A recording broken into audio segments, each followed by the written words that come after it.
freaking Goldberg. All right, guys.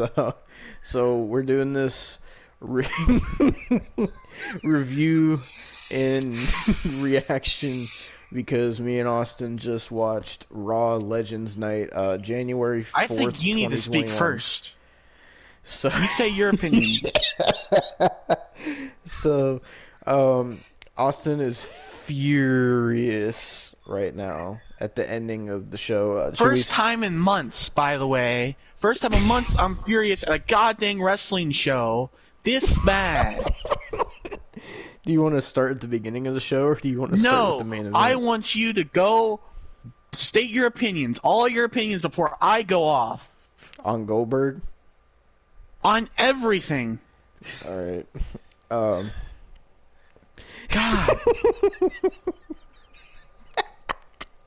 Oh my god, Austin's gonna go off, man. Just go on. Just go on. I'm trying to remember the order of stuff that happened. Freaking The Miz and Morrison. Oh yeah, so it started off, I didn't get to see the first part of it because I had to watch it on the stream, but it started off with Kofi Kingston and Xavier Woods doing some kind of promo with Miz and Morrison. And then Teddy Long came out and said that they were going to go one-on-one with The Undertaker, but then Adam Pearce came out and said no.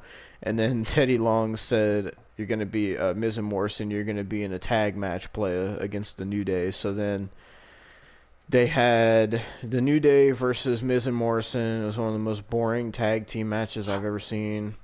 And John Morrison lost to a shitty-ass knee or kick, whatever it was, by Xavier Woods. And yeah, and him and the Miz were crying by the barricade, and that was how that ended. What happened next, Austin? After that, I'm trying to think. Just pick spots that you remember. I don't even care if it's in the order. Oh my god, WWE posted so much of that Keith Lee Drew McIntyre match. I'm trying to go back to their tweets so I can remember the order of what happened. I should have took some notes like Jim Cornette, but oh well. My God, why? Okay, hold on. Going back. Oh, dude. Okay, so after that, it was Randy Orton talking about The Fiend and Alexa Bliss. And then they showed on... Huh? Alexa has been nowhere seen in the show. Randy said that he did not burn up Alexa last week. Where's Alexa? Nowhere. Parts unknown, I guess. Yeah, I told you, Austin. She's on fire somewhere. But he said he did. So they basically last week they did a cliffhanger where Alexa Bliss was asking Randy to light her on fire, and then that was like the cliffhanger for this week. But then none of that happened this week, and they acted like it didn't even happen. I mean, they showed the clip from it, but they didn't like have a continuation or anything. And Alexa Bliss was nowhere to be found. Where's Alexa going to be next week?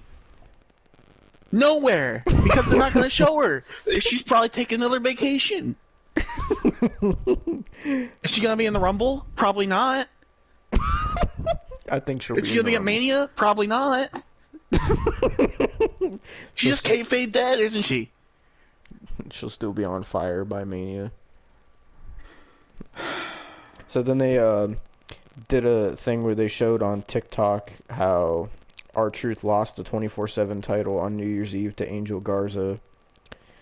Then Angel Garza did a thing with Alicia Fox backstage, and freaking Tatanka was there, and Mickey James and Sergeant Slaughter, and they literally had Tatanka dress up in his whole ass wrestling gear with his fucking meatloaf looking stomach, and guess what he was did? there for 5 seconds.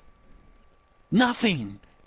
And Mickey None of the James Legends did anything. nothing. None of the Legends did anything. It was all like 10-second backstage cameos that were pointless.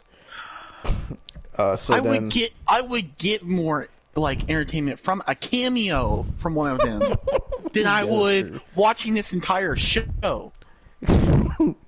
So after that, we had Taka AJ. couldn't even do the call.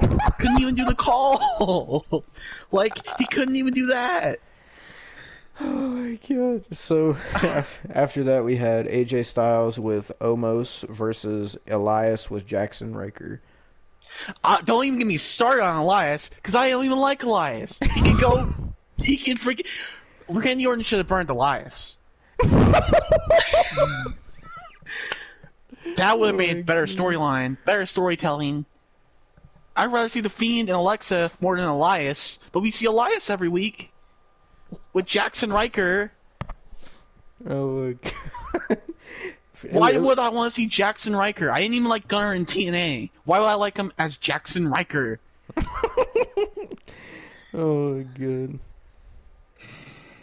So, the match And they was put him pretty against a shitty great match. performer like AJ Styles. So it doesn't even I don't even want to see an AJ Styles match, even though I love AJ Styles.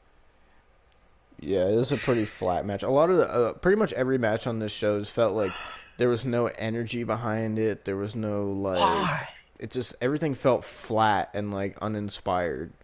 And it just felt like they were just getting through another week. It really didn't feel like anything special.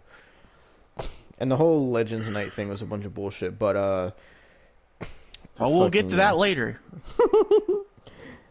Oh my god. But AJ got the win over Elias with the Styles Clash, and then Jackson Riker went to hit AJ with the guitar, but what the fuck is his name again? The bodyguard? Almost. Omos The stuck his only knee up. entertaining part of that goddamn match. He kicked the guitar out of Jackson Riker's hand, and then just stood there and was like big and tall.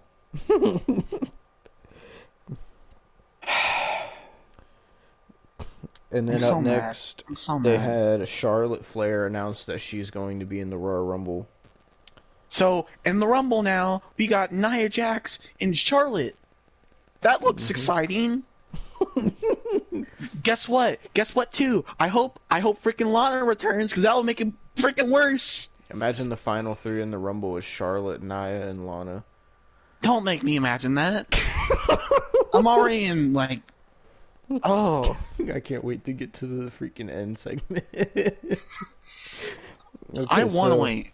I so set then up we- a candle, so maybe it would calm me down just hearing the candle Candle. burn or something. Like, I don't know. So, up next, there was Charlotte with Ric Flair, Charlotte and Asuka with Ric Flair versus Peyton Royce and Lacey Evans. It was not for the tag titles. The only title on the line tonight was the WWE title. So, it was a tag team match. Charlotte and Asuka lost the match because of Lacey Ric Evans Flair. is seducing Ric Flair. Where did this come from? Please tell me where it came from. I Somebody. don't know. And then Peyton Royce was botching moves, and like a lot of the moves Charlotte was hitting looked really shitty, and it ended because Ric Flair pulled Charlotte's foot, causing her to trip, and I then think I need to calm down. Lacey and Peyton got the win. And then Charlotte yelled in Ric Flair's face, told him to stay out of her business, and then that was pretty much that. And then they had Randy Orton making the Big Show look like a bitch. The Big Show looked like he was depressed. Kind of like how I am after this show. He literally belittled Big Show, who was bigger than him. It made Well, that's a him little look bit like of an overstatement. I'm not depressed. Don't take that seriously. I'm just mad.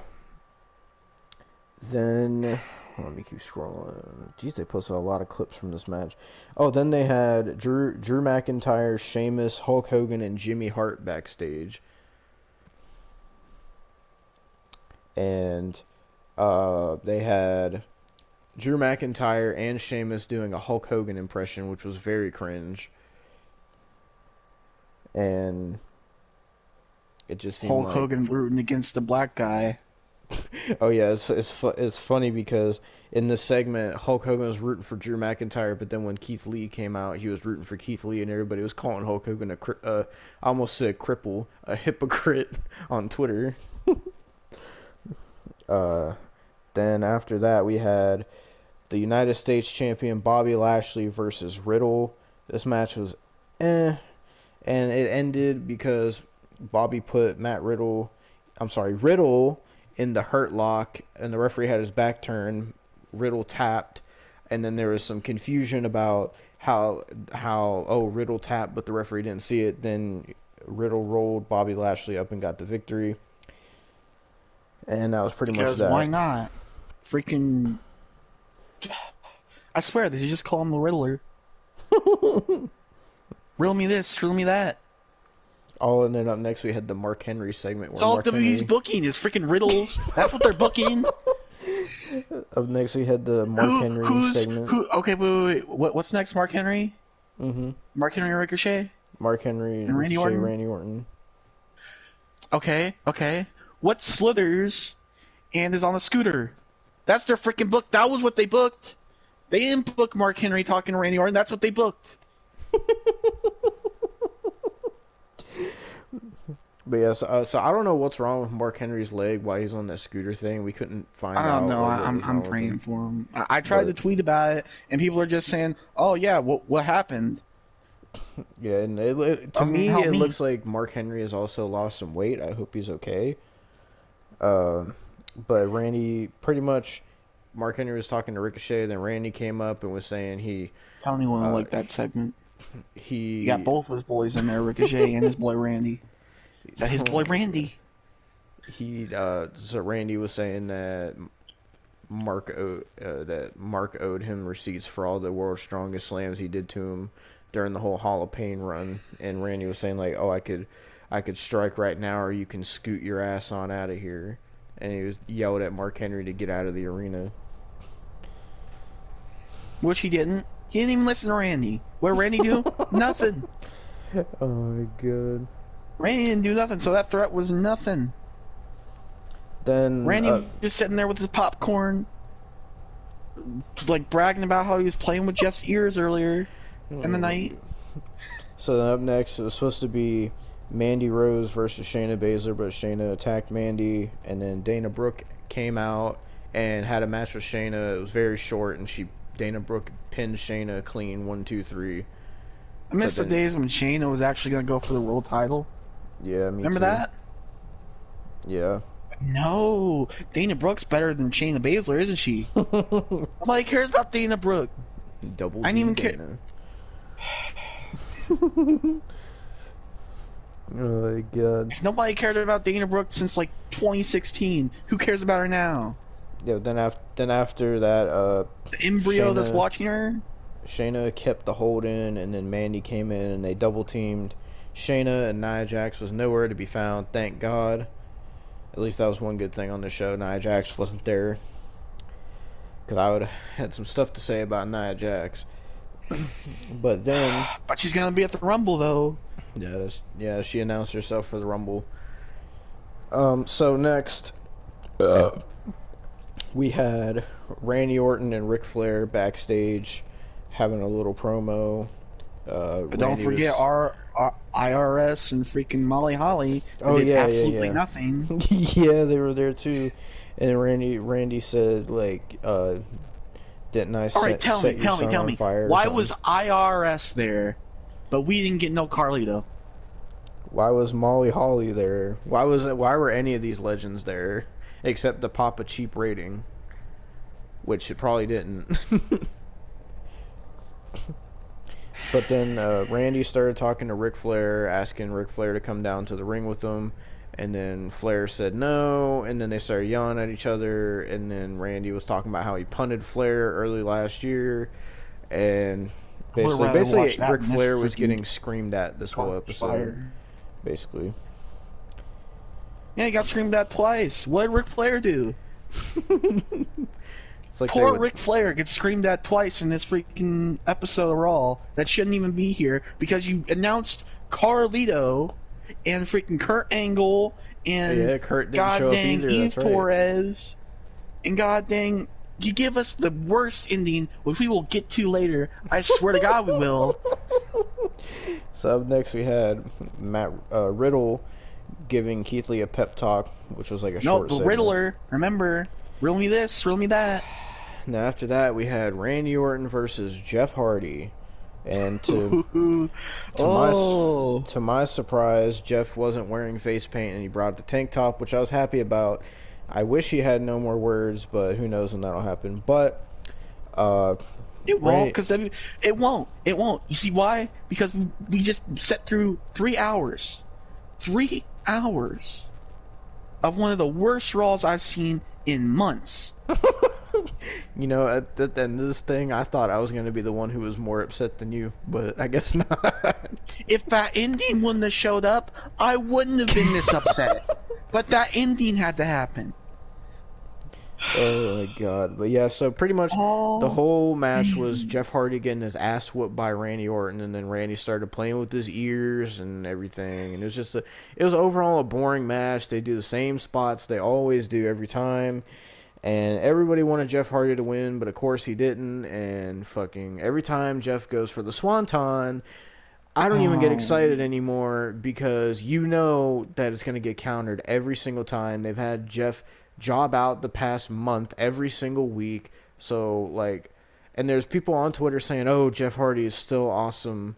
And, like, Bronson Reed said that, oh, I was watching WWE in 2000 and watching Jeff Hardy and he was awesome. And now I can still say he's awesome 21 years later. And it's like, as big of a Jeff Hardy fan as I am, Jeff Hardy is not awesome anymore. I might get some hate for that, but like let's be real. Jeff is not awesome anymore. When's the last time you saw something exciting with Jeff Hardy or When's the something that last got time you you saw hyped? something exciting with freaking Raw? Tell me that. I don't know because I don't When's the watch last time Raw. you see anything? Did you see anything exciting on this show? Nope. Exactly. But yeah, so Jeff lost another match. I think he's lost 5 straight weeks in a row now. So Mm-hmm. that's just great. Randy won. I don't know what anybody else expected, but yeah. So after that, they put like so many adjustments. Oh, so up next we had the Lucha House Party and Melina. And Melina was on screen for literally like 8 seconds doing the Lucha chant. That had Twitter on fire. The Yeah, first time of the night. The first time of the night that Twitter was going off. Why? Why? and everybody started tweeting saying, "Oh, Melina looks so good. WWE sign her." And like, then Cardi B started tweeting, and like Cardi B was like the most popular thing on Twitter this whole show. Then you got people saying, "Where's Carlito? Where's Carlito? Where's Carlito?" Nowhere. He's in the freaking abyss. I'm That's where he surprised. is. I'm surprised Joseph Retribution Park isn't wasn't even on the on the show show. tonight. I would have wanted to see Joseph Park more than I wanted to see the person that came at the freaking ending. He's not even a WWE legend. He's an Impact legend. I mean, that's true. Um, so next we had the Hurt Business versus Lucha House Party. It was a pretty boring tag team match, and Hurt Business got pinned because of a miscommunication, and now they're teasing the breakup of the Hurt Business, which everybody is pissed about. Because why not? We've already burned the Fiend. We've already pretty much wrote Alexa off TV. We already have Shayna jobbing. We already have Pointless Legends. Let's break up the Hurt Business because we hate everybody. We hate the fans. We don't like the fans. They just give us money. They just give us money and money and money. And they pay $9.99 because it's a good deal. It's a good deal. You get so many shows. You get so many shows, right? Right? And then you get disappointed every week, week upon week upon week upon week. And then you buy the games. And half the games for the last 2 years haven't been great. I've been... Oh... Oh my god. So after that, they had a backstage segment with Nikki Cross and Tori Wilson where Angel Garza tried to give Tori Wilson a rose. and then that didn't work out. So he went to this room, and Boogeyman was in there, and everybody was saying that he looked like Cardi B, and also Tori Wilson mentioned Cardi B, and like then Cardi B was like all over WWE Twitter. And then Then don't forget Ron Simmons, because he was the only good part, because he described this whole freaking show. yeah, he did his typical damn segment, and That was also the whole show. That was legit me the whole show.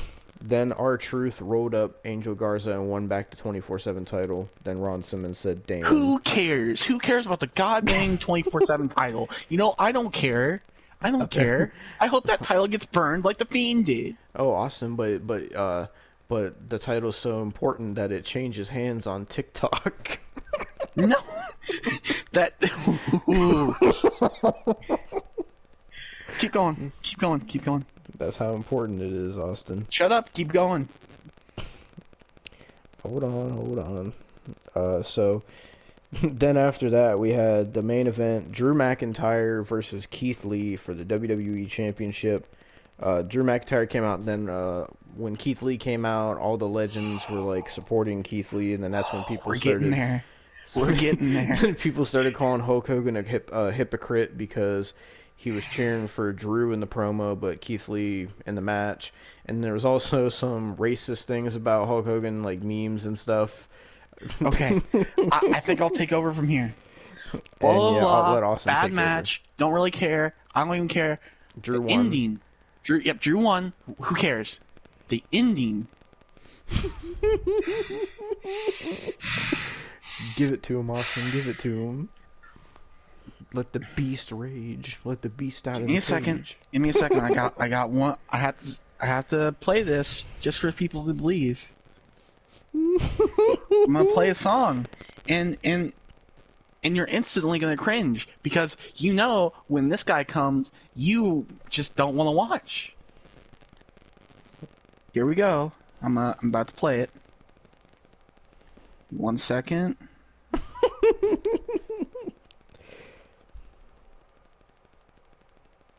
Don't pop up an ad, please.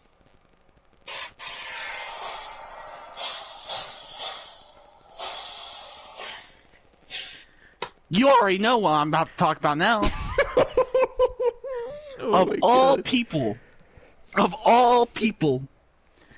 all the legends they could have brought back, all the legends, I would have rather Hulk Hogan, Sergeant Slaughter, even Tatanka to challenge for the goddamn WWE Championship. But no.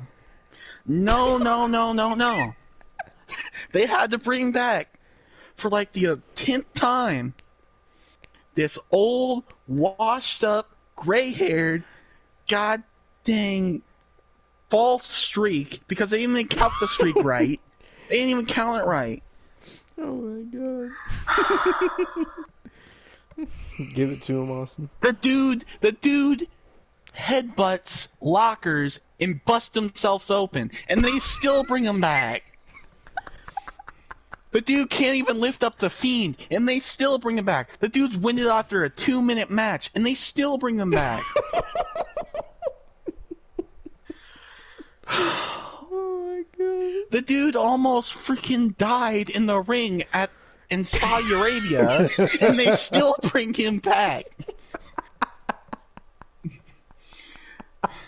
How do you botch a tombstone?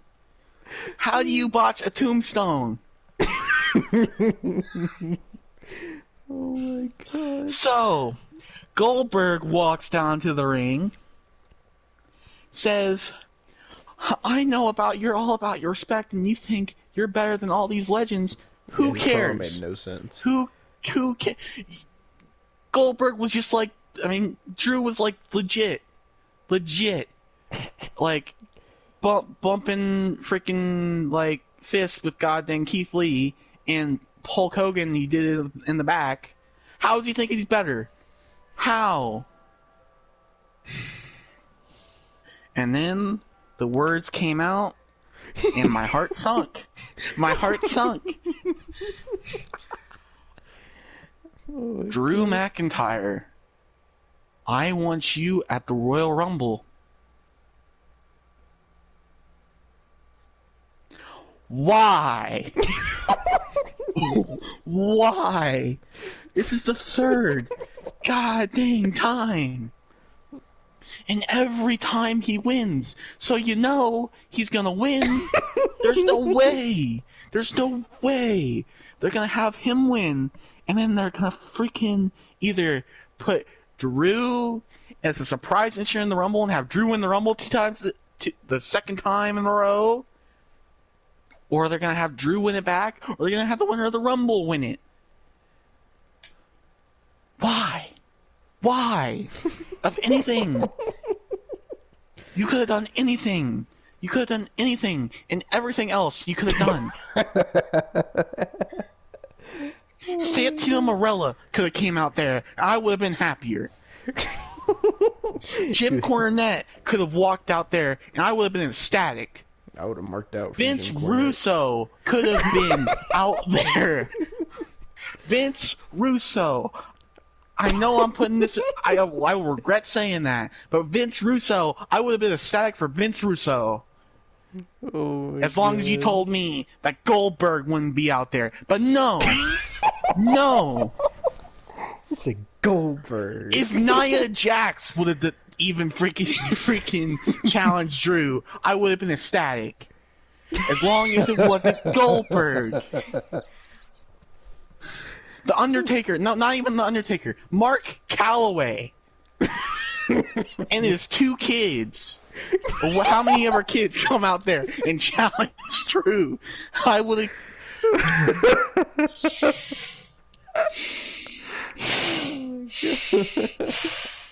The Goldberg hatred is real.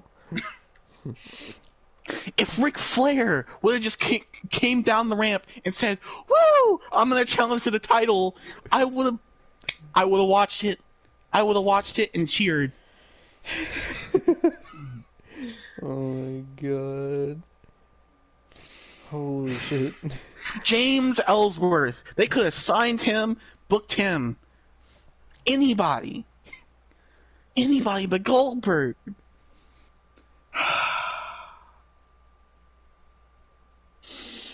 Oh my god. And then Goldberg has the goal to shove Drew. Yeah, he shoved him down. Because that's all he and could cut do off. without getting winded. Because if he would have done a jackhammer or, like, God forbid, the finger poke of doom, he would have got winded. He would have dropped Drew on his head. Drew would have had a freak. Drew would be like Draws right now if he tried to hit the jackhammer. Yeah, I love Draws. Don't get me wrong, Draws. I love you, but he would have been like Draws. Oh my god. Oh. If he can't pick up the Fiend, he can't pick up a freaking 200-some pound Scotsman. Oh my god. Oh my god. Said, who's next? Retirement's next, Goldberg. Retirement. But no, you have to be. You couldn't just ride up into the sunset and go into a freaking back to your movie career. I would rather watch Santa Slay than watch another match from you. I would rather watch that, like, 10-minute clip of you being in freaking Looney Tunes Back in Action than watching you wrestle again. Oh my god. Oh my god. God, Goldberg should have been freaking burned by Randy Orton. How about that? Oh my god. I don't want you to bring your son out to the ring. Say, you're so proud. My son's so proud of me. I don't care if your son's so proud. Stop. Leave. Retire. He has to be a superhero for his son, Austin. He's not a superhero. He's a supervillain. He's freaking the Thanos of goddamn wrestling. Oh my god. All I gotta do is color him purple. He's got the bald head. But the difference between him and Thanos is when he puts the freaking glove on, he'll be freaking winded after. Oh my god. I didn't mean what I said about draws. Now I feel bad.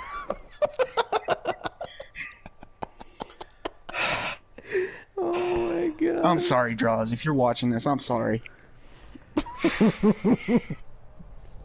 Oh my god. Jesus.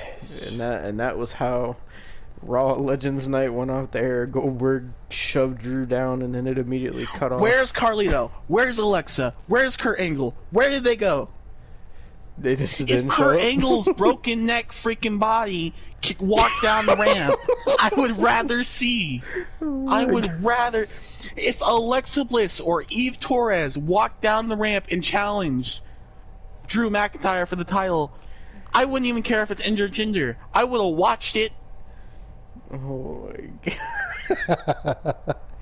If Chris Benoit himself came from the grave and walked down that ramp, I would have watched. I would have watched it. Oh my god.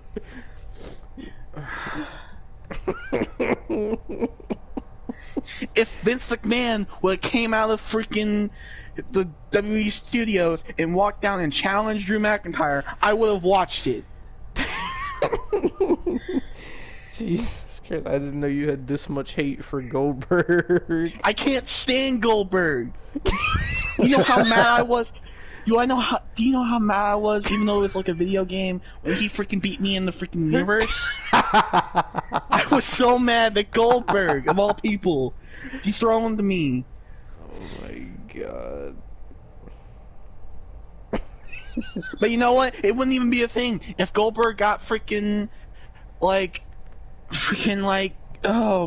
fired, or he somehow was not with WWE. He would just be in AEW because they take all the freaking old guys. We got Arn, we got freaking Tully Blanchard, we got freaking Sting.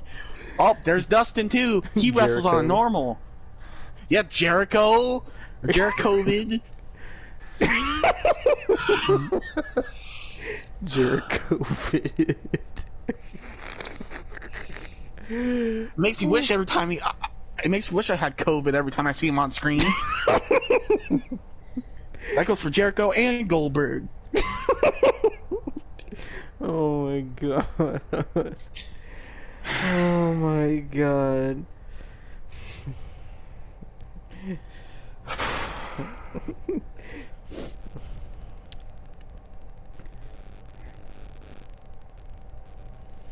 Oh my god.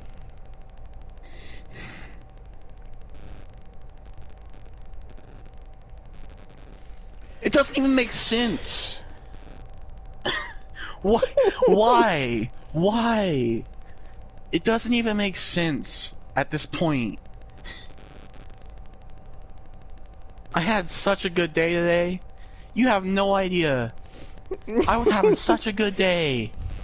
I went to GameStop, got me some stuff because I had a $5 certificate, and I got a couple movies that I liked in a mystery box. And then I sat there and get home like, okay, I'm gonna watch Raw Legends Night with Timo. I'm gonna have fun tonight. I can't wait. This freaking happens. Oh my god. Someone said on Twitter, they said, you AEW marks are okay with Sting being in AEW, but not Goldberg being in WWE, question mark.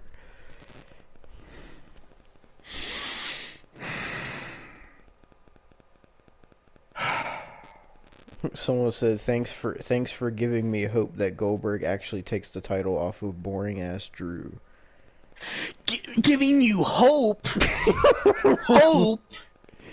Of all people for Drew to lose that to, Keith Lee should have been the one to freaking win it, not Goldberg. But then again, if Keith Lee would have won it, Goldberg would have came out there and he would have broke Keith Lee's neck trying to pick him up for a jackhammer. Because if he can't pick up the Fiend, there's no way he's picking up Keith Lee. Oh my god.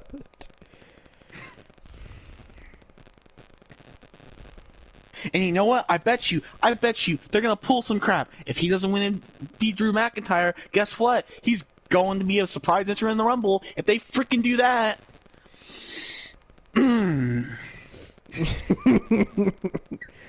Oh my god. the last time I got mad about wrestling was when Goldberg won the Universal title against The Fiend. What do you? How mad are you gonna be if he beats Drew? Oh my god, I'm gonna be. Oh. Oh my god. My mom's gonna be there, so I'm gonna calm down. But like, in my mind, my head's gonna explode. Like in my mind, my brain is just gonna stop functioning. We'll have to do a Like, review of the Royal Rumble. no, I don't want to do a review of that. I'll watch it. I'm gonna watch it with my family. I'm not doing a review of that. I refuse. My god. I refuse.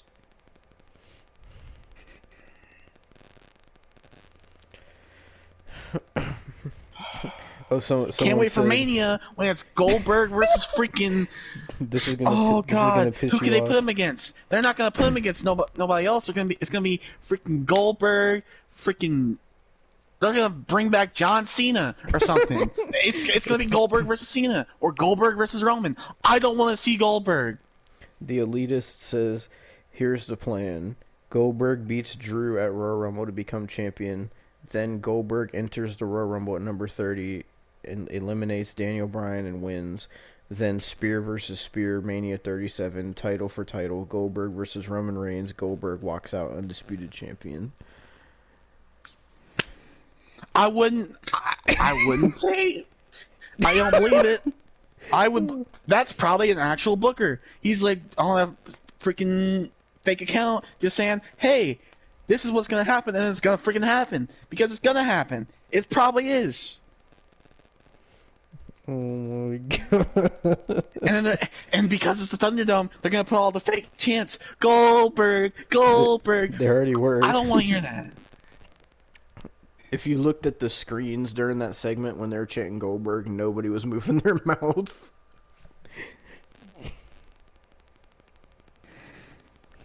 The only time I chant Goldberg is when he retires. Well, he went into the Hall of Fame and everybody thought he was retiring then. But I guess I not. was happy at the Hall of Fame because he had a good match with Brock. Okay, I could deal with that. But then he comes back for Saudi Arabia. Almost breaks his neck with a tombstone. Then he has one of the shortest matches ever with freaking Drew. Not Drew, Dolph. Oh yeah, I remember that. Then he's taught in January. We get a freaking promo from Goldberg saying he wants the Fiend. I'm like, no. And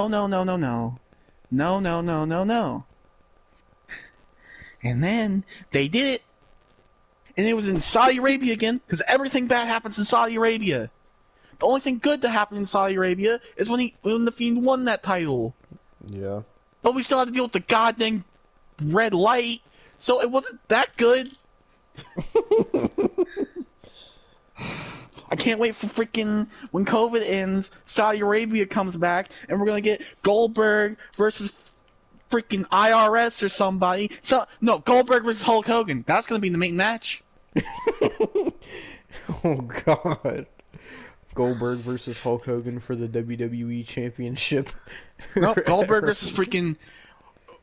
They're gonna resurrect freaking Andre the Giant. Goldberg versus Andre the Giant.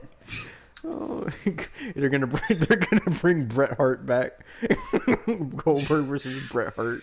So Bret gets his revenge for Goldberg ending his career.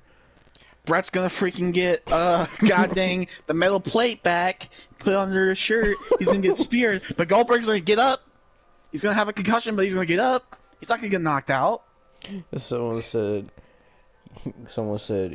yes with like 8 S's and said did not see this coming. Hashtag bring it. Hashtag Goldberg. I hope you get burned like the Fiend. That's a little bit serious. I don't actually hope that. Oh, Metaphorically speaking. oh my god.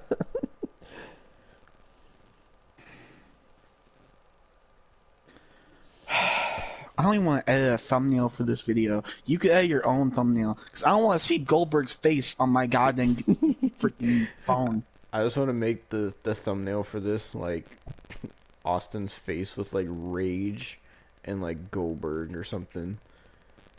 Nah, you're getting like just a regular Raw Legends Night review. That's what you're getting. I can get what I want because you said I'm doing it.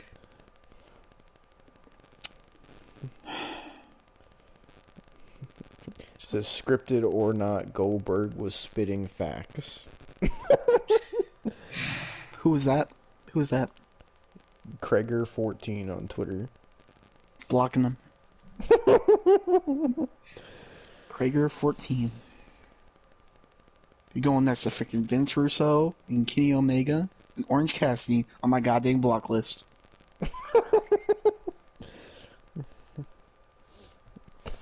Oh my god.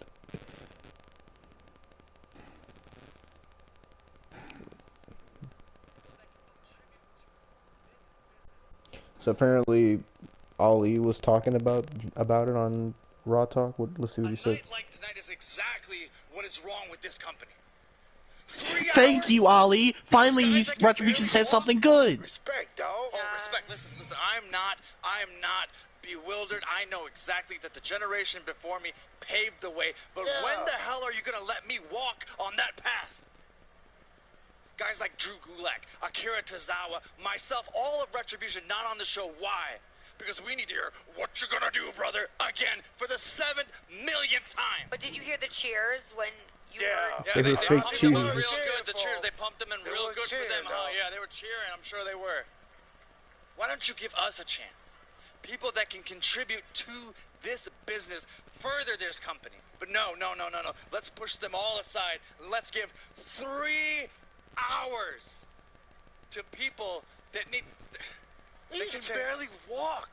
You gotta change your attitude first of all. How do you spell Krager14? I really want to and the block this reason they guy. can't walk is because they had such successful careers in years past. You know, they Right. put their bodies on the line to To do what? To To further the legends, industry, man. to allow this industry to grow. They paved the way. They carved a path.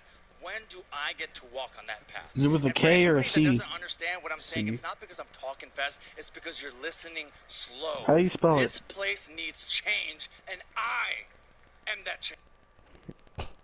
Oh, Ali was 100% right. I didn't think they would let him say something like that. Krager14. How you spell it? Creger 14, I think, or it might be like 2 or 3 G's. I don't remember. Oh god, it took me back to the tweet that said got my hopes for Goldberg to win the title. Why did Who's it that take guy me... too? God Who's damn that it, guy Austin, too? I scrolled away from it. Hold on. Now where is it? It just put me back on it.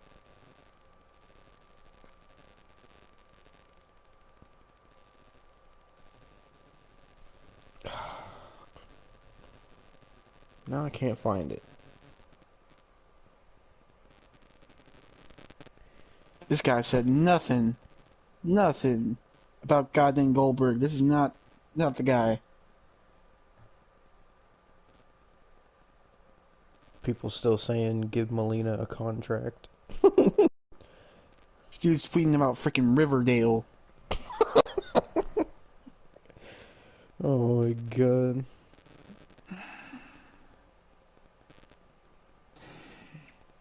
Get this guy off my freaking recent searches. Let me, maybe if I look up Goldberg, maybe it'll come up. Hashtag Goldberg, let's see.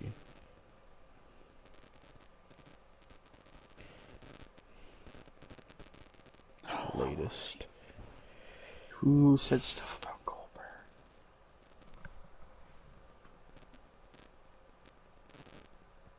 Goldberg?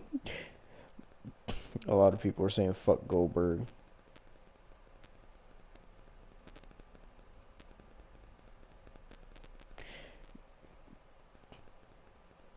Okay, someone, Javon York said, it feels like y'all are just projecting your hate onto Goldberg for the match. Drew is facing a legend, and it will look good on his reign. Plus, Keith Lee's Already stock blocked. rose tonight as he and Drew put on a match of the year candidate. Lee will probably feud with Sheamus or just declare for Rumble. Just blocked them. Are you looking through the latest too? Oh, Goldberg? yeah.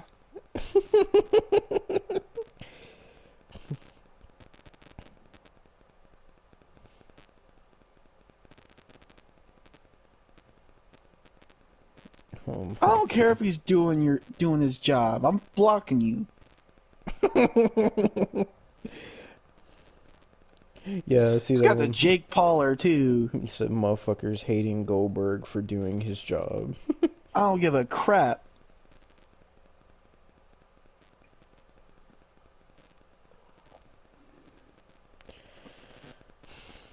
Oh my god.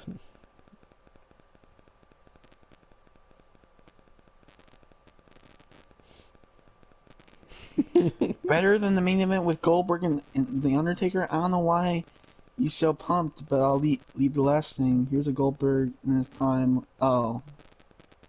Never mind, okay. This guy's cool. I'm like that. Abdul says, I think Goldberg should win the WWE Championship and drop it at WrestleMania against the Royal Rumble winner. People say young Who? talent are not getting opportunities, but it's not always true. Vince should use legends to give young talent more opportunities.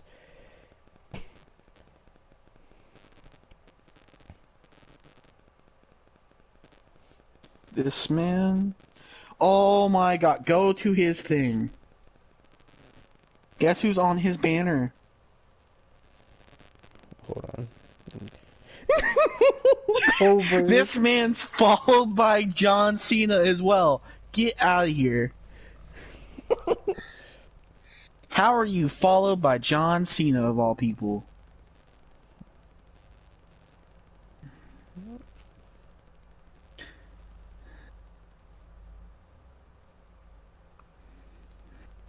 Oh my god. People are arguing about Goldberg and Sting and Goldberg and Jericho. Okay, I'm gonna just post anybody that says Goldberg. Treble Driver says Goldberg and Sting as world champs in 2021. Let's go.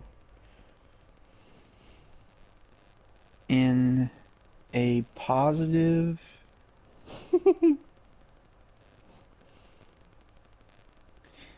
manner. I'm gonna put wrestling wise so I don't get canceled.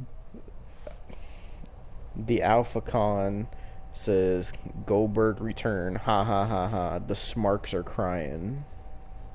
Will be auto. Oh, Austin. there's an article from Kayfabe News that says Goldberg says he has at least 50 matches left in him.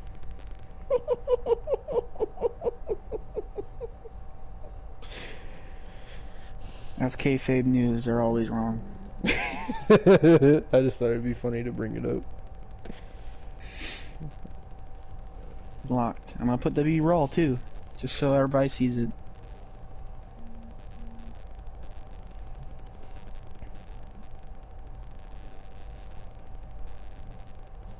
Oh my god.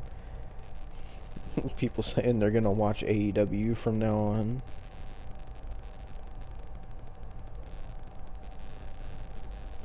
Jesus Christ.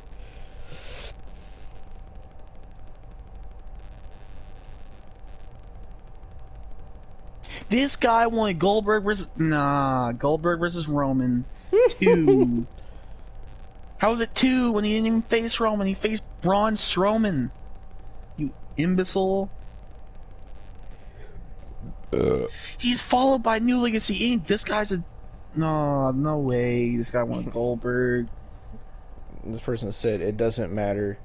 To be honest, McIntyre will get the rub from Goldberg. Mm-hmm.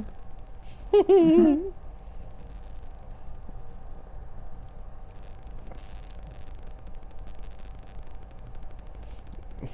King Mo says, so predictably Goldberg returned, and all it is groans, I but would have y'all was rather just praising Gilbert. Sting. I would have rather Gilbert. And he just had a seizure. He would be better wrestling than Goldberg, and that man had a seizure like a couple months ago. Dude, there's literally whole comment threads of people arguing about how people are complaining that Goldberg's back, but AEW fans love Jericho, and how they love Sting. And there's literally whole comment threads of just people arguing.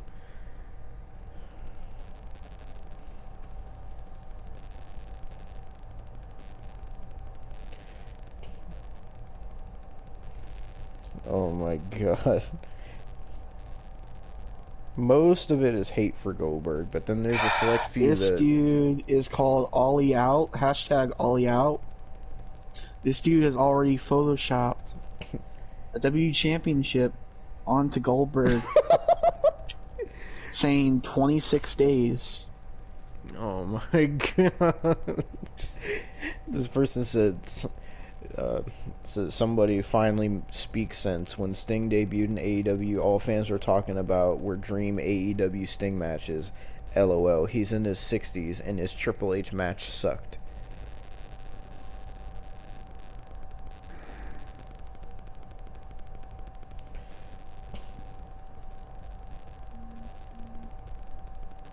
Oh my god, man.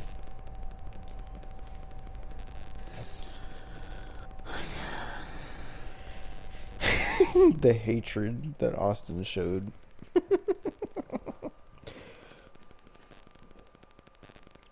Someone said Goldberg is going to squash McIntyre.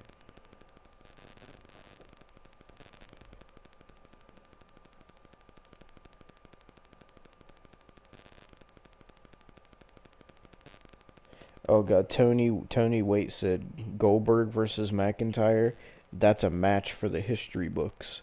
Just keep in mind Goldie, Drew has nothing but respect for all the legends. Then and now, he fights for the same belief you fought for, so make this match a good one.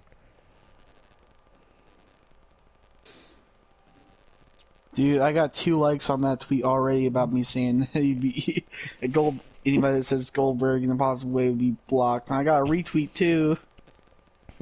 This person said, why are people acting like Goldberg burned their house down? This man just came back. Like, chill.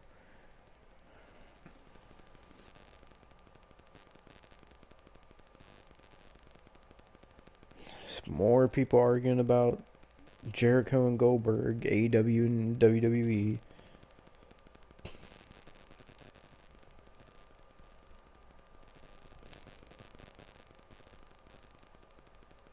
Oh god.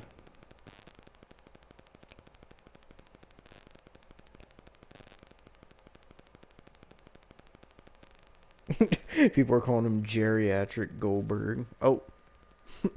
Austin had a network connection failure apparently. Alright, well, I guess I'll just end this. But my god, Austin was raging. Oh man. Well, this was our review and reactions of Legends Night. I hope y'all enjoyed. God, man, if Goldberg wins the title at the Rumble, we gotta capture that Austin rage. Oh god. But thank you all for watching. Are you back? Yeah, we were ending. Yeah, I don't know why that happened. It said you were. God, I'm so freaking done. I just looked up and it said Austin Artist cannot voice chat due to network error. Or like network issues, connection issues. 11 o'clock at night. Jesus Christ. It's 12 for me. I'm not happy. I'm not happy.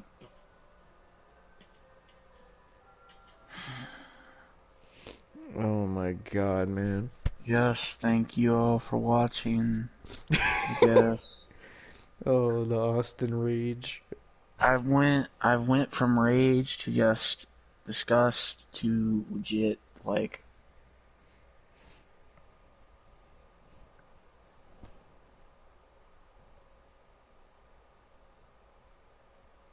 Austin? Are you there? I'm here. Oh, it sounded like you were talking and then it just went silent. Well, I was saying I went from, like, anger to disgust to sadness. Oh god, man, that was probably one of the worst episodes of Raw I've ever seen in my life. That's the exact reason why I don't watch anymore. Did they rehire Vince Russo? Is that why he was reacting tonight? I don't know. I just find it funny how if you go to one of Austin's videos, the recommended is Vince Russo. I don't know why. Oh my god, man. He probably promoted himself because he's like, I'm booking the night, so you know what? I'm gonna promote myself on every channel on freaking YouTube. He said as Legends Night, they're bringing me back to book the show. Oh my god. Next week, we're gonna have a freaking Goldberg Son on a Pole match. Oh Did my- you hear me? Yeah. Yeah, that's what you get. Jesus Christ. And then at the Royal Rumble, we're not even gonna have the title on the line. We're gonna have the whole company on the line because you know what? I'm Vince Russo and I can book anything I freaking want because you know what? As long as I book, somebody will hire me. And you know, Oh, as long as God. Goldberg can wrestle, he's still good, right? He won't kill somebody. He won't lose ratings. Oh, God. He won't die in the ring. He'll wrestle till he's 90 if we let him. Austin wants to piss on Goldberg's headstone.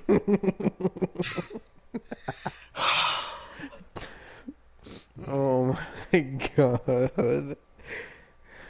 Jesus. So I went from anger to freaking disgust to sadness, back to freaking anger. Went the whole full circle. It's a vicious cycle, Austin. Oh my fucking god. I would rather see Hornswoggle versus freaking El Torito in a god dang freaking mud show indie garbage match than watch Goldberg versus Drew McIntyre versus anybody, to be fair.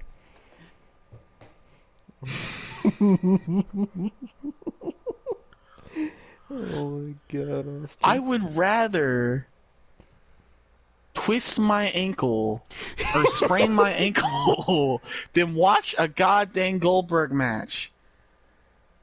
Because it's more painful watching the match. I already got the perfect idea for like how I want to do this video and when I edit it. Oh god, man. How are you gonna edit it? So I'm thinking of like putting our audio just over a picture like Jim Cornette does.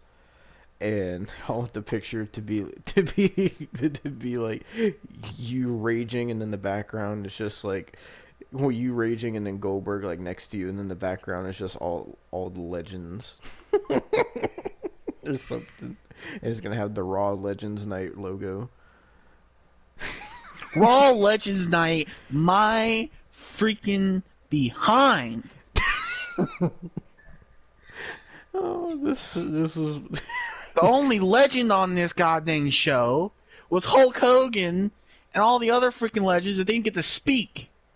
Melina could still wrestle. Tori Wilson, I don't even know why she was there. She was only there to start the Cardi B crap. The don't know. Boogeyman was there for one goddamn segment. We didn't get Carlito. We didn't get Kurt Angle. We didn't even get Eve Torres. We couldn't even get Eve Torres. I don't even care for Eve Torres, but we couldn't even get Eve Torres. A lot of people on Twitter are saying that they wanted Brock Lesnar to come out instead of Goldberg. I would have rather that, to be honest. I can't stand Brock Lesnar, but I can't stand Goldberg worse than Brock Lesnar. He said, "I can't stand Brock Lesnar." Oh my god, Dude, I wouldn't watch a Goldberg match if it was projected on a freaking TV that was 3 houses behind and I'm walking by it.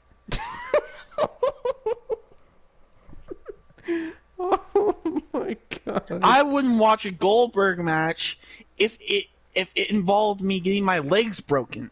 If I didn't. What? I don't know at this point. I'm just angry. Oh my god! You said Drew McIntyre will end up like Dross.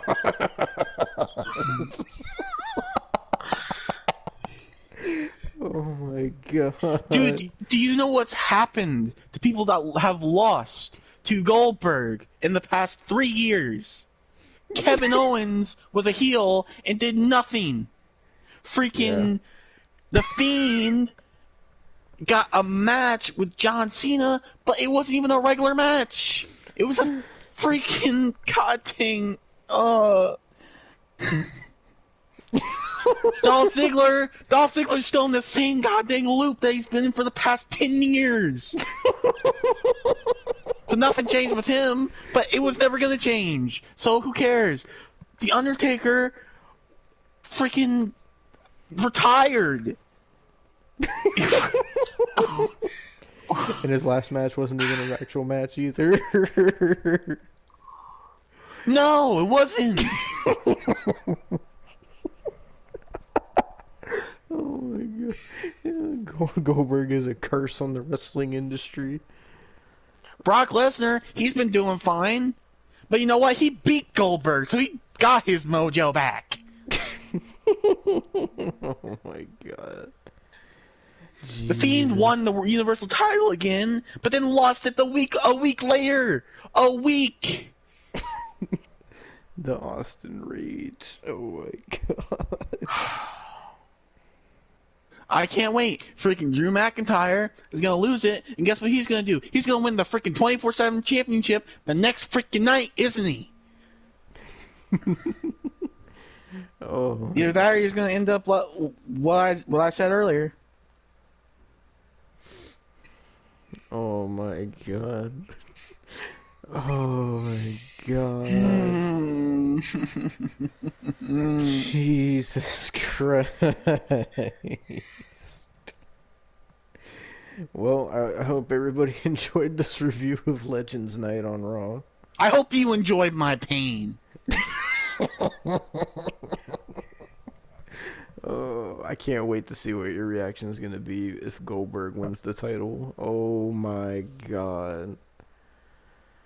Oh, that'll be like next level Austin Rage.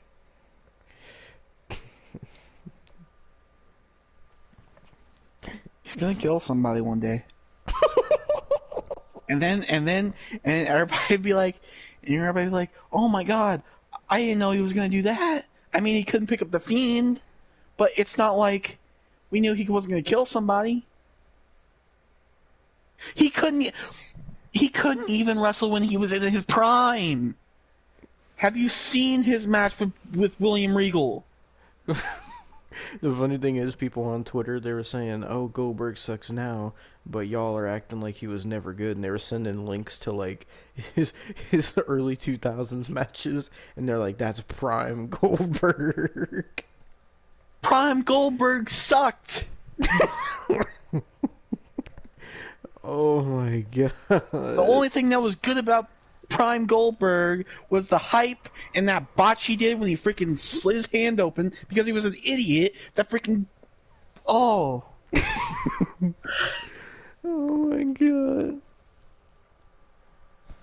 He knows nothing about the wrestling business. He knows absolutely squat about it because he can't wrestle for crap. All he can do is a spear and a jackhammer. Batista didn't even do the jackhammer for that long, but he could do a better jackhammer than Goldberg. He's a Batista. Holy fuck.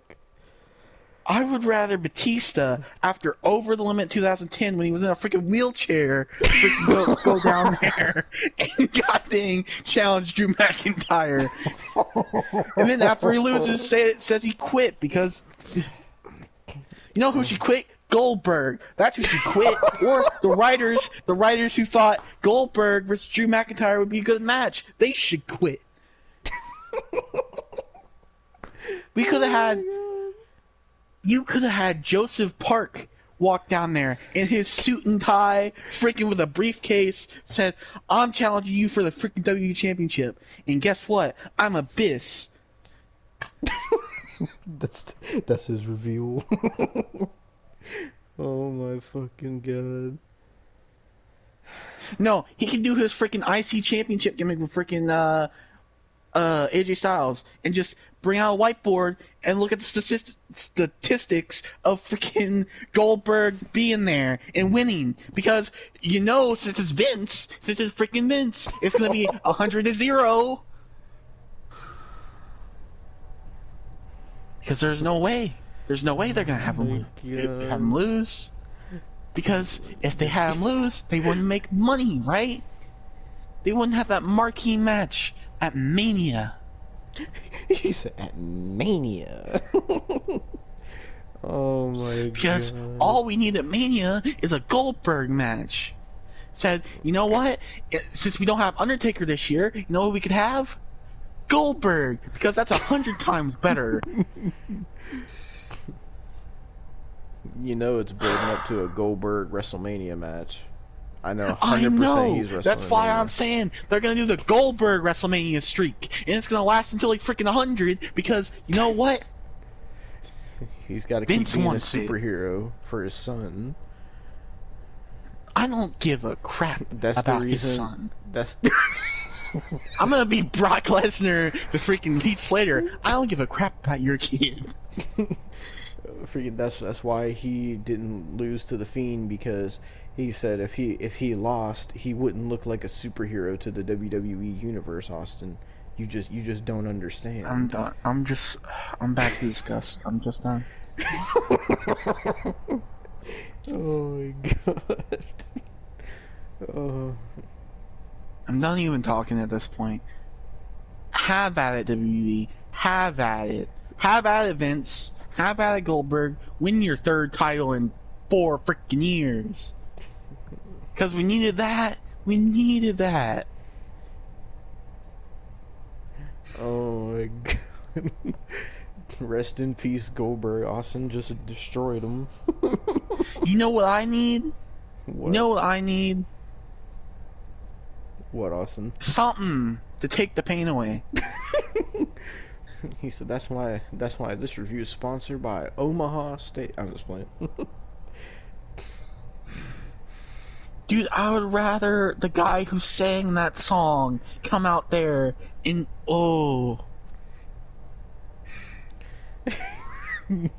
like how Austin says, "I'm not even talking," and then a minute later just starts going in on Goldberg again. Because what's the point? What's the point in Goldberg? Oldberg, geriatric Goldberg, as people were calling him on Twitter. You could have had CM Punk in his UFC gear come out, and I would have been happy. Austin said you could have had Cardi B come out.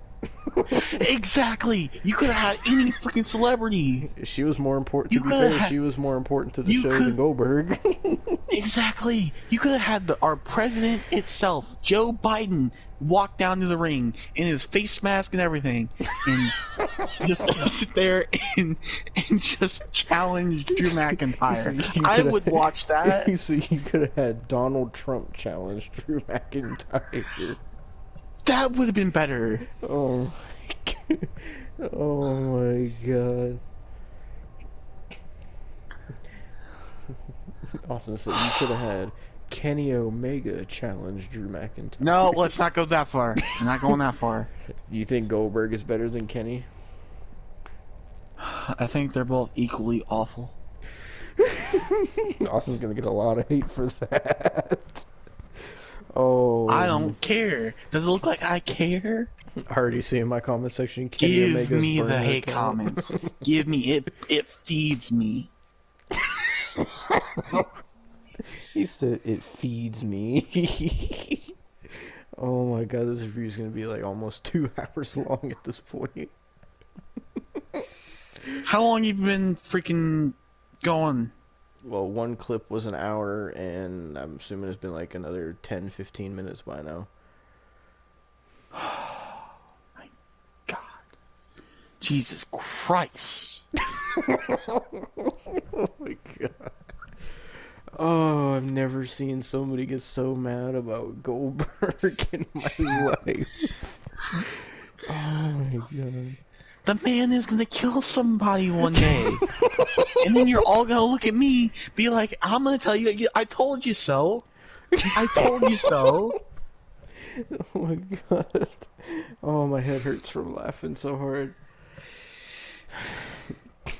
Nobody listens to me until it actually happens. And then they're gonna be like, oh my god, I'm so shocked. And I'm just gonna say, I told you so. Oh my god. Can't wait for next year when Keith Lee or somebody is the goddamn champion and freaking Goldberg comes out, I'm challenging you for your championship. Jesus Christ. I'm challenging you. I'm challenging you every freaking year. He gets a championship every year. Imagine Goldberg shows up at New Year's Evil and challenges Kyle O'Reilly or Finn Balor. Oh my god. So I want all the championships. Give them to me. I need them for my son. Goldberg goes to NXT UK to challenge Walter. Said, Walter, that belt can fit on my son. And that can fit on my wife. Oh my god. Said, okay, I'm leaving. I'm gonna go film Santa Slay 2. I bet there's some people out there that want Goldberg versus Braun Strowman Part 2. I bet there's some people out there that take freaking Smarties and snort them. What? I don't know. Oh my god, my head. I bet there's people that snort cocaine and then say, oh, I'm ready for that Goldberg match. Oh my fucking god. I mean, I know there's Goldberg super fans out there. Well, that's the imbeciles of the planet. Austin Along with said, the Kenny Omega and Austin- Orange Cassidy fan. Austin said, who are they? I want names so I can block them. Oh, I blocked a lot of them. I even said if you say anything about Goldberg to me or anything positive I see on my feed, you're getting automatically blocked. Is Goldberg on your shit list? Oh, he's on there. Instead of freaking Jim Cornette's shit list, we'll have Austin's blocked list. It's like Kenny Omega, Orange Cassidy. Oh, the and it's Young not Bucks, just gonna be Goldberg. 5. It's not just gonna be 5. It's gonna be freaking. It's gonna be like 20. Oh my god. Most of it's gonna be people from AEW. And then Goldberg. Said Joey Janela, Vince Russo, Goldberg, Kenny Omega, Orange Marco Cassidy, Marco Stunt, Chris Jericho. Jericho. Is it Jericho or the whole inner circle? No, because MJF's in the inner circle. I can't do that. Freaking Young Bucks, the goddamn. Oh, Jesus. Oh my god. Oh, Brock Lesnar. I didn't even know you hated Brock Lesnar. Ever since the streak was broken. Mm. Oh God. Well, at least Brock Lesnar Nia can still wrestle Jax, without hurting somebody or like blowing up in 2 seconds. Lana, Ronda Rousey. Ronda Rousey. Yeah, Oh my God. Nia Jax. I already said Nia Oh. Jax. Oh my God. Vince McMahon for booking this garbage. Kevin Dunn. Tony Khan. Oh my God. The whole Jacksonville Jaguars team.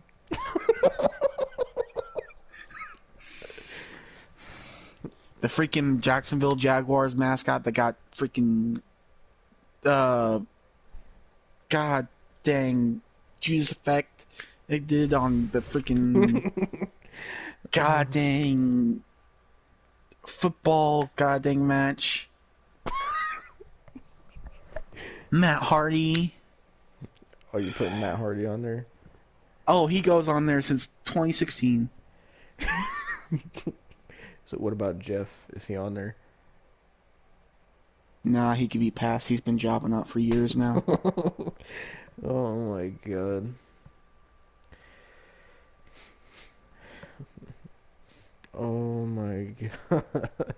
What about Asuka?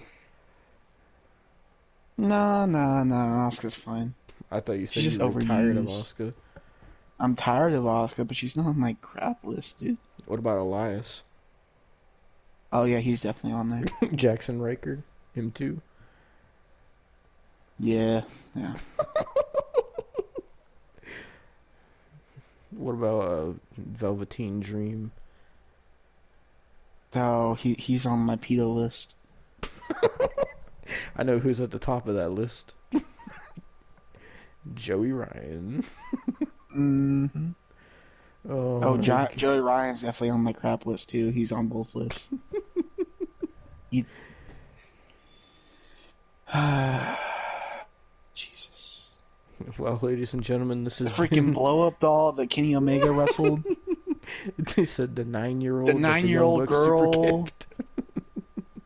The 9-year-old girl that Kenny Omega wrestled. The kid The Invisible Men. the kid that the Young Bucks super kicked Oh yeah, he deserved that. is Goldberg's son on the shit list. Oh, he's right there with his dad. So is his wife too. Oh, She had a bad part in that Santa Slay movie. Jesus Christ. Oh my God. Even Goldberg's parents too. That's Oh probably my God. Jesus Christ. I mean, the only bad thing they did was Goldberg. So Oh my God. but maybe they're not. They're like a little lower on the list. So Oh my goodness. Is Retribution on there? no, because some of them are good workers. Oh God.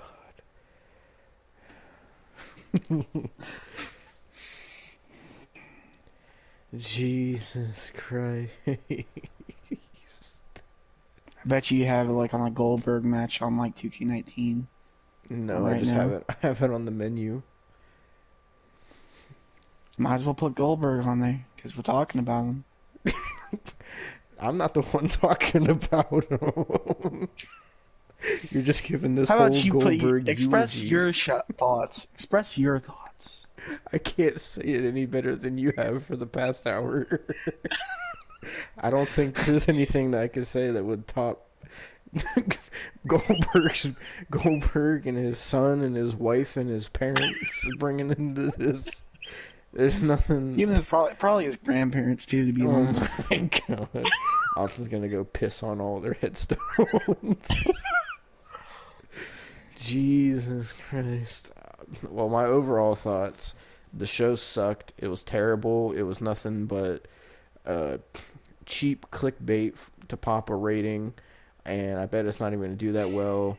The whole Legends aspect of it sucked, and anything else that wasn't the Legends was boring, bland. It had no I just wanted energy, felt Carlito. way too long, That's and all I some of the wanted Legends was didn't show Carlito. up that were promised.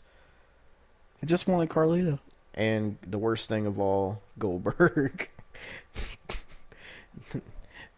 See, I everything waited else on 3 the show, hours. everything else on the show was like a shit log coming out, and then Goldberg was the diarrhea that came out after, and that's on top of it. That's how I You know, would I express wouldn't have it. been this irate. I would not have been this irate if Goldberg didn't show up. What if Goldberg's son would have came out and challenged Drew McIntyre? That would have been better. Oh my god. What if it was Drew He could probably McIntyre work a versus... match. What if it was Drew McIntyre versus Goldberg and his son in a handicap match? That would make it worse. Oh my god. Oh my god. Jesus, it's gonna take a while to upload this. Keep the video on. I gotta go change, deal with my washer and dryer. Are you gonna With my rant more, or clothes. do you want me to end it? Oh, I'm gonna rant more. Jesus Christ. Oh my god. So he's not finished yet.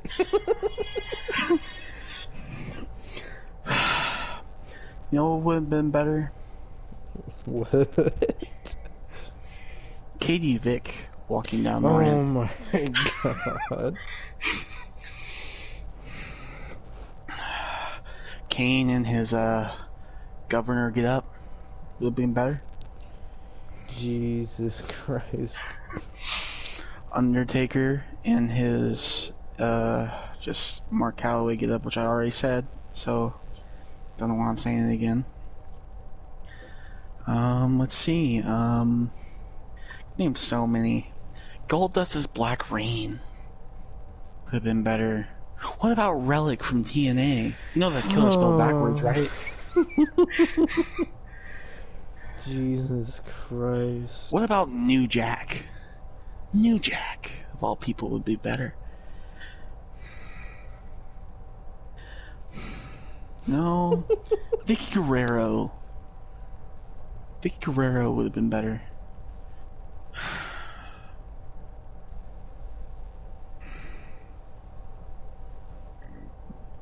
No, I would have rather, dude. you know, Jake Paul could have came out there and Jake Paul. of all people, yeah. Logan Paul with his little Toy Story hat and the thingy hanging in the background could have been better. Oh my god. If you catch my drift. Jake the Snake, pure drunk, would have been better.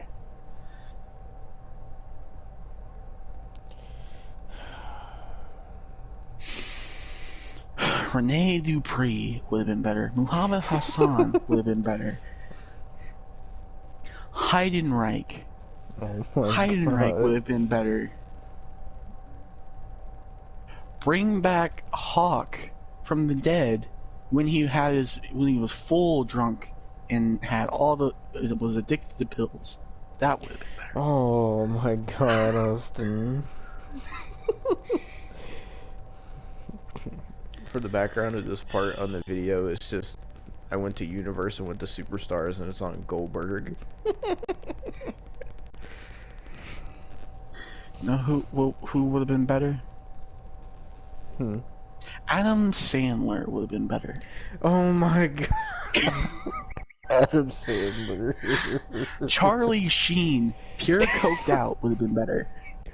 Oh my god. And you know how coked out Charlie Sheen gets. Jesus Christ. What would you do if Goldberg watched this and then tweeted you? What would you do?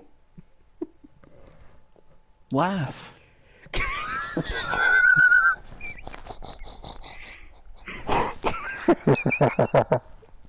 He said, laugh.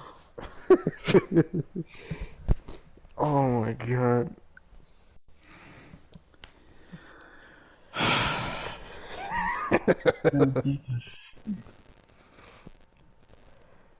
Bill Nye the Science Guy would have been better. Oh my god. He said, hello, Bill. Let's just think of bills. What bills can I do? Bill Gates. Bill Gates would have been better. Bill Clinton. Bill Clinton, yeah, he would have been better. Little Bill. Oh, that definitely would have been better. That definitely would have been better. Bill DeMott. But then you gotta watch Hulk Hogan. Then you had to watch Hulk Hogan though when it came to Little Bill. Oh my god. Bill DeMott would have roughed him up a bit, but yeah, he would have been good. Billy the Puppet from Saw, that would have been better. Oh my god. Bill Burr would have been better. Oh my god.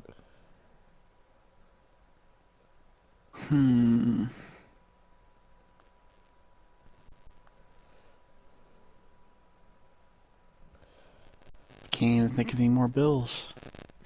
Oh my god. I'm just looking at my room now, just see Mr. Garrison from South Park would have been better. Pinocchio would have been better, and he's not even a real boy. Bill Murray. Oh, Bill Murray, yeah. Bill Murray as Garfield. Bill Cosby. Would Bill Cosby have been better than Goldberg in that segment? His finisher would have been called the Puddin' Pop. He said the roofie drop. Oh god. Yeah, that would have been better. Billie Eilish. I mean, she could probably go better than Goldberg, so yeah. Let's see. Billy Madison, that's another Adam Sandler thing. That could have been. The thing.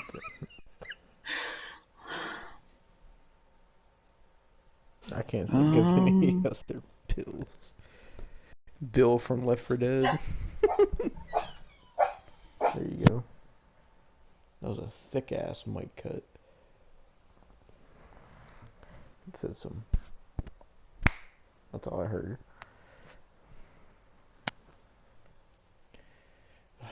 The Goldberg rage is just taking over Austin. He's. Oh my god, dude. Austin, are you there? Or did the Goldberg Give me a rage second. kill you?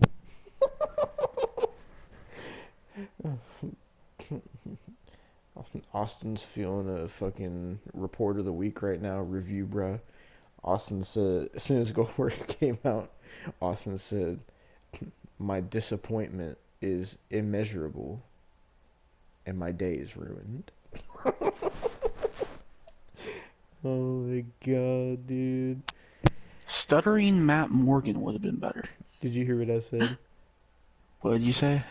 I say you're feeling that review, bruh, right now. No, my sister came in. I didn't want her on the thing. So. As soon as Goldberg came out, you said, my disappointment is immeasurable and my day is ruined. Who's the guy that plays an Aquaman? He would have been better. Jason Momoa. Yeah, that guy. He would So have he been better. said any of the Avengers. He said Tom Holland, Tobey All of the Maguire. Avengers, even the freaking girl Avengers, like a Shuri and freaking Black Widow. Yep. Mm-hmm. He said Aunt May would have been better. No, Uncle Ben would have been better as well. The Sandman. Milhouse from The Simpsons would have been Austin said, I better. would have rather seen Drew get attacked by a symbiote. And turned into Venom Drew and Tom Hardy. Dude, I would have rather seen the freaking Power Rangers come out there Oh my god. and what about Scorpion from Mortal Kombat? We could do that. Yeah, that would have been better. I mean, the movie's coming out in April. Do a brand deal. Said, get over here. I would have rather seen Michael Myers walk out there. I would rather seen Freddy Krueger walk out there.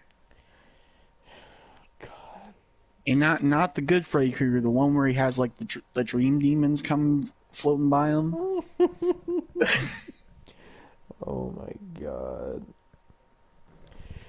Holy shit.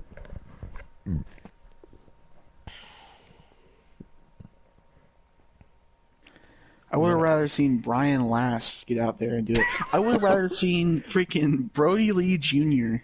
go out there and with his little kendo stick and his Dark Order mask and go out there and beat up Drew McIntyre. So the chosen one versus the negative one.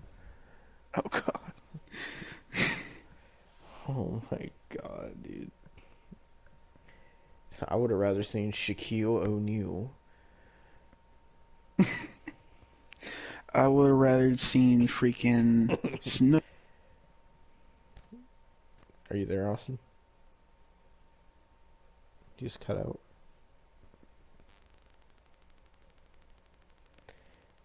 Austin and his audio issues. I've been talking so long my controller died. Austin said, Like I was saying, I would rather see Snooki come out there. Austin said, I would rather seen Cody and Brandy's unborn child. Oh man, I would rather see Becky see Lynch and Seth Rollins' newborn child than Goldberg. I'd rather see Roe or Rokes, whatever his name is, freaking out there, come out there, crawling, freaking with his baby bottle, coming out there. I would rather see Wrestling News Now come out and do a live report in the ring. I'd rather see Wrestling World CC and do a live report in the ring. I would rather see that Hindu dude come out and read the whole sermon about the women's breasts. He probably would have worked better. I'd rather see Jacoby Hamilton.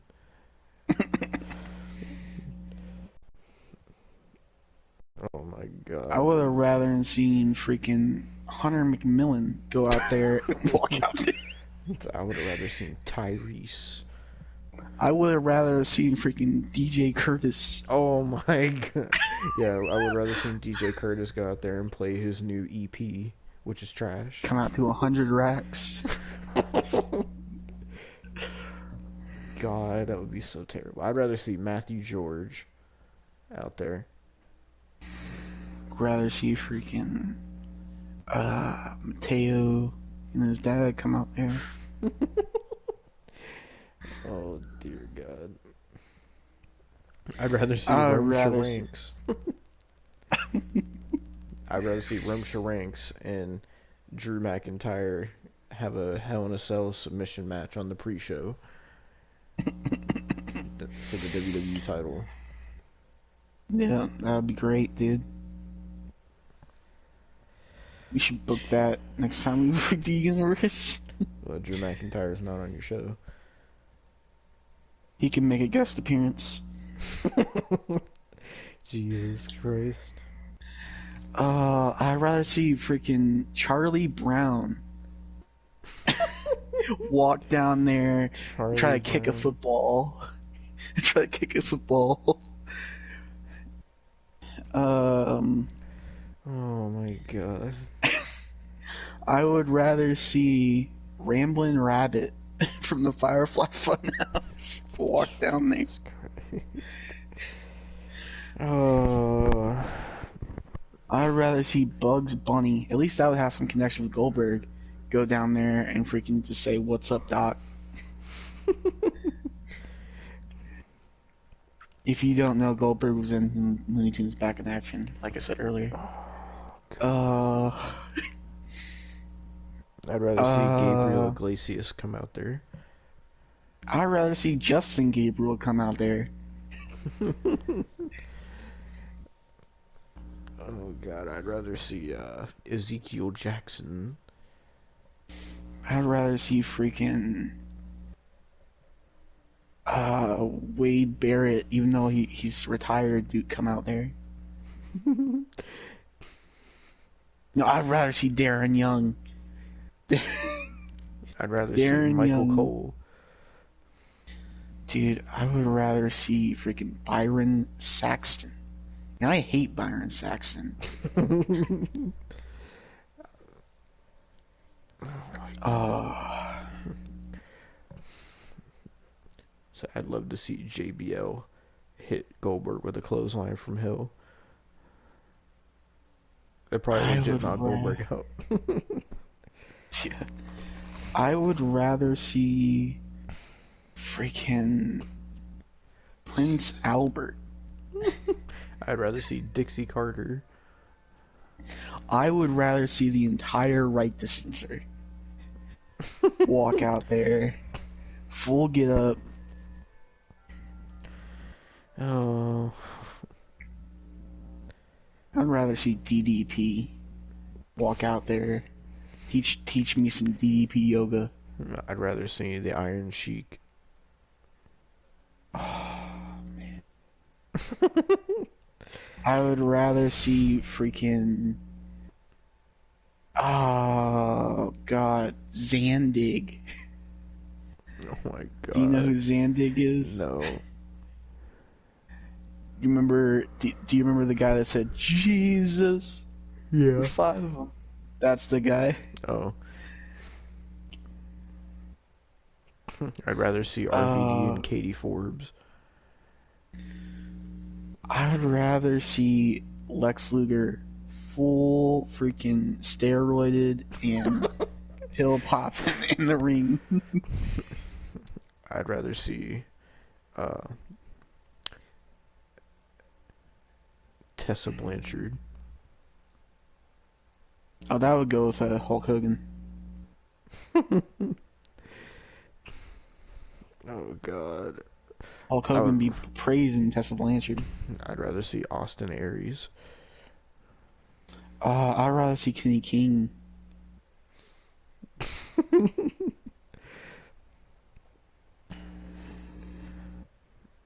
I would rather see freaking Santino's sentient arm with the freaking cobra slither down the ring.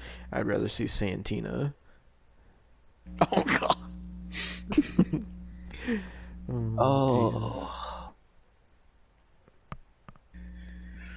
Oh. I'm running out of things to say. Jesus, how long have we been going? About 2 hours. Jesus Christ. Are you ready to wrap up?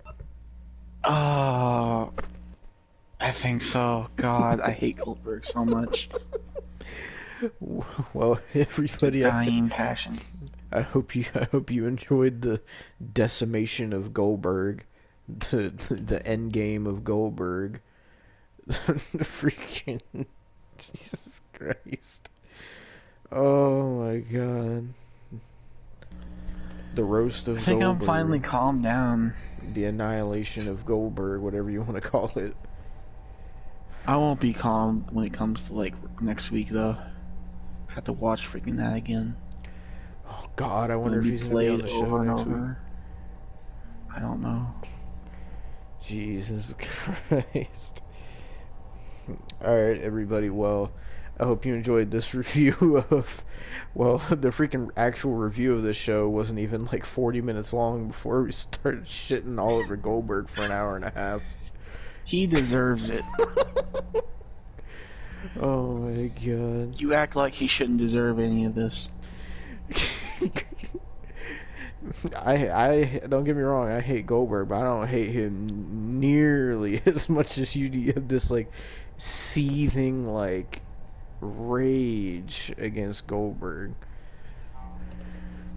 Is he your most hated person? Actually, no, that's surprising. It's just, I got so mad today that I just went off. Oh my God. Alright, ladies and gentlemen, well, I hope you all enjoyed this review of WWE Raw Legends Night on January the 4th, 2021. Um, We'll oh see you Friday God, for man. SmackDown. Yeah, we'll be watching SmackDown. Do you want to do a review of SmackDown? I guess. I hope Goldberg's not on SmackDown.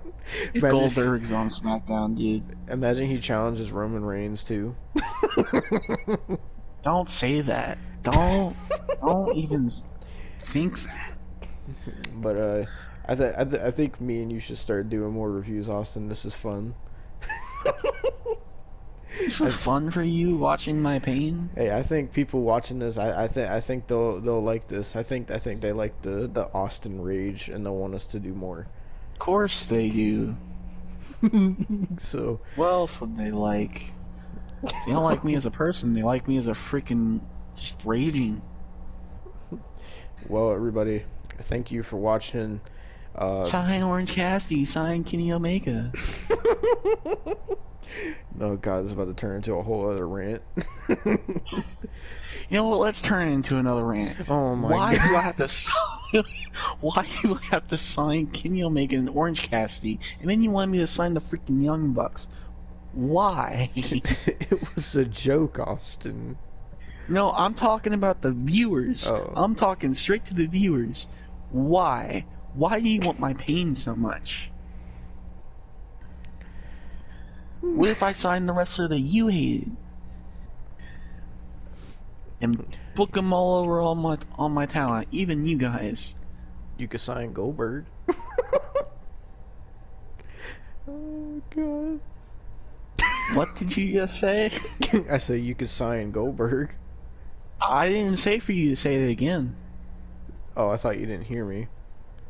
No, I genuinely didn't know you were that stupid to say that. He said, I'm offended. I am. I actually am offended. Why would you even suggest that? I'm as offended if you would say to sign freaking Kenny Omega or Orange Cassidy. Well, you That's signed how offended I am. You signed both of them. I didn't have a choice. They made me. Yeah, but Goldberg will bring up the ratings of Ring of Honor, Austin. Goldberg will bring up the ratings of the freaking unemployment line. That's what he'll bring up. Oh God. He'll be working at a freaking local Walmart. If I had a choice. Be a superhero and go stock those shelves. How about that? Oh my God. Jesus. He said go mop them floors. Go argue with the freaking one Karen that's not wearing a mask. How about that? Oh, That will teach him. this has been like the most epic Austin rant ever. Holy shit. I had no idea it was gonna get to this when we decided to watch Raw.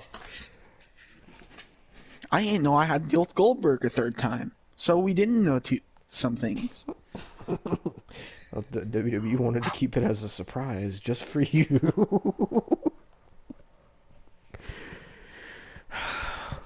God. I'm curious to see what Jim Cornette's gonna say about it when they do their review. I hope he's as mad as me. What if Jim Cornette likes it? I doubt he will, but Austin said I It will won't be make me watching Jim Cornette. disappointed. I would be disappointed. Oh my God. Alright, well, I think we should end this now. Jesus. Well, once again, thank you guys for watching Hunter, this make review. me Hunter Hearst Helmsley Jr. Make me Hunter Hearst Helmsley Jr. Don't bury me. Don't bury me, but I'm still gonna comment because you know you want freaking Orange Cassidy and goddamn Kenny Omega. I'm still gonna comment. Oh my God. Buried till Royal Rumble. So you want to really punish him? Hunter versus Goldberg. That would punish me because he'd be on my show. Oh my god. Can we end this now? I want to end freaking Goldberg's career. That's what I want to do. Oh, when Austin becomes a wrestler, he's gonna target Goldberg. I don't even care if he's in a nursery home. Oh my god. He's gonna go down to old Shady Acres. Just gonna fucking hit That's Goldberg not with serious. a Don't Canadian cancel me. destroyer. Don't cancel me. Don't cancel me. No, he meant it. He meant it. No, I didn't mean it. I didn't mean it. Don't cancel me. I'm not So- gonna. I'm not gonna. It's a draws if you're watching. I'm just playing. Nah. Draws, please. If you're watching, don't. I love you, Draws. Oh my god, dude. I actually thought about putting Draws on my roster because I just like feel bad for Draws and stuff. Oh god. Well, everybody, thank you for watching this review of Raw Legends Night, aka the decimation of Bill Goldberg at the hands of Austin the Artist. We will see you next time on our review for SmackDown, which will hopefully be a hell of a lot of a better show. But until then, Hopefully, I won't rage. we will see you next time. Peace out. Peace, I guess. Jesus. He said, and fuck Goldberg. Alright, hello everybody.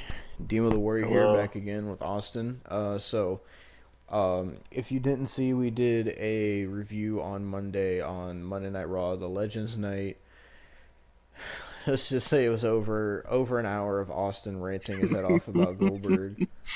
But so Austin, I gotta wanted- be honest. Huh? Like, I wasn't. I was so like mad at myself for getting like that mad. Just to be honest. Yeah, so tonight was New Year's Evil for NXT. They had their special. I didn't get to watch because I was at work. So Austin was the only one who watched this show, but he said he wants to do a review on it. So I guess I'll let Austin take the floor. Okay, so we start off with a package of Timothy Thatcher, somebody that I really don't like. I can't stand. Like, he's so bland. Like, he's like one of the most blandest parts of NXT. Got an injury update, so he couldn't compete tonight. So his match, I guess, got scrapped. I don't know who Timothy he's Thatcher facing. was injured. Yeah, I can't remember who he was facing because it didn't even show like on the card that I looked up earlier. But Timothy Thatcher is injured, so I don't even There's know what the that. match order was for this show. the match order I'm gonna go with it because I'm on their channel, so I'm looking at the clips just so I memorize everything, like promos and everything. Because I didn't take notes. I was gonna take notes, but I didn't take notes. Mm-hmm. He said nuts. Notes, not notes. Nuts. So and the show, and then finally, commentators introduce themselves, and Damian Priest comes out because it opens up with Damian Priest and Karrion Kross. Mm-hmm. Great match. Actually, pretty good match. One of the three matches that was good. The first good match, I should say, of three. So they announced 4 matches for their show. Well, for this show, but it turned out to be 6 matches. Yeah. So the whole focus on the match was basically Karrion Kross was focused on the injured ribs of Damian Priest. Damian Priest apparently is going to go to the main roster soon, from what I heard, Oh god. which I don't know why. If anybody, like I told Demo earlier, if anybody's going to the main roster, Rhea Ripley, Raw, please. They need more of a women's roster. Yeah, definitely. Because if not, we're stuck with Nia Jax and Lana, and we really don't need that.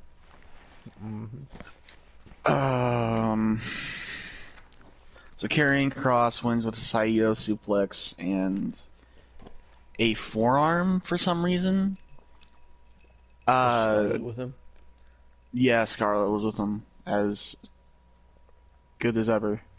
What do you mean by that? She's a good talent. You said as good as ever.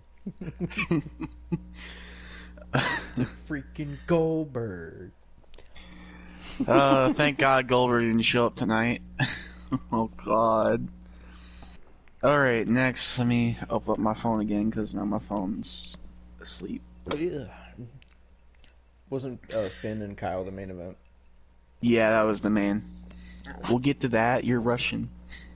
I just was wondering if it was the main event or not, because I know sometimes they don't have the NXT title in the main event. Yeah. Mercedes Martinez did a promo saying that she's coming for the NXT Women's Championship. I mean, Io Shirai beat everybody else, so literally everybody. Yeah, so... And then the first of the awful matches. Oh my God. Santos Escobar, Cruiserweight Champion. This is how, like, defeated they are with the Cruiserweight Championship. They've already put NXT. They put it on this boring Santos Escobar. I know he was King Cuerno. I know he was in Lucha Underground, but he's still boring. But the challenger is not even an interesting challenger. It's Grand Metalik. Why would I want to see Grand Metalik? This is the second time I've seen Grand Metalik this week. That right. I saw him on Raw Legends Night and tonight, and I didn't want to see him there. I don't want to see him here. Is he on your shit list? No, it's just he's not good. Like, oh my God. I just don't like him. So who won? Santos Escobar with his stupid Samoan driver. I swear everybody uses a Samoan driver. Freaking Mike Bennett uses a Samoan driver. God dang. Metalik uses a Samoan driver. And then Santos Escobar uses a Samoan driver. Stop using Samoan drivers.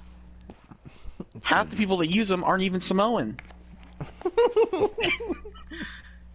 It's gonna end up like the super kick one day. Probably is. It's the default finisher on the WWE games. That's true.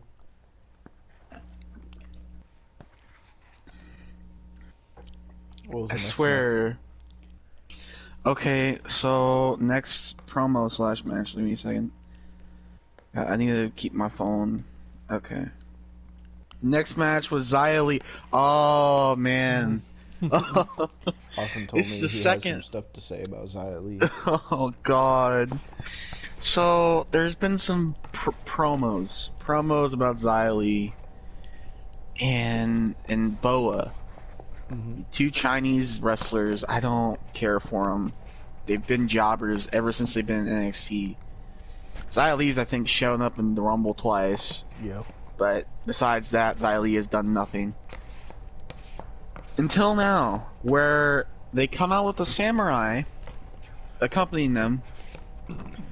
Xia Li, I wish I had a picture so Demo can edit this, because I couldn't find a picture. But Xia Li looks like she's wearing a curtain on her head. I swear to God, it's like a red freaking curtain. It's like a hat. It's got like a hole where the head would go, because like it's basically like a curtain, and then it's got like a rod where there's fabric. I don't know what kind of Chinese thing that is. Or if that's, I don't care if it's their culture. It looks dumb. Oh, Austin, you're gonna get called a bigot for that and an uncultured swine. Oh God, I'm sorry. But still, it looks stupid. She looked like she's wearing a curtain. Somebody's gonna clip that and be like, "I don't care about your culture." And then And then Boa looks like an extra from the Matrix. Looks like Agent Smith, a Chinese Agent Smith. And I'm like, why? Why? So they get into the ring. Xylee faces this jobber. I think that the girl that was facing her actually had like a match with teaming with Sin Cara against Andrade and Zelina Vega at one point. Can't remember her name for the life of me. But she was like a masked wrestler. Basically, it was a squash match. Freaking Xylee won with a kick. Because everybody does kicks at this point. Might as well have this one do a kick. I didn't care. The only thing that made me pop was their outfits, because what was that? They go outside the ring and they go down the ramp. They don't walk down the ramp and into the backstage area. Their smoke comes out of the samurai's chair and they disappear. I'm not kidding you. Why? I don't understand. I don't get it. Like, that has to be one of the most mud show things I've seen on this show. Oh, God. Okay, next. Oh, I think it was Bronson Lee who was supposed to face Timothy Thatcher. So Bronson Lee promises big things, says 2021 is going to be his year, and then says that he's rooting for Rhea Ripley in this next match. So Rhea Ripley comes out, and it's Raquel Gonzalez and Rhea Ripley. The second of the good matches. So, I mean, this was a typical last man or woman standing. They put Raquel Gonzalez over. I don't know why.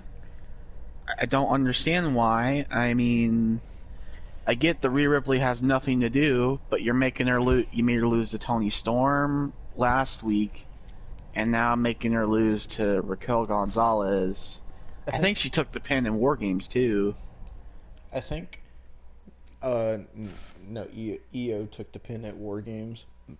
Oh, did she? I think they're trying to build up Raquel because they had her pin EO at War Games, and now Rhea. So I guess they're trying to build Raquel up as this big threat, I guess, of the women's division. But the thing is, Raquel is boring. Like, she calls herself the female Kevin Nash. I saw her. She made a post. She called herself Big Mommy Cool. Yeah, like Austin said no. She's legit just the. I mean, she could probably work like Kevin Nash. I mean, as long as she tears her quads. I mean, that's all she's got to do. This isn't related to NXT, but this is gonna make you mad, Austin. Oh, what? So someone made a post on Instagram that said Finn Balor defends Goldberg's return. And it says, while speaking to Metro, Finn Balor said, "Those guys carved out their legacy and proven over the years that they belong on the show. Whether it's for one night or every night, that doesn't affect me and shouldn't affect anyone else. For me, when the tide comes in, all the ships rise. If we can have Goldberg on the show, if we can have anyone on the show for one night, I feel it's better one night than never. I welcome these legends with open arms." Send me that link. We're going to take a look at that after we review the NXT. We're going to take a look at that. Okay. It's on Instagram, not Twitter this time. Alright. Now, as I was saying, Raquel Gonzalez goes over. It was boring. I mean, I like the match. I don't like Raquel Gonzalez. She's more of a muscle than anything to me. Mainly because that. Because this is off topic, but you said Xylee faced a jobber chick. Yeah, it was the one that was like booked on Raw for a couple weeks. Because someone posted a thing. Was her name Katarina Cortez? Was she wearing like pink? Yeah, yeah, Yeah. because she was on Raw for a couple weeks with Sin Cara before he got released. Oh yeah, I do remember her. Yeah, yeah. So I remember she was with Sin Cara, and I mentioned that, but like I couldn't remember her name for the life of me. Hmm. But so yeah, that happened, and I was like, why? But I mean, I guess they want Raquel Gonzalez. I mean, what are they gonna do? She's still with Dakota Kai. Are they gonna break him up? I don't know. Because if they break him up, are they gonna turn Dakota Kai heel or face? Because she wasn't really good as a face. I mean, she was a good wrestler, but not good as a character. I mean, if they do push Raquel to face Io, and if she does beat Io and becomes women's champion, like I feel like they'll probably do a storyline where like Dakota will be mad at her because like she was supposed to be the successful one and Raquel was supposed to help her. So then they'll probably turn Dakota face, I'd imagine. I If that's what mean, they end up doing. I don't want them to turn Dakota face though, because Dakota is actually a pretty good heel. And like, I I figured don't know. Dakota would have been champion by now. I Or at know. least I having wanted another her to tournament. beat Io at 30. You know, me too. Even though Io is my baby girl, but Dakota. It's a little creepy, man. Just gotta say that. Man, you over here saying that you'd get behind Lana if you could. You'd get behind Peyton Okay, Royce. okay. I admit. Goddamn. Accusing me when you guilty. Well, I mean, you called her your baby girl. It reminds me of that, like, that. I don't know. It's a little weird. Reminds But you of what? it reminds me of a clip from a Netflix movie that just unsettles me. So Cuties, Austin? no, it was just God, nah.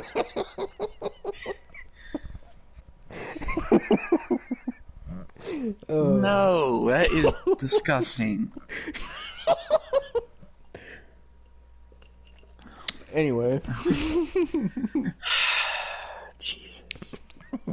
Okay, we go from that to the Undisputed Era of Adam Cole and Roderick Strong. Weird pairing, but okay. Announcing that they're going to be going into the Dusty Rhodes Classic. So are they doing a men's and women's Dusty Classic? Yes, Oh, they're God. doing a men and women's. And then the way comes out with cops. They come escorted by cops, and then the cops leave. Johnny Gargano is celebrating his curse being lifted or whatever. I don't know. I don't care about the way. He gets a couple gifts. And then freaking Dexter Lumis rings a bell. Shotzi Blackheart comes out. And Kushida comes out. And then he shows a painting of Kushida and Shotzi Blackheart versus Candice and Gargano. And the last of the bad matches start. And before we get to the bad match, through the match, they decide to put the mute Dexter Lumis on commentary. They're like, okay, he finally says something, right? Right? No, he says nothing. They just mention it, and then they pan to it a couple times, and he makes a couple faces. What? Whose idea was this? Triple H, if this was your idea, you need to get on some meds, dude. Like, did that torn pectoral get to you? Did you getting, did that, whatever spot that you took at 35 get to you? Oh God, no, I'm seeing stuff about Raw now, but we can get to that after. Oh God. Alright. So, Shotzi and Kushida faced away, and Gargano and Lorray do their whole tricks. Candice almost sacrifices herself for Johnny, and then Kushida gets a roll up on Johnny and wins, so he pinned the North American champion. And while we're talking about Kushida, why is he the Japanese Elias? Why is he wearing skinny jeans wrestling? Why does everybody wear skinny jeans? Freaking John Moxley wears his goddamn camo pants. Elias wears his ripped skinny jeans. Freaking Kushida wears skinny jeans. God, I swear you could just pick somebody up off the street with skinny jeans and put them in a wrestling ring and they'll wrestle. Get them some gear. So that happened. And then we get announced that NXT TakeOver comes to this way on Valentine's Day. They didn't even take the advantage of calling it St. Valentine's Day Massacre. They just called it NXT TakeOver. They couldn't even make a logo that was like Valentine's Day themed. It's just the regular NXT TakeOver logo. So, I mean, I guess I'm watching that because I don't have plans for Valentine's Day, sadly. Yeah, me neither. So, fun. I mean, I'm going to get to see the Way win. I bet you Johnny will still be the champion by then. So we'll get to see that. Maybe it's going to be the Way versus Kushida.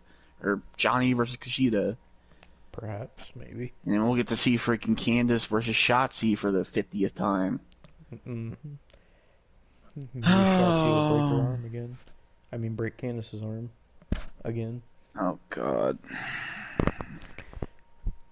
What's next, Austin? Because I did not watch this show. The main event was next. Finn Balor versus Kyle O'Reilly for the NXT Championship. So, this match was hard-hitting. It was great. It was probably the #1 best match of the show. Although, Finn, we're going to give you a talking to after after we talk about your match.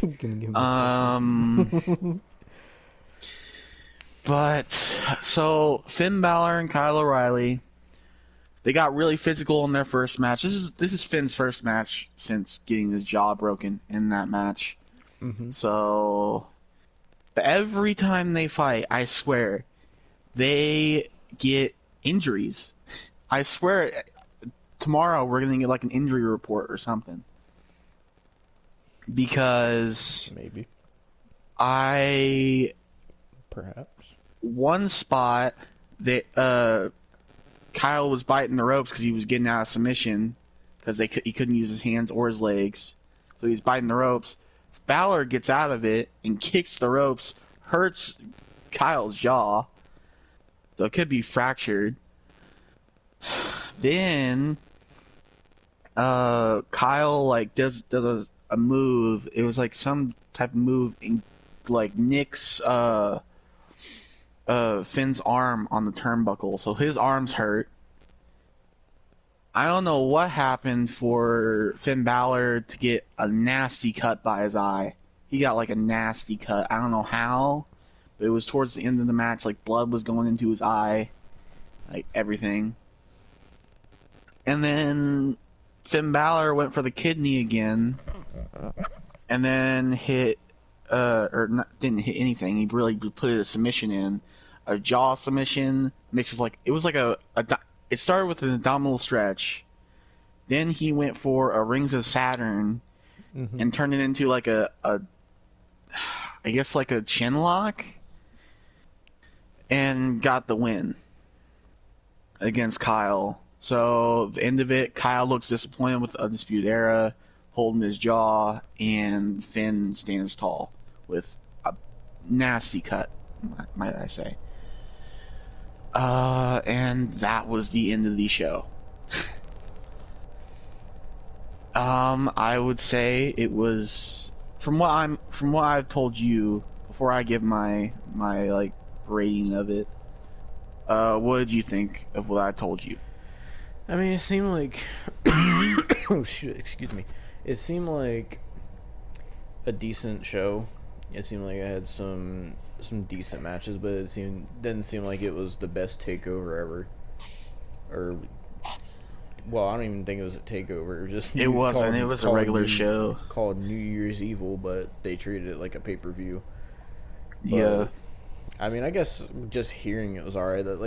That's why I didn't have much input into this review, because I didn't watch the show because I was at work. So I don't really have any opinions on these matches because I didn't watch them. So I mean, only 3 of them were good. Like, if you would have saw the freaking Xia Li crap, he would have died too. Cause that was the one time that I felt like why? It was like a 2-minute match, and like, for one, a squash match only needs to be like a minute, not 2. I don't know. I could go on about that match, but I'm not going to, because some Irishman said something about Goldberg, didn't he? oh yeah, Finn Balor. Oh, Finn, why? Finn, why? Finn. Alright, this is gonna take me... Okay, so how did you get the link or whatever? I sent it to you on Oh. Instagram. I sent you 2 things. Okay, I see what it's saying.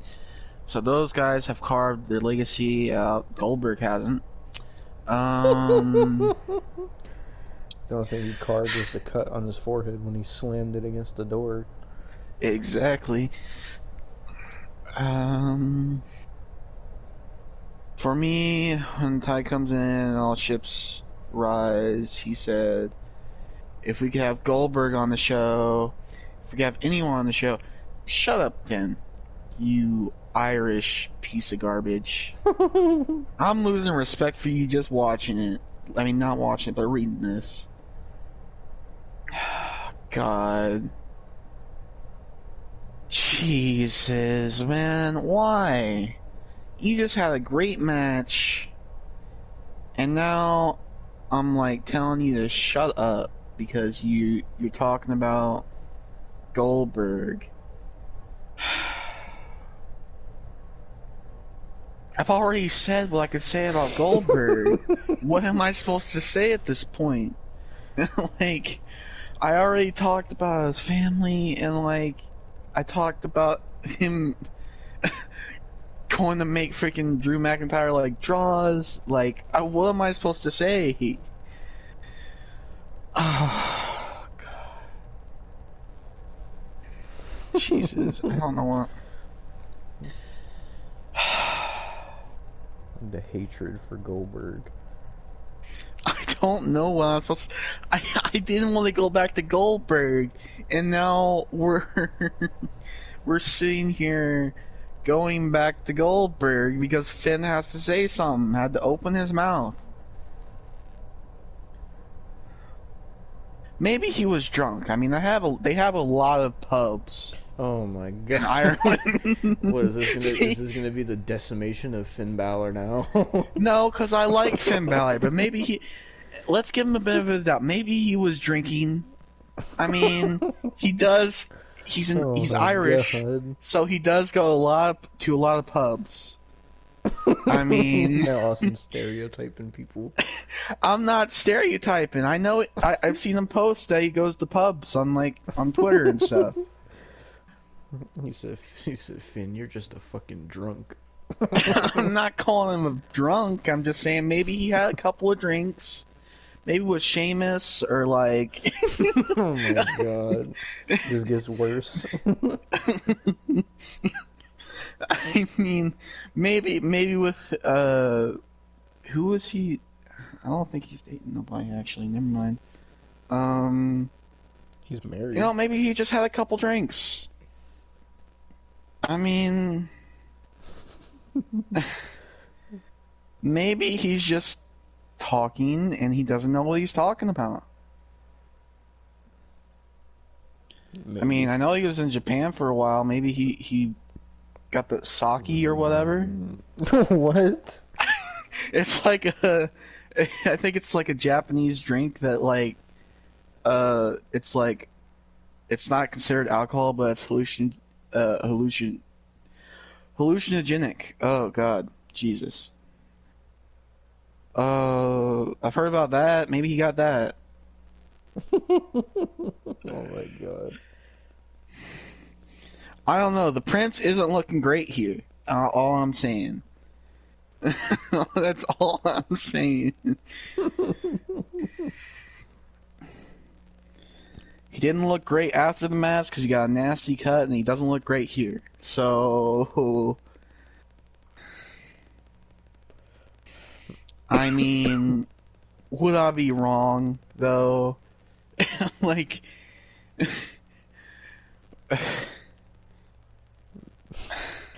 Just let Austin go on his Finn Balor tirade. I'm not even gonna go on a tirade because I like the guy, but like, this is just unacceptable.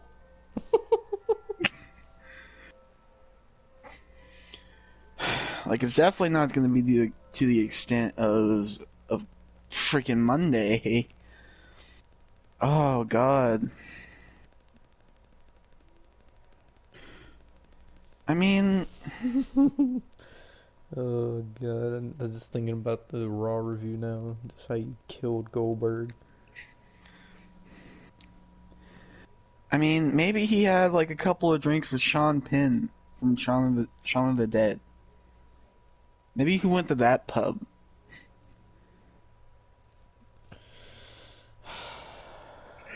Oh my god. I mean, I think Finn Balor would have fit well in Shaun of the Dead. I don't know what we're going for. I mean, he's Irish, so they hid in the pub. God, Austin. They hid in the pub. That's all I'm saying. I'm not stereotyping.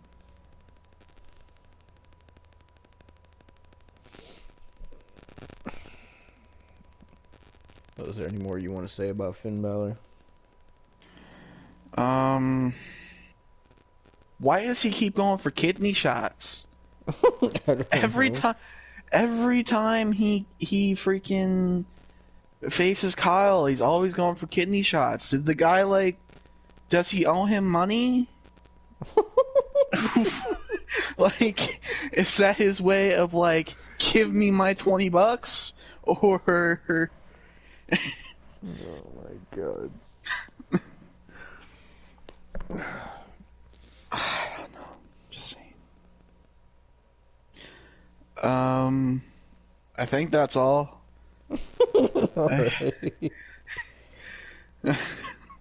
I mean, we've learned today that Karrion Kross is great. Xylee sucks. The way sucks. Freaking Grand Metalik and Santos Escobar is boring. Let's see. Raquel Gonzalez is somehow getting pushed. And Finn Balor and Kyle O'Reilly could have a good match. And also that Finn gets drunk. Oh my god. I mean, I don't think it's that bad where he has to go to rehab for it. I'm just saying, like, he had a few too many. Oh my god. Next Finn Balor is gonna be blocked by Austin on Twitter. He had like a couple pints. I mean, A couple it was just a fights. couple, but it was too much. It was too much for him. He's starting to talk good about Goldberg. I looked at Goldberg and like none of Goldberg or his family have blocked me, so I think I'm in the clear. Oh god, man. Is that all you have to say about NXT, Austin? I guess. Do you want me to talk about AEW as well? You told me you hated it and you fast forwarded through it, so I don't know how much there is to talk about. Well, I could talk about like 3 things that I saw. Alright. So this would be a NXT New Year's Evil and AEW New Year's Smash review, I guess. Why did they call it New Year's Smash? It just sounds stupid. Alright, so I saw freaking God Cody Rhodes and Snoop Dogg. Let's talk Snoop about Dogg that in the first. thumbnail. God, Snoop Dogg. I saw the clip Oh of him doing the God. freaking crossbody or the splash. Yeah, we'll get to that. So basically, Just to preface, I didn't see anything from AEW either. So yeah, he didn't. He didn't. He just saw. He heard some of it because I was watching it while he was on the phone, but he didn't see any of it. So Snoop Dogg, for one, Snoop Dogg's gonna it's gonna destroy Sasha Banks. They're gonna destroy Sasha Banks in WWE because Snoop Dogg's in AEW now. I guarantee you. I guarantee it. Oh, but Snoop Dogg remixed Cody's theme. The remix sucks. So I didn't hear it, but just thinking about what Cody's theme is. I could send it.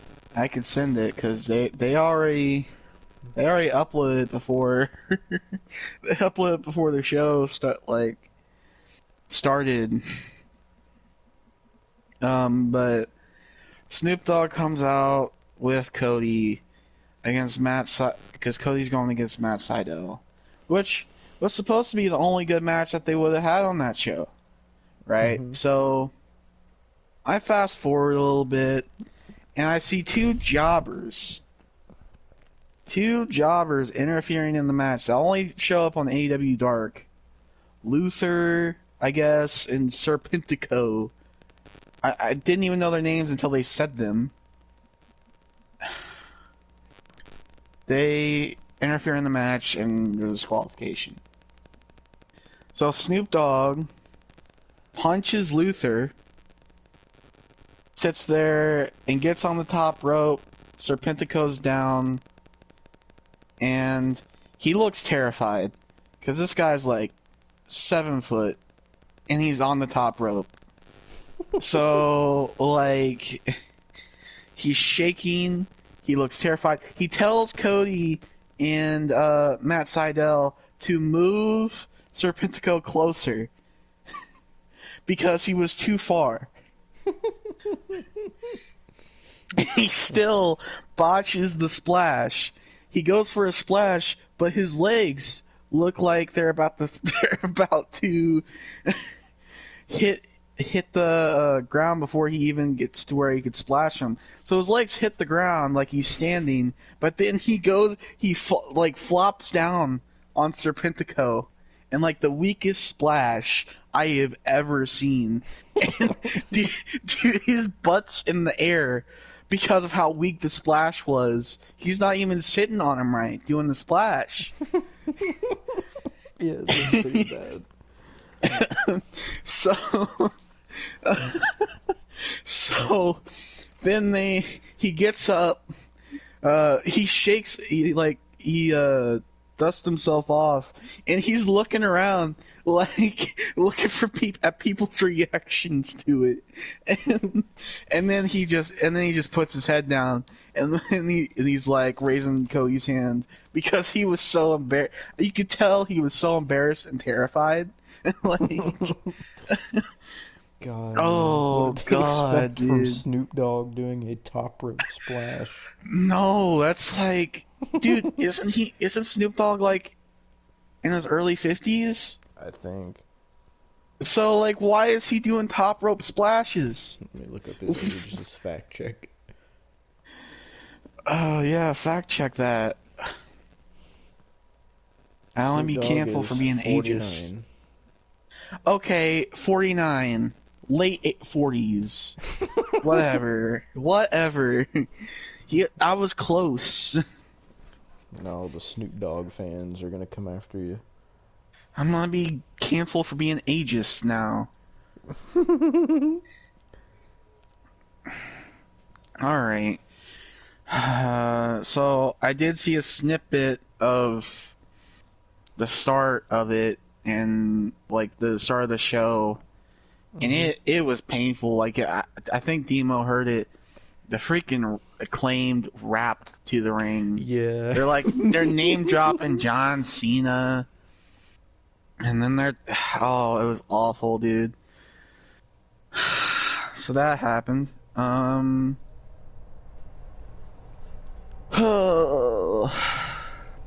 So then John Moxley is somehow getting worse at his promos. They're getting even more outlaw. Okay, so there's that. MJF, I watched MJF's little thing that he did in the back, because Walter, or not Walter, I'm thinking Walter. of WWE. Wardlow beat Jake Hager because they had to have a grudge match or whatever, and MJF's like saying it's okay, Jake Hager, because he's being a two-faced piece of garbage, because that's who he is, and that's, it's great, but Jake Hager like says, you were gonna get knocked out, but I really appreciate that, and then fist bumps him. So Jake Hager went from being this knockout MMA fighter, undefeated, to thanks for checking on me, man. Thank you. I got feelings too, even though I should be stone cold because I'm like an undefeated MMA fighter. I'm gonna fist bump you. So they just ruined Jake Hager, even though he was stale as warm bread anyway. Oh my god. Okay, then the last moment of the show, Kenny Omega beats Rey Fenix, because, Kenny Omega always beats Rey Fenix. I don't like either one, Rey Fenix or Kenny Omega, but every time I see them fight, which has been like the 20th time at this point, so I fast forwarded that. I wasn't seeing it the 20th time because I don't want to see their Outlaw Mud Show, freaking Just AAA. like Jim Cornette right now. I fast forwarded that. Did I miss anything, Brian? But I sit there and fast forwarded to the end, and John Moxley has got his Mud Show freaking barbed wire bat and starts hitting Kenny Omega with it. So it's cool, but it's not cool because it's garbage match wrestling, and it's Kenny Omega. It's a messed up situation because he's beating up Kenny Omega, but I don't like either of the guys, so I feel conflicted. God. So, and then Don Callis gets Luke Gallows and Carl Anderson from Impact because they're still doing the thing, and oh god, Hard to Kill soon. I just remembered that. But they, John Moxley gets some magic killer from the Good Brothers, and then the Young Bucks come out there trying to tell the Good Brothers and Kenny Omega to stop this. This is not what we need, and whatever. I hate the Bucks. The only people I like in this situation are the Good Brothers, and even then, them aligning themselves with the Bucks and Kenny Omega makes me hate them. So, really, I hate everybody in this situation right now. So then, Kenny and the Good Brothers do their stupid too sweet hand signal, because Bullet Club, remember that was relevant in 2013. Let's keep it going. It's 2021, guys. 8 years ago. It's not like we've done it to death. I'm pretty sure we got a cease and desist, so we can't really do this sign no more, but we're still gonna do it. Oh yeah, I remember Oh, and then freaking the Bucks reluctantly join, and they turn heel and do the Too Sweet with them, and the show ends. that. He said Buck Hogan and Balding Buck. I am so glad I watched NXT tonight, because if I watched AEW live, I don't know what would have happened. We went on a AEW tirade. Oh, I would have, because I would have suffered watching that live. You should watch AEW next time. No. I'll make sure I can't watch. I was playing. Hey, if I'm watching AEW live again, you're watching. So I had to sit through Raw. Okay. yeah, you're gonna have to sit through AEW if I'm watching AEW live again. Jesus Christ. Oh, so that was AEW and NXT. Yep. This is going to be a shorter review than the Goldberg thing. Well, I mean, Cause I had a lot to say. How long have we been going? I don't know. I won't know till I stop the recording. Okay, I mean, I guess bye then, so we can see the recording. All right. Thank you all for watching this NXT/AEW review for January 6th, 2021. See you Friday. Yeah, we will be watching SmackDown. I will be able to watch, so we'll both give our thoughts on it. Hopefully, SmackDown is a good show. I'm looking forward to it more Hopefully, than I was man. Raw. So, we'll see. But Alright. we'll see y'all later. Peace. Phone it. What is up, everybody? Demo the Warrior here, back again with Austin the Artist. So this week we have reviewed Raw Legends Night, which was horrible. Probably one of the worst Raws I've ever personally seen. Oh. And Austin reviewed NXT New Year's Evil and AEW New Year's Smash Night 1. Those I'd say were better than Raw, but still not the greatest shows ever. Then we had SmackDown tonight, which SmackDown was actually a pretty decent show. Some things don't make sense, and we're going to get into those things because I got some things to say. Austin has some things to say, so let's get into it. Alright. So start off. You can go ahead. Okay. I We start off with Roman Reigns in the ring. So that's like we always do. It's just like always. So yeah, it was Roman, Jey Uso, and Paul Heyman. And from what I saw of it, so to preface this, we were live streaming during the SmackDown, so Austin didn't watch it, and I had it playing on my phone, and I kept glancing at it. I know everything that happened, but in terms of like if there's promos, I didn't really listen to them.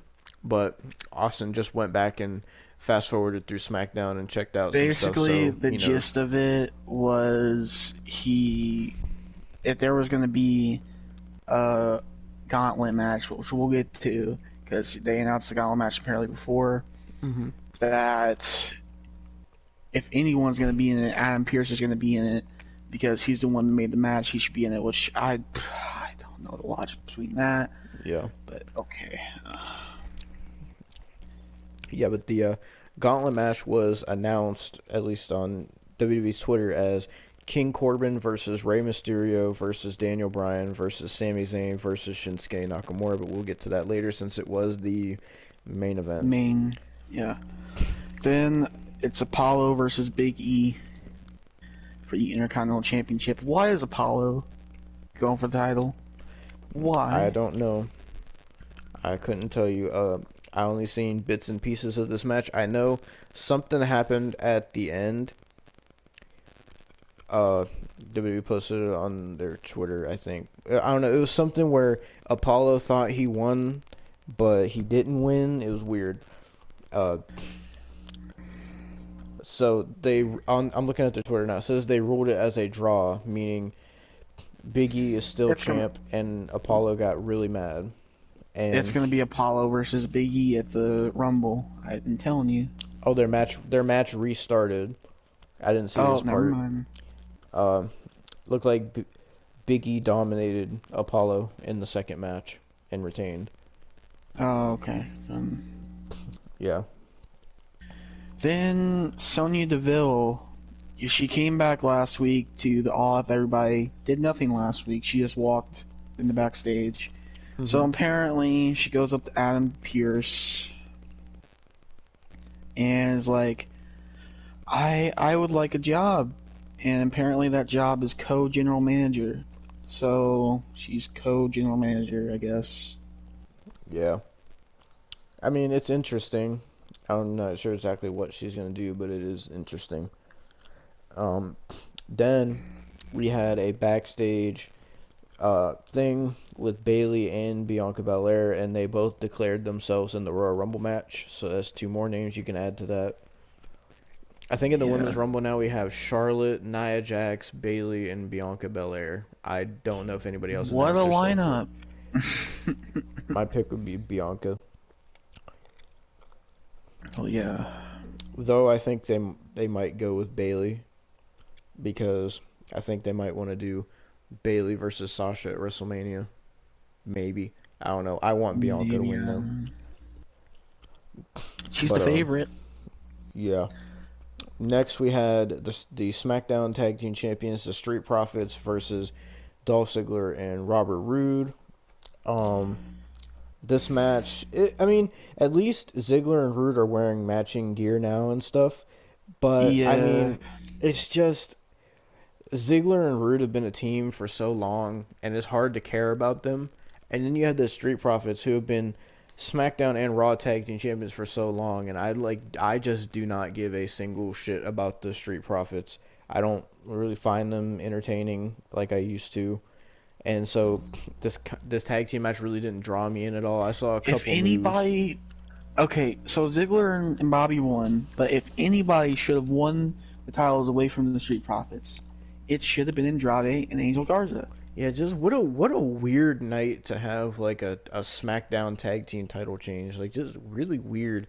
Just randomly have the titles change hands to Rude and Ziggler of all people. Like weird. I understood when they got the titles against Strowman and Rollins, like 2 years ago, legit 2 years ago. Yeah. But now, what have they done since then? Nothing. Absolutely nothing. I mean, Rude was injured for the longest time, and then he came back with a WWE Championship match. I know at one point they were cronies for King Corbin. Yeah. That's about it. Up until now, anyway. That's how I saw Bobby Roode at a live show. But, yeah, the Roode and Ziggler win the SmackDown tag titles. I don't know how long they're going to hold them. I don't imagine too long. Then they did a thing where they, I guess, Sports Illustrated did their top superstars of 2020, and they put the number one superstar of 2020 as Sasha Banks, so WWE showed that off, which I'm fine with because Sasha Banks is great. I don't know what your number thoughts 2 are. is probably Kenny Omega. Number 3 is probably Orange Cassidy. I saw the list. Number 2 was John Moxley. I forget who number 3 was. Probably Kenny Omega, knowing them. I wish I could find the Sports Illustrated tweet about it.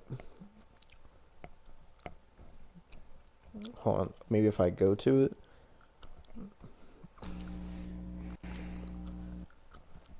Jesus, they tweet a lot of NBA stuff.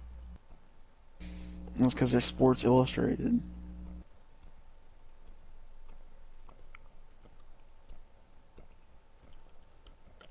Okay, it's not on their Twitter.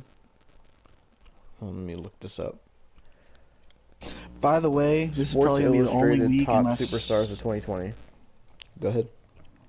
This is probably going to be the only week we do this consecutively. Yeah. I know we do plan on doing a Royal Rumble review the day after, but we don't know if we're not doing this consecutively. Yeah. All right, so just in case you're curious, here's Sports Illustrated top 10 wrestlers of 2020. So number 1 was Sasha Banks. Number 2, John Moxley. Number 3, Drew McIntyre. Number 4, Tetsuya Naito. Number 5, Kenny Omega. Ugh. Number 6, Bailey. Number 7, Io Shirai. Number 8, Kota Ibushi. Number 9, Roman Reigns. And number 10, Eddie Kingston. Oh, at least they gave 10 to Eddie Kingston, a good wrestler. Yeah. God damn it. You know, besides his garbage match stuff.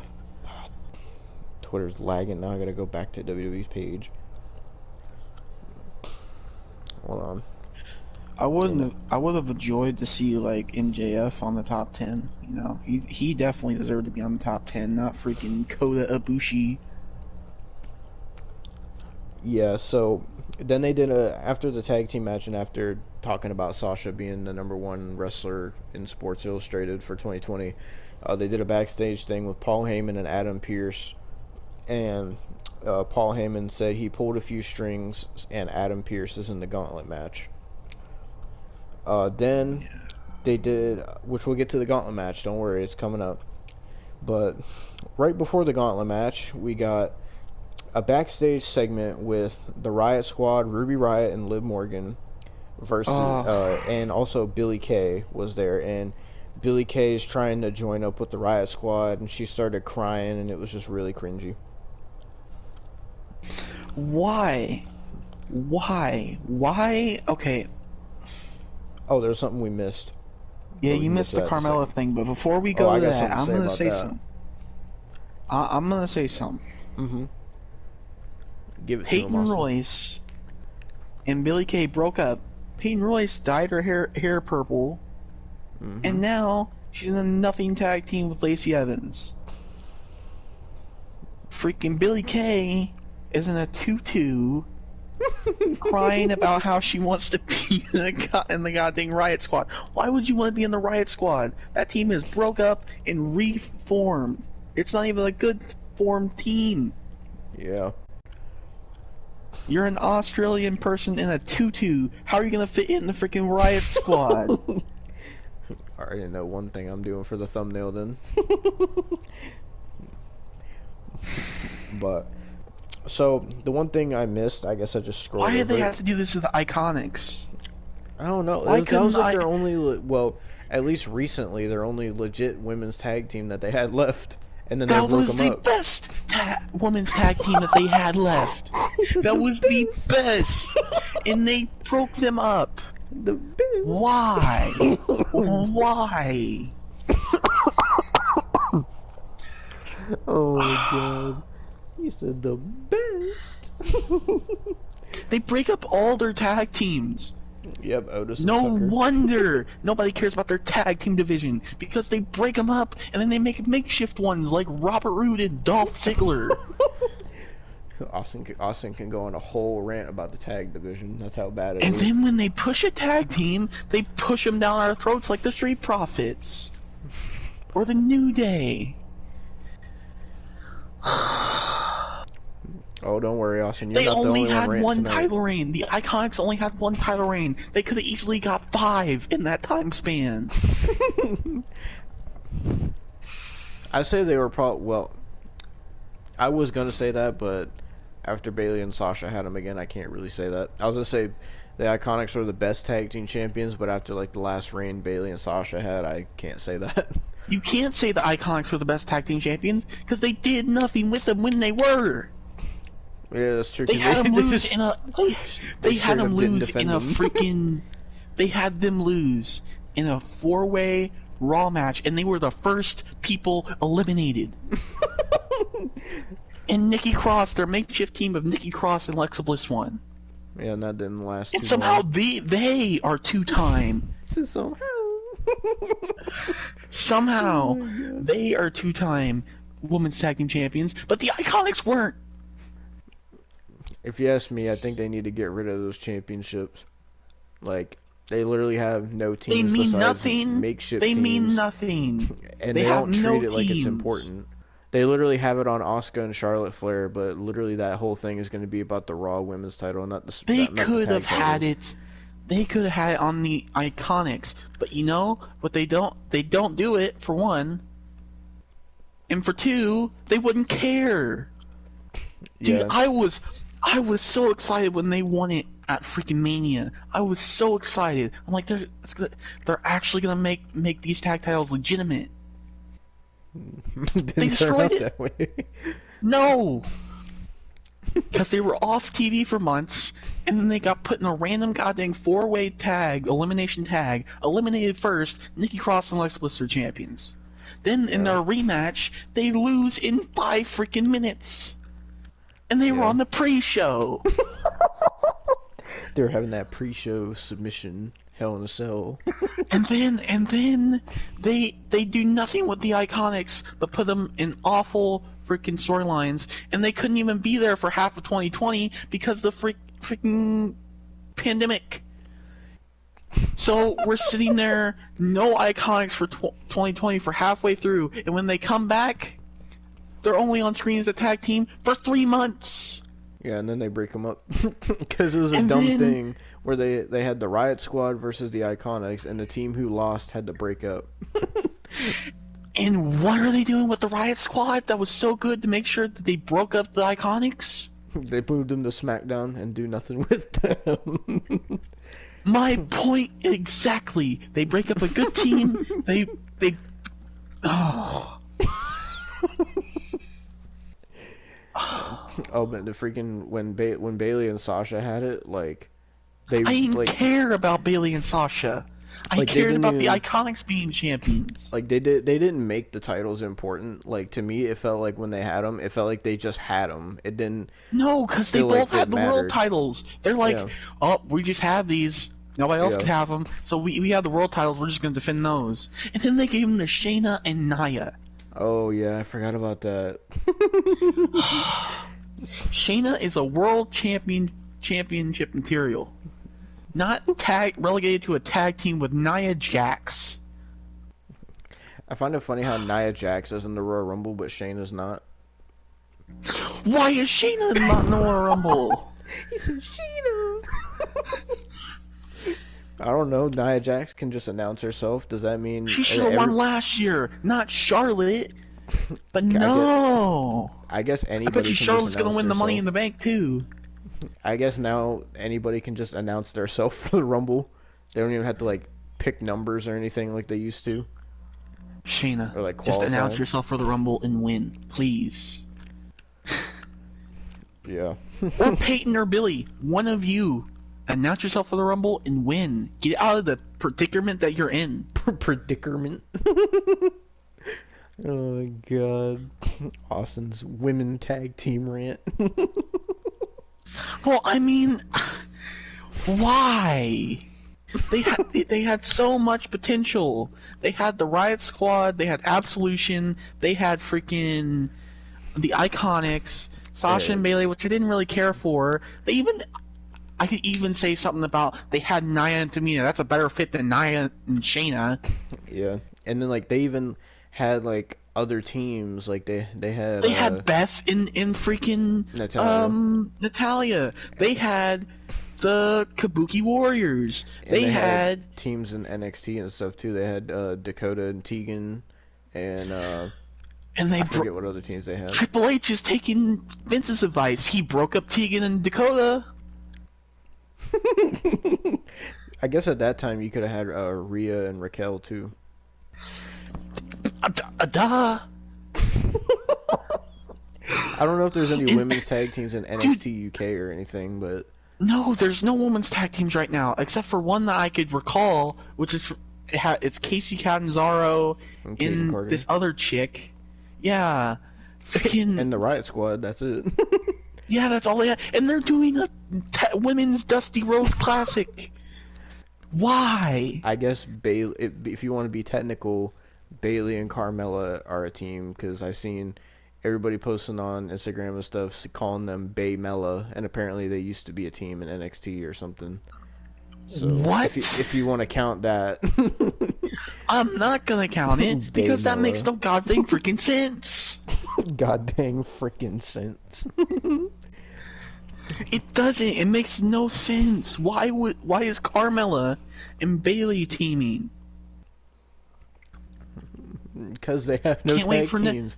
Their I can't wait literal for tag next. team I title can't. match was Charlotte and Asuka, who don't go together at all. Sasha and Bianca, which I can kind of see that one, and then Bailey and Carmella, and then Peyton and Lacey Evans, and Riot Squad, and that's like most of those are makeshift teams. I can't wait for when we get another And Raw Nia Legends Shayna. night when they bring back freaking Alicia Fox and Tori Wilson and team them up, because you know what, they're legends. I think it would have been cool if they would have like still had Actually, Trish and Alicia Lita. Fox isn't a legend. Isn't a legend. Yeah, no, she's not. But I think it would have been cool if they like during the whole height of the women's tag team title thing, if they would have had like Trish and Lita come in and do a few matches and stuff and be champions for a little bit. That could have elevated those titles, but they didn't. I could have even seen them having Mickey and Alexa be a team still. That or, I don't know. I was gonna say Mickey and Trish, but I don't know how well they would have worked because their history. Yeah, wasn't there history like Mickey was a stalker lesbian? Yep. Oh, So- does anybody remember that Liv Morgan is supposed to be a lesbian? Or did Oh everybody just yeah, forget that's that? right. Remember that? Started 2020 and now it's gone? Yeah, freaking Liv Morgan, Lana, Rusev, Maybe Bobby that's why the Lashley Riot Squad are storyline. back together. Maybe that's why the Riot Squad are back together. I mean, hey. I mean, they're not gonna say it, but we could think it. Well, I guess before Charlotte, I guess another team would have been Asuka and Lana, but that was terrible. Don't even mention that team. That team doesn't even need to be discussed. Apparently, If Lana's Lana quote unquote is in any injured. team, if Lana is in any team, she needs to be in a team with Eva Marie and become an enhancement talent. God. Austin said Did he you wasn't know? ranting Did you tonight. know it was confirmed? Did you know it was confirmed that Eva Marie was actually backstage at a Raw Really? in December? I'm not even joking you. Jesus Christ. I mean, hey, she has purple hair, so maybe they'll put her with Peyton Royce. That would be worse. Are you All right, done go on about Carmella. Go on about Carmella. Austin said, I'm not ranting this time. Just go on about Carmella Alright, let me take my gum out so I don't and choke her in my freaking servant. seething It's kind of anger. messed up how her servant is black, by the way. It's kind of messed up. Oh my god. Okay, so now that Austin's ranted about that, let me get to my freaking rant, because my rant is going to be about Carmella, because I absolutely I don't understand why people like obsess over Carmella, and like why people say Carmella deserves this and Carmella deserves that. I mean, she's decent enough in the ring, but she's the kind of Good wrestler. looking, but she's not good in the ring. She's the kind of wrestler where her opponent has to make her look good in order for her to look good, and that's a problem. She's a Lana or an Eva Marie, I basically. mean, she's better than both of them, I would say, but like, it's just so. Let me say what she's happened. a Christy first. Hemming. She's a Christy Hemming. So she did this backstage thing where she's like drinking wine because apparently Carmella is just obsessed with wine now. I think she has her own wine brand, like the Bella Twins or something. And she has this servant now who's this black dude. I don't know what his name is. It's kind of messed up. I'm just saying. But, so she was already in a feud with Sasha, and Sasha pinned her clean in a women's title match. So then they did Bailey and Bailey and Carmella versus Bianca and Sasha last week or something, and Carmella pinned Sasha clean. So now apparently Carmella is getting another title match. And I just don't... Because why not? I don't In the Vince understand McMahon why. Logic book. Like, Because it's the Vince McMahon logic book. If you get pinned, and if you still got pinned clean, and if you pin her again, you get another shot. I like how this is turning into your rant.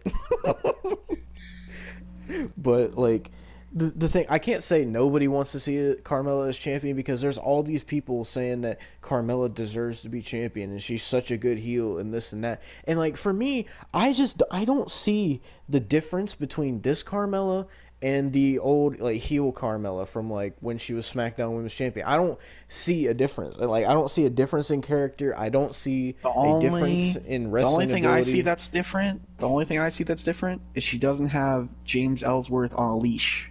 That was terrible. She changed James Ellsworth for a black guy. That's the only thing that changed. And Yeah. but freaking like it's just like all these people say she deserves to be champion when she sucks in the ring.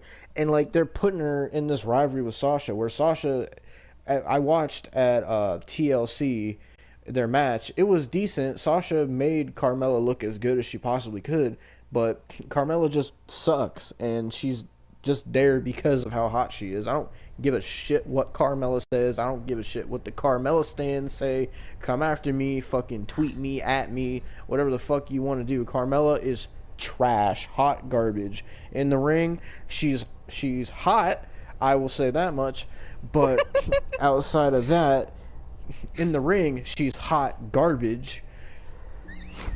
And like her new gear doesn't even like fit right. She's always having to fix it all the time. Like the freaking leg things, the trunks, the top, the arm things. Like it wasn't fucking made correctly. Probably because they wanted to rush it and get Carmella back on TV when nobody wanted her fucking back on TV any goddamn way. But they don't have any goddamn women in these goddamn divisions because fucking they treat The only women's division that they have is in NXT. Yeah, and even that division is getting stale. Yeah. And they have women in NXT UK. They don't do shit with their division. I've checked out some of NXT UK. Their fucking women's division sucks. It sucks. I haven't seen. They don't got Rhea Ripley no more. They don't got Toni Storm anymore. All they got is like fucking Ginny and Xia Brookside and Kaylee Ray, who's probably the best person they have there. It's because they haven't been able to sign anybody. Didn't they have Piper Niven or Viper? Yeah. Or... I think she's still there. I don't fucking know. My point is that all their women's divisions suck across every show. Raw is probably the worst women's division. SmackDown, at least you have Bayley, Carmella, Bianca Belair, Sasha, Liv Morgan, Ruby Riott, Billie Kay. You have something that you have people that they could do something with. Who do you have on Raw? Asuka, Charlotte, Peyton Royce, Lacey Evans, Nia Jax, Shayna. What kind of division is that? First of all, don't forget Lana. Those Lana stands are gonna come after you if you don't forget Lana. Lana isn't a fucking wrestler. She's a fucking ballet dancer who, for some reason, it tries to, when she does moves, try to add ballet dancing into it, and she looks like a freaking goddamn. When she does an Irish whip, fucking, she does some curtsies. She looks like fucking has Tourette's when she's in the ring. It's like she tries to do moves and adds ballet dances. Half the time she can't hit the moves right, and then she has the fucking nerve to sit here and post all these goddamn videos of her training with Natalya. What? Where? As a matter of fact, where is Natalya? No, to be honest, Natalya can't train. Is Natalya on SmackDown? Or is she on Raw? I don't even know. But Natalya can't train because she's the one that trained Ronda Rousey. Well, shiver me timbers, Austin. Oh, God. Maybe fucking Natalya should just fucking jump off the top of the fucking Thunderdome like Owen Hart. Oh my God. Fucking God. This rant is supposed to be about Carmella. I'm just saying their women's division fucking sucks in general. First of all, they should get rid of the women's tag team titles. Get rid of one of the women's titles. Have one single women's title for a single motherfucking division. Then you have depth in your division, but they won't use anybody. They don't push anybody besides Sasha Banks, Bayley, Charlotte, and Asuka. Right now. If Becky was still there, Becky would still be in that top billing too. And probably Ronda if Ronda was still there. But at this Dude, point, Ronda would have every freaking title. They would give every freaking title to her. They would give the Money in the Bank to her, the Royal Rumble to her, everything to her. she can stick to her fucking Facebook gaming fucking deal that she has that nobody fucking watches. Nobody watches Facebook gaming. Nobody. When she does collabs with people, nothing? when she collabs with people, fucking everybody else is on Twitch except her. She stands out like a sore thumb. Why would you partner with Facebook Gaming? There's no money to be made there. I don't go on Facebook. You don't go on Facebook. She's making My mom enough doesn't anyway. go on Facebook. My goddamn fucking grandfather doesn't go on Facebook. Every time I go on Facebook, I don't fucking see nothing but people bitching and complaining about how much their lives suck. Why would anybody want to go on Facebook to watch Ronda Rousey play World of fucking Warcraft? Why? I don't Nobody. know. Apparently, even if she's getting money from Facebook, she's making enough money in WWE, just not doing anything because she's making over $1 million a year. Oh, well, Just not doing anything. That's just great and dandy. She can sit there in her fucking cowgirl boots and her goddamn straw hat covered in fucking pig shit on the goddamn farm for all I goddamn care. She could go in her freaking end of the world bunker. You know, she can. I hope one of her horses fucking kicks her in the head. Fucking. This is supposed to be about Carmella. I'm just saying the women's division suck in general, but this is about Carmella. Carmella's fucking trash. She looks like one of those fucking Barbie dolls that they sell for like little girls, because she like literally has the Barbie hair, the freaking no, not Barbie. She looks like a fucking Bratz doll. You know how the Bratz dolls have like the hair and like the big ass lips? That's what Carmella looks like. She looks like the blonde fucking Bratz doll that fucking gets in there and tries to fucking wrestle. I will say she's better than Lana and Eva Marie and whatever, but like it's just I see no improvement with Carmella. And the thing that pissed me off was I understand it's her heel character and whatever, but like they're giving her another title match because she pinned Sasha clean in a tag team match when Sasha already beat her clean in a title match. I don't see how. I mean, I get it. You pin the champion, get a title match, whatever, but like you already lost to the champion clean. Nobody wants to see these two wrestle again. Their first match wasn't even that good, and Sasha won, which I knew she would, and Sasha should have a decent reign with that title before anybody takes it off of her. If she loses it at all, I don't want her to lose it till at least WrestleMania, at the very least, at the minimum. But Carmella, fucking, she might as well go back to sucking Corey Graves off instead of being in the ring, because I think she still is.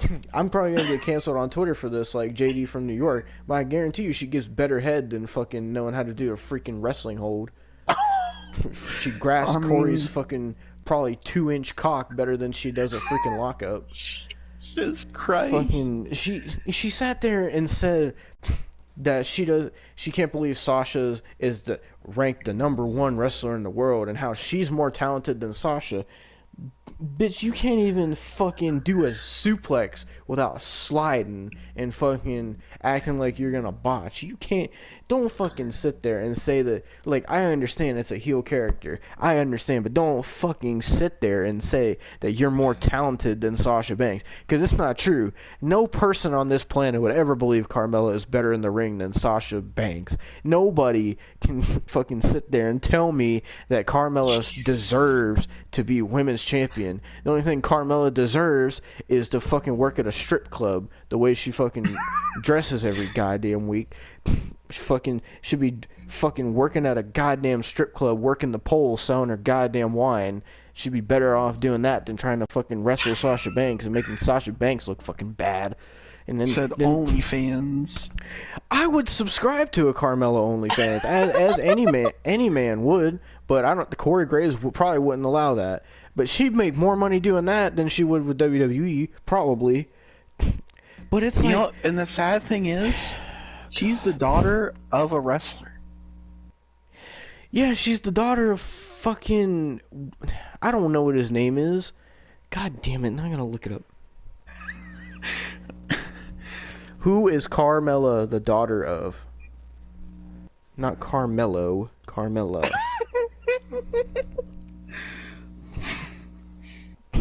She's the daughter of Paul Van Dale. a mixed martial artist and professional wrestler who worked in WWF in the 80s and 90s, so the Jim Cornette era. Did she train him? I mean, did he train her? Doesn't look like it. I don't know. All she does is fucking come out. No, see who trained at her. I guarantee you it's fucking Natalia. If it's her dad, that's sad. Because I think her dad actually worked pretty Trained good. by Sarah Amato in the Performance Center. Sarah Amato, fuck you. That explains it. She probably She trained. worked in Probably wrestling school. I bet she probably trained Lana, and she probably trained Eva Marie. Because I saw this They did No, a I think WWE Lana Chronicle actually- on Lana. Why? I think Lana actually got trained by Tyson Kidd. Sadly. So you have Brian Kendrick train Eva Marie. You have Tyson Kidd train Lana. Two great wrestlers. Can I ask, what fucking got lost in translation? What? I'm confused. It had to be Lana and Eva Marie because Brian Kendrick has trained so many other people, and freaking Tyson Kidd has trained so many other people. Maybe they're fucking. Tyson Kidd trained Natalia. Maybe their fucking fake tits and fake goddamn lips fucking knock off their balance and they can't wrestle. I don't fucking know. Maybe all the freaking pounds of makeup they pile on every goddamn week. That's another thing about fucking Carmella, because like every week she comes out wearing some kind of skimpy ass dress and high heels, drinking fucking wine, and has this fucking slave working for her, fucking coming out with like a 50-pound bag of makeup on her goddamn face. And it's like, yeah, she's hot, but it's like, goddamn, you look better without the fucking makeup. Second of all, nobody fucking takes you seriously because you do a fucking moonwalk and you try to freaking act all tough when you're just a fucking reality TV looking fucking person. I think she was on Total Divas. For one season, yeah, but sad thing is, I could do a moonwalk better than her. I'd love to see Austin hit a moonwalk. I'm not hitting the moonwalk, but I could do a moonwalk better than her. God. God, her... Oh, it makes me mad. Her head looks like a fucking pear, the way it's shaped. Literally, like, Carmella sits there and says she's all natural. She ain't all natural. If you look at Carmella 2013 and Carmella now, her lips are way bigger, her tits are different, her fucking tan is different. Don't sit there and tell me you're all natural. Fucking fuck off with that. All now, fucking. God damn it, pisses me off. Sitting there fucking all natural. But Demo, yeah, those Carmella stands. Those Carmella stands are gonna cancel you. And all those Carmella stands can go jump off the fucking Golden Gate Bridge for all I care. Jesus Christ. But she's good in the ring. She's just misunderstood. All she Said the does is do a Carmella stand. shitty ass super kick. That's her finisher, and she does this stupid ass submission where she wraps her legs around your goddamn neck and tries to freaking choke you. I mean, What? I would want to be in that submission. You would? I mean, where she's choking you with her legs. I mean, yeah, me too. I would love to be in that position as long as I get to freaking turn her around and eat her out eventually. But like, she ain't gonna be choking me. That ain't gonna happen. That's all she knows how to do. That's it. Do you think that's the position she uses with Corey Graves? I don't fucking know. She needs to work on her wrestling, and Corey Graves needs to work on his fucking commentary because he sucks. Corey Graves used to be a great commentator in NXT. Now he's a fucking cocksucker. God. What a gruesome twosome. Carmella with their fake ass lips and Corey Graves with his fake ass tattoos and his fucking fake ass commentary. This fucking fake ass goddamn fucking fuckboy haircut. I hope they find this video. I hope they come after me. Fuck Carmella. She It's gonna doesn't be like deserve when anything. It's gonna be like when Nia Jax found Grim Toy Show's video about like when he was making fun of her. Carmella's gonna find the video and like find the part about. You let that You said- goddamn sperm whale find this video. You let that free willy fucking. You let that fucking free willy stunt double come after me. I will destroy Nia Jax. Fuck Nia Jax. Whoa! Pause. Fuck Nia Jax. She's terrible. Looking at Nia Jax is the same as staring at a fucking landfill. Oh Jesus! Oh, I got a headache. I bet if you threw Nia Jax in the ocean, it would cause a fucking mega tsunami. We're not even talking about SmackDown anymore. Goddamn, comes out every week wrestling fucking attire looks like a goddamn hefty trash bag. That shit stretches. I'm just thinking of the John Cena hefty commercial. Okay, where are we at? Fuck Carmella, that's where we're at. She's not more talented than Sasha Banks. She's not more talented than half the roster. Fucking, she wishes she could be, but she's not.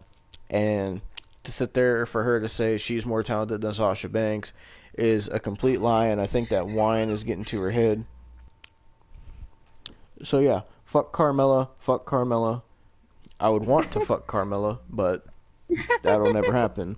But fucking, if Carmella thinks that she's ever going to be on any Sports Illustrated list, she must have a mental deficiency, because that's never going to happen. Never. She will never be on a top 10 wrestlers, maybe top 10 fucking blonde models, maybe, but God, never top, there's top 10 there's wrestlers. better looking than Carmella. God. You ever Literally seen looks Noelle like Foley? fucking Cynthia from Rugrats with that fucking... You ever seen Noelle Foley? Noelle Foley looks way better than Carmella. I don't know how Mick Foley made her, but kudos to him. Yeah. Mick Foley with his hobo looking in them sweatpants and them Skechers sneakers. But anyway, fuck Carmella. She's trash. She doesn't deserve another women's title match. She deserves to have a women's title match because Carmella is great. She's one of the best heels in the business. Shut the fuck up. You don't even know what a heel is. She walks in heels. She's not a good heel.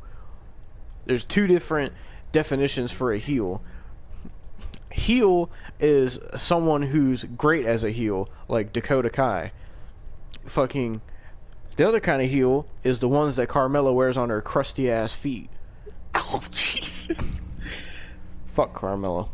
Let's move on before I go on another tirade. Are you sure you don't want to go on another tirade? Sid, what's your thoughts? Let's see what other people are saying in the comments. Oh, Jesus. Let's see what they're saying in the comments. A lot of people saying Sasha Banks is the most talented ever. People saying Carmella is bad. This direction of Carmella is bad. See, we got some smart people on Twitter.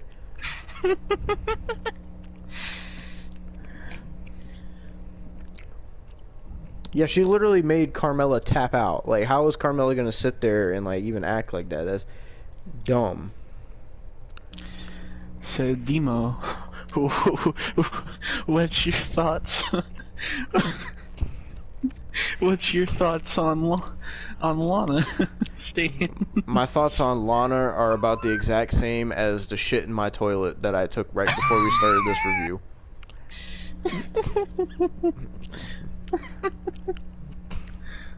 When I look at Lana, I see the freaking desecration of shit that I leave in my toilet bowl.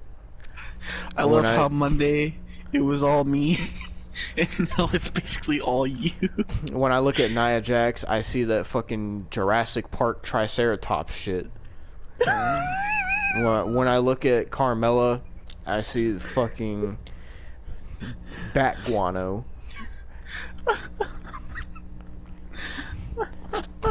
Now let's move on to the gauntlet match. Okay. So it starts out with Sami Zayn doing Fuck a Carmella, promo. It starts out with Sami Zayn doing a promo about, what did he say? Oh god. Oh, Sami Zayn came out with his own personal camera crew. He called them unbiased documentarians, and he says that there's a conspiracy going on against him in WWE because he lost the Intercontinental Championship, even though he did nothing with the goddamn title but sit there at home and grow his hair out, and now he looks like a fucking ginger hobo. No, he won it, and then he went away, and then Daniel Bryan won it. Then Jeff Hardy. It was AJ It was Jeff Styles. Hardy. AJ Styles. And then Jeff. And then Jeff. And then they had a ladder match, and then Sammy won it. Yeah, 'cause and he Jeff came back. jumped off the ladder like a fucking retard. Probably hurt himself again. Probably. I wish I would have ran it I mean, on he Jeff was- on Monday. I wish. I have some things I could say about Jeff too. Well, I mean, I think he's gonna be in the Rumble match. Oh, you don't say. He was in the past 2 Rumble matches. What did he do? Get thrown right out. Literally painted his face up for an hour to get thrown out in like 5 minutes. God, at this point, just release him. Let him go to AEW and start jumping off shit there. No! Don't say that. He's gonna be doing the freaking delete stuff. It's gonna happen. No.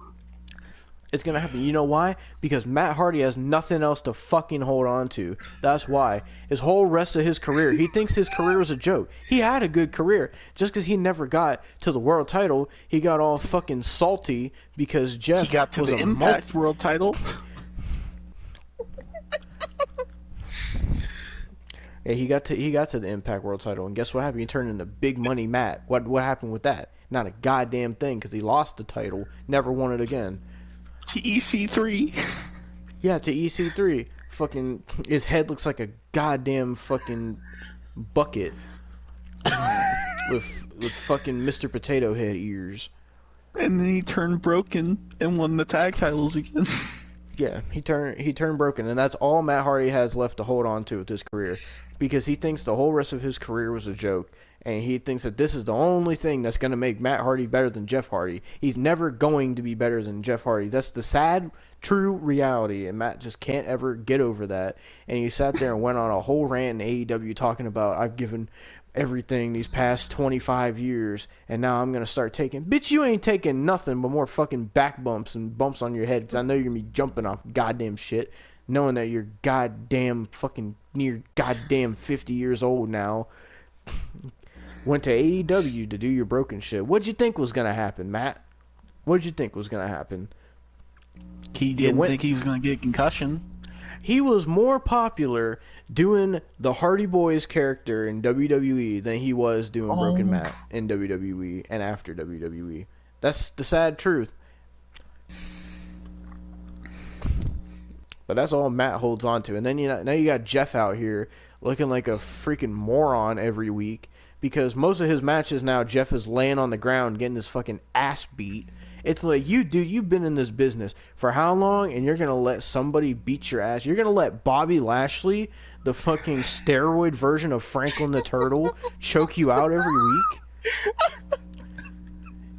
I don't know if Jeff's taking stuff before his matches or if he needs to take something, but you got to change it, man. You can't, and sitting there doing swantons off stuff, man. You're not 20 anymore, Jeff. You're going to get hurt. But Demo, the Hardy Bros. Remember the Hardy Bros? Yeah, the Hardy Bros. Might as well have just called them the fucking Evil Bong Brothers or some shit. I bet they would both star in the Evil Bong 888 movie. Fucking RVD too. Throw him in there. I mean, not? RVD would sign on to it. I don't know if WWE let them sign on to it. Why not? You can have Jeff Hardy, Matt Riddle, and RVD sitting around a bong while Katie Forbes twerks on it. There's your Evil Bong 888. Jesus. Anyway, back to the gauntlet match. Just with back to the gauntlet match. So Sami Zayn jobbed out. Match started 619. That's it. So bye, Sami Zayn. You fucking suck now. It's unfortunate because you were good back in 2016, but oh well. Fuck Sami Zayn, I guess. Yep. So Ray Shinsuke beats comes him. out. Yeah, then Shinsuke comes out. And Shinsuke's next. And Ray and Shinsuke actually put on a decent match. Some good moves. They ended up going out to the floor. Nakamura hit a Kinshasa on the floor. Ray kicked out. It eventually got to where Nakamura hit a second Kinshasa and beat Ray. Then It was King Corbin. oh no. So I thought it ended with that. I guess I didn't see the end. So Ray tapped out to an armbar from Shinsuke. Oh, okay. And then King Corbin came out. And then it was Shinsuke and King Corbin. And they went for a decent little bit, but Shinsuke ends up beating King Corbin. And then Daniel Bryan comes out, and this was something I was actually excited for because literally Nakamura said the entire reason he wanted to go to WWE was because he wanted to wrestle Daniel Bryan, and he finally got to do that tonight. And you could tell that they're both excited to wrestle each other. And they put on a good showing. Good. It was a great match. They went back and forth. In the end, Shinsuke ended up beating Daniel Bryan, and they shook hands. And we thought Shinsuke was going to be the winner. Also, the winner of this gauntlet match was supposed to go on to the Royal Rumble to face Roman Reigns for the Universal Championship. And then Get ready. Shinsuke is... Austin's going to go on another rant, but Shinsuke, we thought he won. He was celebrating. Then Roman Reigns, Paul Heyman, and Jey Uso come out. Jey Uso and Roman Reigns start whooping Shinsuke's ass like he owed him 10 fortune cookies or something. 10 fortune cookies. And What? 10 fortune cookies and the egg woe. I'm just playing. Oh, God. But they started beating his ass. They knocked out Shinsuke. And then Adam Pearce came out because I forgot he was supposed to be in this. So Adam Pearce came out. And Roman threw him into the ring. Then they started beating Adam Pearce's ass. Jey Uso hit him with a super kick, so they're both knocked out. So then they drag Adam Pearce across Shinsuke, and the ref counts 1, 2, 3. Adam Pearce wins the gauntlet match. So at the Royal Rumble, it will be Roman Reigns versus Adam Pearce for the Universal Championship. What are they even gonna do? Adam Pearce can't wrestle. It'll be a great match, Austin. He would have wrestled. He was able to wrestle back then, but he can't wrestle now. It'll be a great match, Austin. How? Adam Pearce might pull out the win. Adam Pearce is gonna get speared into oblivion. He's gonna get Superman punched, and his head is gonna come off his body. He's gonna get freaking. His head's gonna decapitated. come off of his body. He's gonna get decapitated. Roman's just gonna freaking do the freaking fist goddamn gauntlet, and boom, People it's are saying, over. People are saying Roman Reigns is the best heel since Hollywood Rock. Was Hollywood Rock good? From what I've seen of him, yeah. I Someone wasn't said, watching that. "Happy I canceled the network." And then someone responded and said, "Yet you still follow them on social media to see it anyway." Someone Man, said, what do you "I cancel bet." the network for a Fight TV subscription? Someone said, So "I you can bet watch that Adam Pearce." AEW. Someone said, "I bet Adam Pearce will win at the Rumble with the help of Kevin Owens. They will screw Roman." Why? What's Adam Pearce gonna do? He's Oh, gonna now people are relinquish it. saying Nakamura is buried. Yeah, because they made him lose to freaking Adam Pearce. The guy now is retired. and He now there's has people saying severe he's neck not injury. And then now there's people saying he's not buried. He just put somebody over. He put Adam Pearce, the guy that has a bad freaking back and neck injury. He can't wrestle anymore. This isn't a God. Daniel Bryan story where he could come back and wrestle.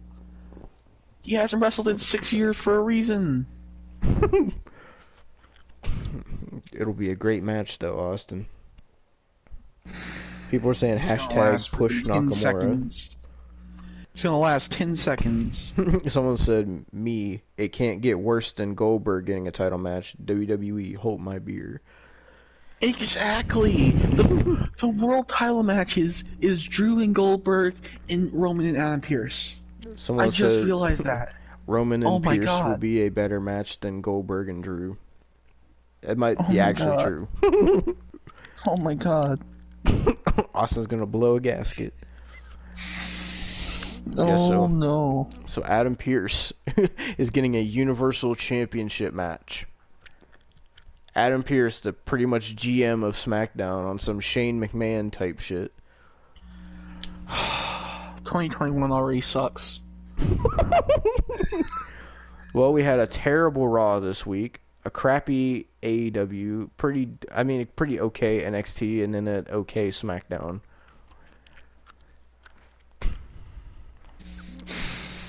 I'd say out of all the shows this week, Raw was definitely the worst. 100%. Second worst, I'd probably put AEW, and then NXT, and then SmackDown. Only because I didn't actually watch NXT. Yeah, and NXT had that goddamn Xia Li and Boa crap. I saw what you were talking about because I saw a post of it on Instagram. I was like, what the fuck? Oh, you saw the freaking curtain Mhm. in the Matrix clone? Yeah. Legit, a walking curtain. I ain't know curtains can wrestle now. Apparently freaking Elmo on the indies could wrestle. A guy dressed as Elmo. And freaking a curtain can wrestle now. A walking curtain. Hey man, if they can do Invisible Man versus Invisible Dan or whatever, anything can wrestle. What world are we living in? We are living in a shitty one. God, and now we're gonna review the Rumble, and the 2 world title matches are gonna suck. Oh god.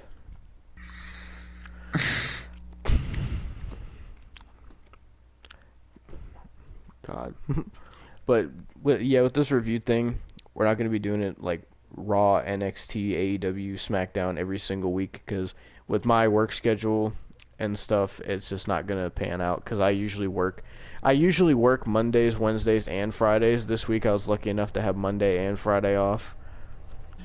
But yeah. Sadly, we can't work from home like he can't work from home like Jim Cornette. Yeah. I mean, we could go back and watch and do the review the day after. That's a possibility, but I don't think either one of us want to do that. No. Who would want to do that for Raw? It's gonna be worse next. It's gonna be worse Monday, dude. I am not looking forward to it.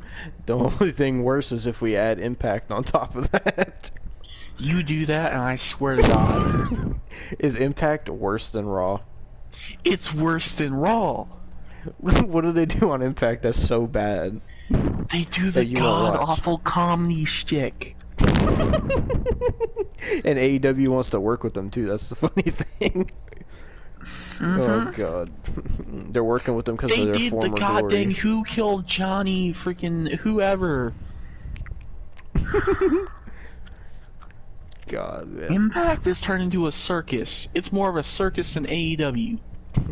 And Matt Jackson himself said AEW is the Cirque du Soleil of wrestling. Exactly. Oh my god. Jesus Christ. So You know what? Fine.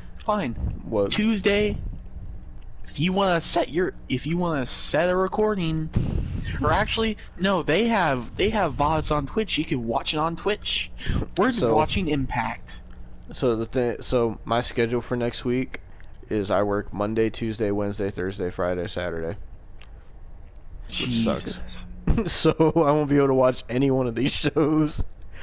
Austin will just have to take one for the team all week. No, you're watching. You're watching. If we're doing Impact, you're watching Impact. I will make sure you watch it after you get off work. Oh my god. I'm not going through that torture alone. Well, okay. How about this, Austin? So when I'm at work, Monday, Tuesday, Wednesday, and Friday. Why don't you talk to me when I'm at work so I can hear what's going on, and then when I get home, I can do some sort of review. I'm only doing Tuesday. You think I'm watching Raw again and reviewing Raw again? All right, we'll just do Impact then. Yeah. You're crazy. I mean, if you people are expecting us to do this every single week now. No, no, no, no, no, no. I hope they do a Raw Legends Night too. Oh god. So apparently, what turned out with that is apparently I saw three different things. I saw they had Carlito and Kurt Angle there, but they ended up not doing anything with them. Then I saw that Carlito walked out. Then I saw that they never even contacted him in the first place. So I don't know what the truth is. I don't know anymore. They announced him, but then somebody said there was not even ever a deal for Carlito to come back. So I'm like, I have no clue. That's They the said- only person I was excited for, you know. They said some of the people that weren't there on TV were there, but they just didn't do anything with them. So they literally got paid for doing nothing. But yeah. So Raw Legends Night was one of the greatest Raws of all time. Better Shut than up. any Attitude Era episode of Raw. So Raw is War 2000. Eat your heart I out. would rather watch the Raw that freaking they announced something about Katie Vick than watch Raw Legends Night again. Austin said, "I would rather watch the Raw where Owen Hart died." He didn't die on Raw. Well, it wasn't Raw. What was it? No, it was I believe it was either Over the Edge. It was a pay-per-view. I think it was Over the Edge. If it's Over the Edge, that's kind of. Was 98? It was in 98. Give me a second. Let me see what show he died I shouldn't be laughing right now. Don't laugh at Owen Hart's death.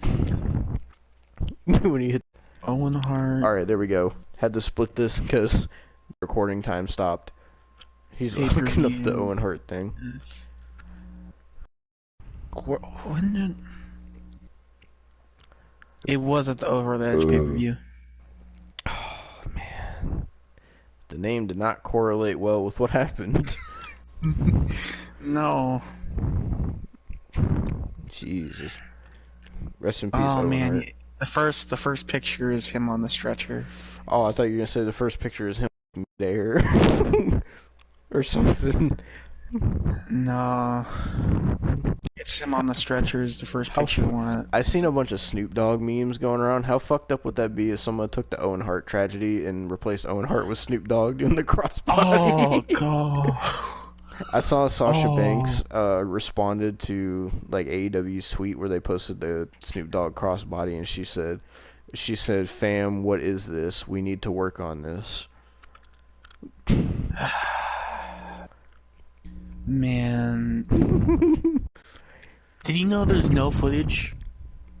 Like, they've buried the footage of two different things in the Attitude Era. That and Draws's Oh god. match where he got like where he It's got alright. destroyed, you know. It's alright, Austin. I insulted the Owen Hart tragedy today, and on Monday you insulted God. Draws, so it works out.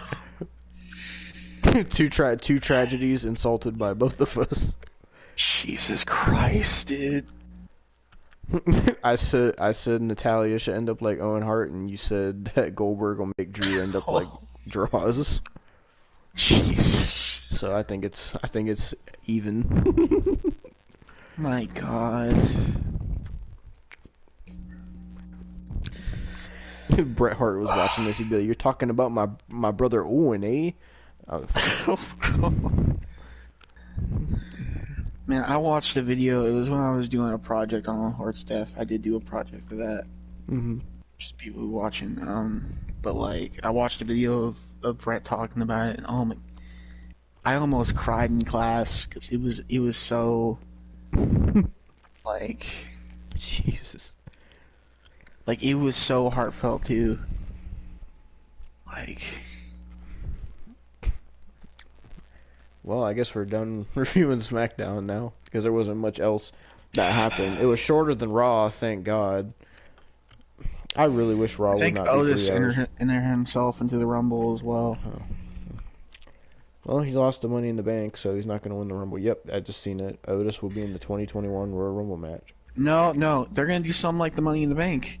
He's gonna go through the ropes, and you know what he's gonna do? He's gonna stay outside, eat some ham, and like he's gonna wait for the last person. The last person's probably gonna be like, who's in the Rumble right now? Do we want to talk got about it? 205 Live? Because What that's only happened on after 205 SmackDown. So, Live? okay, let me scroll back to the beginning of 205 Live.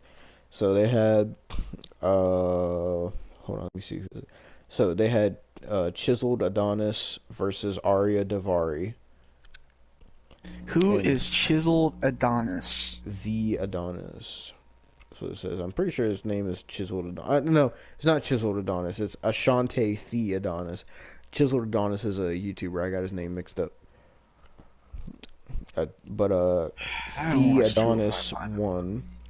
Then they had Kurt Stallion versus August Gray. I mean, Oh, I Kurt know who Stallion. August Gray is. Kurt Stallion and August Gray versus the Bollywood Boys. Well, I know who 3 of those people are. Apparently, William Regal announced something. What do you say? As William Regal just announced, in addition to NXT 205 Live, will host featured Dusty Cup tag team matches. So they're going to do the Dusty Tag Team Tournament on 205 Live. Who do they have? The They have Bollywood the Boys. Bollywood brothers. That's just Samir and Sunil Singh. Well, they have Kurt Stallion and August Gray. They're not even a team. It's August Gray is a singles wrestler. Let's see. Who won? Did they post the result? August Gray and Kurt Stallion beat their only team. They beat the Bollywood Boys. Paul Levesque, please. That was Paul. 205 Live. There was only 2 matches.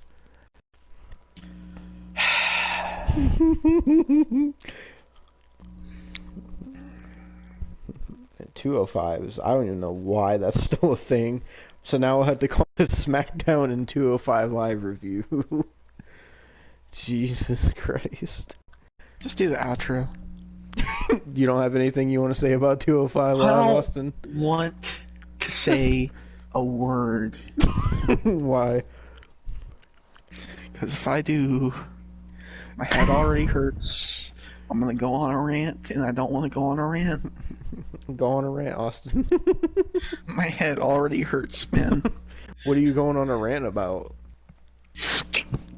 Oh, What 205 there's Live in 3 general? Dusty Cups! They don't even have enough tag teams for it.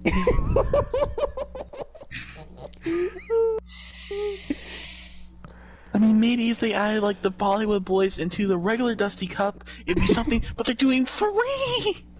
So they're doing one on NXT, one on 205 Live, and one on NXT UK? Is that what it is? Do they even have enough people on the 205 Live roster to do a Dusty Cup? No. The only team they have is the Bollywood Boys. That's it. I'm saying, like, singles guys and all. There's no way. There's Ari Davari. Who is Arya Davari gonna team with? He can't team with Davari because Davari's in freaking Impact for some god awful reason. Oh my god. That's Say, come on, Muhammad Hassan. I know you can come back. Muhammad Hassan. Oh my god. I like the Bollywood Boys. I like Samir and Sunil. They're not bad. It's But crazy. you can't.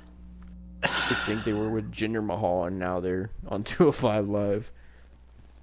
Hey, at least they're doing something, but Mike, they're doing 3. They just don't care about their tag team divisions. Nope. Oh my What god, tag teams my do they head have hurts. in NXT? besides Undisputed? The grizzled young veterans, Danny Burch and Oni Lorcan, Drake Maverick and Killian Dane, What a tag team. Breezango, Oh, I forgot about them. Imperium. Are the Forgotten Sons still a thing? Since Jackson No, Riker's because on they Raw? they broke all them up. Wesley Blake is a crony from King Corbin, and freaking I don't even know where Blake Cutler is or Steve Cutler. Where did Steve Cutler go? Didn't know his name. That's how forgotten he is. Exactly. He's so forgotten that Steve Cutler. I don't even know where he went. He's not even in NXT. He went into oblivion. He got Thanos snapped. Oh my god. Wesley Blake looks like a freaking nobody jobber now, and he's a crony for King Corbin. And Jackson Riker, I'm surprised he didn't get fired with all the freaking political crap he was posting on his Twitter. I saw some of the stuff he said. I was like, wow, he's really just going out there and saying that, huh? Exactly! And he still didn't get fired, because you know what? Vince doesn't care! And you know what? This isn't gonna be. The thing is, it's not gonna be as bad as what we're gonna have to watch on freaking Impact. Impact's still gonna be worse. We get to watch Suicide and Manic team up. Shut up, because it will happen. We get to continue the murder mystery storyline and whatever else Impact has going on. We have to see Kenny Omega. I heard Impact was bringing back their Knockouts Tag Team Championships. They don't even have any Knockouts teams. They were making. They had a Knockouts Tag Team title tournament, and they had just had a bunch of makeshift teams. I want to look up what they were. I'm gonna have to see freaking the Karate Man.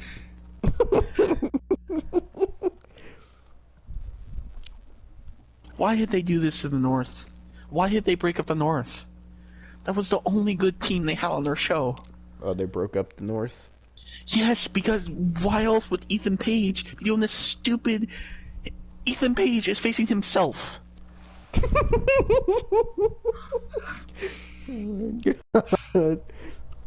Okay, so you want to know the teams for the Knockouts Tag Title Tournament? I don't know if I do.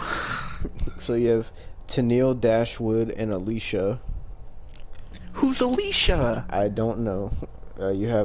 They're facing, I don't know if this tournament happened already because it was announced in November, but Havoc and Nevaeh. I know who Havoc is. Who's Nevaeh? Killer Kelly and Renee Michelle. Jordan Grace They and have to be announced. Okay, whoa. Killer Kelly has nothing, absolutely nothing to do with Renee Michelle. They're a team. Versus Jordan Grace and to be announced. She doesn't even have her partner.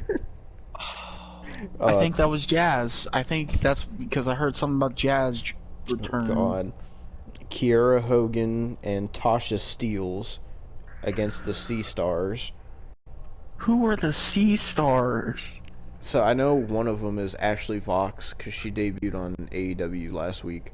I don't remember who the other one. I think her name's like Delmy or something like that. They're like an indie team. Of course. Deonna Purrazzo and Kimberly and Okay, that makes Taya sense. Valkyrie and Rosemary. Okay. What was that last one again? Taya Valkyrie and Rosemary.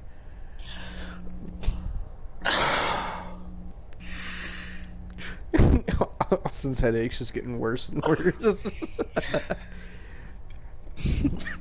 Did you have something to say about it? What?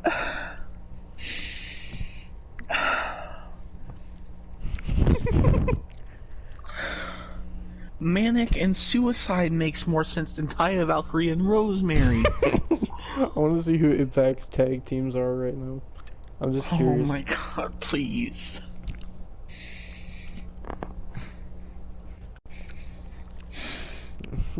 So, this isn't updated, but it says Falaba and TJP. But I know TJP's back to being manic now. I think. Larry D Why and did I AC even... Romero. Who? Larry D and AC Romero. Adam Isn't Thorne. AC... Huh? Isn't Ace Romero like 400 pounds? Yeah.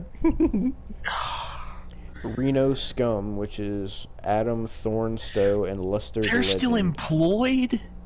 It says 2020. The No, Deaners, Cody freaking Deaner, no! and Wait, Jake wait! Deaner. Don't be going. How is Reno Scum still employed?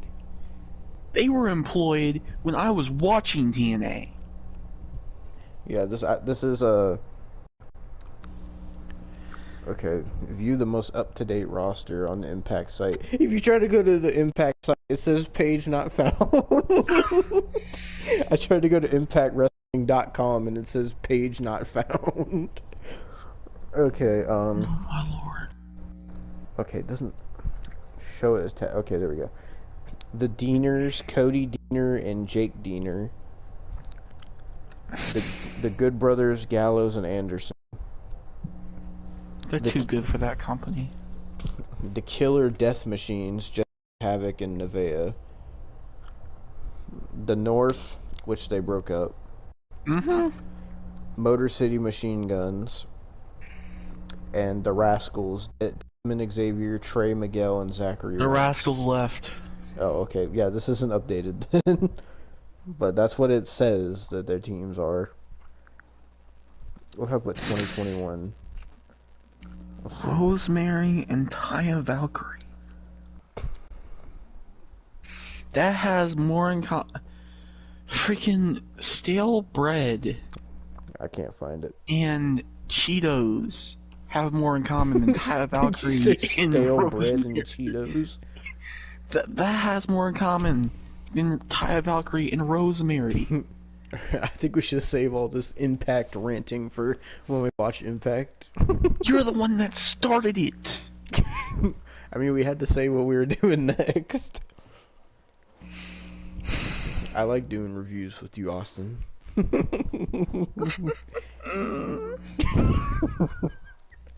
Oh my god. Well, this was your SmackDown review for Friday, January 8th, 2021, and also 205 Live. Probably the best show of the week so far, in my opinion. Only because I didn't really watch NXT, but yeah. Anything else you want to say, Weston?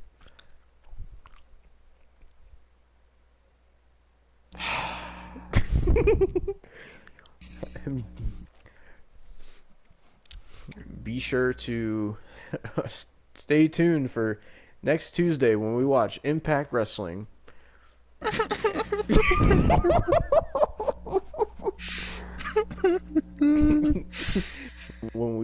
Is Impact 2 hours? I don't even have to actually watch it. I'll be at work. That's sweet. Austin actually has to watch it. Don't you have to get like Destination America or some shit to watch that? I have access. Oh, on Access TV. You could watch it on Twitch. I guess I well. could try to watch it when I'm at work, but I feel like it'd be easier for me to just talk to you while you're watching it.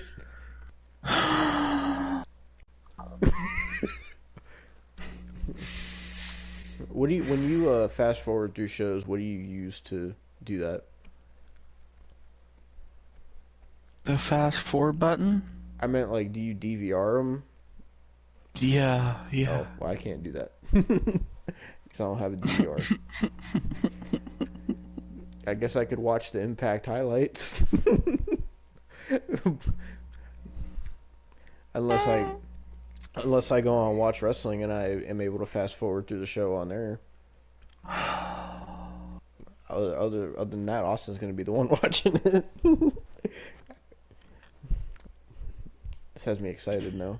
Because I know you're going to be so mad.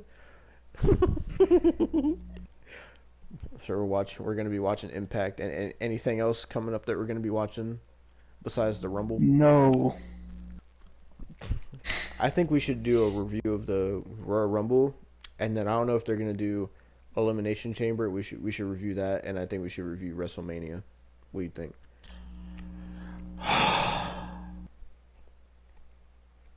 I'm still thinking about Impact. Does Impact have any pay-per-views coming up? Hard to Kill. We could review that. I hate you. What day is it on? Oh, I got it marked in my calendar because I know those indie smarks are gonna make me watch it. Impact Hard to Kill 2021. I've got it on my calendar. It says January 16th. Yeah, so next Saturday. Ooh, I probably have to work. I hate you. I can't help my schedule just happens to fall on all the days that these shows are on. And they're always on when I'm at work. Why did you have to mention Hard to Kill? I'm already gonna have to watch it. I wonder what's their card for Hard to Kill. Impact Wrestling Hard to Kill. I know the 2021 Karate card. Man versus Ethan Page is a match.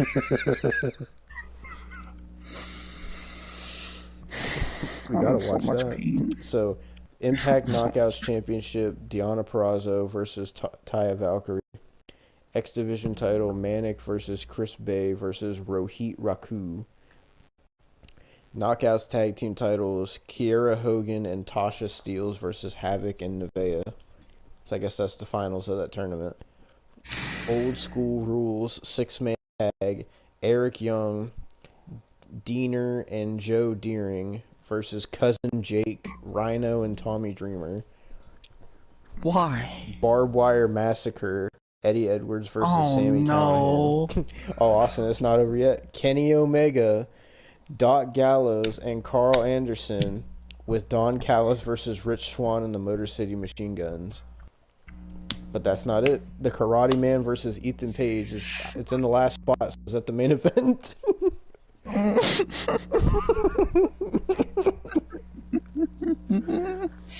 That's gonna be a great show you have to watch, Austin.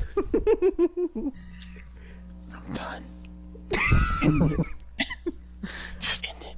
Just end it. Alright, stay tuned for when we review Impact next Tuesday. Until then, thank you all for watching this review of SmackDown and 205 Live for January 8th. I hate you all. Or is it 8th? Yeah, January 8th, 2021.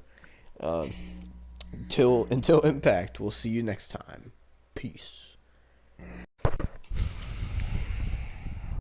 Alright, you punk motherfuckers, welcome back to another goddamn review. Yes, I'm cussing straight off the bat because we got a lot to fucking talk about on this goddamn review for this goddamn garbage, terrible show that we just watched. Wasn't as bad as Impact, but it was pretty bad. Pretty shitty. Not one single match was good. By awesome artists as I am on every single one of these goddamn reviews. Fucking yeah, so we got a lot of shit to talk about. A lot of shit to talk about. Ooh, because this show was bad. Here's something you'll like. They retweeted a nice picture of Anna Jay. Ooh. Remember what I said I was doing for the thumbnail, Austin? Now I'll do the thumbnail today.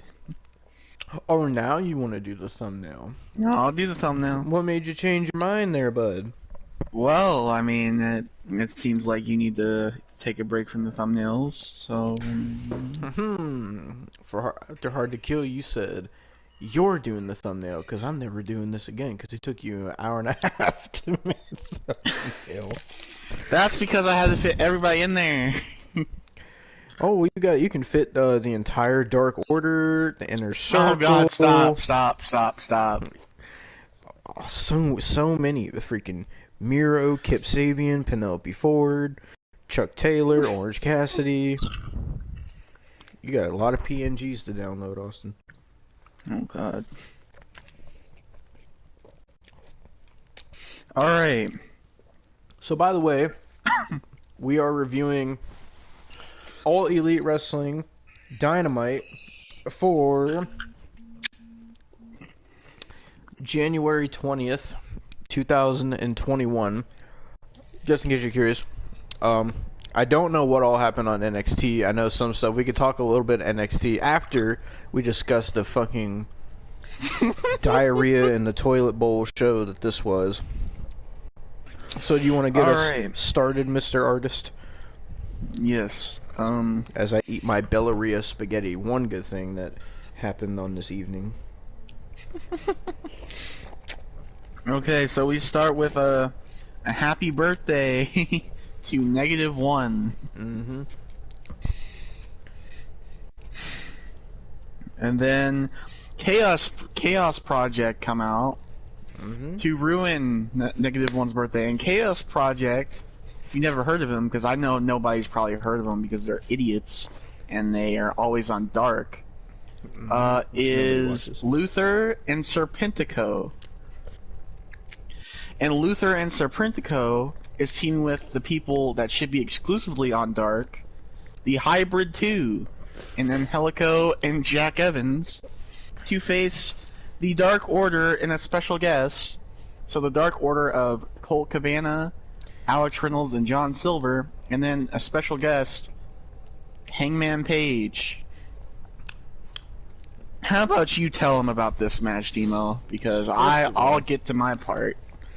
So, first of all, why is Colt Cabana in the Dark Order? He looks like such a has-been. Well, he joined it last year. Great. Anyway, so, this match was an 8-man fucking tag to start off the show, because you'll see in every segment on AEW, which this happens every week, and Jim Cornette is right about this, every single segment, somebody interrupts, somebody comes out, something happens. They can't ever just have a clean match without something happening. Oh, but when they do have a clean match without something happening, guess what? It sucks. So this match, like Austin said, everybody was in the match. Dark Order versus the other fucking goddamn team of TH2. Who else was it? TH2 and who? And Chaos Project of Luther and Serpentico. Oh, yeah. Was Luther the bald guy? Yeah. So I'm gonna say Luther. First of all, the way he was looking at -1, the way he was talking to -1, he looked like he had a lot of experience at children's birthday parties. I'll say that. Oh god. Oh god. I mean, if you got someone that looks like that talking about some, we're gonna ruin your birthday party. I mean, then you got his buddy that probably helps chloroform all the children. Fucking El Pentaco or Pentagram, whatever you called him. Serpentico. Oh, Sir Pentaco. Fucking. So there was so many goddamn flips in this match. Oh my god, dude. Like, I never, like, fully saw what Jim Cornette was saying about all the flips and what everybody was saying. Oh my god. Every other move was some sort of flip and spin and fucking dive. Like, it was a sloppy, jalopy, botchy mess. Yeah, there was a lot of botches too. They tried to be creative with their flips and flops and fucking 360s and 720s and whatever, and they botched a lot. They tried to innovate moves which were sloppy, like 420 than freaking 720. Like Austin's favorite move of the match, the double piggyback spot, where oh god, no. Adam Page could barely hold two men, and he went back, and only one man landed on whoever bumblefuck flippy do it was. And of course they did the typical, oh, let's have 5 people stand together and huddle while one guy dives off the top onto everybody. I hate that spot so much. I understand why a lot of people hate it. It makes everybody look stupid. I don't understand why they continue to do that spot. And AEW does it more than anybody else does. And, like, it's just... Because indie marks love the dives, Demo.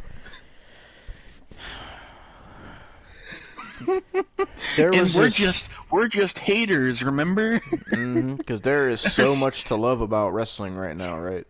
Anyway, yeah. God...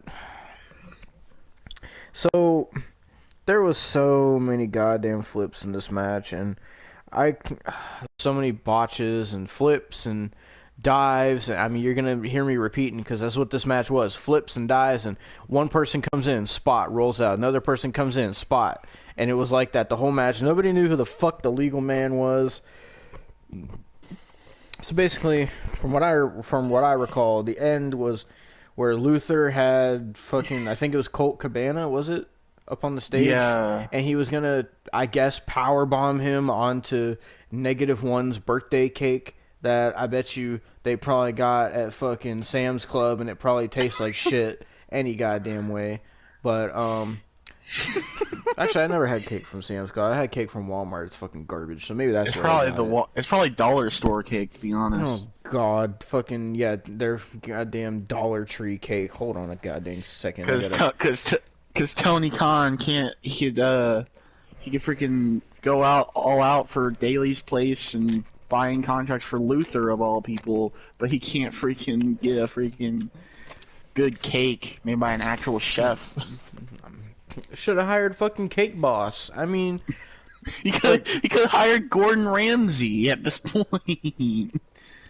so basically, he was going to powerbomb Colt Cabana through the cake, and I guarantee all the freaking smelly neckbeard indie fucking marks in the crowd would have went wild.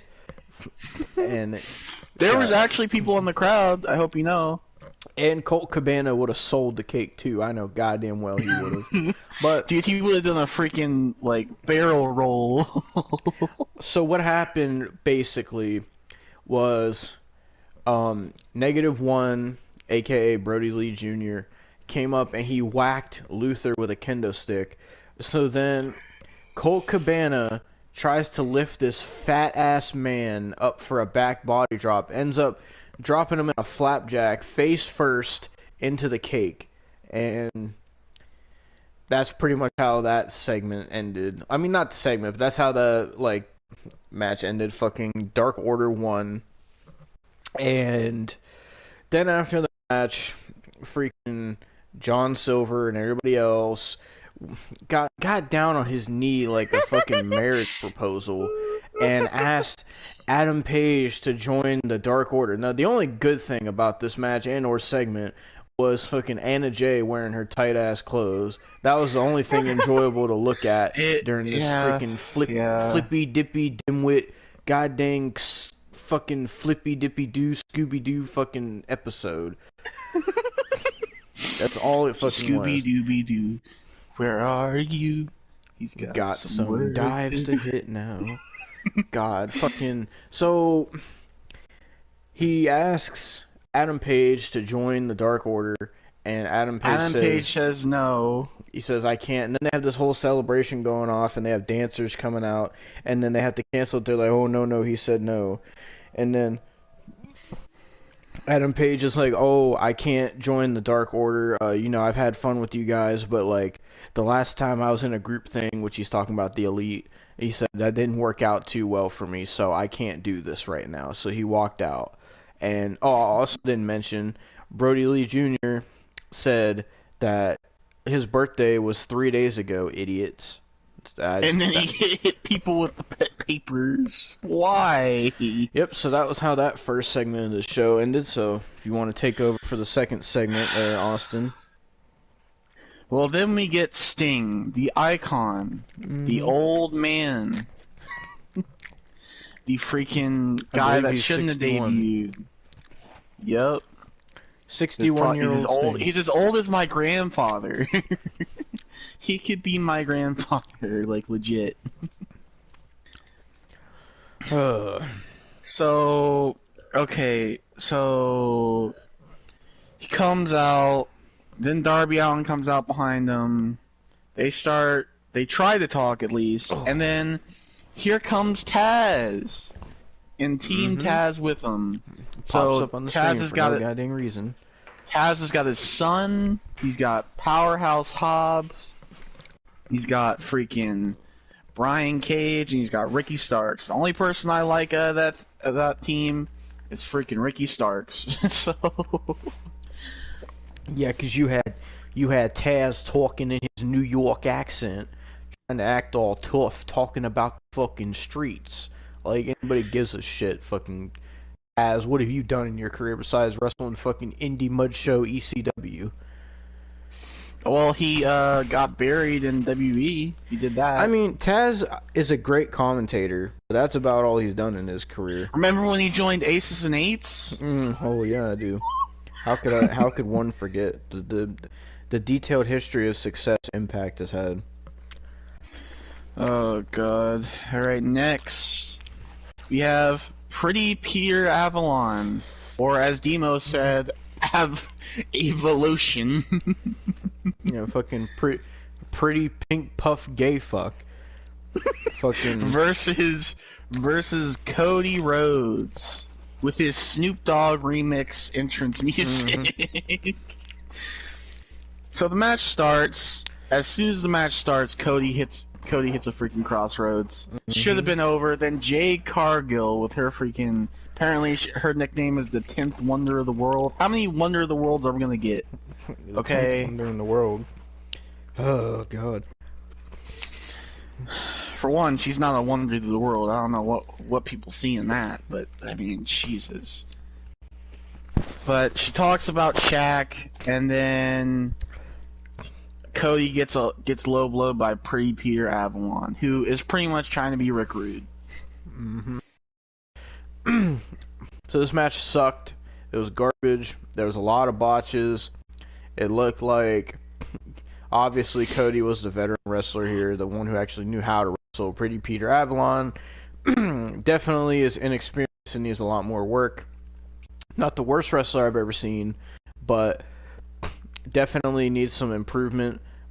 Good thing he was in there with Cody and not fucking somebody else, but I mean, even then, he was botching dives, botching this and that, and the sloppy cutter and everything. And then, like, there would be one point, I don't know why Cody stopped selling his knee. Basically, he sold it after the match. Okay, so you're telling me he gets his knee attacked to where fat ass Jim Ross is saying that Cody might have torn something in his knee and Cody's holding his knee. You're gonna tell me like a good couple minutes later, Cody's running the ropes like his knee ain't even hurt. He's running real fast off the ropes, and then after the match, all of a sudden, oh, my knee hurts. Oh, ouch, that smarts. Yeah, okay. And then he's freaking limping after the match. Like, Jesus Christ. So Cody won, by the way, because the stupidest fucking part of this match. So they're in a figure four, and Pretty Peter Avalon slaps Cody across the face. So Cody goes to slap him across the face, and it's legit the worst. Pretty Peter Avalon covers his face up, gets scared because he doesn't want to get slapped in the face by Cody, and taps out. That was the finish to this match. He got scared to get slapped in the face, so he tapped out to a maneuver that he applied to Cody. Keep in mind. So Cody wins by forfeit, pretty much. I want to say I'm laughing because of Demo's reactions, because he's never watched a full really episode of AEW since the first episode. Yeah, I did when it first started, but then I stopped because it stopped being good. And then now going back and watching it again, I realized why I stopped. See, I'm used to this garbage.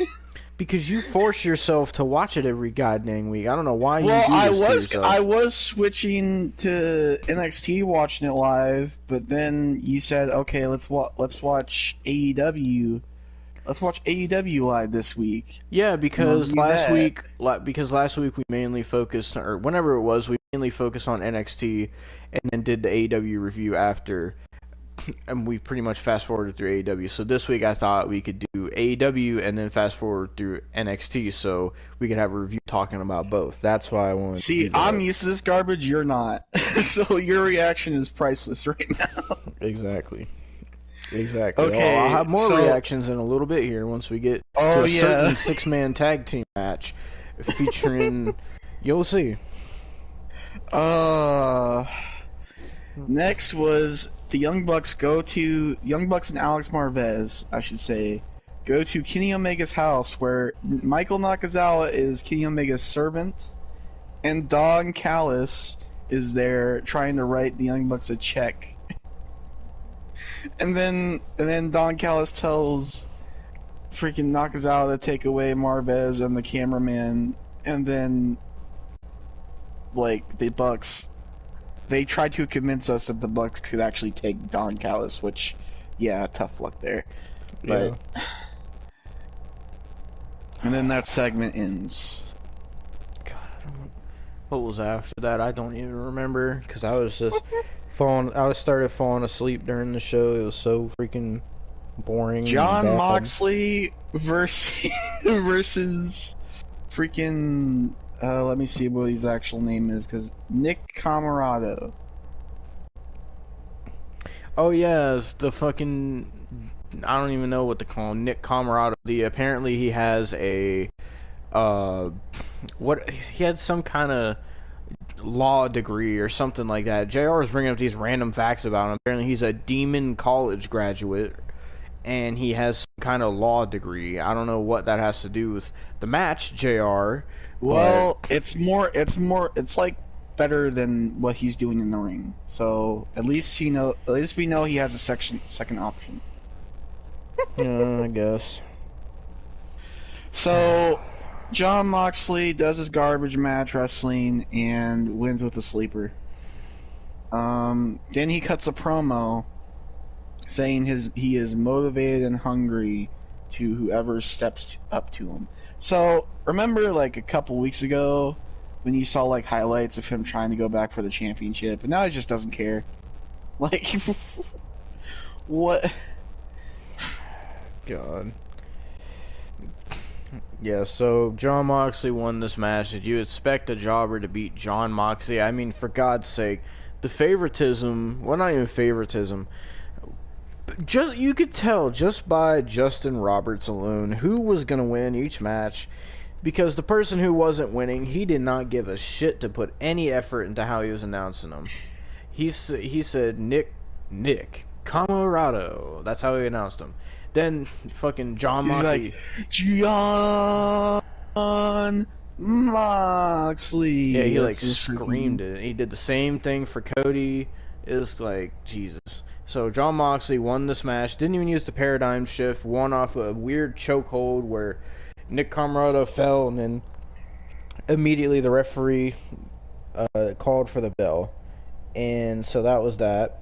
Then after the match, John Moxley does a promo about how AEW is so confusing. He doesn't know what's going on. He doesn't know who's in the Bullet Club, who's in the Elite, who's coming in from Impact Wrestling. Oh, I forgot. Yeah, he was freaking like shimmying and doing push-ups during the Why promo. does he shake his shoulder? It makes him look like he has Tourette's or some kind of like, I don't, like, why? It doesn't make him look cool. It makes him look like he has some kind of tick to where he has to do that. Tell me why He's he was done doing it. push-ups. He's done it since he was Dean Ambrose. Probably, he might have even done it in his freaking CCW days. I don't know. I definitely remember him doing that when he was Dean Ambrose, but now he does it a lot more.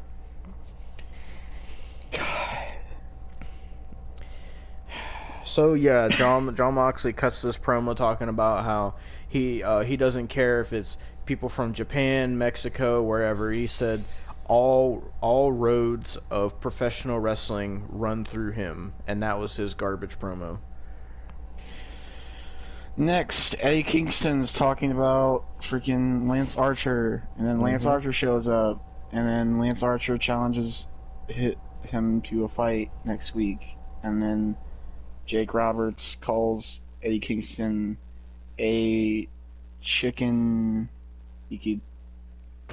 Yeah, so the censoring was weird. They bleeped Eddie Kingston, but then they just let Jake Roberts call him a chicken shit. I don't know why. Like, alright, whatever. So next week is freaking goddamn Eddie Kingston versus Lance Archer. Next, freaking Kenny Omega, Twinkle Toes, comes Austin's in favorite wrestler. looking nah. Freaking comes in looking like he came from a 70s disco. freaking talks to Don Callis, and he sees that Don Callis got a black eye. Which, if they're trying to convince us that the Young Bucks gave him a black eye, I would actually feel more comfortable with believing that like he just fell on like something and got a black eye, because there is no way the Young Bucks freaking did that. So he's trying to get out that the Young Bucks supposedly gave him a black eye, and he doesn't get it out of him. Yeah. So next, it's your favorite match. Oh god, it was a 6-man goddamn fucking tag with. Oh god. I'll name the people and then I'll let you go on. Matt Sydal and Top Flight versus Matt Hardy, or Big Money Matt Hardy, and Private Party. So, where do I even start? So this match was another bunch The beginning. This match was another bunch of freaking flippy-do garbage. Matt Hardy wasn't doing any of the flippy-doos because he can't anymore. Freaking basically, these guys, like, I was sitting here telling Austin, I'm watching this match, and like the dude from Top Flight are wrestling one of the Private Party, whichever one it was, and they're sitting here. They did like 8 flipping flopping maneuvers where they like did like front flips, back flips, did a flipping senton over one of the Private Party members, and then did another backflip. Did not touch this man at all and got a 2 count on him. No skin contact, no impact to this man whatsoever. They completely did not even touch him with any of these flip moves, and then they pinned him. It was so. I'm sitting there, I'm like, you're telling me you hit like 8 consecutive different kind of flips. You don't even land anywhere near this man, and then you have the audacity to go for a cover and get a 2 count off something that didn't even touch somebody. Like, and it was basically garbage like that. And then you had Matt Sydal in there, who used to be formerly Evan Bourne, for those who don't know. And you had Matt Hardy in there, and like Matt Hardy kept stumbling around and like was acting all numbly bumbly, like he didn't know what he was doing. Numbly bumbly, looked like Humpty Dumpty fell off the freaking. And like, so they kept doing this thing where like Private Party would tag in each other, and Matt Hardy would like go to get in the ring and then step back out because I guess he realized, oh, I didn't get tagged in. I don't know what made him think he did. Nobody touched him, so. Matt Hardy was like stumbling around, getting in and out of the ring. I don't know what was going on with Matt Hardy. I feel like he still has a concussion. I honestly don't know. Then, oh god. So then they were JR and whoever the other goddamn commentator is. Is it Tony Schiavone? Excalibur and Tony Schiavone. Whoever the hell it was. I know JR's fat ass is the one that said this, because randomly they started talking about Matt Hardy, and they're like, oh, we've seen many, many incarnations of Matt Hardy, and all of them have been successful. If that ain't the most bullshit... Do you think Matt Hardy is successful right now? No, I don't, but I think they're forcing JR to say this stuff. Because there's no way he thinks. There is no way that he actually thinks that this is successful. Like, Matt Hardy right now is supposed to be a heel, and he's supposed to be Big Money Matt, and he's supposed to be playing himself, and the truth is the truth. When Matt Hardy's character that he's playing now truly is himself, a fucking has-been that realizes he'll never in his life, to his grave, will he ever be better or more popular than Jeff, for one. And he will never have the same amount of success. And that it hurts me to say that. Like when I ranted on his brother, Jeff, on Raw. It hurts me to say that, being the big Hardy fan that I am. But when you look at it now, what Matt Hardy, in his own right, has had success with obviously the original Hardy Boys, then the version 1 character. That was moderately successful, and that was the first time we really got to see Matt come into his own. And then we had the freaking, like, 2005 I Will Not Die Matt Hardy, where he was doing crazy shit. And then we had the Hardys again. And then we had, like, the weird heel Matt Hardy in 2009, which really didn't pan out that well. And then you had the one with the dreads in TNA. Yeah, that one, which wasn't very successful. And then And you had the one in Ring of Honor.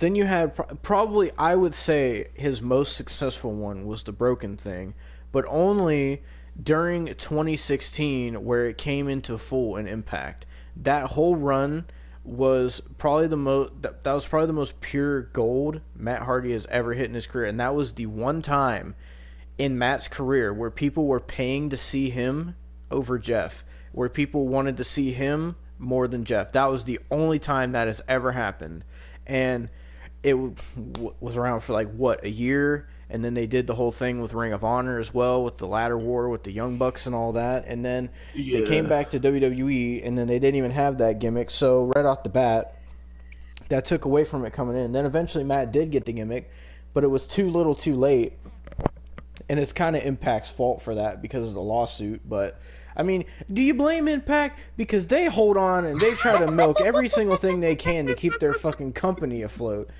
They have to hold on to Matt Hardy's broken gimmick. They have to, and you know what's even funnier? How much shit Matt Hardy's wife talked about Impact. How much shit Matt talked about Impact during that, saying he would never work with Impact again. Guess what happened yesterday? Matt Hardy wrestled on Impact Television. Wow. But anyway. But Demo, there's so much to love about wrestling right now. There's just so much. I can't. There's so much to love that I can't love all of it. So basically, after he got the Woken gimmick in WWE, it was too little, too late, and it wasn't anything like it was before. People saw it. It didn't get as over, and WWE obviously wasn't as invested in it as Impact was, and so it didn't work. So then Matt went back to just being a regular Matt Hardy. They did nothing with him, so he requested his release, and he wanted to go to AEW because he felt that he has a couple more years left to give, and he has a lot of creativity left to give. And I was like, okay, I could see Matt Hardy doing something interesting. We'll see what he can do with the rest of his time that he's going to be a wrestler. So he comes into AEW with the broken gimmick, and I'm thinking, okay, well, obviously Matt Hardy is going to be over when he debuts. Obviously, people who are still fans of the broken gimmick are going to pop for that.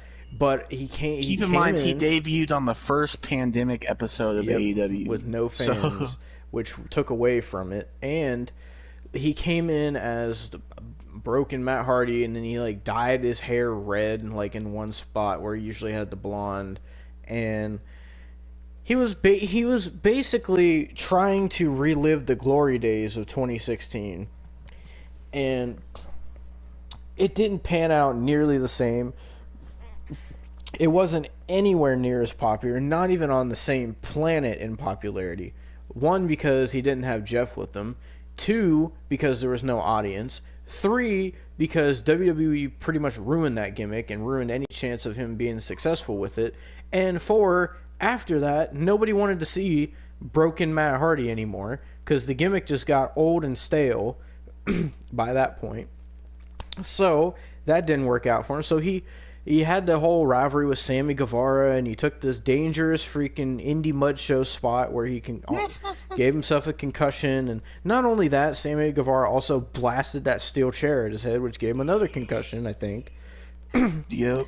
And so Matt was going through this phase where he would be broken Matt Hardy, but then the next week he would be Matt Hardy, and he would transition, and then now he's just Matt Hardy because he wants to be himself and this and that. It's obviously because the broken thing isn't working. He knows it's not working, and he just doesn't know what to do. So now he's trying to hang on to Big Money Matt and this whole Matt Hardy heel character thing. And for whatever reason, they put him with the Private Party, and now Matt wears these white gold skinny pants, and he wears this shirt that says "The truth is the truth." He dyed his hair back to just jet black. You know damn well his hair is gray as hell under that hair dye. And so now he's been kind of managing Private Party, but kind of teaming up with them. But it's a thing of he's kind of taking advantage of them, I guess, to stay relevant, which he is, because it's sad to say Matt is trying to stay relevant because the broken thing was all he had. That was all he had. That was the one thing that he had that he could flaunt in front of everyone, say, oh, well, I had this. This was like the best thing in Impact. Oh, this was the hottest thing in the world. And this is the one thing that I did that people cared about me more than my brother. That was the one thing Matt Hardy had. And guess what? It flopped in AEW. So now, I guarantee you, Matt doesn't know what the fuck to do. That's why he's probably doing this freaking The Truth is the Truth character. And now he's in this freaking private party garbage where he looks like a numbly bumbly buffoon stumbling in the ring, and like, I just don't get it. I just don't get it. Speaking of private party, they turned heel tonight as well. Which is weird because from what I recall, Matt was already heel with this Truth is the Truth gimmick, but apparently Private Party was faces while he was heel, but now they finally turned heel, so I don't understand what that's supposed to mean. Are they going to win the tag team titles? Probably not. So what does this do? What benefits Private Party in this? I would understand. Apparently they're number one contenders for the Impact Tag Champs. How? They're not on that show. I don't know. Don't ask me. They're not on Impact. They're not signed to that company. So how are they even in contention for that show's title? That's what I heard after I saw that freaking Matt Hardy and Private Party was on Impact last night, and there's like, so Private Party is number one contender for the Impact Tag titles. Did they win on Impact or something? Who did they face on Impact? I don't know. I don't watch Impact.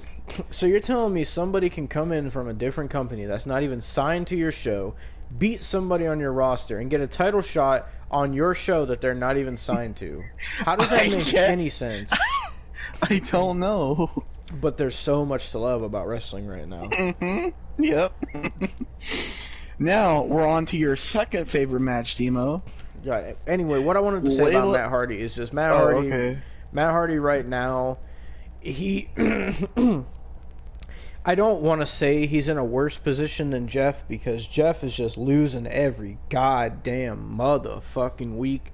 And they're both doing about just as bad. It doesn't matter if they're in WWE, AEW. I'm tired of the people saying, oh, WWE's treating this person badly. Go to AEW. Look at what is happening to the people that went from WWE to AEW. Look at Matt Hardy, fucking Miro, Shawn Spears. Do I need to continue? If we're being honest, the only person that benefited from being in AEW that came from WWE was Brody Lee. Yes. And he was the only now, man. And he unfortunately passed. God. I mean, I guess you could say Chris Jericho benefited from it, because if he was still in WWE right now, they probably wouldn't be doing much with him.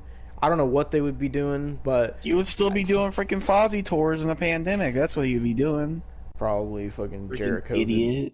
But, oh God. So, like, basically...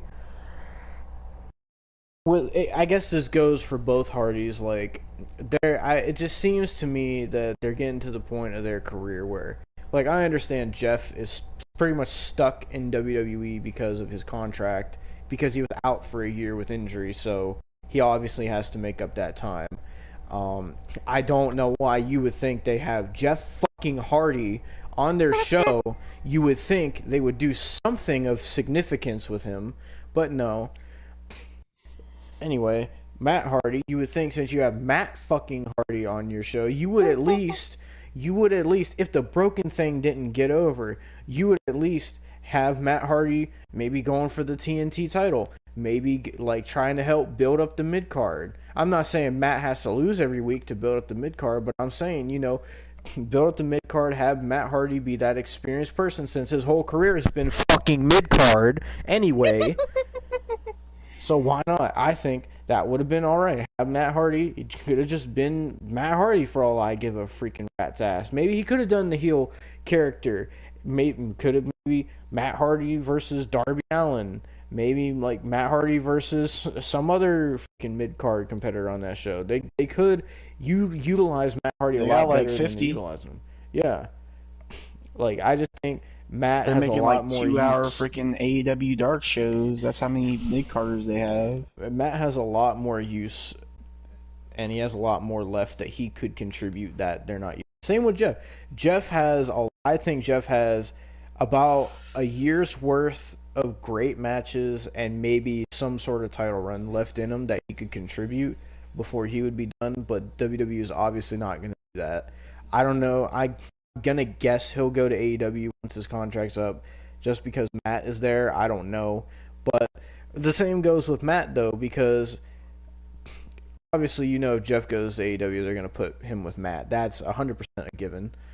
But with Matt, like, they're not utilizing him as much as they should, at least in the role he's in. I feel like they could be doing a lot more with the experience and the wrestling mind that Matt Hardy has. Because Matt Hardy does have a really good wrestling mind. If you, like, actually listen to what his thoughts on wrestling and like when he gets into his creativeness, like Matt has a great mind for wrestling, and you think AEW would utilize that to help their show, but I guess not. Let's just have people interrupt every single match, and let's book all this nonsense, and let's have people freaking just do flips like they're at a fucking goddamn gymnastics competition or something.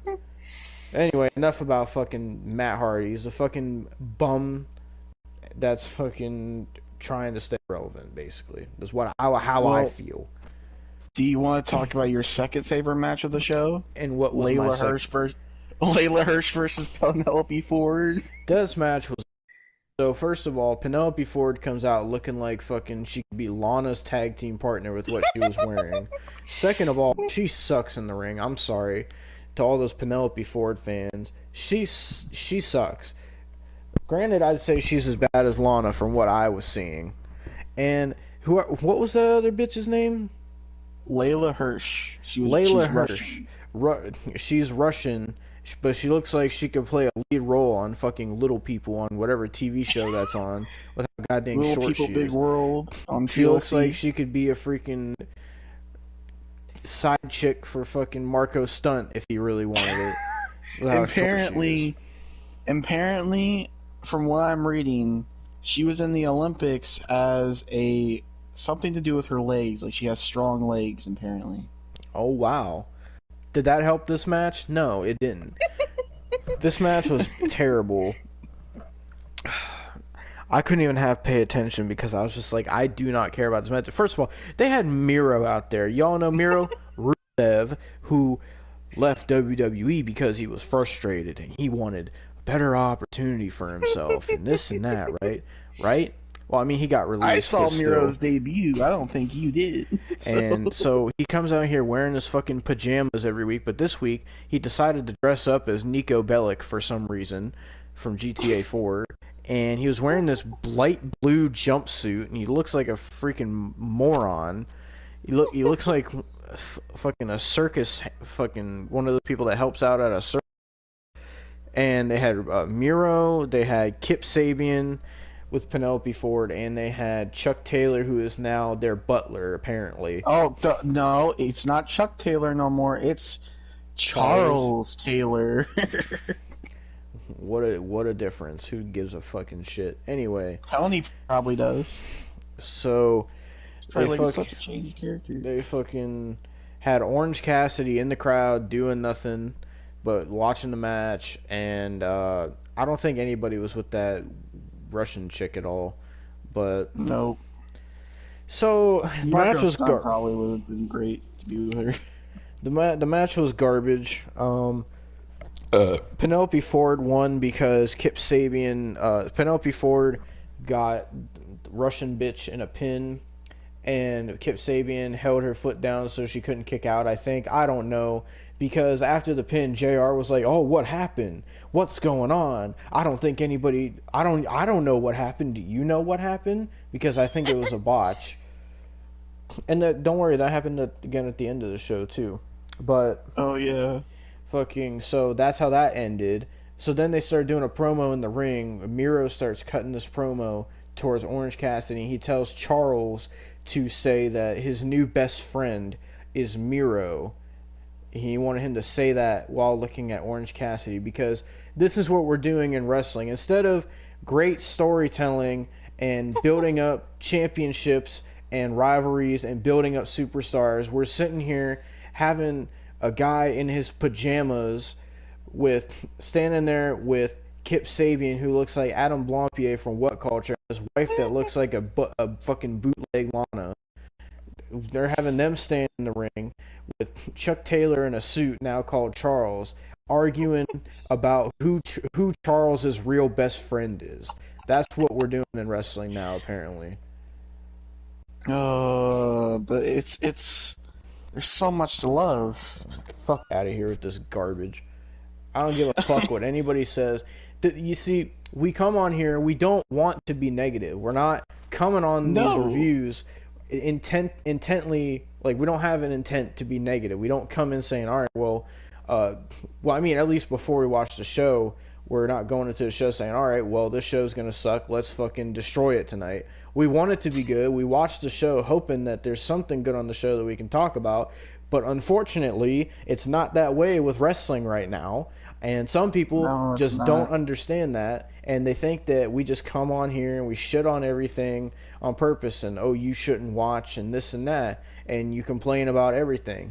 Well, I'm not going to sit here and fake some bullshit acting like I like something that's fucking garbage. I'm going to tell you it's fucking garbage because it's fucking garbage. And that's just how it is. I'm not going to come on here and sugarcoat shit just to say something was good. I'm not going to do that. If I think it fucking sucks, if I didn't like it, if Austin didn't like it, then we're going to shit on it. Yeah. That's just how it is. Sorry if it offends some people, but I can't help that. Alright, next was Kenny Omega and the Good Brothers. Oh, God. Yeah, the Bullet Club take out... I'm going to let you talk for a minute. I've been talking for several minutes. You can talk for a minute. Well, like I said, Kenny Omega looks like he came out of a 70s disco. Freaking... The Good Brothers look like they came out of a freaking bar, because they probably drunk. They probably, they're probably with Finn Balor right now. I mean, they sell their own alcohol. They literally have a podcast where all they do is drink alcohol, so I could imagine. Got their freaking tank tops on and puffy jackets with the Impact tag titles, like those are actually prestigious. Oh, they're not. And they take out freaking Pentagon Jr. for... I'm really confused on why Pentagon Jr. was a target, why this happened. But then again, this is AEW. So you say that the Impact tag titles aren't prestigious. Keep in mind, Austin, I will tell you this: the ginormous shit log that I took before I took a shower earlier was more prestigious than Impact Wrestling's entire company right now. There's nothing in that company that's prestigious. But we're not talking about Impact tonight because we already. I don't know how much more we could even possibly shit on that. So, well, next they come back for commercial, and coming soon, the AEW Women's World Championship Eliminator Tournament. Another thing who that will be doesn't number make one sense. contender. And you want to know why? You want to know why they're doing this tournament? Because hey, NXT is doing a Women's Dusty Cup tournament. So hey, let's have a women's tournament as well, so Tony Khan can fucking jack off to his employees.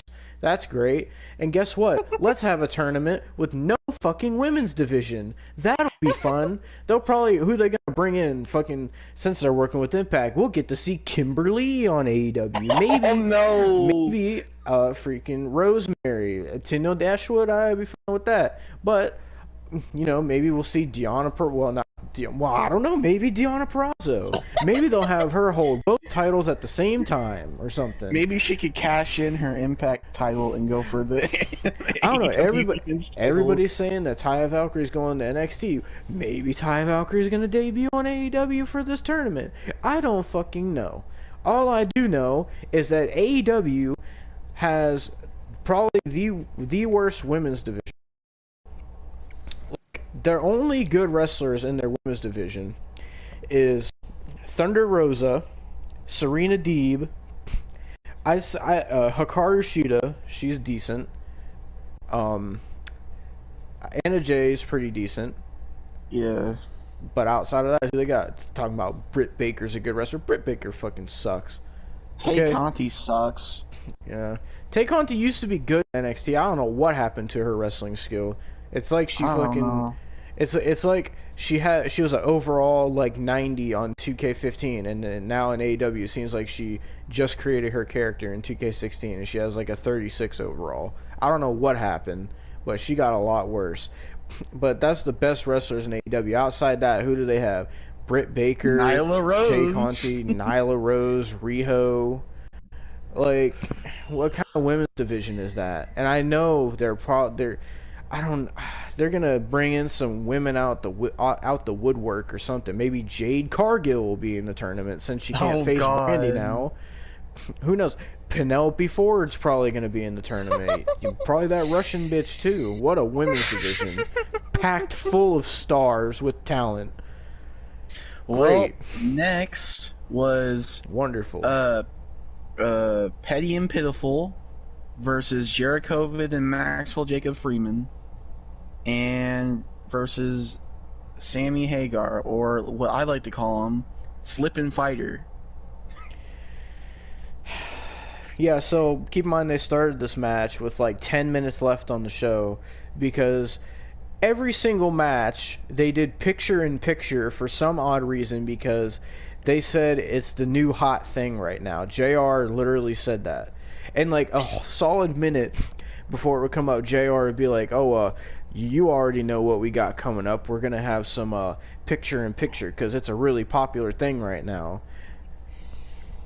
Yeah, because I want to sit freaking at my TV and watch this, like, freaking garbage 4x3 screen. It is sad when AEW is in picture-in-picture, and I would rather watch the fucking Popeyes Rippin' Chicken commercial that's on TV. That is sad. The Taco Bell commercial was good, too. I live in Ohio. I would rather drive 40 fucking minutes to Pennsylvania, where the closest Popeyes is, and get the Rippin' Chicken than I would to watch this show. At least that'll be worth my time. But anyway, continue. So this was your entire favorite match. No, it wasn't my favorite match. It was the worst match. I was looking forward to seeing this match because I was looking forward to seeing MJF on this show. Okay. Mm-hmm. I wanted to see MJF. MJF was hardly in the match. All we got is Sammy Guevara, the one half of freaking Flippin' Fighter, freaking doing his flippy dippy crap, and then we got freaking fighter of Flippin' Fighter, which is Jake Hager. Mm-hmm. Freaking just being awful in the ring. Remember when he was Jack Swagger? Demo mentioned this to me when we were freaking watching this. Remember when he was the all-American, and now he's just a freaking idiot. He said, I gotta hurt. I gotta Oh, hurt. I need to play that. I need to play that when this match ends. Let's see. Then we have Petty and Pitiful, which is Santana and Ortiz, because I actually had hope for them when they joined AEW, but then, what have they done? In the inner circle. Nothing, pretty much, but the inner circle. So they're not a factor in this match. It's sad that they were better in Impact, of all places, as LAX. I know. God. So, then freaking Jerichovid and MJF. MJF didn't do anything in this match. Was the only thing I was looking forward to was him doing something. But Jerichovid stayed in this match for this entire time, pretty much. Mm-hmm. Jerichovid freaking hit this awful lion salt. Freaking Jerichovid tried to hit Hager with the bat. Hager stopped him. Then freaking MJF tried to use the ring. Hager stopped him. But in the end, freaking MJF gets a roll up on Sammy Guevara and has the tights, and they are the official tag team of the Inner Circle. And doesn't that also move them up in the rankings for the tag titles? I guess so. Oh, we forgot to talk about a segment, Austin. We also forgot to talk about the FTR and Tully Blanchard drinking at, I don't even know where they were, and the Jurassic Express walks up, and Jungle Boy, who looks like he's like a 12-year-old girl, and Marco Stunt, who looks like he's his little sister, and Luchasaurus, who looks like the only legit wrestler on that team. So Jungle Boy starts talking to FTR and saying, "Oh, when I wrestled you guys, it made me realize something, that I could beat either one of you." And then they got in their faces and this and that, and then next week is going to be Jungle Boy versus Dax Harwood. And so yay, and JR said that match is going to steal the show. So yeah, I'm not watching it next week, but whoever's watching AEW next week has that to look forward to. We'll watch it. We'll watch Beach Brawl. So it's beach or Beach Bash or Blast or what the freak ever. Beach fucking fuck it. I don't know. I'm gonna play Demo's favorite song in the world. But basically, the way the main event ended is MJF hooked the tights of Sammy Guevara. 1, 2, 3. Jericho, Vid, and MJF win. And as soon as they get the pin, the credits start rolling for AEW because they were going over their time limit. And it cuts off with JR saying, "What the hell just happened? What the hell? Does anybody know what's going on?" And it just cuts him off. So, what a great show. What a great way to end the show. Wonderful. AEW sucks. And I understand. Now, this is the first full episode of AEW that I have watched since sometime early last year or whatever. And now I fully understand why Jim Cornette hates this show so much. It's just a bad show with now you feel my pain as well. Bad wrestlers.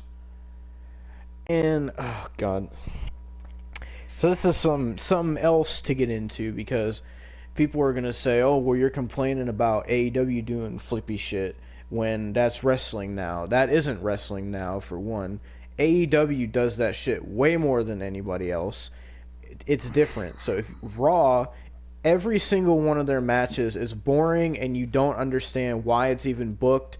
The people who win and lose don't make sense. Nothing matters, and it seems like on Raw they don't give a fuck about anything besides throwing a show together and putting it on. Then you get Impact, which is the most boring show on the face of the planet. I will at least say this AEW show was better than Impact that we watched or Hard to Kill. But Impact doesn't do all that flippy shit, at least. They do indie garbage, but they don't do all that freaking flip and flop and flap and whatever, flutter. And they don't sloppy jalopy. They don't do dives every single match, and they don't do picture-in-picture every single match, even though they're fucking boring. And then you have NXT, which NXT is decent sometimes, but they've gotten a lot worse from what they used to be. But and NXT... they buried Rhea Ripley. Yes, sir. And how NXT... They have good people, but it just sometimes it feels like it's like, why are they doing this? Or why are they doing that?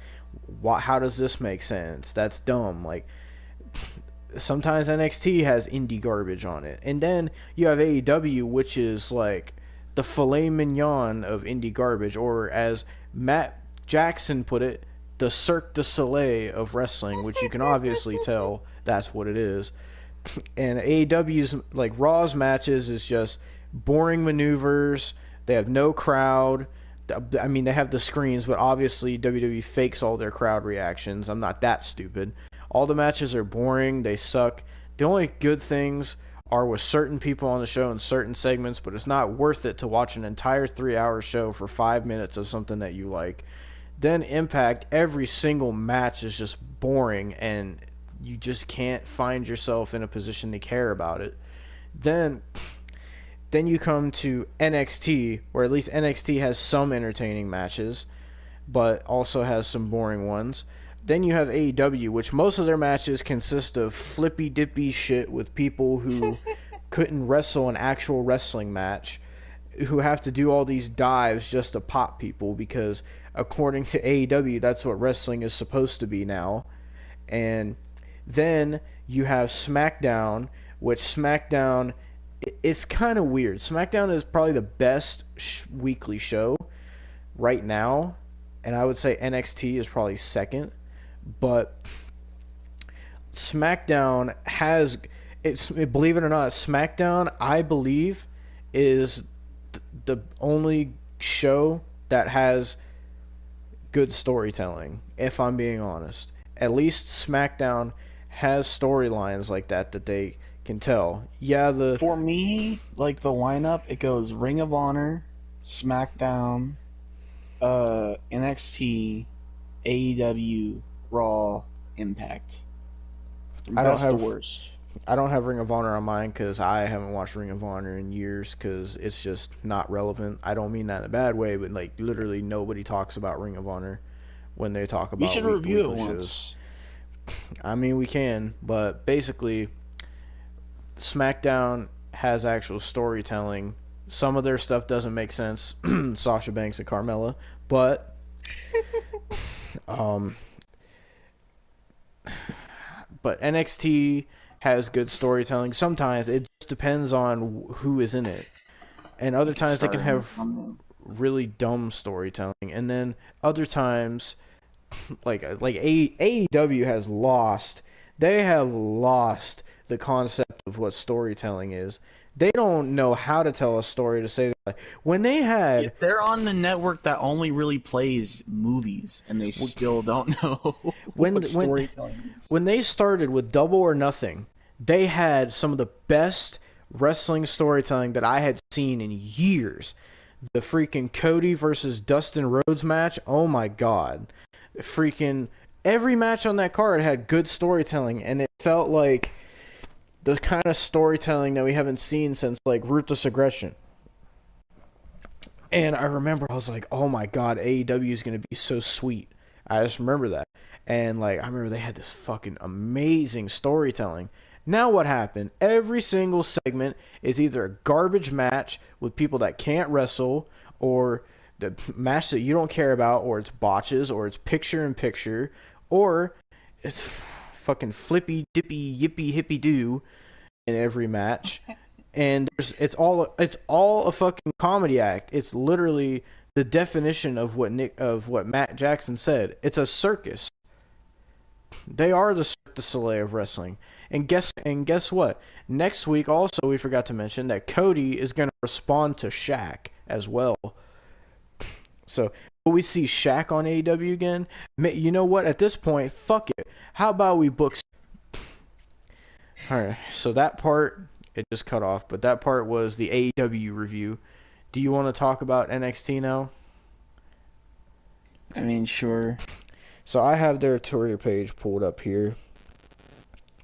So, what they had on this show tonight was the first round of the Dusty Classics, with the women's Dusty Classic and the men's Dusty Classic. So, I'll read you the official bracket for it, if it loads up, because Twitter's loading slow. You're doing a video again, right? Yeah. Okay. So, the teams in this tournament are Candice LeRae and Indy Hartwell, Gigi Dolan, who is Priscilla Kelly, for those who don't know. Priscilla Kelly signed with NXT. Priscilla Kelly and Cora Jade, who is Elena Black. Shotzi Blackheart and Ember Moon. Marina Shafir and Zoe Stark, who is a.k.a. Lacey Ryan. Mercedes Martinez and Toni Storm. Casey Catanzaro and Caden Carter. Aaliyah and Jessie Camilla. And Dakota Kai and Raquel Gonzalez. You know what? Candice LeRae and Indy Hartwell and Dakota Kai and Raquel Gonzalez are the only actual fucking teams in this thing. So that's great. So yeah, they had the first round tonight, which I believe was Caden Carter and Casey Catanzaro versus Mercedes Martinez and Tony Storm. Then they also had the fight pit between Timothy Thatcher and Ciampa, but let me scroll through this.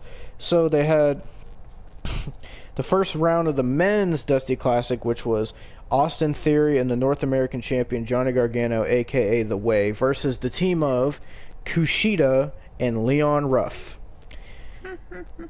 Kushida and Leon Ruff defeated The Way. We didn't watch this show. I'm just going through what happened and seeing what Austin thinks about what happened. From what I saw, they said they pinned Johnny Gargano in some kind of weird pin or something. Let me keep scrolling. They had a weigh-in of Tommaso Ciampa and Timothy Thatcher for the fight pit. Finn Balor cut a promo saying if you want to challenge the NXT champion, excuse me, he said, remember one thing, they stopped manufacturing the cloth that I'm cut from. But basically, from what I saw, Pete Dunne called out Finn Balor, so I'm guessing they're going to do Pete Dunne and Finn Balor next. Yeah. So then, God damn it, they keep reposting it. Then they had, hold on. Which one? I'm trying to see which one was first and which one was next. Because people keep retweeting. I'm trying to see.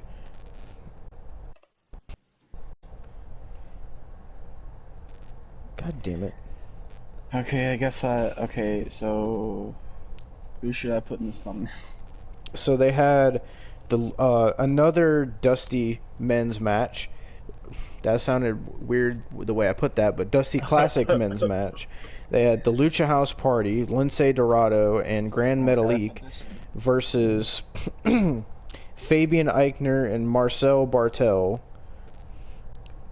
And the Lucha House Party won, which upset a lot of people. So Imperium lost to the Lucha fucking House Party, who has done nothing of any significance since becoming a team or getting onto the main roster. Great. Good job, NXT. They're so irrelevant that I can't even find a PNG. Oh, by the way, you know what? I'll read you the team's men's Dusty Classic. So we got Adam Cole and Roderick Strong, Breezango, Tony Nese and Arya Davari, Adonis and Troy, Kushida and Leon Ruff, Gargano and Austin Theory, Ever Rise, Grizzled Young Veterans, MSK, Swerve and Atlas, Maverick and Dane, Stallion and Gray, Imperium Lucha House Party, Legado del Fantasma, and the Bollywood Boys. Ugh. So overall, this Dusty Classic sucks. Yeah.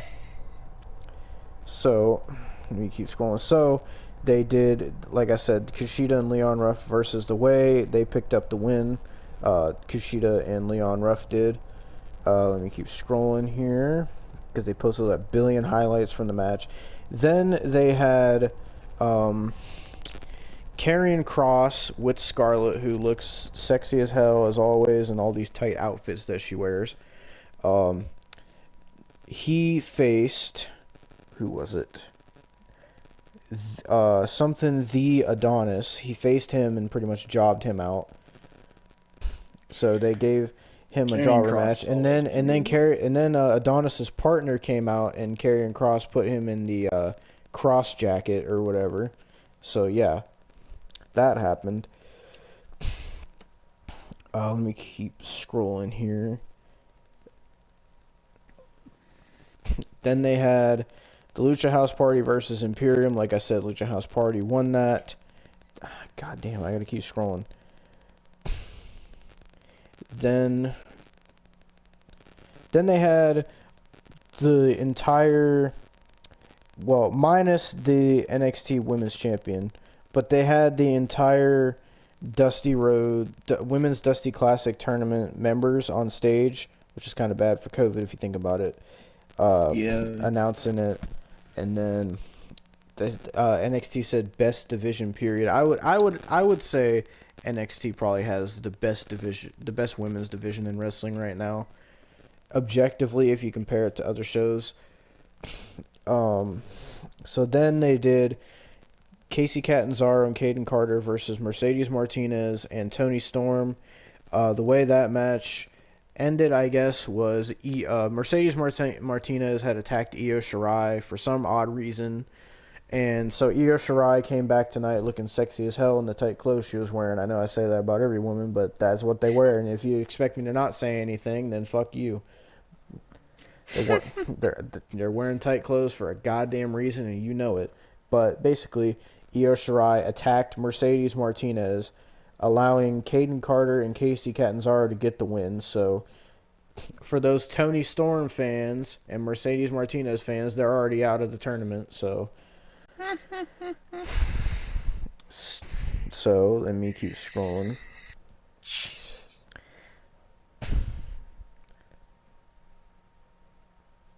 So Finn Balor wanted to get his hands on Oney Lorcan and Danny Burch, but he has to find a tag partner.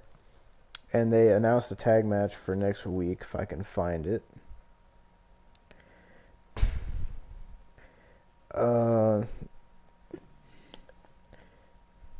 Then they had Bronson Reed versus Tyler Rust, apparently. Whoever Tyler Rust is, and Bronson Reed won. And then, keep scrolling. So next week they're going to be doing Oney Lorcan and Danny Burch versus Finn Balor and his tag team partner Kyle O'Reilly. Even though they just fought and damn near killed each other and injured each other. I'm gonna need that PNG of Finn Balor that you used for the NXT review last time. All right, and by the way, for those who forgot, freaking Santos Escobar is the NXT Cruiserweight Champion. Oh yeah, that's right. Which, I mean, I don't understand why NXT has the Cruiserweight title. Why they wouldn't just put everybody into the North American Championship division. Like, get rid of fucking 205 Live. But anyway, so they had that. And then, so next week, Santos Escobar is going to be defending his title against Kurt Stallion, whoever the hell that is. Next week, they're having the quarterfinals of the Dusty Tag Tournament, which is MSK versus Drake Maverick and Killian Dane, and the Grizzled Young Veterans versus Kushida and Leon Ruff. Then they did the fight pit between Tommaso Ciampa and Timothy Thatcher, which was the main event of NXT.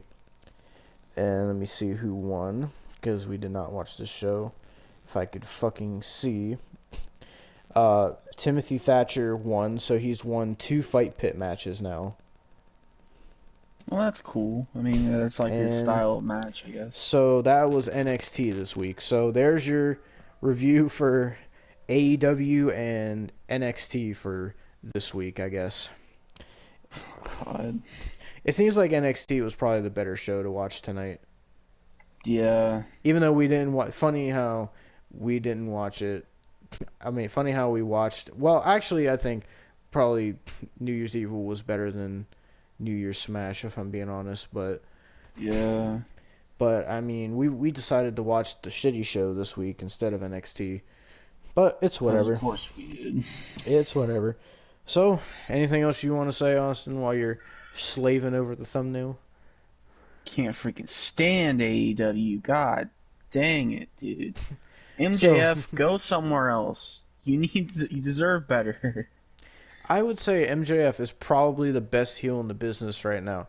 Like, when I look at MJF, I completely, I see within him, well, not within him, but he reminds me so much of, like, 2005 Legend Killer Randy Orton.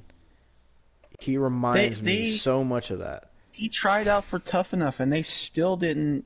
WWE still didn't take him. Well, that's their loss. One day they'll come crawling back begging him to sign with them just so they can sign him. Because that's what they do with everybody. They sign up everybody because they don't want anyone else to have them. And they just want to add another name to people who are in WWE, but they don't do shit with the people that they sign because they sign way too many people. But anyway, that's a rant for another day. In the end, fuck AEW. It was trash. And for anybody that said it was good, go fuck yourself because you're wrong. It was not good. It was not good wrestling, and it was not the professional wrestling that I fell in love with. I don't know how you feel about that, Austin. No, it's not. The only thing that's good about this show is MJF being on it. The only good things about this show was MJF and Anna Jay in the tight clothes. Outside of that, there was nothing good on this show. Nothing. So that's our review of AEW and NXT for January 20th, 2021. We are gonna do. It's called AEW Beach Break. Actually, I just found that out. Beach Break. What the freak ever? It sucks. We will be reviewing that because just decided to. It's probably not going to be good, but I want to give it a fair chance. And this is one of the things I wanted to get into a little bit before we end. Is that like I said, we don't want to come into this wanting to be negative and wanting to rant our heads off and all this. We don't want that to be the case. We want to watch these shows and we want to be entertained and we want to see great wrestling and storytelling. We want to see the reason we fell in love with this fucking sport in the first place. Exactly. But it's just not like that with the way wrestling is nowadays. And for all the indie marks and people who love this style of wrestling, they think that all this stuff is like classic matches. They think that this is entertaining wrestling, and it's just not. And obviously the COVID thing does affect it. But like, you might be asking, why? Oh, well, you guys hate AEW. Why are you gonna review Beach Break? Why do you keep doing all these reviews if all you do is shit all over these shows and you're negative about everything? Why do you even watch? Why do you keep reviewing shows? Me personally, I don't know if Austin feels this way, but me personally, like, yeah, it's like a little joke, like when we talk about it. It's like, oh, let's watch this AEW show. Oh, it's probably gonna be flippy dippy do crap because that's what AEW is. But or like Impact, like we're like, oh God, Impact, just knowing how Impact is now. But like me, when I went into it, I want to like when we first started doing these reviews is because of Raw Legends Night because I knew how bad that was going to be. I knew that was going to be bad. I went into that thing was going to be bad, and I went into that wanting to shit on it. But for the rest of it, I thought, hey, this review was kind of fun, so let's review some other stuff and see if we enjoy it or if we hate it. And behind it for me, legitimately, I wanted to sit down and watch these different shows from these different companies, and I wanted to see if I could, I guess in a way, fall back in love with wrestling again. Not to say I've fallen out of love with it, but like I don't love it any way I used to. And watching these shows, I wanted to give each of these shows a fair chance to say to put on a great wrestling show and make me a fan and make me want to start watching wrestling again. That's the main reason why I wanted to review these shows. It's like, yeah, you know there's going to be bad stuff on it, but I want these shows to be the best they possibly can be, but they're just not. I want to fall back in love with wrestling again, but it's just so hard to with the way all these TV programs are and the way wrestling in general is now. And I want to watch every week. I want to support these wrestling companies, and I want to support the sport that I fell in love with above all else in my life. And it's just impossible to do that with how bad wrestling is right now. And people try to defend it, saying there's so much to love about wrestling, and wrestling is the best it's ever been, and there's so many options of wrestling to watch, and that they try to defend it and say these things, and it's just not true. Every one of these shows, even the shows that we have said are decent, like SmackDown and NXT, all these shows are bad shows. There's good things on them, and it sucks that we have to say that the best ones are only decent. It sucks that we can't say, "Oh yeah, this is the best fucking show to watch." It sucks that we have to say, out of all the shows, this one's the most watchable or this one's decent. I hate having to say that, but it's realistically how it is, and I wish it wasn't like that. But people think we just come on here all willy nilly to just shit all over everything. But that's not the case for me. I don't know how you feel about all that. No, I don't. I don't come and do that. I would rather watch a good show and have fun with it than watch this garbage crap that I've been watching. Like I've been live tweeting, which I didn't live tweet tonight or anything because we were watching it together and we were gonna do this review. So like I've been tweeting since August because I cannot watch wrestling without getting my feelings out. Because if I don't, I will blow up. That is legit my thing. Like, I can't do it without. Yeah. Austin is somebody who gets like really invested into wrestling. I used to be the same way before like it just for me slowly and slowly over the years I just started watching wrestling less and less and less and less, and now it's to a point where I don't like, besides these reviews, before these started, the last time I sat down and watched any wrestling show was when AEW first started, but before that, it had been years before I sat down and watched a full episode of Monday Night Raw or SmackDown or NXT. And I know NXT was great during that time, and I should have been watching it more, and I regret not watching it during that time. But Raw and SmackDown in general just left such a bad taste in my mouth that I just didn't want to watch wrestling anymore. The only thing I would do is check out stuff from NXT. I would watch the highlights of Raw and SmackDown on YouTube if there's anything interesting, and I would check out pay-per-view here and there. And, obviously watch the Rumble and Mania and all that, but in terms of me watching Raw and SmackDown and NXT every single week, it just wasn't that way anymore. And I hate that it's like that, but that's just how it is. Exactly. That's the thing people don't understand. We don't hate wrestling. We don't want to hate these shows. If anything, we want it to be better. Exactly.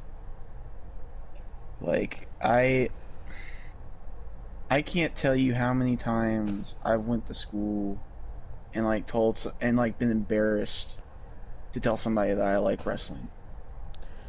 Yeah, and because of that. I've had that too, and it's all because like when people think of wrestling, they think of, well, when you talk about any sport really, they think of what's going on now, and they will watch whatever is on now and they'll be like, "Oh, you like that shit? That shit sucks." That's what people were doing when I would tell them I'm a wrestling fan. They would see what the most current wrestling thing is, and of course it would be Raw of all things, and obviously Raw sucks. But like that's what people would base their arguments off for me, and I hated that shit because they base it off the most current thing, and it just sucks that wrestling is the way that it is now, and people say that there's so much to love in wrestling, and wrestling is the best it's ever been, and all this garbage, which isn't true. And people try to sugarcoat it. They try to defend it because some people love wrestling so much that they just can't it's hard for them to accept that wrestling is the worst it's ever been right now. And they don't want to believe that it's so bad, so they try their damnedest to defend it and say it's good, even though it's not good. I wish that wasn't the case for some people, because if you want to watch a good wrestling product, we're gonna review it sometime, probably after all like the Rumble stuff and like stuff like that. But like, if you want to see something good, watch Ring of Honor. Like it might have people like Jay Lethal or like Mike Kanellis or people like that, but it's still good. It's better than anything WWE or AEW or Impact is putting out. And it That just I promise sucks. you. Yeah. And I mean, it sucks that the biggest wrestling companies in the world put on the worst possible shows. Yeah. You would think companies like WWE that has all this types of money, you would think they would be able to put on the best wrestling shows you've ever seen with the amount of talent, the amount of sheer talent that they have. I mean, goddamn, WWE has the most they overall in their entire roster. If you morph not Ring of Honor, if you morph Raw, SmackDown, NXT, and NXT UK all in one, they have the single most talented roster of any wrestling company ever. But Yeah. they have all that talent and could do so much with it and has so much potential to give us matches and storylines and everything that we'll never forget. But instead, they don't use half their talent. They sign way too many people just to sign them. They have no creative direction for a lot of people. They misuse and mistreat most of their roster. And their weekly shows act like they don't even give a damn about putting on the show. And it's just something that they have to get through. And it sucks that it's that way. Yeah. Because they have so much talent that they're wasting. And they're not the only ones. AEW is in the same boat. Don't people try to sit there and say, oh, AEW pushes talent and oh, AEW utilizes people. Because AEW is guilty of it as well. Like I said, with people like Miro and Shawn Spears and Matt Hardy, people like that who left WWE for the exact reasons that I'm talking about, went to AEW and they're getting treated almost the exact same way. And I don't know what happened to AEW. They were supposed to be all about wrestling. That was their thing. They were all about wrestling. They wanted to show people what it was like to have a company that actually cared about the wrestling aspect to actually care about the sport. That was their whole thing. And they wanted to give people a better alternative because they knew how much people hated WWE. But the more and more people AEW signs and brings in, the more they do the weekly shows the way they're doing them, they're pretty much becoming a WWE light or WWE 2.0 in a sense. Because they're starting to do the same things that WWE is doing, and it just sucks to see because AEW had so much potential. It was like for the first time, when AEW first came around, I felt like finally we have something different. We have something that I want to watch. We have something that will make me watch wrestling every week again. And it was like that for a little bit. But then it all went downhill. Yep. Sucks that it did though. Like, Yeah. I've been a professional wrestling fan since 2009 is when I started watching. I've been one since probably '06. And that's when I was like 3. So Yeah, and I think was about that. I was I think 10 or 11 in 2009, I think. And like I've been a wrestling fan ever since then, and it just sucks like how I felt about wrestling then. Wrestling was like I was a die-hard wrestling fan. I would watch every single show, every single pay-per-view when I was able to because that was before they had the network. And like I would watch Raw and SmackDown every week. When NXT first came around, I watched every single episode of NXT. When WWE ECW was still around, I would watch that. I would watch hours and hours and hours and hours of wrestling DVDs. I would buy all kinds of wrestling figures, every wrestling thing I could get my hands on. I did. And Yeah. I would also watch TNA every single week as well. And then it got to a point where Ring of Honor was on TV, and I was watching Ring of Honor every single week. I was a die-hard wrestling fan, but it's not like that anymore for me. Now, for me, it's to the point where if I wasn't talking to Austin and doing these reviews, I would not be watching any of these shows, legitimately. I would still check out the highlights and stuff because I'm a wrestling fan, but I wouldn't Yeah. actually be sitting down and watching these shows. Because there's no way I would sit and watch this by myself. Absolutely not. Yeah, I'm the only one that tortures myself like that. And I don't know why you do. Sometimes I don't know either, but I'm sending you these things for the thumbnail.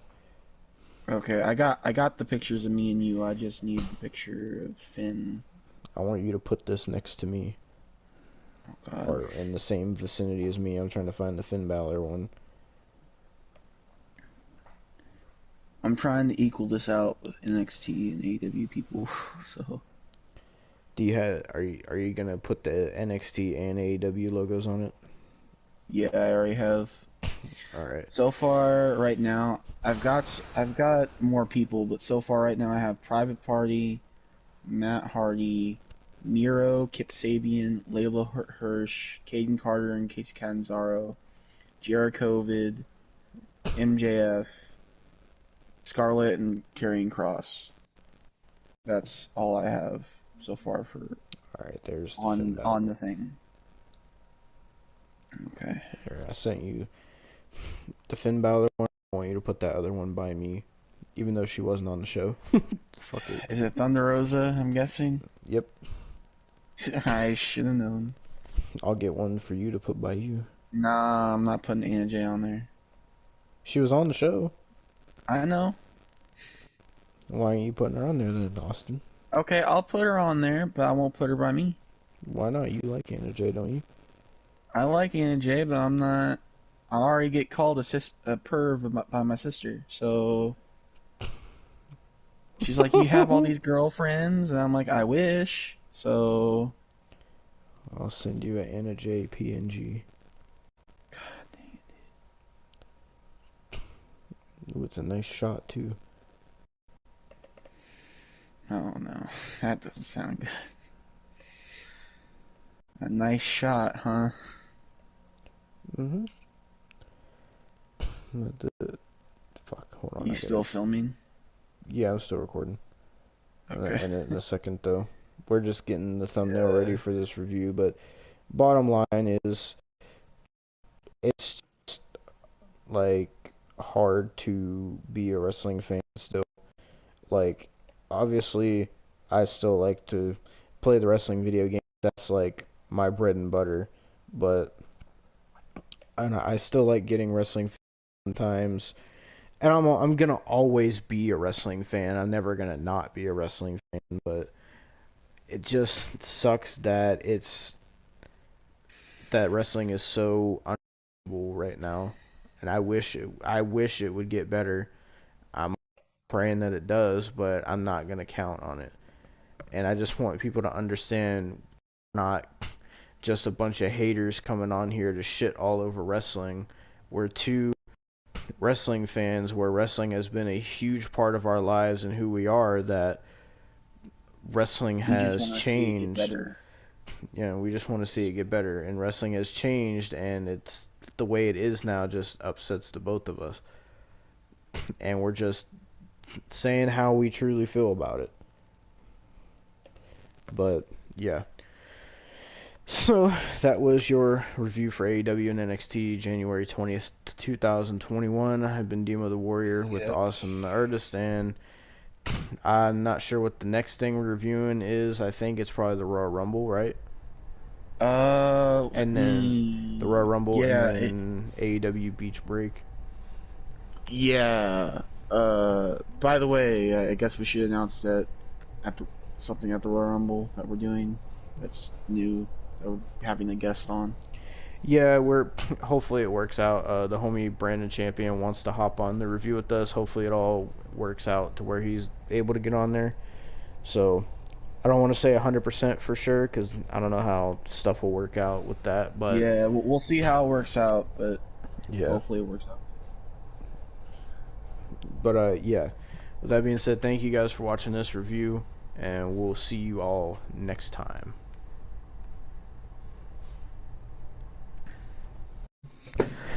Alright, what's up, you fucking losers? Welcome back to another Raw review. I'm a little Okay. upset right now because I was watching. So I was at. Okay, so to preface this, I was at work. Austin watched the first 2 hours of Raw, and I watched the last hour of Raw after I got off. So I know what happened the last hour. Austin will walk you through what happened the first 2 hours, and I can do the last hour. But, so just finished watching Raw, and I wanted to watch a little bit of Raw talk because, excuse me, because I wanted to see Charlie Caruso and her beautiful fit body, but I can't do that because for some odd, she's been on Raw Talk every week, but for some reason tonight they had Sarah Schreiber on there, dumb fucking blonde cunt. I don't know why she's on there. She has no substance. She's generic and robotic. Nobody likes her. Why is Sarah Schreiber on Raw Talk? Get that fucking bitch off my screen and give me Charlie Caruso's massive breasts. That's all I'm saying. I want to see Charlie Caruso. R-Truth was there. I love R-Truth, but I wanted to see some Charlie Caruso titties. That's what I wanted to see. Oh my god. But Charlie Caruso wasn't there. So I'm upset. Alright, I'm getting. Talk more about Sarah Schreiber. Sarah Schreiber had, I don't know why she had her hair, like, she had her hair all done. Like, you went through all that effort and you still look fucking ugly. Like, why? She had, like, her hair, like, all hairsprayed and poofed up. Like, people are actually gonna fucking watch Raw Talk to watch her. Nobody want to hear her speak. Nobody cares what the fuck she has to say. Everybody wants to see Charlie Caruso, not fucking her. God, another stupid blonde basic bitch bimbo that they hire just because of her looks. At least Charlie Caruso has some sort of character, but Sarah Schreiber is like putting a wig on a fucking android. Like Is that the Android phone or an Android like? an actual robot. Oh, Like fucking made me mad. Literally, that was the only reason I clicked on Raw Talk. Cause I wanted to see what was Charlie Caruso wearing tonight. How good was she looking? I click on there, I see Sarah Schreiber's fucking dumb fucking Madagascar hairstyle, fucking African lion mane looking stupid ass hair. God, what a dumb fucking bitch. on that note, we we kick off with Triple H coming to the ring, set to address the Drew McIntyre COVID situation. Because Alright. if you didn't know, Drew has COVID. So I was only the first 2 hours I was in and out because I was at work. I was talking to Austin while he was watching it, so I know some stuff, but Austin will take the reins. So Randy Orton comes out with his slow, methodical, boring self, and and he goes out there and he's talking to Triple H, and Triple H is like, "I don't like what you did with those legends." Did Triple H have a long Because- entrance too at the beginning? No, he came out there and was quick to the point, but Randy Orton's always slow and methodical. I don't care if you're freaking 40, you could come out there and run or something. Like, Giving Undertaker a run for his money. yeah, so basically, the whole extent of that, Randy Orton challenges Triple H in the main event, and also says something about Triple H's wife, which gets Triple H to punch him. Oh boy, a comment about Stephanie McMahon. How many times have we heard that over the years? Well, it wasn't really too much of a comment about Stephanie McMahon. It was more of a comment about Stephanie McMahon being the one that wears the pants in the family. I remember CM Punk saying that in a promo. Yeah. Hmm. And then, as you remember, Lacey Evans got seduced Ric Flair last week. So, basically, Charlotte versus Lacey Evans happens. And it was a mainly a Charlotte win, pretty much. It was basically a Charlotte match. Pretty much a Charlotte match. And then Ric Flair comes out halfway through. Then it goes on commercial. There's Then a they continue lot on of with commercials on this show. Oh god, yeah. They come back from commercial, and Ric Flair's just watching the match. And what do you know? Lacey Evans, I guess, has a sugar daddy now. Because Ric Flair, I guess, and Lacey Evans are a thing. Because Lacey Evans wins because of Ric Flair. I mean, hey, I Um, don't blame her for going after Ric Flair. I mean, Ric Flair could probably perform better than that freaking chimp-looking fucking neckbeard that she's married to. oh, He literally has a Lars Sullivan beard with like chimpanzee ears. He looks like a fucking Mr. uh, Potato Head. and Drew McIntyre comes on the screen to tell us that he's one of the fortunate ones with no symptoms, but COVID should not be taken lightly, basically. So all you freaking... It's in the airwaves and people are lying to us. Shut up. all the Listen to people Drew McIntyre. all the people who that COVID isn't real. I've had people tell me this to my face at work that COVID is not real. It's just a government conspiracy to get us all to conform and brainwash us. There are people out there that legitimately think like that. There's people in WWE that think like that. Nia Jax, for example, who was on the show later in the show. But Nia Jax says she doesn't need to wear a mask because God gave her a strong immune system. Fucking retard. You got all I that think this is fat, gonna be so it your... probably filters all the fucking air that goes I into your think this body. next segment is gonna be for you. Because it's Jeff Hardy versus Jackson Riker, and then Jeff Hardy versus Elias. I knew this was coming. So, I didn't watch this. I'm glad I didn't, because I probably would have been more upset. But, so Jeff Hardy pretty much jobs out to Jackson Riker from, you said it was a roll-up pin? But Jackson Riker took the twist of fate like a spinning neck breaker. Just by the way. So pretty much this was a TNA match. This was Jeff Hardy versus Gunner. So, yeah, I didn't see the match. I heard about it. But what I wanted to talk about was Jeff Hardy. Now, let me take a sip of my drink real quick.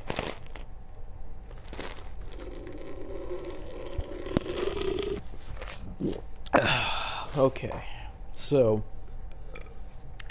Jeff Hardy, I don't know what this man did wrong. I don't know what illegal drug sales he committed backstage.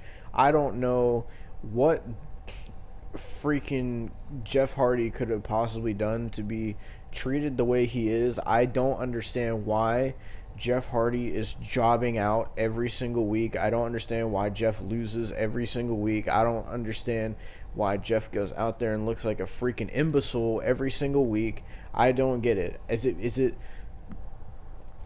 because Matt is in AEW? Is that the reason?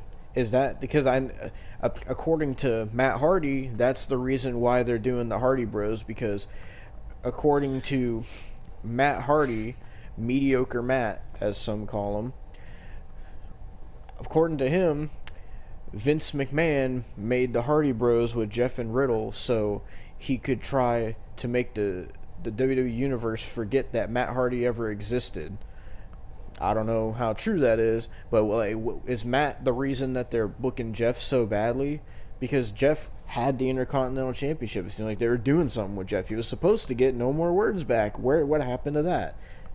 Now Jeff is jobbing out every single week, teaming with fucking Matt Riddle. They're probably in the back with fucking bags and bags of fucking marijuana, probably chilling back there smoking, probably dealing it to everybody. That's why everybody can't fucking wrestle on this show.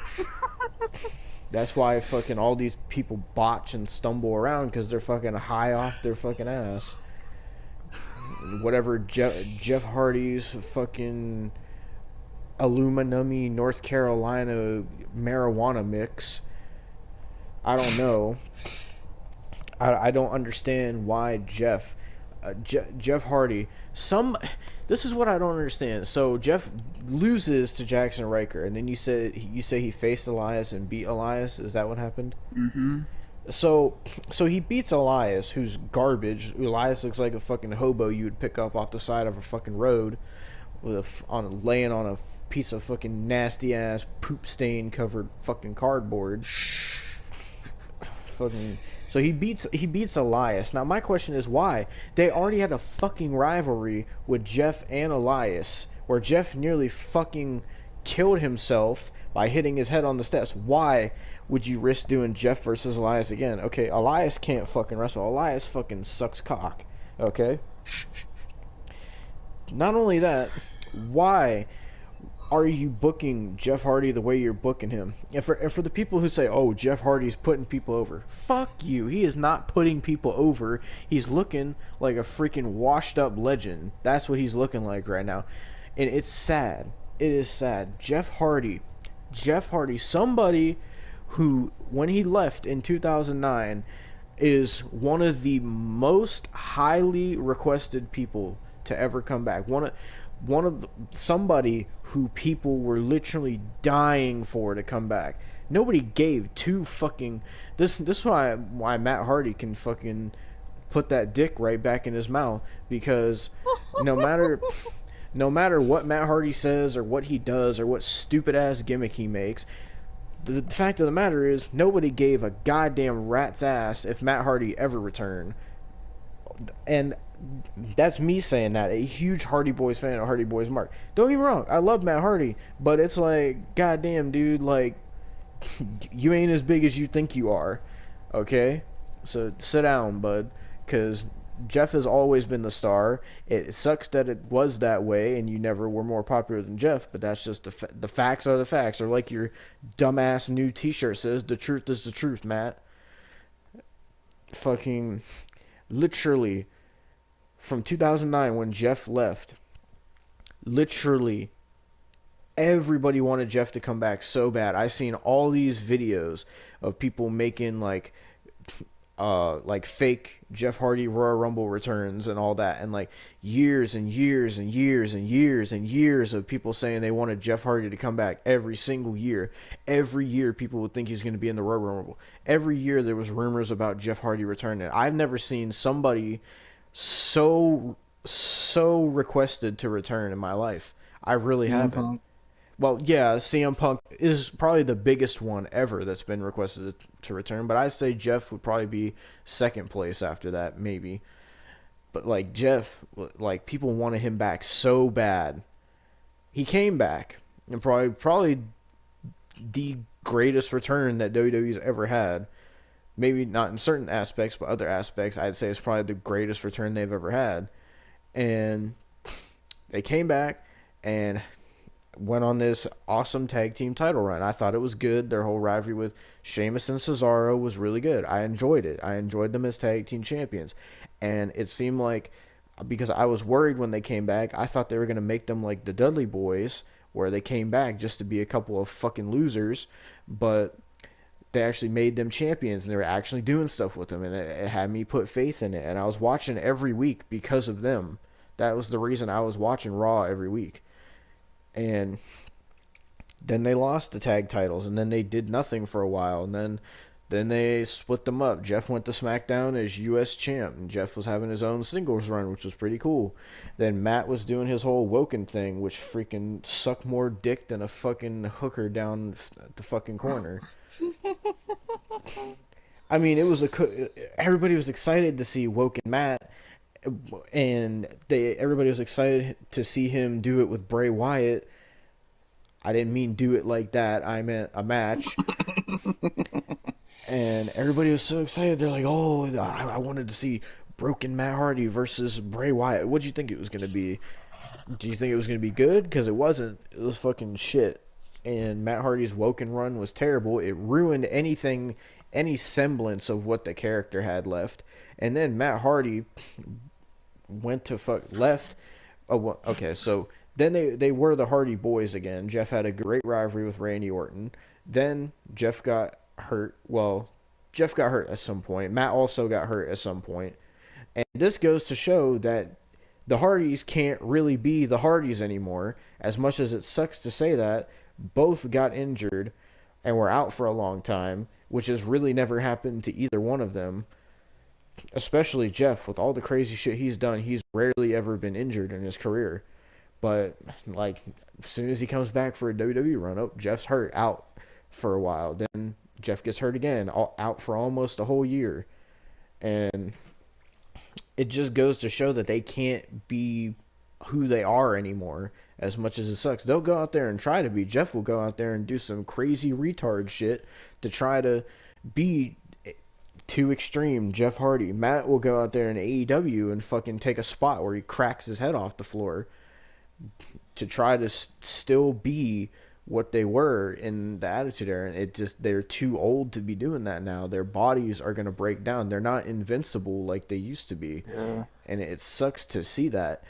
But then Matt left to go to AEW, and he tried to do that freaking broken Matt Hardy gimmick, and it fell, as Jim Cornette would say, flatter than 4 o'clock. And fucking... So then, Jeff's been by himself ever since, and he was on SmackDown. He had the Intercontinental title. It seemed like things were going to be, if not great, at least Jeff was going to have some sort of decent run. But no, Jeff lost the Intercontinental title, got drafted to Raw, and has had a feud with Elias that was shitty, and now Jeff's been losing, 5-6 weeks in a row now, keeps jobbing out, keeps tapping out. Like, what did Jeff do to deserve that? Like, I still feel like, besides his U.S. title reign and that rivalry with Randy Orton, I feel like since Jeff has came back, we haven't gotten that one last, like, Jeff Hardy run, which sucks, because, like, a lot of people, when Jeff came back, even when they came back as the Hardy Boys, everybody was still only, like, as soon as they came back, people were like, okay, like, the Hardys are cool, but I want to see Jeff go for the world title. That's what a lot of people were saying, and a lot of people still want Jeff Hardy to have one more world title reign before he's done. The likelihood of that happening, I will say, is 0 right now, for a couple reasons. One, because I don't think, now that Matt Hardy is in AEW, I don't think they're even going to give Jeff any kind of title shot, let alone a world title shot. Are you fucking kidding me? I would love to see Jeff versus Drew instead of Goldberg versus Drew, which they announced tonight. But we'll get to that when we get to that, and Austin can talk about that. But it's not going to happen, because Jeff isn't Jeff anymore, which sucks. Like, he tries to be, he really tries to be, but you can tell Jeff isn't. It's like, people need to realize this isn't the same Jeff from 2007 to 2009. This isn't the same charismatic enigma, no more words WWE champion. This isn't the TNA world champion Jeff Hardy. This isn't, like, Attitude Era Jeff Hardy. This isn't the big huge star Jeff Hardy anymore. And it really does hurt me to say that, because, like, Jeff's one of my favorite wrestlers ever, and it really does suck to see how he is now, what they're doing with him now. And, like, it's just Jeff, he does still have that star power, but it's just Jeff just isn't, he can't be the same Jeff Hardy anymore. And people just don't see that, and they say that Jeff should be world champion, this and that. Don't get me wrong, I would love to see Jeff as world champion again, but I know that's not going to happen. I'm not that dumb to get my hopes up for that. And it's just like, I don't understand why they're jobbing this dude out week after week after week after, like, everything he's done. Well, Like I just Because don't. it's Vince. I mean it has to be because Matt is in AEW. I don't see any other reason why they would be treating Jeff like that. Like I don't know. it's just I really frustrating. don't know. It's frustrating as a Jeff Hardy fanboy, filthy Mark, whatever you want to call me. It's frustrating because I was very excited for Jeff to be back in WWE because I didn't get to watch Jeff in WWE because literally when I started watching wrestling was in 2009, literally the month after Jeff Hardy left. So I didn't get to watch him in WWE when he was actually there during when I was watching. So when he came back, I was like, oh, I finally get to see Jeff in WWE. But it's not how it was 10 years ago, and people just don't realize that. Like, I don't even think Matt and Jeff realize that. They're both in their 40s, they're getting old, and they can't be doing the Hardy Boys jumping off stuff anymore. And the fans don't realize that either because that's all that they want them to do. That's why people keep saying they want Jeff to face Darby Allin in an extreme match. They want Matt and Jeff to face this team in a ladder match. And it's just like they can't, like, they just can't do that anymore. They even had Jeff. They had Jeff in an Intercontinental title ladder match. What did he do? Jumped off a ladder. I'm sure Jeff was feeling the effects of that for like a month or two after that. And Yeah. like when Jeff did the swanton on Elias through that table and hit his head on, or at least it looked like he hit his head on the steps. Like He did. He did. I'm sure that messed Jeff Hardy up for a couple weeks, and I'm sure like him and Matt, they're at this point in their career, I'm sure that their bodies have to be killing them from wrestling. And it's just All the whole right. thing is frustrating, and oh god, and I just wish that they would do something more with Jeff. They even though Jeff can't go and be the same Jeff Hardy that he used to be, doesn't mean that they can't utilize him in some kind of other way. Because it's like you have Jeff Hardy, you can do so many interesting things with him, but they just do nothing with him and make him lose every week. Anyway, I'm done talking about Jeff Hardy. Yeah, I didn't mean to cut you off there at the end there. It's just frustrating. All right. So next we have Sheamus and Keith Lee versus Miz and Morrison. This match was actually okay. There was a spot, like unplanned spot, where Keith Lee put Morrison in the corner, which I'll talk about Morrison after this match because I do want to talk about Morrison. Wait, what do you mean it was an unplanned spot? It was an unplanned spot because Keith Lee put John Morrison in the corner and then ran it on full force, and the freaking whole turnbuckle came off the hinge. Mm. Like, so, like the turnbuckle was off, and they had to go to commercial break. So, another commercial break of the 50 million. So, Mm-hmm. and so, yeah, Keith Lee and Sheamus pick up the victory. What did John Morrison do? I'm confused with what John Morrison did because they have buried him ever since he's been back. He hasn't done anything but lose. Don't remember Exactly. him winning once. He won the tag titles with Miz, Oh, yeah, but then that's had him true. for like a month and a half. Yeah. So, I mean, They're making I don't John know. Morrison I'm look like a confused. fucking scrub loser. yeah. So then we got Triple H accepting Randy Orton's challenge, and By the way, then this whole show they baited you with Triple H and Randy Orton, and the result of what they baited you with the whole show to get you to watch all 3 hours wasn't even worth it. no, it wasn't. It was terrible. But Keith Lee versus Sheamus. So second match of the night. So Sheamus and Keith Lee have I didn't really watch this match, to be honest. I was out. So I mean, Mm-hmm. It was, I guess, something, but like it wasn't really something I want to watch. I got back right when Keith Lee won, and then Sheamus and Keith Lee hugged it out. They're doing their whole Daniel Bryan and freaking Kane thing, hugging it out. Then, oh, Goldberg in quotation marks. Goldberg, I accept your challenge at the Royal Rumble. You are next by Drew McIntyre. This is Austin's. I'll let Austin handle this because this is his pet peeve. I can't even get mad anymore. I'm just disappointed. Like, I can't even get to the seething rage. I'm just upset and disappointed. Like,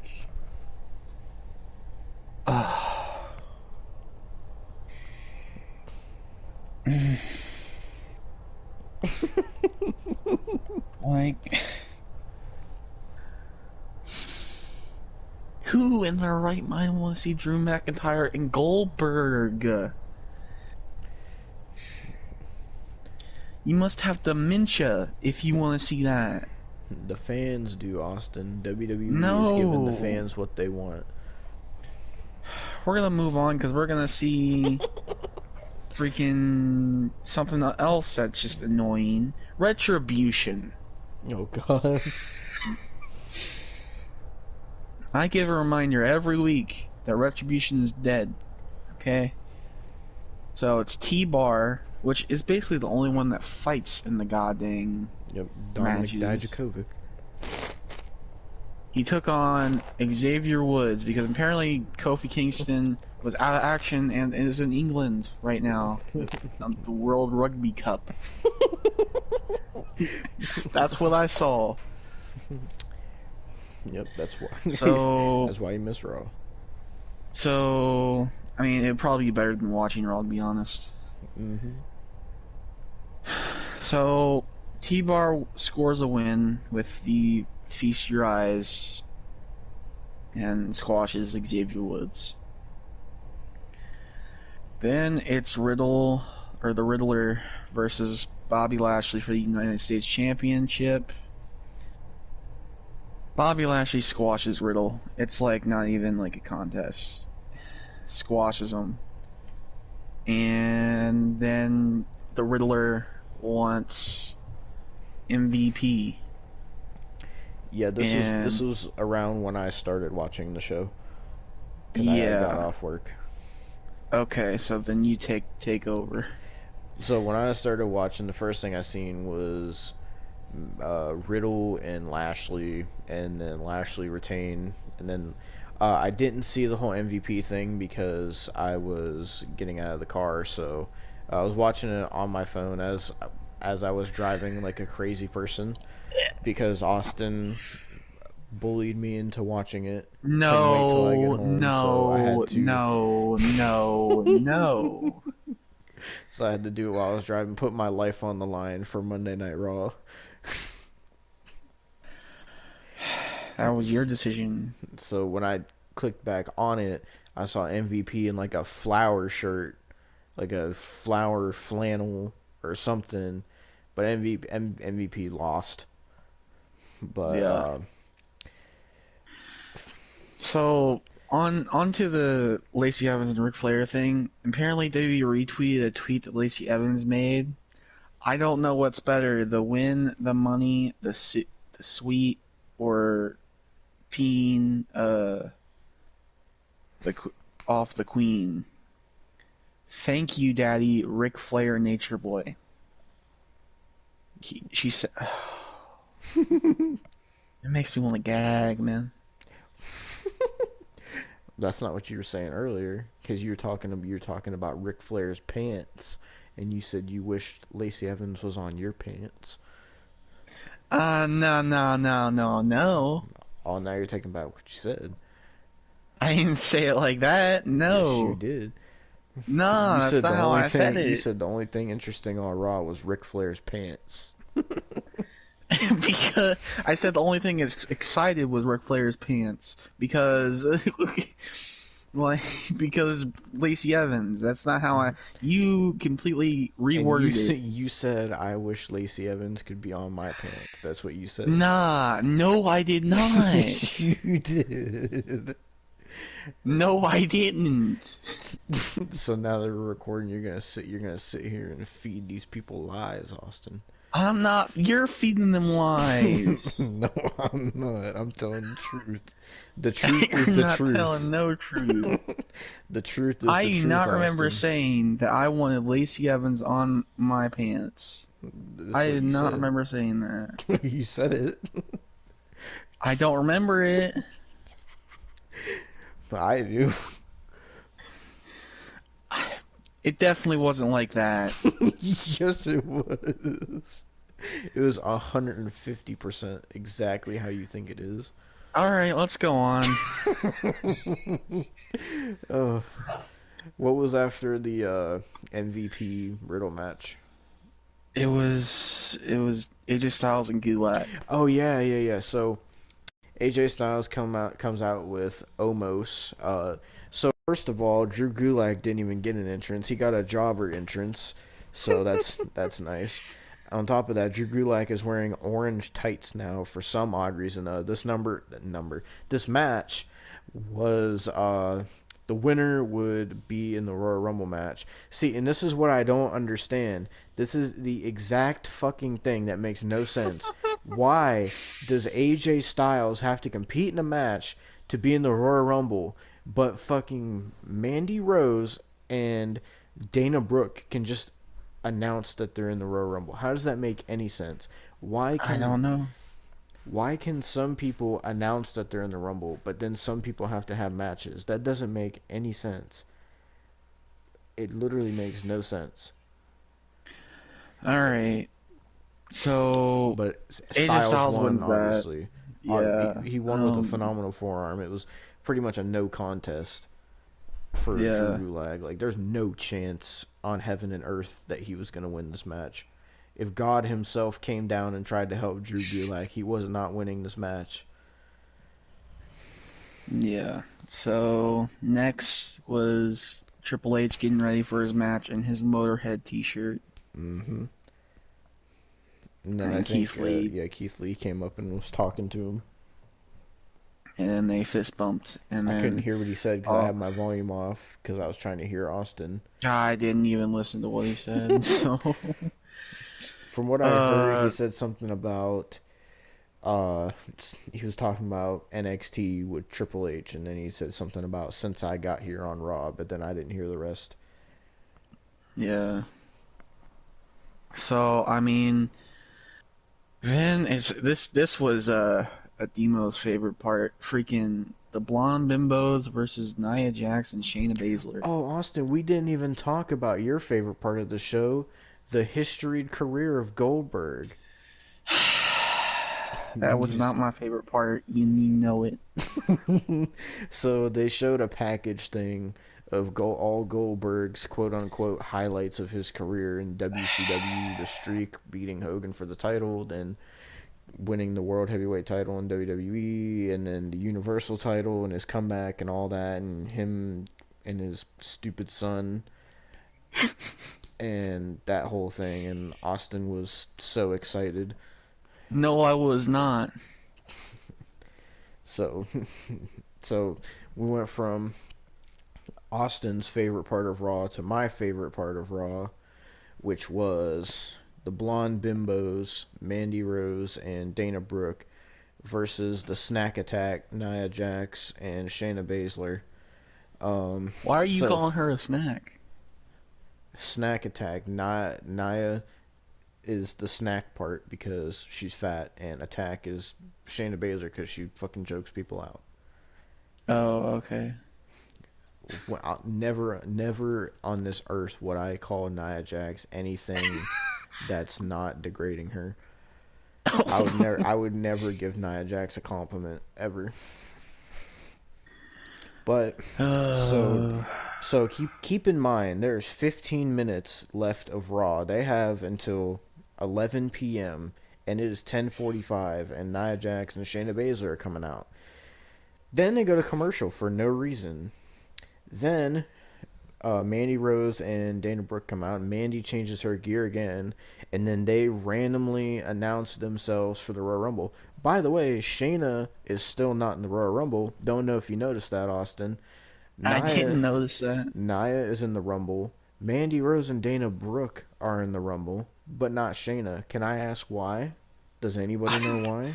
Why can't she just announce herself? Why did I AJ don't Styles have to know. win a fucking match to be in it when everybody else Maybe can Shayna announce has to themselves? win a match.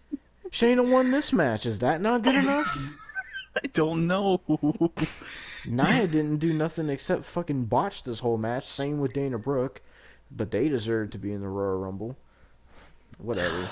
This tag team match was awful.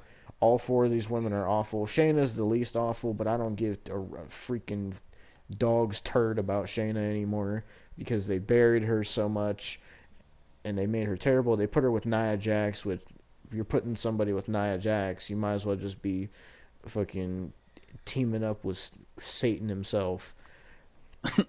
And I like Mandy Rose, I do, but putting her with Dana Brooke is not gonna make her any better in the ring. It's not gonna make her any better as a character. It's not. You're putting her with somebody who's also blonde, who also has big lips and big tits, and it's not gonna do anything to help her. It's not even helping Dana Brooke. As a matter of fact, Dana Brooke looks as worse as she ever has. I don't understand this outcry of support for Dana Brooke. Like people, they want to see Dana Brooke get pushed. Why? She's fucking diarrhea in the ring. I was watching this match, and Dana Brooke was botching moves with Shayna Baszler. Nia Jax was botching moves with everybody. She doesn't even have to wrestle somebody to botch. And it's like, Raw has literally the worst women's division on the planet. Like, they literally have the worst women's division I've ever seen. They have Asuka, who's the champion, Charlotte, and Asuka and Charlotte are the tag champions. Then they have Lacey Evans. Was Peyton Royce out there with Lacey Evans, or was she not even on this show? Nope. Not Well, even on the show. well, they have Peyton Royce. They have, I guess, Nikki Cross, technically, but they don't use Nikki Cross. They have the Blonde Bimbos and Snack Attack, and what else do they have? Nothing. Literally no. Oh, Lana. they have Lana, but nobody gives a shit about Lana. She's quote unquote injured, but she's posting TikTok videos every day, so she's not really hurt. Nope. She dances like she's injured. So this tag team match sucked, and there's beginning to be dissension on Team Snack Attack. God. So what happened was Nia was climbing to the second rope to do her fucking free willy splash, and Shayna tags herself in, and Nia looks at her like, "What the fuck are you doing?" And Shayna just puts Mandy Rose in the whatever the fuck she calls it, Kirifuda clutch, Yeah, and Karafuda. and Mandy taps out immediately, looking like a jobber. So you had somebody who announced himself for the Royal Rumble look like a jobber to somebody who's not even in the Royal Rumble match. How does that make any sense on this earth?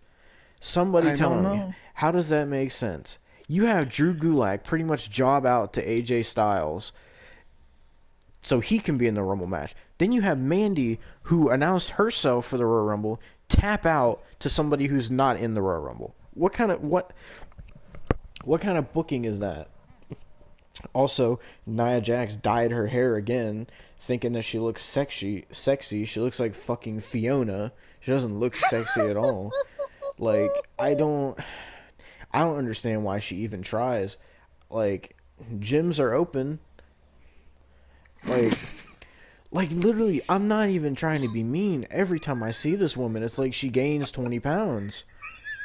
I've actually been concerned about her health. Like I told Austin, her head looks like when you put a Mattel head on a Jax figure. It just, like, her head is small and her body is massive. And she looks like a Brachiosaurus. Like, this woman is probably the worst wrestler I've ever seen. There's only one wrestler Oh. that's worse than her, and that's Eva Marie. But Nia Jax is getting very, very close to surpassing Eva Marie in terribleness. And I just don't understand all these people sitting here saying Nia Jax is one of the best heels in the business. Fuck. Nia Jax doesn't even have heels. She has those, what those fat women get called like cankle or something like that, where their calf and their ankle like morph together from all the freaking beef in their legs. Whatever the fuck it's called. This tag match was god awful. Snack Attack wins because Shayna tagged herself in and did the Kirifuda clutch to Mandy, and then there's slight teases of dissension and Snack Attack, like anybody gave a fuck about them in the first place. God, what a terrible tag team match. Then after that, hey, guess what? We got like 7 minutes. Let's throw Triple H and Randy Orton out there because we clickbaited you this whole episode and have led you on. So now let's get to this garbage. Do you want me to talk about this? I'll talk about it because I think you're gonna blow a fuse if you talk about it. Okay, so God, Triple H fuck comes Nia out to the Jax. ring, and then Randy Orton comes out methodical, like he contemplates coming in because he doesn't want to hurt his friend, and then he comes in, gets punched, goes out, goes to commercial. Yep. Comes back, and they're going at it. Triple H starts off doing good, then then Triple H starts getting demolished by Randy Orton. They go to the outside. They do a couple spots. Randy's cheek gets cut open. They go. Triple H takes Orton into the ring, gets a sledgehammer, goes into the ring. The Fiend stuff starts popping up. So I'm like, okay, here we go. So it's obviously just Alexa. I thought it was the Fiend because I was stupid, but it was Alexa. Triple H's sledgehammer was on fire, and then he disappeared, and Alexa was there, and looking at Randy, and then this fake freaking fireball you could tell was edited gets thrown at Randy.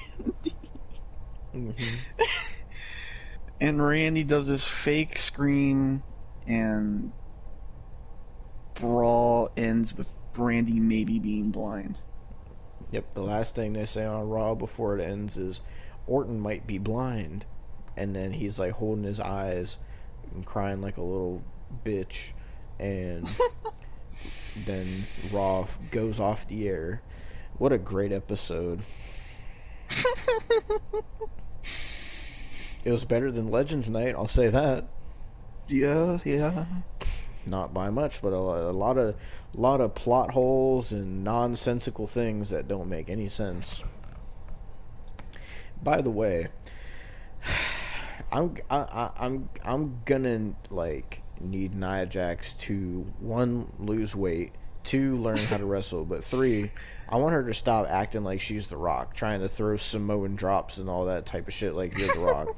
1, just because you're related to The Rock, which I don't know how someone like that is related to The Rock, because you had people who were overweight in that family, like Umaga was a big dude, and fucking like Rikishi and like Jacob Fatu, and like everybody in that family who are amazing in the ring. Then you have Nia Jax, who, correct me if I'm wrong, is fatter than Rikishi, who you would think that being related to that family, she would have some sort of wrestling training or would know at least be decent in the ring like Mandy Rose. But no. She first of all, her gear looks like a hefty trash bag. That's number 1. Number 2, see, everybody makes up excuses. Oh, it's Nia Jax's gear that makes her look fat. She's not actually that big. Trust me, that gear is screaming for mercy with all that weight under it. But she's throwing, first of all, shitty ass Samoan drops. I have wrestled in backyard matches and I have thrown way better Samoan drops than that. It's not even that difficult of a move to do, and she just like falls back and tries to crush people with her weight. Jesus. Like, And then she throws these unsafe leg drops and does these unsafe punches and stomp. Everything she does is unsafe. She's a walking safety hazard. But like, God. just because she's Samoan doesn't mean she's The Rock. Nobody is ever gonna be The Rock. It's just like she frustrates me so much. I hate her. I would rather see Lana wrestle than Nia Jax. Oh my God. I That's would bad. I would rather see, if I had to choose between Lana or Nia Jax to win the Rumble, I would go with Lana, cause Nia, Oh oh no. God, she fucking looks like the goddamn fucking Michelin Man. God, she irritates me. Just the sight of her just freaking pisses me off. I'm sure whatever her real name is, I'm sure she's a very nice person in real life. I'm sure she is. But the character she plays on TV is god awful. I don't know how people are sitting here saying she's one of the best heels in the business and her heel work is on par with Triple H and The Rock and Stone Cold Steve Austin. You must be smoking whatever Jeff Hardy's passing around backstage that's getting him in trouble and jobbing him out every week. Whatever you're smoking, let me have some of that, because obviously you have no brain if you think that. God, dude. Nia Jax's heel work is the equivalent of a cup of spilled milk. There's no substance to it. Oh, I'd rather watch freaking watching paint dry would be more of a heel than Nia Jax. God, what a terrible show. What a terrible wrestler. So your thoughts on this Raw, Austin? it sucked, but like it wasn't as bad as last week. Yeah. Freaking Nia got lucky last week that she wasn't on the show. She was able to avoid me last week, but this week, first of all, I know that bitch can't run, so there's no escaping me. God. Oh God. Alright, well I guess that's the review. A lot shorter than I thought it would be. I already talked about Raw Talk and how upset that made me. I mean, you know what? Let me check Raw Talk real quick. I want to see if Sarah Schreiber is still on there. I think it ended. And it says it's still live. Play live. Oh, okay. Oh, now it's ended. Now it's Yep. playing the Stone Cold Broken Skull sessions. Let me not click on that. Okay, so I guess it was Sarah Schreiber, so I didn't even get to see Charlie Caruso's tits today, so that's great. I had to watch freaking Nia Jax fucking blubber ass. God. Nia Jax fucking goddamn fucking megalodon looking self.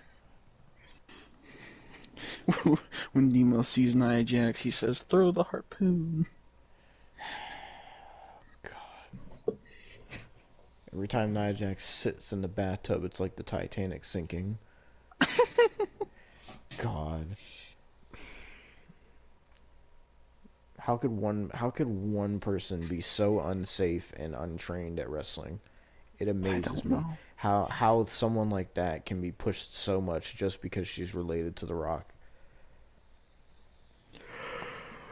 God, if Marco Stunt was related to The Rock, he'd probably be WWE champion by now. Marco Stunt's a better wrestler than Nia Jax.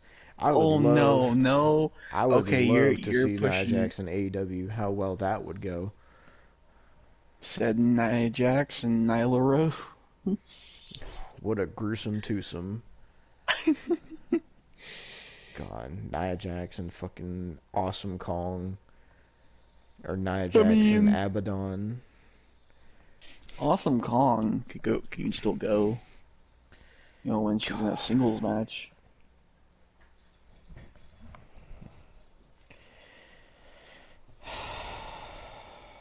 Well, that's the end of the review. I guess. See you guys later. Well, you better stop laughing, Austin, because tomorrow you get to watch Impact. Oh no. I can't watch it because I'm gonna be at work. So Oh, you said you take glances at it. Don't you I'll be... try to, but I can't make any promises. So I had to suffer through Nia Jax tonight, so you can suffer Impact tomorrow. It's a fair trade. Alright. You got to watch the good part of Raw. I had to watch the shittiest part. I had to rush. I had to rush No. home. I had to rush. I had to rush You home. did not rush home. I There's got no something to eat way. because there was no way in hell I was gonna watch Raw without eating and drinking something. As soon as I'm in the drive-through, Austin's rushing me to get home to watch Raw. So I had to I wasn't speed, rushing and I you. had to take the short way home You because did not speed. how do you know you weren't in my car? There is no way you sped to watch Raw. I was watching it while I was driving, Austin. Because You didn't have to. you kept telling me to No, watch you it. didn't have to. You I didn't said have to. maybe I You could could have watch it on waited. my phone. You said, yeah, you could. Yeah, that's all I said. I said you could.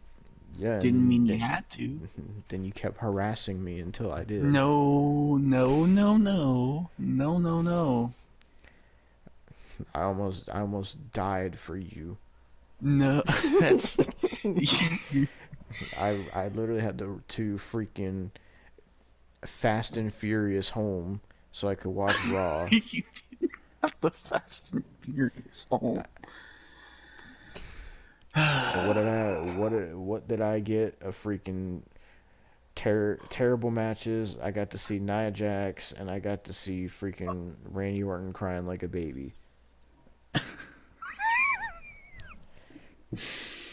I hope you enjoy that murder mystery storyline tomorrow. Shut up.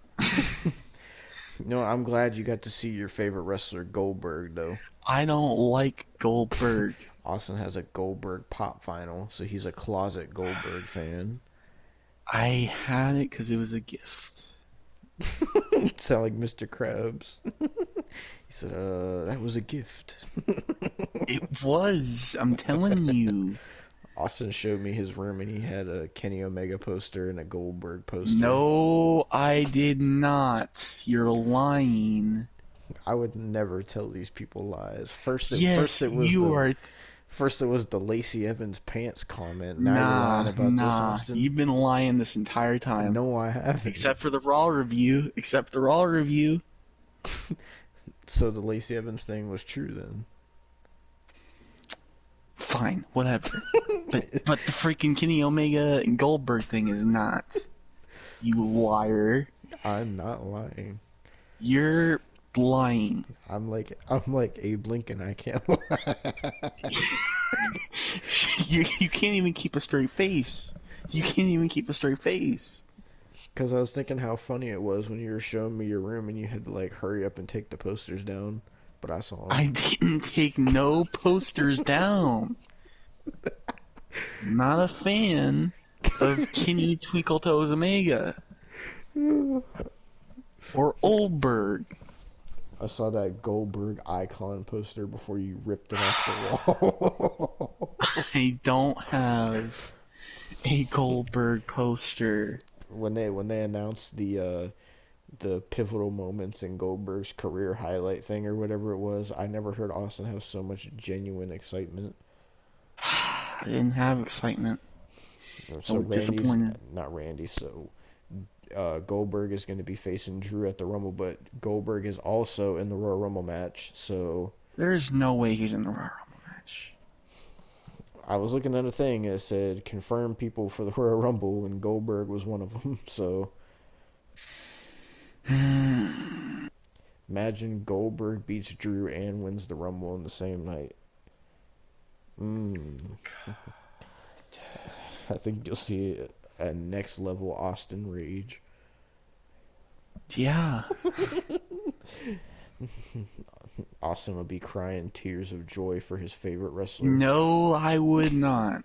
He's not my favorite wrestler. Come on, Austin, you know it's true. Just end the review. He's not my favorite wrestler.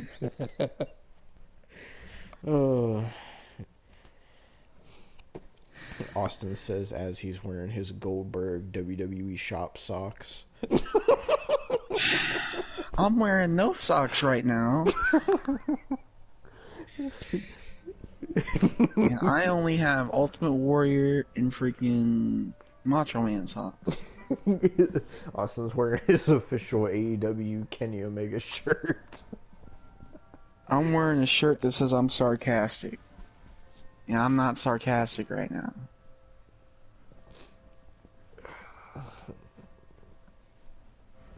Everybody will see through your lies one day, Austin. I'm not lying one bit. Alright, everybody. Thank you for watching this review. We'll see you tomorrow for Impact. I'm sure that'll be fun. And, No, it won't. No, it freaking won't. How do you know, Austin? It'll They be could the put on a bane. good It will card. be the bane. It will be the bane of my existence. They might put on a good card, Austin. A good card and Yeah. Impact does not mix. you never know. It could end up like Raw tonight. It could have been. That's one like of their saying I would win greatest shows. $1 million if I stubbed my toe. It would not work. I'm sure it won't be that bad. It won't be Raw bad. Oh, you think? I mean, I won't be watching it, so it doesn't matter to me. I mean, I'll try, but like I said, I can't make no promises. And Austin has to watch Hard to Kill too, because I can't, because I have to work. And the Austin, freaking Austin is literally gonna buy the pay-per-view to watch it. no. You said you were buying Impact Plus. No, I did. No, I You did did? not. No, I did not. Austin's getting his Impact Plus subscription to watch Hard to Kill.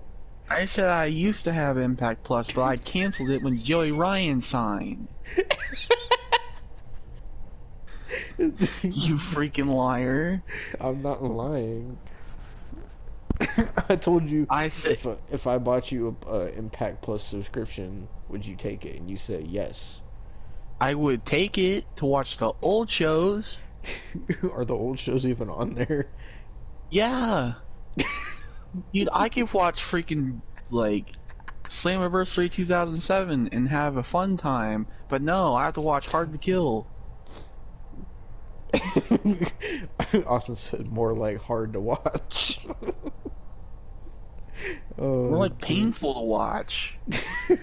hard to get through. Hard to stomach. Oh my god. Hard to not vomit. Hard to watch it by yourself. In the freaking review. Alright, so we'll see you tomorrow for Impact, and then we will see you Saturday for Hard to Kill. In the meantime, and in between time, you can catch me on this channel. Go to Austin's channel, Austin the Artist YT, and also That's my Twitch channel. It's my Twitch channel. same thing, My YouTube channel is just Austin Artist. YT. So make sure to go to that. No. His YouTube My channel is Twitch Austin the channel- Artist. Yes. YT. Thank you. No, shut up. That's my Twitch channel, which I don't mind Twitch viewers if you want to come, but like, Exactly. Go to twitch.tv/Austin the Artist. YT. That's your YouTube channel. That's my. I use my Twitch. All right. Be sure to go to Austin's Twitch. He will be doing a Goldberg My Career pretty soon. No, I will not.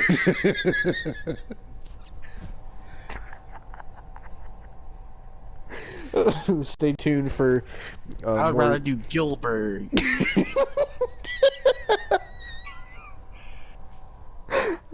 Stay tuned for more universe where. I'd rather do draws. Oh God! You'd be doing your My Career in a wheelchair then.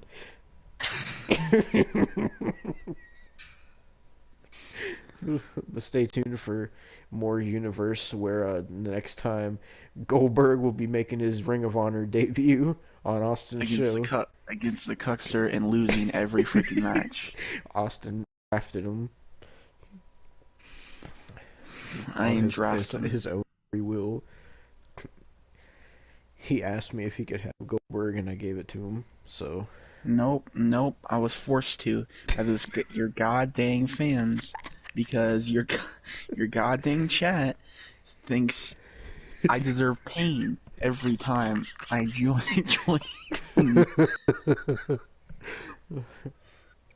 So stay tuned for that. Also, stay tuned for more of Austin's Jim Cornette My Career. All right, hello, ladies and gentlemen. Demo the Warrior here, back for another review featuring Austin the Artist. Hello. This time we are reviewing the Royal Rumble, like we said we would. So I watched the Royal Rumble with Brandon Champion, Rob Coronation, and the rest of the BWGP crew. And who did you watch it with, Austin? My family. All right, so I would say just an overall review of the show before we get into it. Initial thoughts, I would say this was definitely the best pay-per-view I've seen this year. I mean, if you want to consider Hard to Kill a pay-per-view, I guess. But, No, you do not. No. I mean, you have to Don't pay for it, consider- so I mean, I guess it technically The by idiots definition have counts. to pay for it. The imbeciles have to pay for it. But Okay. I would say this was a very good show, very well done show. I didn't have a lot of criticisms with the show, so I think this review is going to be different from a lot of our other reviews because I think both of us, for the most part, liked just about everything about the show except for a few little minor things that we'll get into. Yeah, there's a couple minor things that I didn't like. Well, first, I guess we should talk about the kickoff. I didn't watch the pre-show because I don't give a fuck about the pre-show. I know it was. I did. It was Charlotte and Asuka defending the tag team championships against Nia and Shayna. Yeah, I know Nia so... and Shayna won the titles back. Yeah, they won. Why, for one? For two, it was only because of Lacey Evans and Ric Flair, because of course it was. Yeah. I really don't care about freaking Charlotte's daddy issues, to be honest. No one cares about it. Nobody. So, I didn't really care for this match. I was actively looking at my phone. I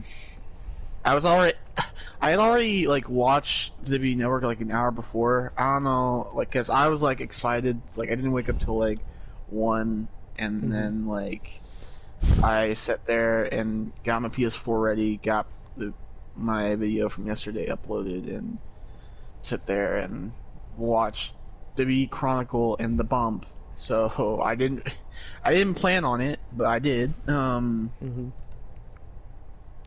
But like, freaking, why? Like, why would you give those titles? Like, they're already useless enough. They're already one of some of the worst titles I've ever seen. Like, the only time they were good is when they were on the Iconics or Sasha and Bailey. That was the only time they ever meant anything. Exactly. But everybody else has held them. No. Hasn't meant a thing, and they barely ever defend it. Or at least for a while, there were some people that never defended it. I mean, if they let the Iconics defend it a lot, it wouldn't have been bad. But they didn't let the Iconics defend it because they didn't care. Oh god, it's just like, ugh. But then we get to the other stressful part when the start of the show. I got some things to say, okay? I was stressed. I was worried. I was scared. I did not. It was Goldberg versus Drew McIntyre. I'm genuinely shocked that Drew's neck is okay. Yeah.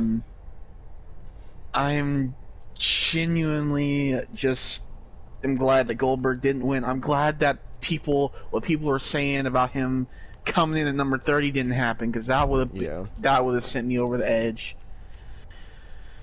Oh God, like,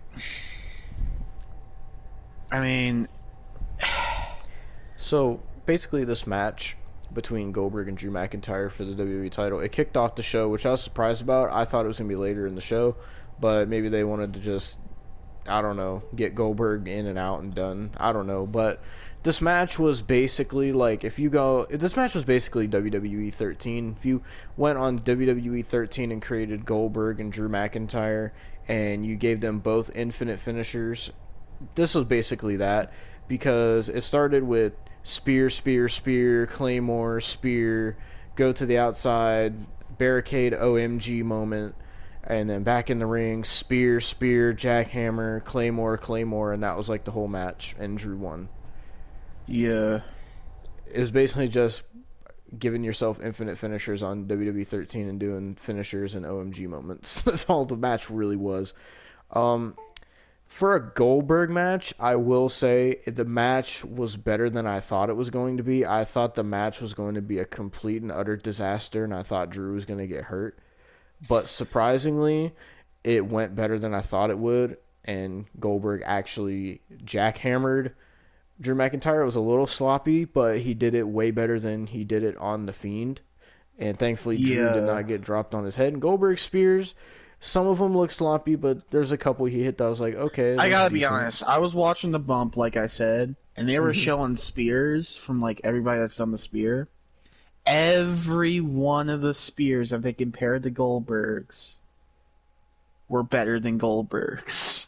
Well, yeah, Even Charlotte's spear. Because Goldberg doesn't really know how to. What Goldberg does is kind of what Roman Reigns does, but worse. Or he does like the football tackle. Or Goldberg, what it seems like his spears are, is he runs at you and tries to hit you as hard as he can. And mainly Goldberg focuses on the shoulder hitting you, whereas other people like grab you as they spear you, like Edge.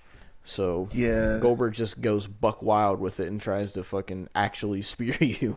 And a lot of times it has looked pretty sloppy from it. Yeah. But for the I don't know. for a They were Goldberg rating match, Goldberg spears like 5 stars. And it's like, no. definitely not Goldberg. 5 stars, nowhere close. No.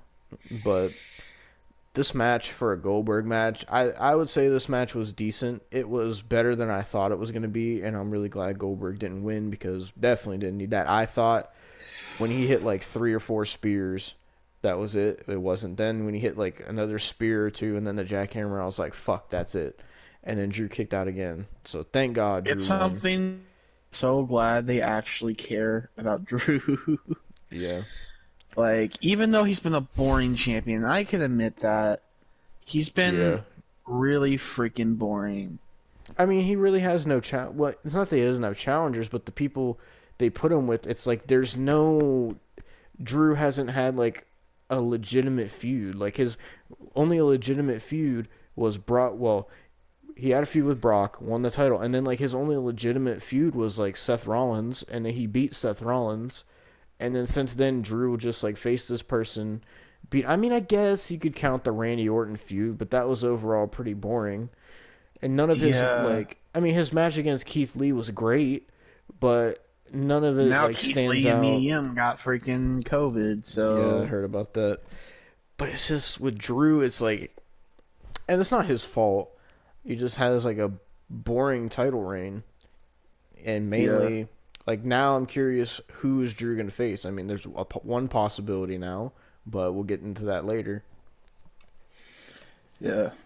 I don't know. I mean, I'm glad Drew won, because God, if freaking Goldberg won, there would have been some anger. Austin's Goldberg tirade part 2. It would have been. There literally would have been. So that was the opener of the show, and then we got into the second match of the night, which was Sasha Banks defending the SmackDown Women's title against Carmella for no reason because Sasha already made Carmella tap out clean before, so I don't understand why Carmella got another title match, but it's whatever. It's because she's Carmella, and she gets what she wants. Well, for one, Carmella's gear actually fit her tonight, and she wasn't messing with it I the whole know. I match. tweeted. I'm like, okay, it's Sasha and Carmella. Let's make sure Carmella's gear fits her this time. Yeah, so Sasha, her gear was interesting. I liked the color scheme of it, of like the white and like the like chocolate brown or whatever it was. Like it looked good, but there's something just off about it to me. I liked it, but I was just kind of like, it's nowhere near her best gear. I think one of her best gears was like SummerSlam last year with like the leopard and like white flames. I thought that looked really cool. But so this match, it was really hard for me to get invested into this match because Carmella is so sloppy as a wrestler. There was so many moments and moves during this match where Sasha would initiate a move and Carmella wouldn't know, like she would know somewhat of what to do, but there would be like stumbles, especially the spots where for some odd reason Carmella was like wrapping Sasha's hair around the rope and then like kicking her, but it wasn't really amounting to anything, and she did it twice and I was like, what is the point of that? Because I thought she was going to tie her hair around the rope so Sasha couldn't move, but she didn't do that. She just like wrapped it around and then kicked her, and then her hair immediately came off of it. I'm like, well, that's kind of pointless. But there would also be moves that Carmella would go do something, or she would try to do something, and it would look so fucking sloppy. And I'm just like... I think what got me was those awful elbows in the corner. Yeah. Oh, it's just like she was talking to the referee, and then she did it. It looked like she was swatting a fly. Like it looked awful. Like the most annoying thing was like for some reason Carmella kept like for one, she almost freaking broke her neck on a dive that she did. Oh yeah, I saw that. Yeah, they were pointed like, out to my mom, and I'm like, Jesus. Like it was dumb. They were like, oh, she just took out Sasha, and I'm like, I guarantee that hurt Carmella. She took way out more herself. Than Sasha. The way Carmella landed, Sasha just took a small back bump. Carmella almost pulled a Lita and broke her fucking neck. Yeah. I don't know what happened, why she landed like that. I don't know if she was too far or didn't get far enough. At least she didn't pull a Chris Benoit and hit, and like if it was on the other side and just hit the freaking like announce table. Yeah. Excuse me, but the one annoying thing is match is for some reason Carmella would have Sasha down, and then she would just start talking trash to Sasha, and it's like, yeah, she's a heel, whatever, but she has like this really screechy voice, and like she was sitting there talking to Sasha while she was down. She was like, "I'm better than you. I'm badder than you. I'm better than you in every single way." And it's just on. You forgot. She said the key point here. She's like, "I'm hotter than you." Like that matters in a wrestling match. I mean, yes, Carmella is hotter. I would prefer Sasha over Carmella. That's my personal opinion, but I will admit Carmella is hotter than Sasha. I mean, yeah, but what does that do in a wrestling match? That's the thing. Like for Carmella, I absolutely fucking hate seeing her in the ring because she's so sloppy. If you want to be called hot by somebody, Carmella, go to your freaking boyfriend Corey Graves. He was calling the match. Mm-hmm. Like before the match, Corey Graves was like, "We're definitely going to see a new women's champion." I'm like, but anyway, like for Carmella, like her wrestling is just so sloppy. She needs to get better. She's not the worst in the ring because there are people way worse that we will get into later that I had a problem with, but we'll get into that when we get into that. As far as Carmella goes, she sucks in the ring, but she's not the worst. She's a super attractive woman. I will give her that. Like, I can't hate on Carmella in that aspect. But in terms of wrestling, she needs a lot of improvement. Sasha retained. So basically, Sasha got knocked to the outside. Reginald caught her. And then Sasha did a Hurricane Rana to Reginald and slapped him. And then the referee was like, "Reginald, you're out of here." Jesus, Reginald, dude. Why is that his name? I don't know. And then freaking Carmella was all upset that Reginald got thrown out. She was like, "Why'd you throw him out? He didn't even do anything," and this and that. And then Carmella did her submission. Sasha didn't tap out. I almost thought she was going to tap out, and I was going to be pissed. But it didn't happen. And then I'm trying to remember, like, Sasha somehow got her into the bank statement. I can't remember what the counter move was into that. But Carmella tapped clean again to Sasha Banks. So for all the people out there saying that Carmella deserves a title match, there's no chance in hell that she deserves a title match now. She tapped clean twice to Sasha Banks now. Back of It's the okay. line. She'll be in the Elimination Chamber because knowing WWE, Yeah, probably. there's probably gonna have a women's Elimination Chamber. It's gonna be SmackDown or something, and they're gonna have freaking Carmella. Like they're gonna put They're gonna put freaking Tamina. And God dang. It's what the fuck ever. I'm not gonna drone on Carmella anymore. That match was whatever. Sasha Banks retained. I was happy that she retained. So instead of getting on to the Rumble match, what we're gonna do is we're gonna talk about this Bad Bunny segment because I have a lot to say about this live performance. Oh, Mike, I thought about putting him in the thumbnail, which I sent to you, by the way. But I was like, I don't want to put him in the thumbnail. He's trash. He's one of the worst artists I've ever heard in my life. We were all sitting there, all freaking 5 or 6 of us, however much it was, and we're all sitting there, and we're like, why is this a live performance? His song is not even the theme song of the pay-per-view. I thought that that's why they were doing it. No, they just did it for no reason. I don't know if they're trying to be... I don't know what kind of celebrity he is because this is the first time I've heard of him, but he is trash. So they had... Apparently, he's made songs about Stone Cold and Booker T. I bet they fucking suck. But anyway, so they had Booker T standing out on stage in his G.I. Joe outfit for some odd reason. Booker T, Because he was G.I. Bro. he gave nothing to this segment. There was no point to have Booker T out there to look like a complete fucking fool. So this fucking goddamn Susie from Rugrats fucking hair looking dude was out there fucking singing this song. I couldn't understand anything of what he was saying. This dude literally 'Cause he ran was out of speaking breath during the Spanish. song. He ran out of breath during the song. He literally stopped and was like, and then started going. I gotta be honest. My baby sister even had like a crappy face when he came on It was screen. terrible. This did not need to be on this show. This was the worst part of the show. This was worse than the Goldberg match. And that is saying something. I don't ever want to listen Oh, we to forgot to talk about Goldberg and the Brock Lesnar shorts. Oh, yeah, Why? that's true. But let me finish fucking tearing apart fucking Bad Bunny. Your music is fucking trash. I don't ever want to hear a single one of your songs again. I don't know how people listen to his music and think that's good. People were saying he's better than Snoop Dogg. Are you fucking out of your mind? This dude is out there with some fucking goddamn Dee Dee from Rugrats looking fucking hair. Looking like... God, why? Why? Why was this dude on the show? His song was not even the theme for the Rumble. That was a different artist. And they promoted it. I'm like, get to the Rumble. Nobody wants to see this fucking goddamn Spanish-speaking fucking Rugrats milk bottle drinking goddamn diaper wearing Reptar bar eating motherfucker. No one wants to see this dude. Get him out of here. He had all these lights and fireworks and a DJ setup, and I'm like, why? Oh, remember that DJ setup for later. Yeah, because there's also a backstage segment with this fucking corny fuck. And fucking The Miz and John Morrison. John Morrison, I feel so bad for John Morrison. What a shit career. Well, not career. What a shit return it has been for John Morrison.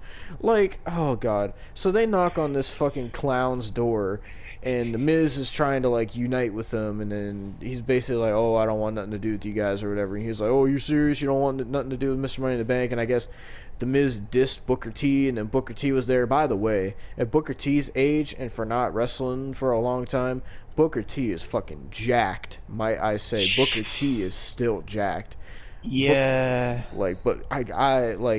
So John Morrison told The Miz to turn around, and John Morrison like left him there. He ran, and then Booker T was like, he did the whole "tell me you didn't just say that" thing, and it was just a stupid segment. And freaking so Booker T and Bad Bunny go into Bad Bunny's why I don't I want to know why this fucking trash ass artist who's never had anything to do with wrestling before. Can I ask why he had his own personal locker room? Why? There wasn't no plot with this. They freaking got this guy on the show because hey, he's a celebrity. Oh, people who know who Bad Bunny is. Well, maybe if we get Bad Bunny on the show to do a live performance, more people will tune into the Royal Rumble because that's what people want on the Royal Rumble. I would understand if they somehow got like Cardi B because of the whole Raw reunion stuff. That would have been better. Cardi B's trash, but that would have been better than this fucking goddamn she's trash. I know she's Rugrats trash, motherfucker. But like, goddamn Stu Pickles, fucking Chaz Finster, fucking god. Oh god, this dude was trash, and all of us as a collective unit, we're sitting there and we're like, why is this dude on the show? Every single one of us said this dude is trash. He's trash, and fucking oh my god. But they basically just wanted this dude on the show to get people to watch the Rumble because that's what people want to tune into the fucking Royal Rumble for. Hey, I want to tune in the Rumble to watch a Bad Bunny fucking live performance. What kind of name is that? Bad Bunny? I don't know. It's a stupid name. Anyway, so we had another stupid ass segment with fucking. They were doing this like not interview thing, like this table thing, and it was Charlie Caruso with her juicy ass titties, and it was Sonya Deville, JBL for some random reason. Like, if JBL is not gonna throw them fucking lariats, I don't want to see JBL. Unless JBL is taking a motherfucker's head off with the goddamn clothesline from hell, I don't want to see JBL. You want to see that JBL versus Blue Meanie reunion? But also, Pete Rosenberg was there. I think that's his name. And then God. R-Truth came out of nowhere. He was like, "Oh, I've seen bunnies, and I've seen." Oh, well, this was after the fucking thing, but I'll just mention it now because I don't give a fuck about this segment. So he said he's seen foxes because of what happened in the Royal Rumble, but we'll talk about that when we get to that. So freaking Pete Rosenberg low blows R-Truth because he told R-Truth that John Cena was there, getting everybody's hopes up. And he low blowed R-Truth, and Pete Rosenberg is the 24/7 champion. What the fuck ever. I couldn't get. The only thing I pay attention to is Charlie Caruso's breasts. That's all I cared about in this The only segment. time I care about Pete Rosenberg is when he's explaining to me why an NXT match that I don't understand is happening. Okay. Don't get me wrong, I love R-Truth. R-Truth is very funny. He's great in his comedic role, but god fucking damn, I hate the 24/7 title stuff. I really do. Yeah, God. He on the kickoff show he was talking about Bugs Bunny, and like, cause Bad Bunny was there, and he was talking about Bugs Bunny, and he's like, "Where's Wile E. Coyote?" And it's like that's not even. I know. But, so after that trash-ass performance, you want to talk about Goldberg in the Brock Lesnar shorts real quick? Before we get to the Rumble? God. Why was he in those shorts? I don't know. And he had the Goldberg logo on it, like how Brock has his, and I'm like, is this like a shot at Brock Lesnar or something? I swear I saw some Jimmy Johns on there as well. Did I not? I'm surprised I didn't see a fucking Harley Davidson logo because he fucking deep throats his fucking Harley Davidsons and his fucking goddamn car collection because that's all Goldberg cares about. Just Santa sleigh plastered on him. Goldberg doesn't give a fuck about wrestling. He's never cared about wrestling. The only thing he cares about, he comes back, makes like $2 million every time he comes back so he can go buy more fucking classic cars for his collection. That's all Goldberg cares about. But yeah, I don't know why he was in these Brock Lesnar shorts. No, but that's not it. He cares about being a superhero for his kids. Because fuck him and his kids. If he could just make sure that good beats evil, even if he has to throw a tantrum against the Fiend, I'm surprised he will Goldberg make a didn't difference. fucking concuss himself in that match because I thought he did when he ran into the turnbuckle because he was there for a good minute. I was like, okay, he hits the turnbuckle Claymore. Hits the turnbuckle, 5 seconds, 10 seconds, 20 seconds. I'm like, is Goldberg okay? And then they turn the camera on him. He's still in the corner pulling himself up. I'm like, did he hurt himself? And then he got Claymored. I mean, he does every freaking match. Yeah. I wouldn't be surprised. And then this dude went to roll out of the ring. He almost fell doing that.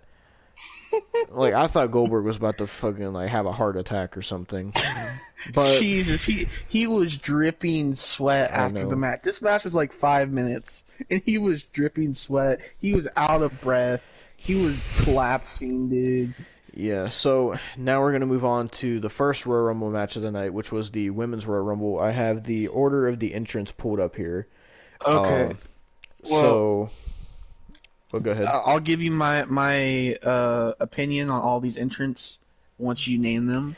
All right, so entrant number 1 of the Royal Rumble was none other than Bayley. She was the first one to come out. For some reason, she had Michael Cole's last name shaved into the back of her head. I don't know why. At least, only thing I can think of is she has like a fetish or something. I don't know. I don't know. I don't know. Bailey was in there for a while. Yeah, I thought she was going to be the Iron Woman. I really did. I thought so too, and then she got eliminated off screen by Bianca Belair, who you know is in this match, but we'll tell you what number she was in. There was like, also a bunch of bad camera cuts and missed moves in these Royal Rumbles. Yeah, I got one to actually ask you when it comes to the men's one because I'm confused. Do you want me to say it now? Oh, we'll just wait till we talk about the men's Rumble. Yeah, I'll wait until then. But Bayley was number 1, and number 2 was Naomi making her return from injury. I was actually excited to see Naomi back. Yeah. Naomi was wearing like this orange kind of gear. She looked really good. She looked like she was 100% healed. So they start the match. Naomi and Bayley go at it. They're putting on a really decent women's match to kick off this Rumble. Naomi's looking good. There was a few things here and there that were sloppy, but it's just her getting ring rust off. Naomi did very good for just coming back. Bayley's great as always. So then entrant number 3 was my pick Bianca Belair. and Austin's pick, and pretty much everybody well, that I was watching she was was one of pick. my picks. I had a tie pick. It was either her or Alexa. But we'll get to that. Okay, trust me, we will. But Bianca Belair was number 3. She came out, started mixing it up with Naomi, which I thought was really interesting. I never even thought She to did see like them. the entire match too. Yeah. They like teamed up together the entire match. I think they could have a really good match if they gave them the time.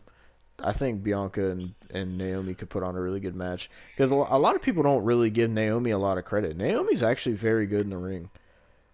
Yeah. But so Bianca came out and they mostly did moves. They teamed up on Bayley a lot, obviously because she was the heel and they were the faces, and Bianca's had this ongoing thing with Bayley. So there was a whole bunch of false eliminations and almost getting eliminated. Then number 4 was Billie Kay, which nobody gave a rat's ass about. I got some things to say about Billie Kay. So Billie Kay came out and she didn't get in the ring. She walked over to the announcer's table and Which started would have providing worked. commentary. It would have worked. I'm telling you, it would have worked if go to the next entrant because we're just gonna keep going to the next entrance. So entrant number 5 was Shotzi Blackheart, and she came Billie out Kay on her came whole over tank. there. Yeah. Billie Kay came over there and he was like, "Hey, look at my headshot. You know, look at this. You just got a sign here." And then she gets almost shot with the cannon. Yeah. I thought And then Shotzi she was goes going to run her back. over, but she shot her with the cannon, and I was like, oh, okay. And then Shotzi got in the ring, was mixing it up with Bayley and Bianca, and resemblance of when Bianca was in NXT. I felt like that a lot in this match because of who Bianca was wrestling in this match. So Shotzi was number 5, and then number 6 was Shayna Baszler.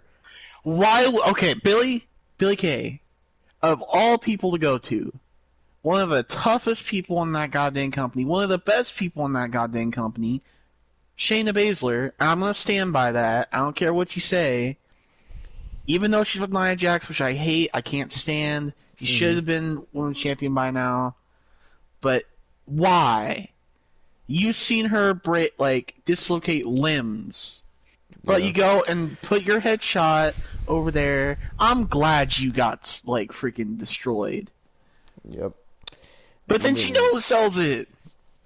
So it's like, Yeah. well, So yeah, Shayna gets in the ring, starts mixing it up with everybody. Then number 7 was Tony Storm, and I was like, okay, Tony Storm just scoffs at her, at Billy yeah. Kay. Tony Storm just looks at her and then just walks away, just pays her no mind.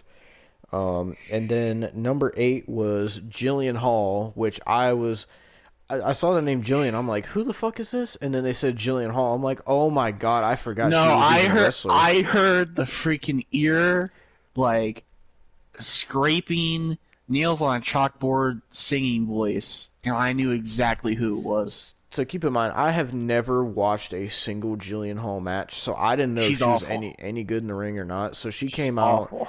and Billy Kay starts talking to her, saying, hey, we should team up. And the best thing she could come up with is we could be Billy and Jilly.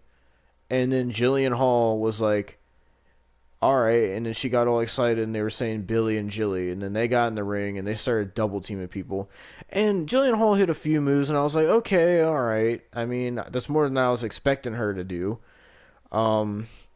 But number 9 was Ruby Riott, and I was like, okay, I mean, I like Ruby Riott, but I can't give a fuck about Ruby Riott because they're never going to do anything with her. Ruby Riott and Liv Morgan and I guess Billy Kay now are the Riott Squad, but they're teasing stuff in this match, and we'll get to that. But they're I Yeah. don't freaking know, dude. Why is Billy Kay even trying to be in the Riott Squad? She doesn't fit in. I don't know. She is so lost without Peyton Royce. Like She is. and they did something in this match. We'll get to that. But number 10 was the first surprise of the night. I was shocked. I said, okay. I was actually excited. Number 10, Victoria.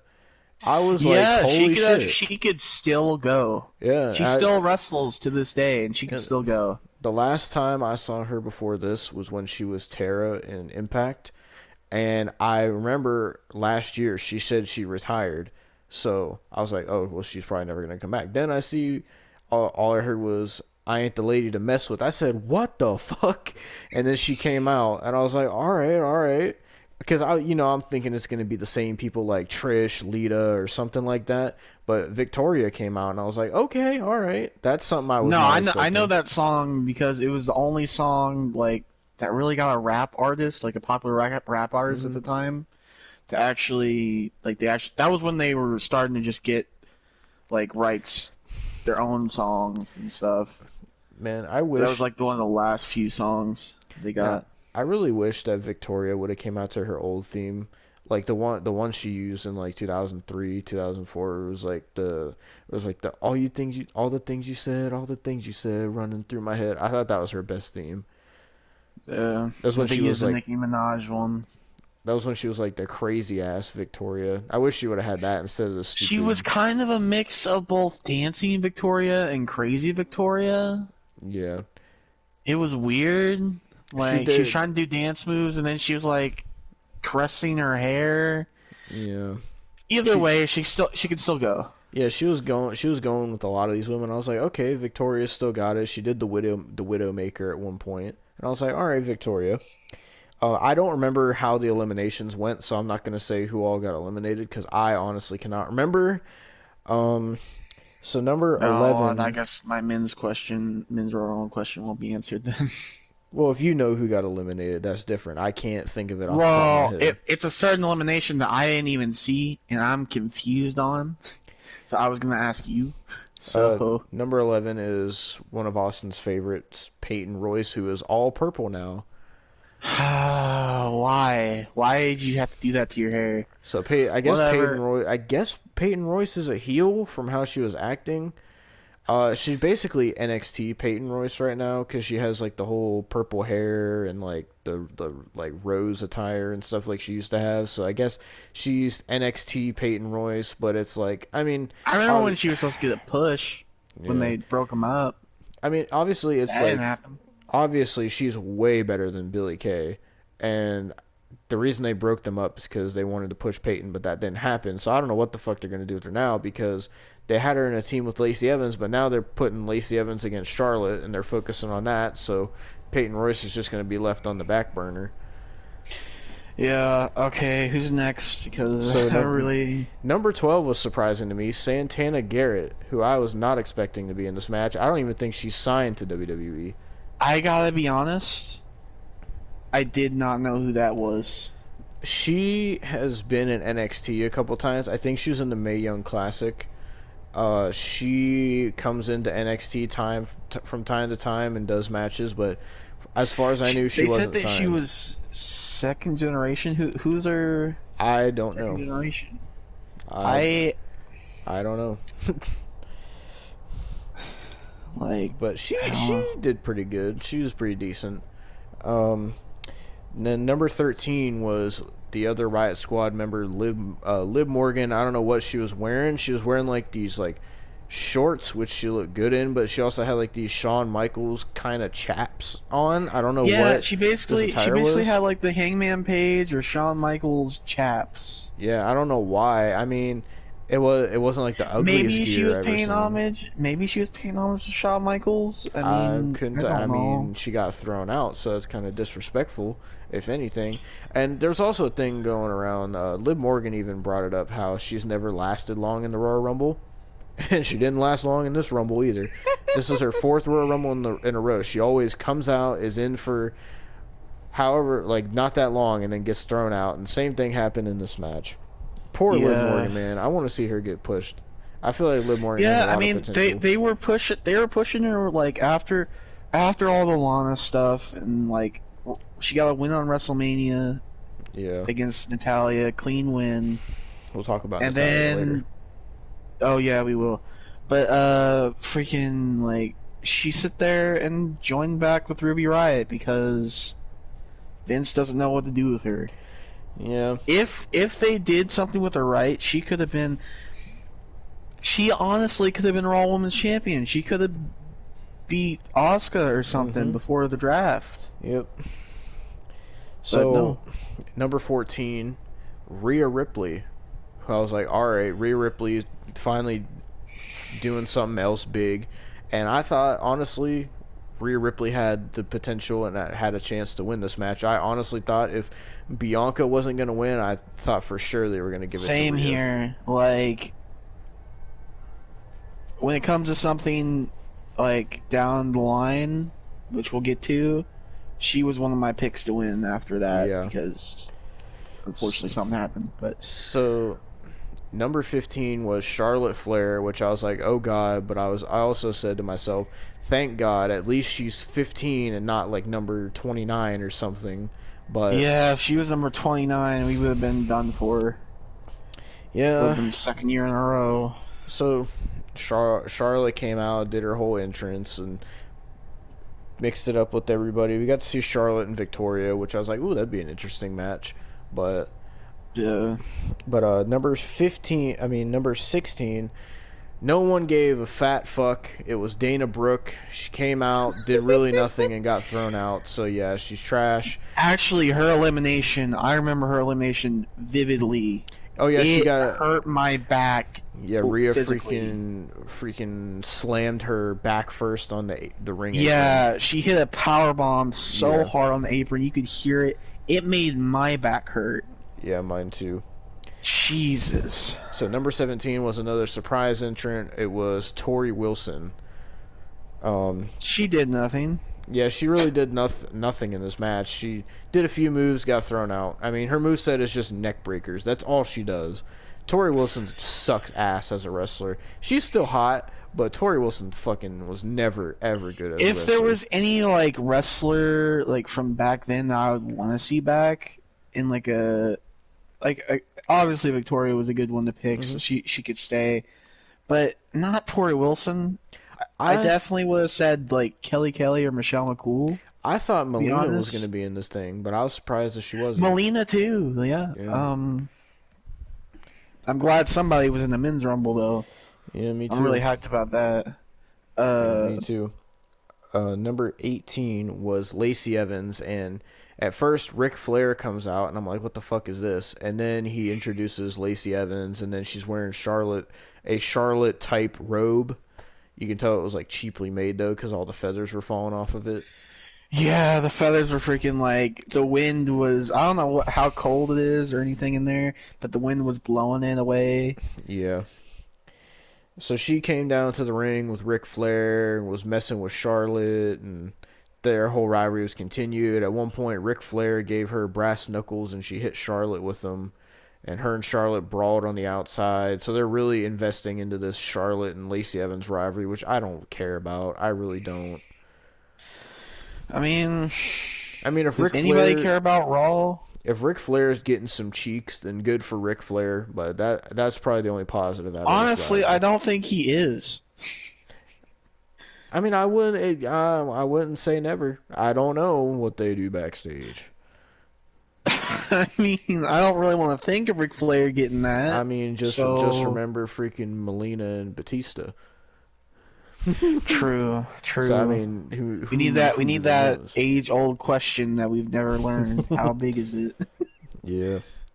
But number 19 was Mickie James. I was excited to see Mickie James back. I don't know what the fuck her wrestling attire was. She was wearing like this full body suit thing. I'm like, and Mickey's hair was a lot darker too. I think she dyed her hair darker to like eliminate like the gray hairs and stuff. Yeah, she dyed her hair darker. I think her attire is mainly because like she's getting a little bit like, I guess she's trying to hide. I feel like she's trying to hide a little bit of how old she is a little bit. I mean, like not to say that she's not an attractive woman no more, because she still is. She's a fucking milf. But yeah, so like, I think she's just trying to hide a little bit, or maybe like a midlife crisis, something like that. I don't know, but Mickie James was number 19. Then we go to number 20, Nikki Cross, which I was like, oh yeah, I forgot about Nikki Cross. I don't know what the fuck her theme song is. I don't freaking know. She was like, her promos on Twitter are like, she's like perfectly fine, and then in this match she was doing the whole Nikki Cross crap.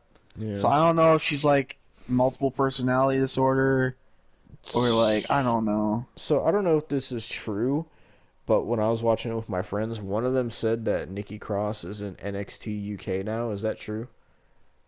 I have no clue. I don't watch NXT UK. The last time I watched NXT UK was that Walter and Dragunov match. I have no idea, but they said, they were like, oh, they moved her over to NXT UK, and I was like, oh, I guess that would make sense why she's not on Raw, but I don't watch NXT UK either. Nikki Cross didn't last long in this match either. I can't watch NXT UK. Number 21 was Alicia Fox, and all I said was, God, why? Yeah, I was like, why is Alicia Fox in this match? Isn't she supposed to be drinking before the show? And drinking? That's why she got fired. She drank before she wrestled. She got drunk before she wrestled a match at a live event, and they fired her. But she has some freaking wine with Reginald and Carmella before this. Freaking Alicia Fox was never good. I never liked her. I always hated her. No, I mean she did a cool scissors kick. That's the only thing I could say about her. That was it, and nothing else. And I was like, why is she in this match? And then oh god, so then she comes in this match. All of a sudden, R-Truth comes out. I'm like, okay, well, is R-Truth gonna do a thing where like he comes out for the Rumble, but he doesn't realize it's the women's Rumble, and he thinks it's the men's Rumble? I thought that's what he was gonna do, but he gets in the ring with the 24/7 title, and then here comes the freaking catering crew, Akira Tozawa, I think there was Humberto Carrillo, Humberto Carrillo, and Drew Gulak. Yeah, just the catering crew, the people who put out the paper plates and plastic silverware. They all like try to get in the ring, and then for some reason R-Truth and Alicia Fox team up against them, and then Alicia Fox rolls up R-Truth, and Alicia Fox becomes 24/7 champion, and then Alicia Fox gets eliminated, and then R-Truth pins her to win back the 24/7 championship until he lost it to Pete Rosenberg later on after the match. But yeah, so random 24/7 title stuff in this match, random Alicia Fox, and none of that should have been in this match. It completely took away from the Rumble. It kind of took me out of it a little bit.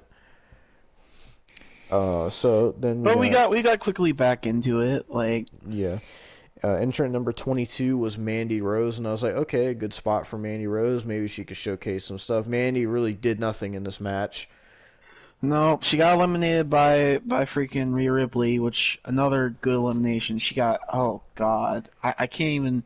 I think she landed on her neck on the apron. Yeah, she eliminated both of the blonde bimbos. Yeah, Rhea Ripley was doing work in this goddamn match. So number 23 was Dakota Kai, and I was surprised to see Dakota Kai. She was in the Rumble last year too, I think.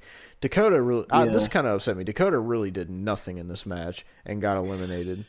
Yeah, she sat there, fought with Rhea Ripley. Didn't she get eliminated by Rhea Ripley too? I think, I don't remember. Like, I wanted to see some more kicks. I only got to see 2 on screen. A lot of these women that came out really didn't do much and got thrown out.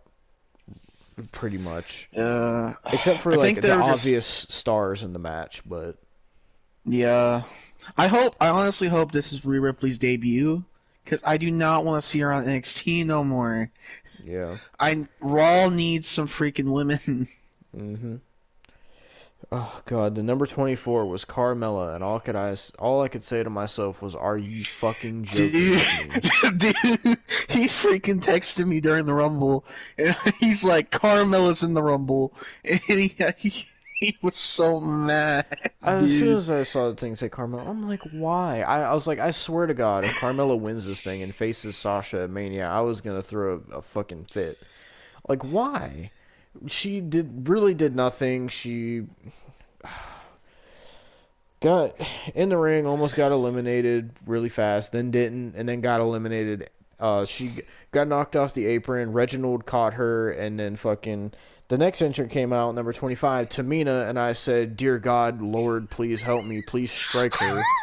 So Tamina came out, super kicked Reginald, and he dropped Carmella, and Carmella got eliminated. So, in a way, you got Carmella out like you wanted, but you got something worse, Tamina. Yeah, it was like the diarrhea that helps flush down the shit turds. That's how I could explain that. But yeah, so number 25 was Tamina. Tamina is still out of shape. She's still terrible in the ring. And then they did this thing where she was face to face with Rhea Ripley. They're like, "Oh, the big girls are going at it." I'm like, Tamina would, if this was a one-on-one match with Rhea Ripley, Tamina would get her ass fucking kicked by Rhea Ripley.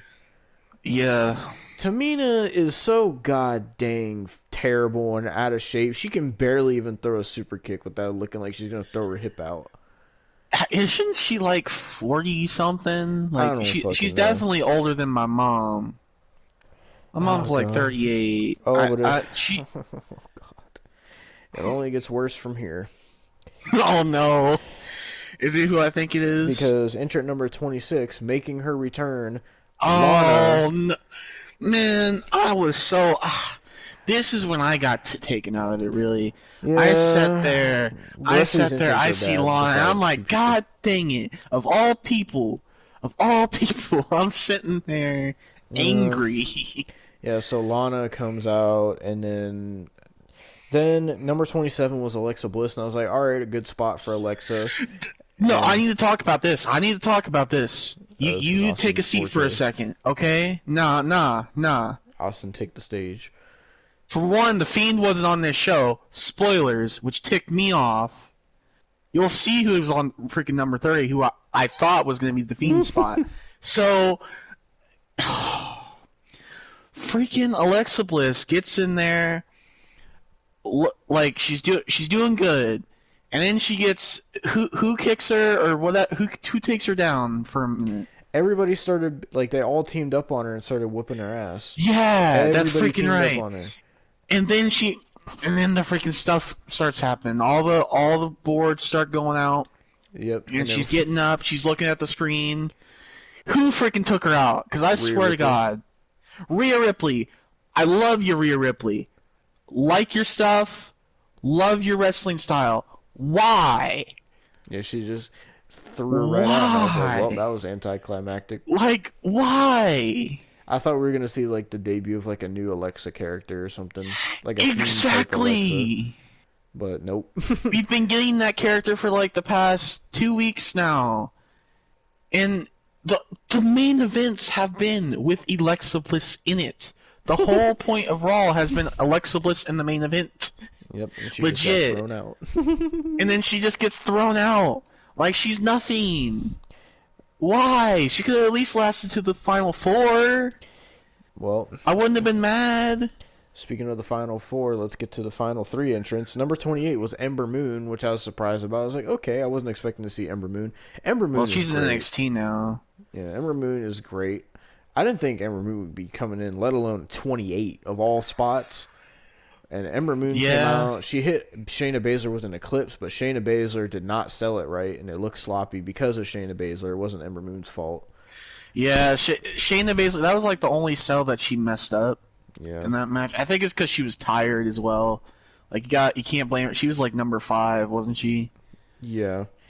Freaking So- Ember Moon was doing some really good stuff in this match. And then number 29, I wanted to freaking shoot myself like Kurt Cobain because number 29 was none other than fucking goddamn fucking Shamu fucking goddamn Nia Jax came out. The Stay Puft Marshmallow Woman. I said, you have to be. It was at that point. As soon as Ember Moon came out, I said, fuck, I know who the last two are. And I didn't care to watch the rest of the Rumble. As soon as Nia Jax came out, she looked like a goddamn fucking thick ass tomato in what she was wearing. Oh my god. She looked like she was wearing like Santa Claus's fucking jumpsuit. I don't know what. Like, why? She looked so terrible. She was walking down to the ring. You know damn well she got bad chafe on her thighs with the way her legs were rubbing together. She was terrible in this match. She did a leg drop on Charlotte, and she barely even, like, Nia did the worst leg drop I ever saw. So, she gets in the ring and starts teaming with Shayna Baszler. All of a sudden, she starts teaming with Tamina for no reason, but then She's they like, immediately turn on Tamina. We're family. They're not even blood related, that's the thing. Mm-hmm. Like, Nia's only married into the family. Yeah, so freaking Nia eliminates Shayna Baszler, so I'm assuming they're gonna break up at some point, which is another team they're gonna break up, so that's great. But that's a good team that they're gonna break up though, because at least Shayna Baszler maybe can shine. Okay. Well, yeah. Think about that. But think about this. Now Charlotte and Asuka are broken up. They're gonna break up the people who are the women's tag champions. What tag division do they have? Because obviously they're doing this Lacey Evans thing with Charlotte. Charlotte and Lacey ain't gonna team. So what division is there? There's gonna be no teams. There's literally gonna be 0 teams. They could bring. I mean, get rid of the titles. They don't need to bring anything. They need to bring some people up to fill up the division so Asuka can have a fucking challenger besides Charlotte. And they need to have a division and fucking take the tag team titles, piss on them, and burn them in a fire. They're well, I wouldn't go worthless. that far. At least put them in a vault, because you know, like the Iconics were the champions and Sasha and Bailey. Like you could at least remember but that. Just get rid of them. Well, yeah. God, so freaking Nia eliminates Shayna, and then Shayna's like, "What the heck? We're partner. What the fuck ever." And fucking then Nia starts fucking chasing Lana around the ring, and I'm like, well, this is one good thing. Nia's actually getting some exercise. So fucking she gets back in the ring, and then Lana pulls the ropes down, and Nia goes falling out of the ring. Lana eliminates Nia, and I'm like, okay, whatever. But then Nia and Shayna get back in the ring and start beating everybody up, and I'm like, why? No one thinks you're tough. No one thinks you're legit. You are one of the worst wrestlers I've ever seen, and a fucking has-been badass. That's what I don't understand. This match, they were building Shayna up like a badass. She choked It was either Victoria or Mickie James out, and that made them fall. Shayna had Victoria. Shayna had a couple eliminations. They were building her up like a badass, and I'm like, why?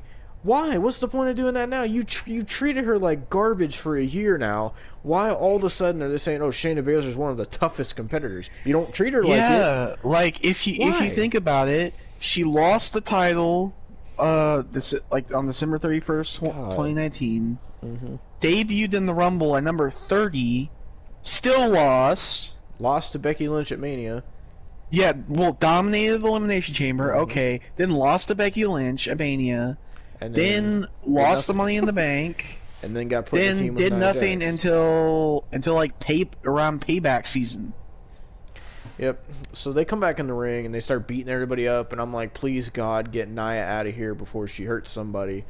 And they left.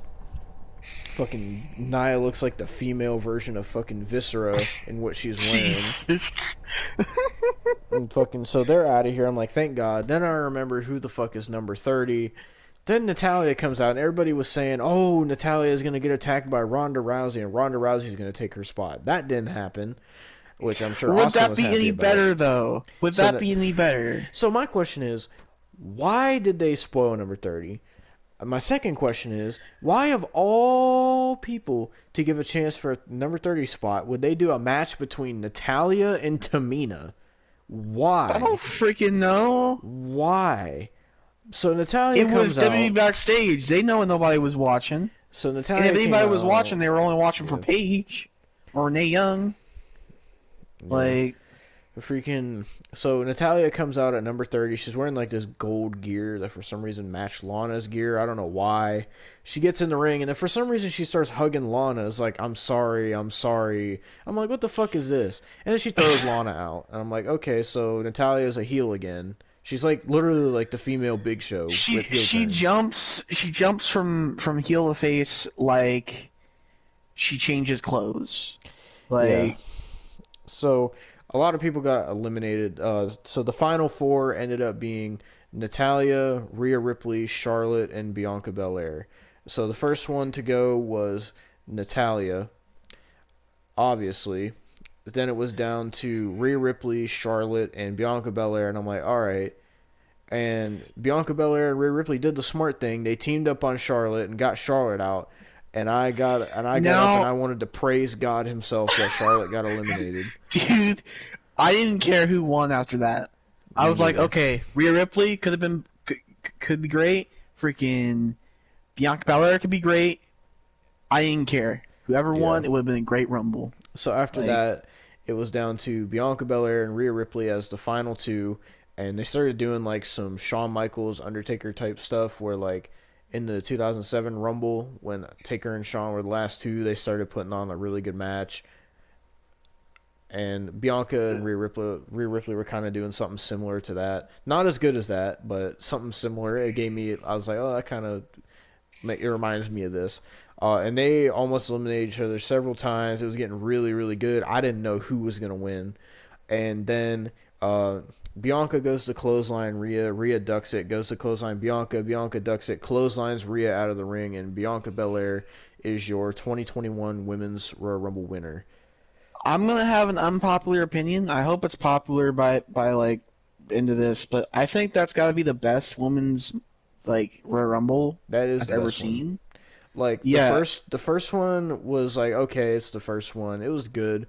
And then freaking Asuka won, which I was excited about. And then the second one, which was 2019, which I think It was the Becky. one Becky won. Well, I was like, all right. I mean, I was happy that Becky won because that whole thing, but it wasn't as good as the 2018. And then the 2020 Women's Rumble, I really don't remember much about it. Oh god, it was freaking. I think the surprises were like Mighty Molly. Santina was in it. That's right, Santina. Oh yeah. I think So, Santina was number 30. Yeah. And then Fucking- Charlotte won that one, and then Garbage. oh, yeah. And then fucking then Bianca won this one. I was really happy. I was like, yes, my pick won. I'm excited to see Bianca versus Sasha because I feel like that's what they're gonna go with. Because they've called each other out I'm several glad times. one of my picks. I'm glad one of my picks won this one because none of my picks won the freaking one men's one. Yes, sir. So I'm Bianca actually kind Belair, of a little disappointed who won. I don't know about you. I'm not disappointed. I was more shocked that he won. I mean, we'll get to it, but like, Yeah. So Bianca wins this match. Then she starts cutting this promo after the match, and she's like crying, and like I could tell this was like really emotional for her. And like they also posted a video on their Instagram. She was like crying, hugging Montez Ford, and I was like, "Fuck!" Like I was really happy for Bianca and that she won. I have a feeling she's gonna face Sasha at WrestleMania. we might have to stop this real quick because you're gonna have to edit it. Like, All right, part 2. So Bianca wins the 2021 Women's Royal Rumble match.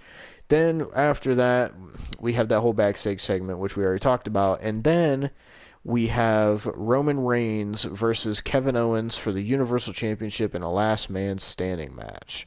I've got to be honest. This I match think was last man. long. Yeah, I honestly, when it comes to last man standings, they make me want to fall asleep. So this match started around 9 o'clock my time, and this match finished at almost 10 o'clock. Like, it was getting pretty close to 10 o'clock when this match ended.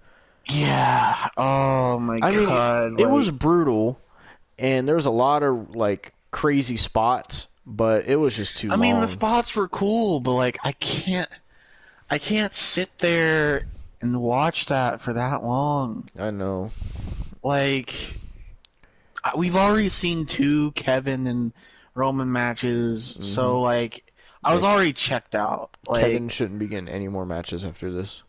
halfway through, I was like, I'm ready for the men's rumble. Just get it freaking over with. Yeah, that's how I felt too.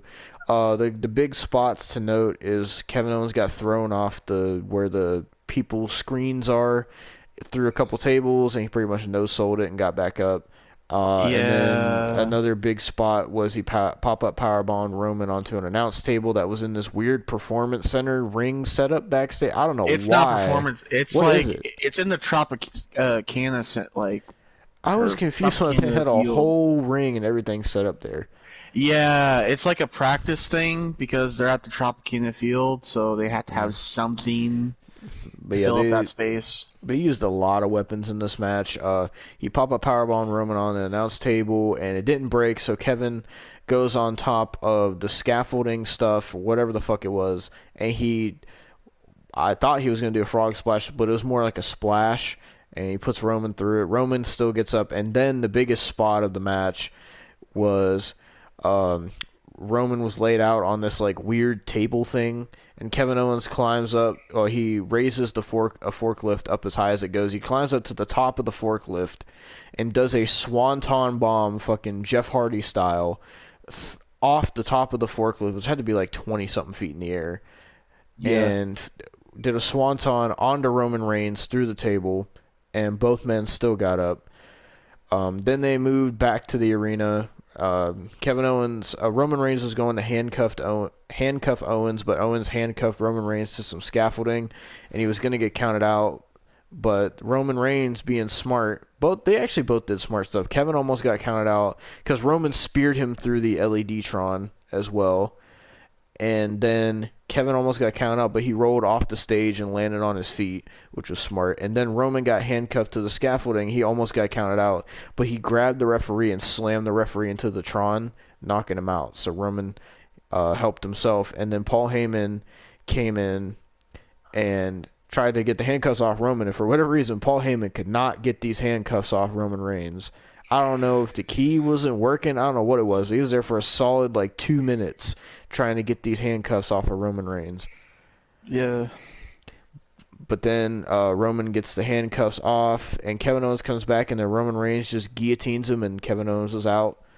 Stays down for the 10 count, and Roman Reigns retains the Universal Championship, which I figured that was going to be the outcome anyway. Surprisingly, no Jey Uso in this match. I thought that they were going to do something since Naomi came back, I thought they were going to do something with Jimmy and Jey Uso. Now that I think about it, where was Jey Uso in the men's rumble? He wasn't in the men's rumble. He announced himself for the men's rumble. Well, maybe I don't know. But, so I thought Jey Uso was going to get involved in this match, and I thought that was going to lead to Jimmy Uso's return and Jimmy Uso being involved, but nope. No Usos, surprisingly.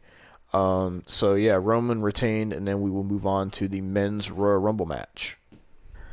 All right, so I already knew the starting participants. Yeah, because they spoiled it. Yeah, they spoiled it, and I went on social media the day before, and I saw it. And all right, I don't know if Demo saw it. Yeah, I saw it. Oh, okay. All right, so I'm getting the entrance right now. Well, I'll do the first 2 because I know the first 2. All right. It was Edge as number 1 and Randy Orton at number 2. Yep, and it started off, and then Randy Orton and Edge just like started having an like they for most of the well, not most of their time, but like most of the beginning of this match, like Randy Orton and Edge were just having a fucking Extreme Rules match, pretty much on the outside. Yeah. So number 3 was Sami Zayn, and Oh yeah. he comes out, and then like they start double teaming Edge. Number 4 was Mustafa Ali. Then he comes out, and they also start attacking Edge. Everybody's against Edge, and here is where I'm thinking Oh, maybe somebody's oh, gonna come out. I But he can't wait didn't. for the next entrant. He I didn't can't wait come for the out next till entrant because later. I know you're gonna get mad. So number 5 was Jeff Hardy, and The first man eliminated in that match. so Jeff Hardy comes out, hits a jawbreaker on Randy, and gets fucking eliminated because Jeff Hardy's just fucking trash now. I can't like it hurts me to say that, but like I knew Jeff wasn't gonna do shit in this Rumble. When he came out at number 5, I said, okay, he's really not gonna do shit in this Rumble. And fucking he took his shirt off for some reason, didn't do anything, and got eliminated by fucking Dolph Ziggler. And so yeah, there's Jeff Hardy back to the locker room. I hope to God his contract ends soon because they're not going to do a fucking thing. With Oh Jeff no, Hardy. it's not coming up anytime soon. I look. Oh, that's great. There's like 2 years left. Number 6 was Dolph Ziggler, and I was like, I don't care because I don't care about Dolph Ziggler. I don't care either, dude. He lasted too long in this match. Yeah. Apparently, he's like the second. He has the second most like entries in the Royal Rumble match. All right. So 14. number 7 was Shinsuke Nakamura, and I was like, man, why did Shinsuke come out at number 7? Shinsuke was another one of my favorites to win. I need you to tell me. Do you know how Shinsuke got eliminated? Hold on. I He got blinked and I didn't see Shinsuke. This thing here shows everybody that got eliminated. It says Nakamura was eliminated by King Corbin. When? I don't know. I blinked and I don't see Shinsuke. All I see is Edge. The only person wearing red in the ring was Edge. And I'm like, where's one of my picks? I'm sitting there baffled at where Shinsuke was, because I'm like... Yeah, Shinsuke's finally wrestling with his shirt off again. Yeah. Instead of that stupid vest thing. Thank God. And they're saying he's back to being the King of Strong Style, thankfully. I don't know what they're going to do with him. I would love to see him go... Maybe a world title run? I would Maybe? love to see him... I want to see Shinsuke and Daniel Bryan have a one-on-one match. They fought in that gauntlet, Extreme Rules. But if I he really could win the to have title one-on-one. of Extreme Rules, he'll be 4-0 Extreme Rules. Yeah. So number 8, this was a fucking surprise. So number 8, Carlito. I hope he got signed. I hope he got signed. Dude, Carlito was fucking jacked. Yeah, I'm sitting here like, is he on roids, dude? Carlito got big. Like, oh, He's swole. like freaking Brock Lesnar, Roman Reigns big. He freaking must have ate a shit ton of apples or something.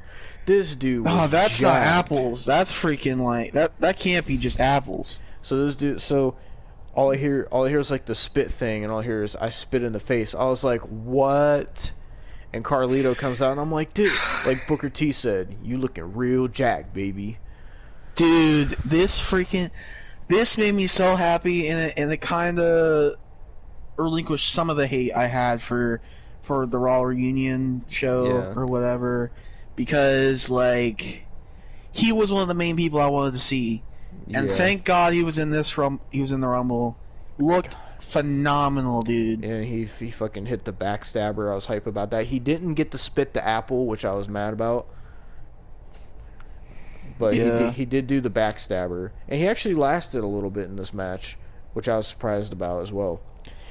So number 9 was Xavier Woods. They did a backstage segment where it was Big E, Kofi, and Xavier Woods.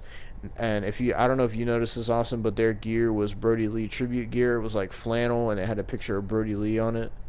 I did not. I did notice that Kofi was not here this year, which makes me kind of sad. Yeah, this is his first Rumble he's missed since his debut. Yeah, so, I mean, that kind of sucks, but... Yeah, so the New Day had this Brody Lee tribute gear. It was really nice. It was like white, red, and flannel. And then like on their tights, they had like the picture of Brody Lee, which I was like, oh, that's an awesome tribute. Yeah.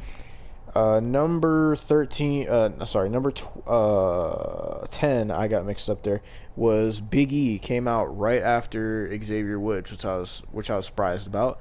Big E comes in. Big E's a fucking big dude, and like I think, something interesting. Well, when Big the New E Day, actually lasted a long time in this match, if you think yes, about it. so before this match with the whole New Day backstage thing, Kofi brought up the point again that when one person, he was like, if one of us wins the Royal Rumble, then all of us win the Royal Rumble. And I feel like that could be something they could use in the future to turn Big E heel. Is like, because I was like, if Big E wins the Royal Rumble, like, just say that happened, then Woods and Kofi would say that they're also Royal Rumble winners. And I think something like that can happen in the future, which would, like, make Big E turn heel. And then we could get, like, a really serious Big E, which I think could work well. Dude, Because I this would dude, like that. I would like the New Day to break up. yeah. I gotta be honest. I'm so sick and tired. It's been 6 years. I know. I mean, I thought they were broken up. At least Big E wasn't a part of it, but he's still a part of it, but he has his own theme, so I'm kind of confused about that. But I don't know. So, number 11 was John Morrison, Johnny Nitro, Johnny Mundo, Johnny Impact, whatever you want to call him. John Morrison came out, and John Morrison actually did last a little while in this match. Last year he was in the Rumble. He got eliminated really fast by Brock Lesnar. But John Morrison was number 11. Number 12 was Ricochet, and Ricochet's gear looked pretty cool. Like, it had the blue, the black, and the gold. I was like, Ricochet's gear is looking kind of nice.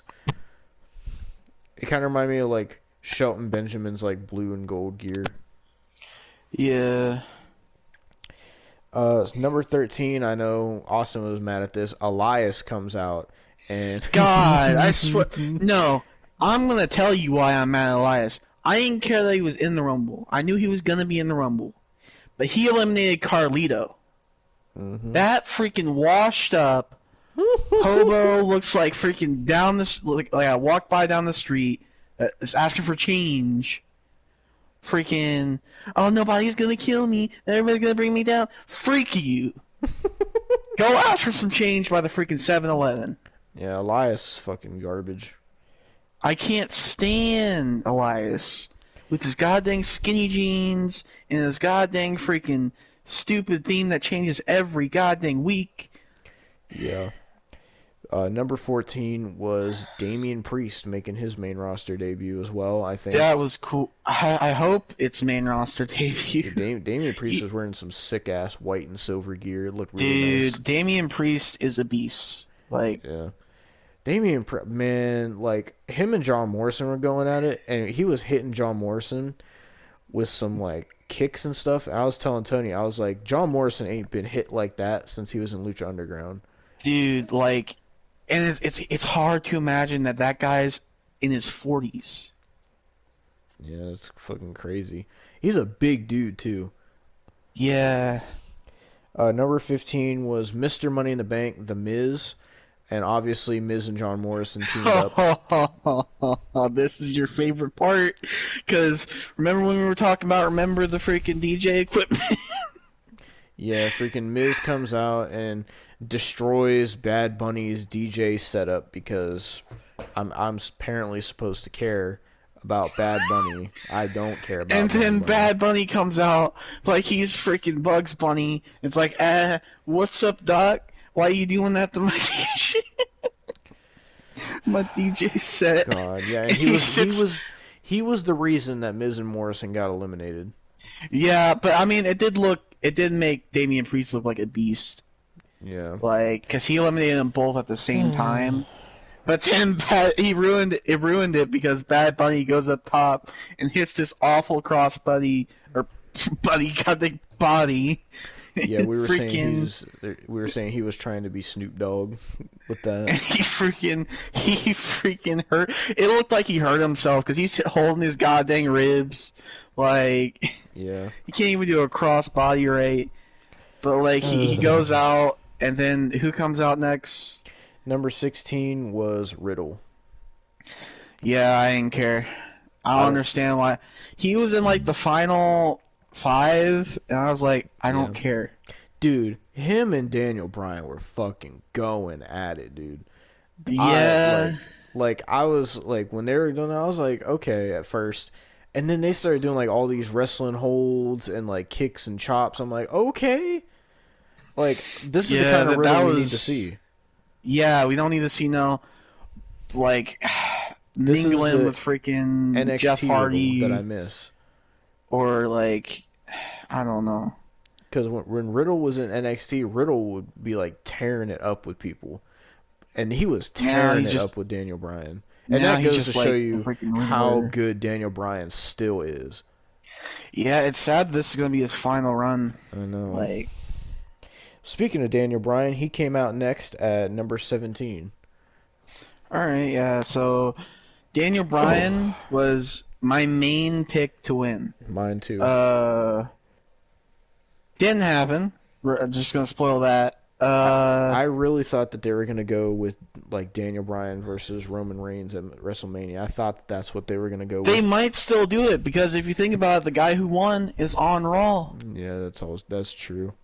So, I mean, you can only hope, but like, Oh, why? Why couldn't he win? Like, Oh, but Austin, guess who came out next at number 18? why? The Why? Big No, Red no, Machine okay. Kane. Why? Why did the governor of freaking Knoxville County, or the mayor of Knoxville, whatever he freaking is of Knoxville County, why? Dude, I don't know what was wrong with He's his got- mask, but he barely had any hair on that mask. Yeah, and he's got that freaking beer gut. Like, He was so out of shape. And then they did the whole Team Dude. Hell No thing where they hugged, and then Kane chokeslammed Daniel Bryan. I mean, he Kane. can't choke slam no more. I mean, he can still throw the choke slams, but it's not anything like Kane used to decimate people with choke slams. Yeah, he eliminated Ricochet and. Oh, dude, he chokeslammed the fuck out of Ricochet. I got to be honest. The way Yeah, Ricochet landed, that- oh my god. It was probably mainly Ricochet that helped him with that, but Yeah. freaking Ricochet, Jesus, Tony must have like weeped at that. Freaking number 19 was another big dude, King Corbin, who had some kind of Who- like purple stuff on his attire for some reason. Who really cares? Nobody. Like, I mean, the one thing I will say about Corbin is his deep six is fucking beautiful. the deep six in the end of days are great finishers, Yeah. but they're given to the wrong person. Like Baron Like Corbin, if you gave the deep six to Keith Lee, yeah. star, like. But I mean, I used to love Baron Corbin when he was like the lone wolf. He was first on SmackDown. He was doing like the deep six, and he was fighting like AJ and Ziggler. I was like, Corbin's great. But You know, since and the now whole they're King just Corbin thing, they shoved him down our throats. yeah, That's what they did. like It's like the whole Roman Reigns thing. They shoved him down our throats until we can finally actually like him because he's a heel now. yeah. But like, if they never turn, even if they turn King Corbin face, we're never gonna like him. He's just Yeah. He's been shoved down our throats, and I can't like King Corbin. Number 20, no one cares about this dude anymore. Number 20 was Otis. My, how Otis has fallen off. God, dude, Otis was in there Wearing some for Chad Gable gear. a whopping minute and a half. Mm-hmm. Jesus, like, He did the caterpillar and then got thrown out by, I think it was King Corbin. yeah, it was Corbin. It was Corbin. So yeah, Otis won the Money in the Bank, had Mandy, and now he's nothing, I guess. Yeah, Mandy's one half of the Blonde Bimbos, and Otis is now a part of Chad Gable's academy. Where was Chad Gable? Why couldn't Chad Gable be in the match, man? I don't know, but I'll tell you who was in the match. Number 21, Dominic Mysterio. Oh, he was in there for a cup of tea, and then he He left. eliminated King Corbin. Well, yeah, but then wasn't the guy who was next? Wasn't he the guy that eliminated him? Mm-hmm. Because up next was number 22, the freaking Teenage Mutant Ninja Turtle himself, Bobby Lashley, comes Dude, out. freaking, he threw. I swear, I thought he was like King Kong or God dang Godzilla, because he threw Dominic, dude. Dominic got some air. I know. Freaking, I wanted Dominic to stay in for a little bit because I wanted to see Dominic mix it up with like Daniel Bryan and Riddle and Edge, who was still in there, and I wanted to see him I wanted to see how Dominic would do with other people because I think that could be really interesting. To be fair, But- though, we're gonna get that Dominic Mysterio is gonna be a meme now. Just him flying in the air, dude. Somebody, I don't know, whoever's watching this, make some type of meme with Dominic Mysterio flying in the air. But yeah, Bobby Lashley eliminated a few people, I think.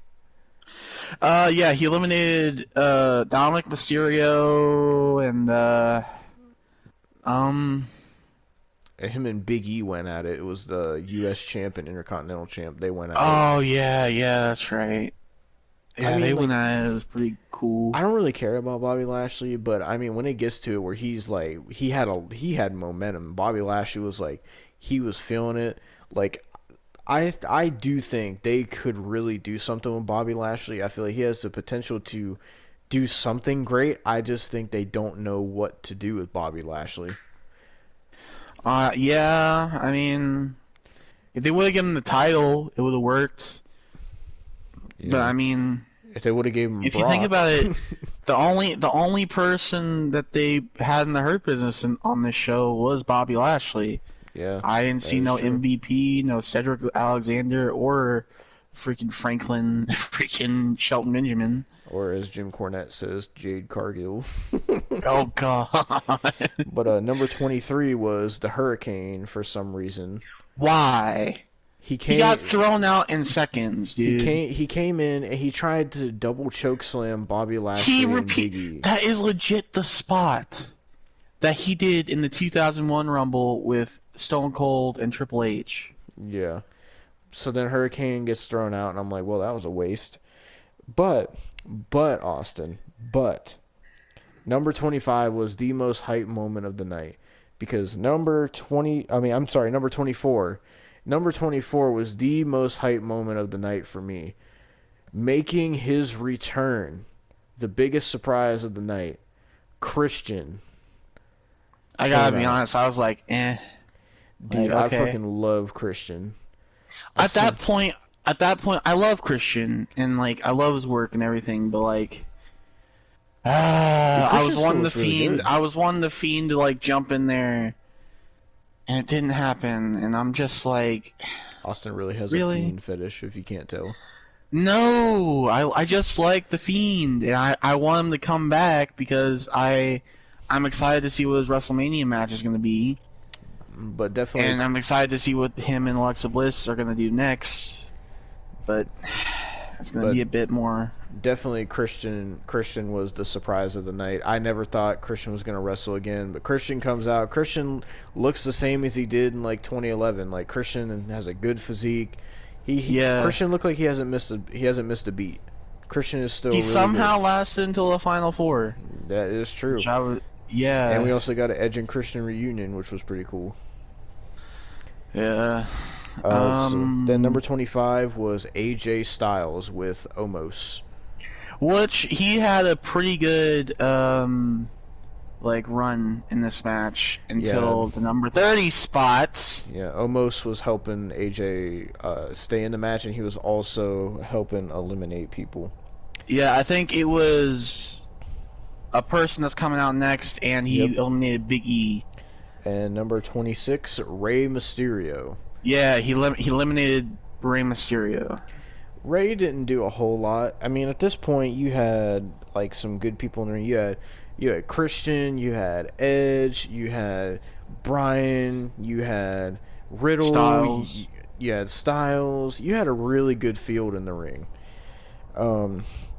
Then number 27 was Sheamus. Oh, you also had well, he's coming out next. So number 27 was Sheamus, and then number 28 was Cesaro. So they had a little bit of a bar moment, but then Cesaro immediately hit the Cesaro swing on Sheamus. Is Cesaro still a heel? I guess. Or I mean, he's not with Sheamus, and I'm guessing he's not with Nakamura anymore. I don't know. Because Nakamura is 100% face now. yeah. So I don't know. Like, at this point, I was thinking, I was like, Cesaro's 28. I'm like, how crazy would that be if Cesaro won this? I would flip if Cesaro would have won it, but nope. Cesaro's still not being utilized to how he should be. Then number 29, which was a surprise, Seth Rollins returns.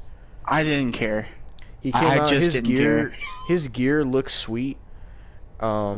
He came out, did whatever. I mean, I'm not a huge Seth Rollins fan, but his gear looked really this cool. whole Messiah gimmick, like the Monday Night Messiah or the Friday Night Messiah or whatever, like it's soured Seth Rollins for me, and he was already getting soured for me because they were shoving them down my throat.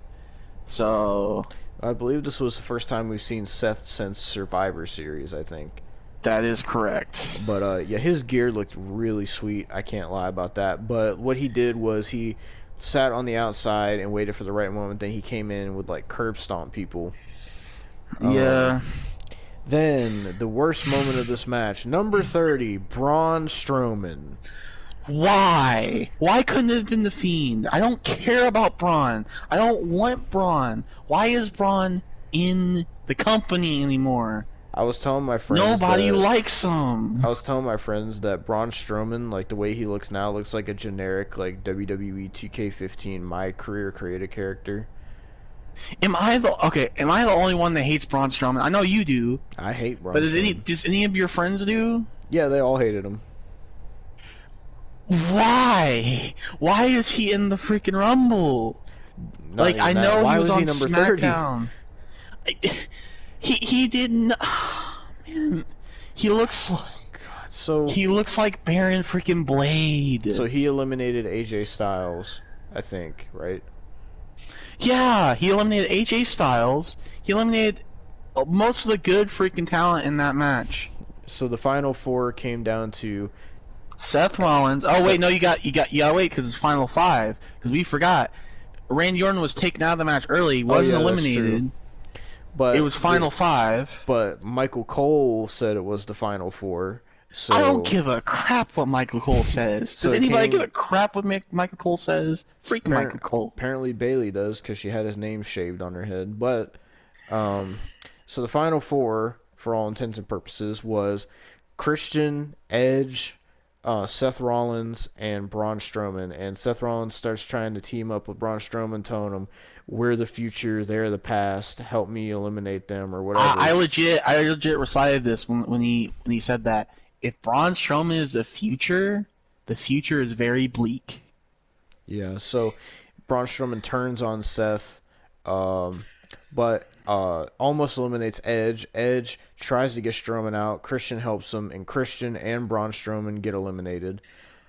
And then it's down to Edge and Seth Rollins. They go back and forth, but then Edge ends up eliminating Seth Rollins. He thinks that he wins the Rumble. Then, from out of nowhere, Randy Orton comes in and attacks Edge. By the way, when it comes to Randy Orton, where'd the burn makeup go? Yeah, me and my friends were talking about this. I was like, wasn't Randy Orton supposed to be burned? And they're like, yeah, why is he not? And I was like, I don't know. Is he like Kane now, where he's emotionally scarred? I guess. But so Randy attacks Edge, tries to eliminate Edge. Edge counters and throws Randy Orton out of the ring. And your 2021 Men's Royal Rumble winner from the number 1 spot, Edge. They said it was the third person, but they can't mention the second. So. Yep. That's crazy to me. I never thought Edge was ever going to wrestle again. And he came back. But I never thought Edge would come in a Royal Rumble at number 1 at his age and win the whole thing. I never thought that would happen. I mean, it's shocking and it's kind of cool, but Austin said it wasn't the Fiend, so I don't care. No. I was actually even if the Fiend came back, I know he wasn't gonna win it. It would have been like Daniel Bryan or something. Mm-hmm. I would have wanted either Daniel Bryan or Shinsuke, because Edge wins the Rumble, Edge's gear looked really cool though with the camo and the Yeah, red. it did look cool. I mean, are they gonna give him another a title run? So I don't know if they're gonna continue the him and Randy Orton thing or if they're gonna do Randy and the Fiend at Mania. I don't know, but so this means at least as far as it stands right now that we're either gonna get Edge versus Drew McIntyre for the WWE title or Edge versus Roman Reigns for the Universal title. And personally, I I don't don't really think want it'll to see be either one of those Reigns. matches. I don't want to either. I Like want, I man, I want to see Edge versus so many people, but not. I would rather him face Drew over Roman because I know with Roman it's just gonna be battle of the spears and this and that. At least with Drew, it's somewhat more interesting. I But would rather see like if AJ Styles randomly won the title. I'd rather oh see AJ yes, Styles versus Edge. That I would be want to see great. AJ and Edge. I want to see freaking Daniel Bryan and Edge. I want to see freaking Nakamura and Edge. Well, the way it's looking with how Daniel Bryan is, and apparently this is his last run. We're not going to see Daniel Bryan and Edge. So before Bryan retires, I'm going to say this right here. We need Bryan and Nakamura one-on-one. And we need Bryan and Edge one-on-one. I hope they make that happen somehow. I don't know if they will. Him versus Shinsuke is more likely, though, if I had to say. Yeah. I think this is a good show. I mean, besides the Goldberg match and the Bad Bunny segment, and somewhat of the the ending to the men's rumble, because like that was kind of a letdown for me. Mm-hmm. Like I was wanting Daniel to win mainly, and then they just ruined that for me. Yeah. Because when Daniel got eliminated, I'm like, who are they gonna put to win this match? Don't tell me they're gonna give it to freaking Seth or Braun. God, could you Like, imagine if Braun won? Dude, if Braun won, there would have been a existential amount of rage, dude, Mm-hmm. But from both of us. But yeah, that was pretty much the 2021 Royal Rumble. That's where it ended. With Edge Yeah. as the winners were Bianca Belair won the Women's Rumble and Edge won the Men's Rumble. So Yeah. I'm assuming we're going to get Bianca Belair versus Sasha Banks at Mania, and it's either going to be Edge and Drew or Edge and Roman, unless I don't know if something else happens. I don't know. It could be. It also could be Belair versus Asuka. I mean, that would be cool. I think Sasha's more likely because they've called each other out several times and they both want to face each other really bad. So I think Bianca's going to go for Sasha. Then they have to push Rhea as Raw. Like I can't. Oh no, Austin. I can't. They're going to do Charlotte and Asuka 100%. No, That's what they're going there's to do. no. I see it coming. Oh my! Why? It's going to be Charlotte versus Asuka at Mania. That's what We I'm saw predicting. that like 3 years ago. I know, but they don't have anybody else on Raw. They could have Rhea. Well, I wouldn't be surprised if they don't. I know damn well they're pushing Charlotte towards the title because that's what they do. I would every rather see single time. Reckoning versus Asuka. But you know they do the same thing with Charlotte every time. If she's ever gone or anything, first thing she does is goes after the championship. And if it's not an immediate thing, it's definitely down the line. And with Mania coming up, would you this know be damn like well her they're not 12? gonna. You Would know this be like damn. her- You know damn well they're not gonna not have Charlotte on the Mania card. How many titles has she had? I think right now she's an 11-time women's champion and she's a 1-time tag champion.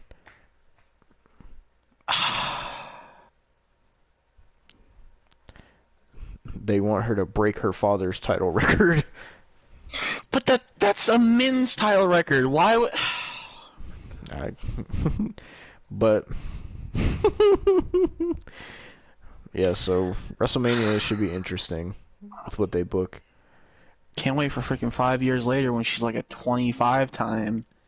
Hey, maybe Women's she'll be like champion. R-Truth and be like a 48-time champion. Don't say that. Because R-Truth is like a 48-time, 24/7 champion now. I'll just give up on freaking any Charlotte match. That's when I'll just give up at that point. Like, I don't mind seeing Charlotte in the ring, but they have to stop putting her in the title picture, and they have to stop putting her over everybody else. Because while They they're put her doing over that, Trish. They put her over everybody. well, Rhea. because they put her over everybody, they're not building up the rest of the division. And that's the problem they have on Raw. No one cares about the division. They have a division, just they don't care about anybody in it. It's one of the Because worst divisions, they dude. don't build up anybody in their division. What was the rankings of our division, of the women's divisions? I'm pretty Wasn't sure. it like wasn't it SmackDown or no? It was NXT, SmackDown.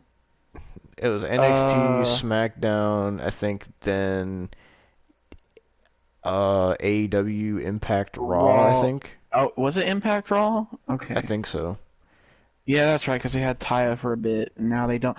Why couldn't Taya debut in the Women's Rumble? I don't know.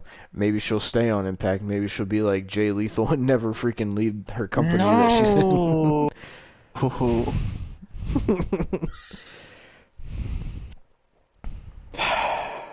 Man. Yeah, that was the Royal Rumble. Wow, this says Edge won the Rumble and Edge didn't eliminate a single person. Yeah, Jesus. But yeah, that was the 2021 Royal Rumble pay-per-view. It was a good show. I can't say it wasn't. There's things obviously that irritated me and didn't make sense, but overall, I didn't feel like I wasted my time watching it. I was hyped. I felt like both Royal Rumbles delivered. I felt like they were both great Rumbles. Probably some of the better Rumbles we've seen in the past couple years.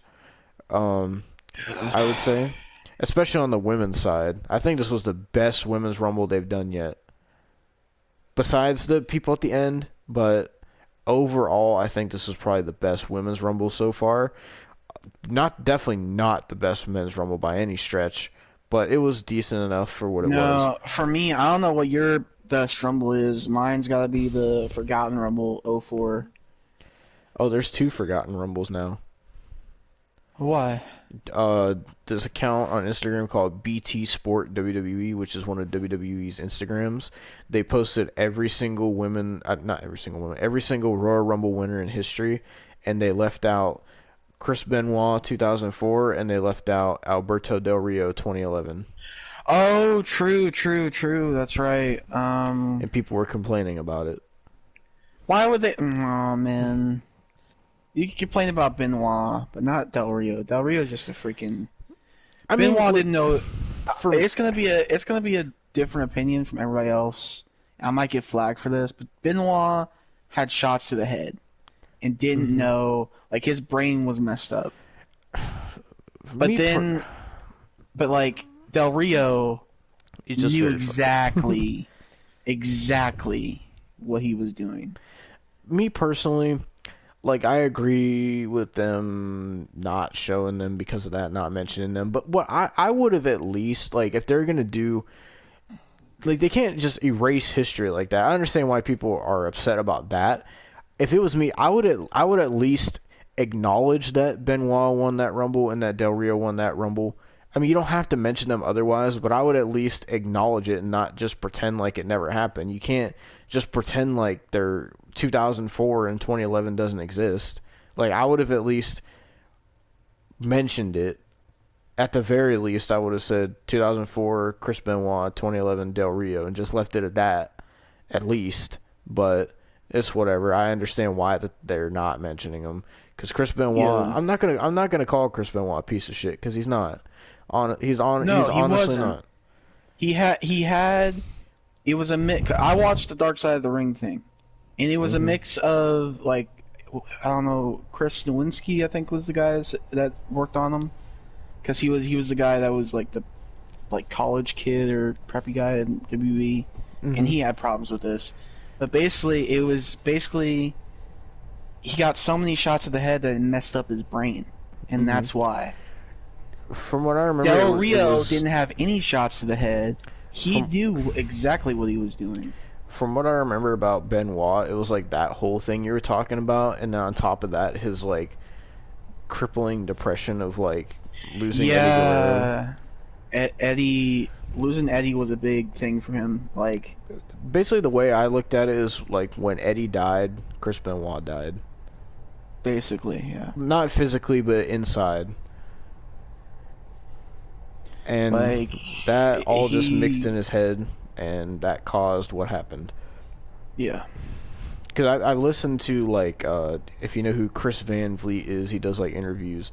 He did yeah. a... Didn't he do one with David Benoit Yeah, I watched recently? that, and, like, David Benoit, like, went into detail of, like, the kind of person Chris Benoit was, and this and that, and he doesn't deny, like, he's not sitting there saying that his dad didn't do that. He is just saying, like Chris is not this horrible person. Like, just because he did that, he's basically saying, like, yeah, he did that, but his dad wasn't the horrible person that everybody says he is just because he did that, and they don't know, like, what his mental state was and all that during that time because of all his head trauma and Eddie Guerrero and everything like that. And he basically went into detail about that. And I mean, David Benoit was kind of setting himself up for failure because he said that he's training to become a wrestler and he Oh wants to yeah, wrestle. And I he heard said about it. he said he's gonna do his moveset's gonna be all Chris Benoit's moves. He's gonna wear Chris Benoit's old ring gear and he's gonna try to get Chris Benoit's WWE theme song. That's not like me personally. I'm like, oh, that'd be dope to see, but that's not gonna go Yeah, over well. even Jim Cornette was like, "Are you effing stupid?" Like, I Like, understand him, like, admiring his dad and all that, wanting to, like, pay homage to his dad, because he feels like, because of what happened, like, he feels like his dad doesn't get, like, recognized fairly for I the mean, that's how I wrestler kind of and feel man he about Chris was. Benoit, because like I Yeah, still look up to him, not for what he did, but in the wrestling business, what he did. yeah. You I know? mean, I can watch a Chris Benoit match and, like, completely not even, like, I can watch it and not even think about what he did.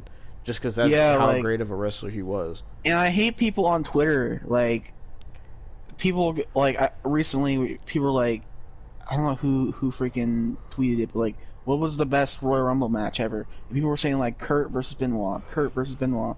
It's such an old joke, and I want it to stop because it's so annoying at this point. Yeah. Like, people are going like Crispin, who, who.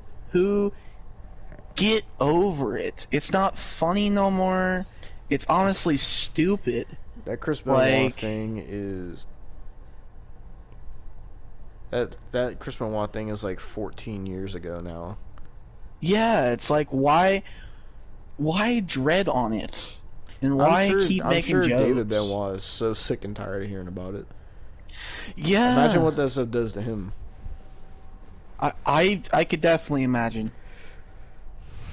Like Like it probably. I watched the Dark Side of the Ring thing. He was crying talking about it. like he said that people treat him badly just because of what his dad did, which isn't fair at all. Exactly. It's Just because honestly his name sickening. is Benoit, they treat him like that and Yeah. stuff. Which this could be a topic for another day where we just discuss something. Yeah. But like, But like, the I guess main we should point end the is- review now. The main point being is I thought that they should have at least, and I'm sure David Benoit feels the same way. I thought that at the very least they should at least acknowledge that he won the Royal Rumble that year instead of going 2003, 2005, because that just looks weird to me. Yeah. But yeah, overall, this was a good show. What would you rate it out of 10?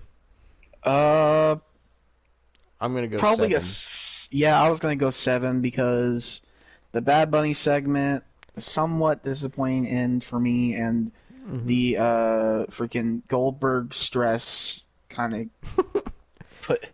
I was legit stressed. You could ask my family. I was stressed, dude.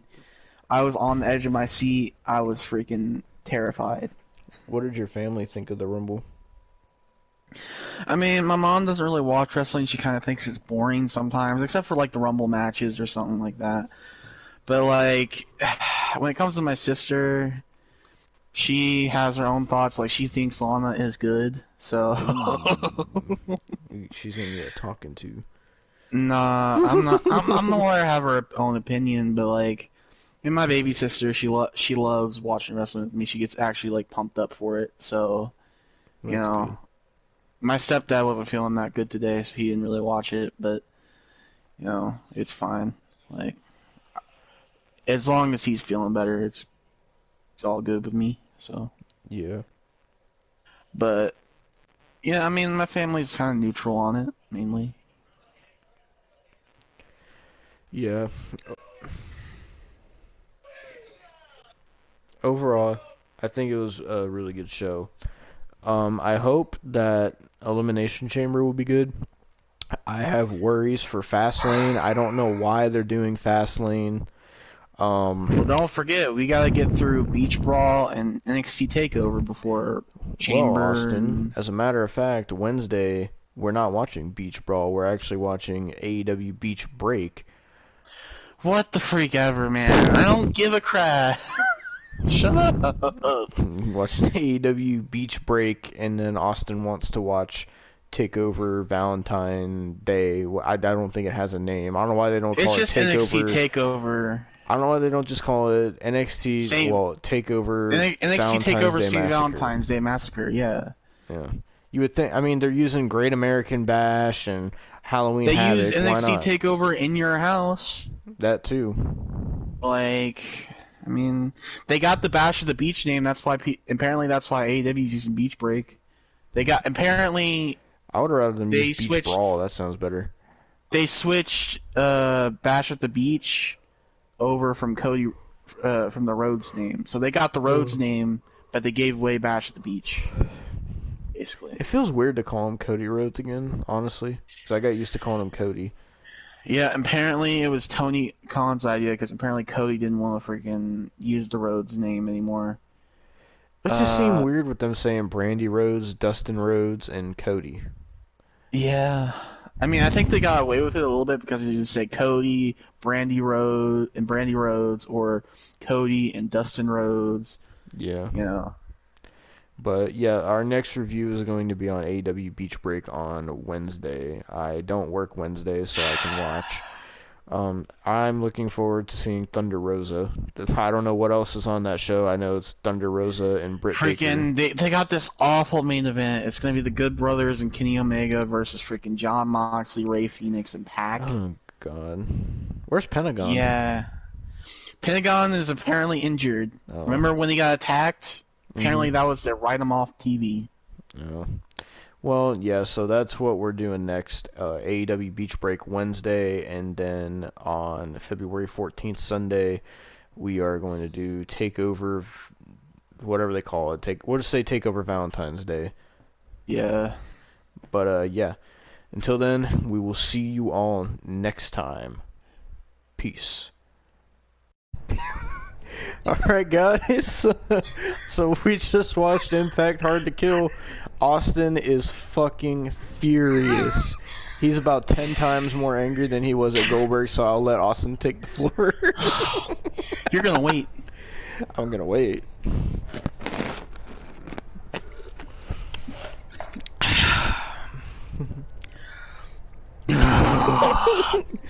Oh my god, this show sucked.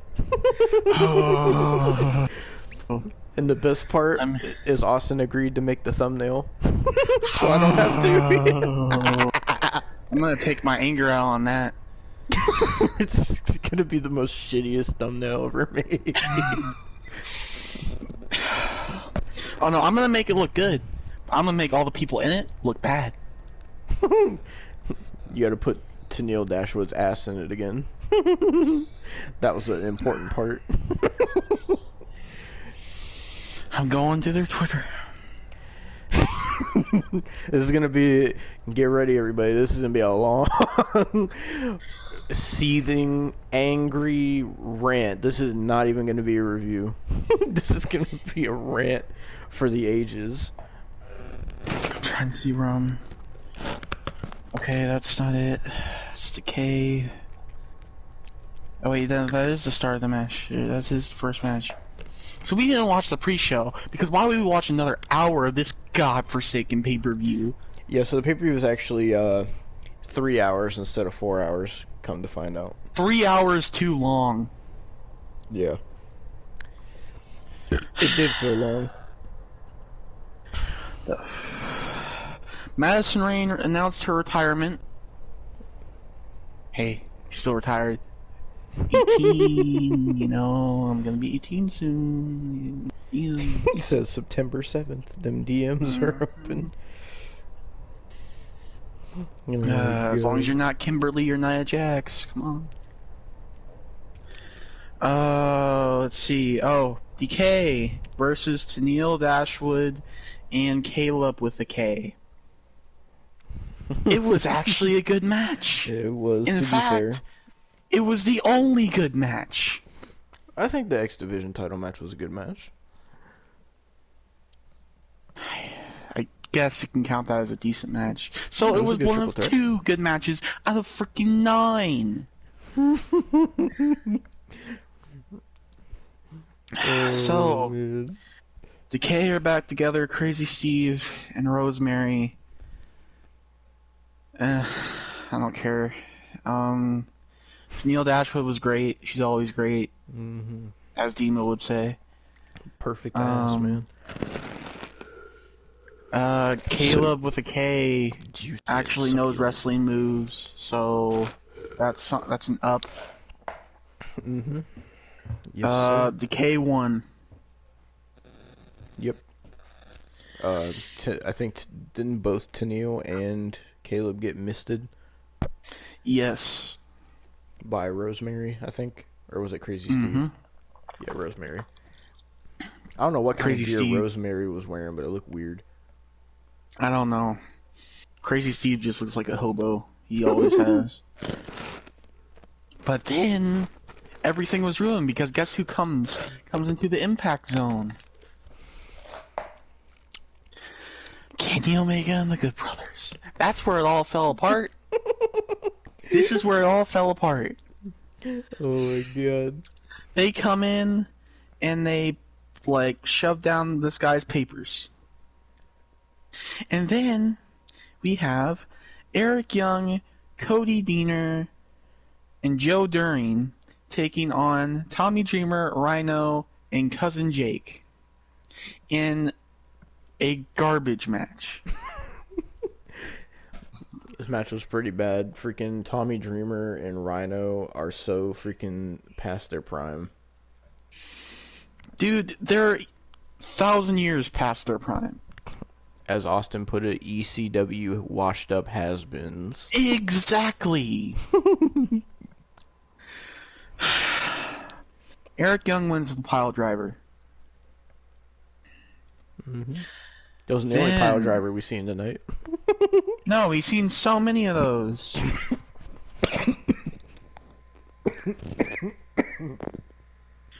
Trying to see what's... Oh! Then we get Havoc and Nevaeh versus Tasha Steelz and Kiera Hogan. Oh, sorry.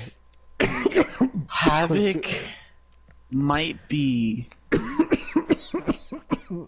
as bad as Nia Jax. Sorry, I started choking for a second. Oh, shit. Well, this show would make you choke. It's so bad. So I don't blame you. Shit. See, it's making you choke again. It's It's me mentioning Havoc. Because you said Nia Jax.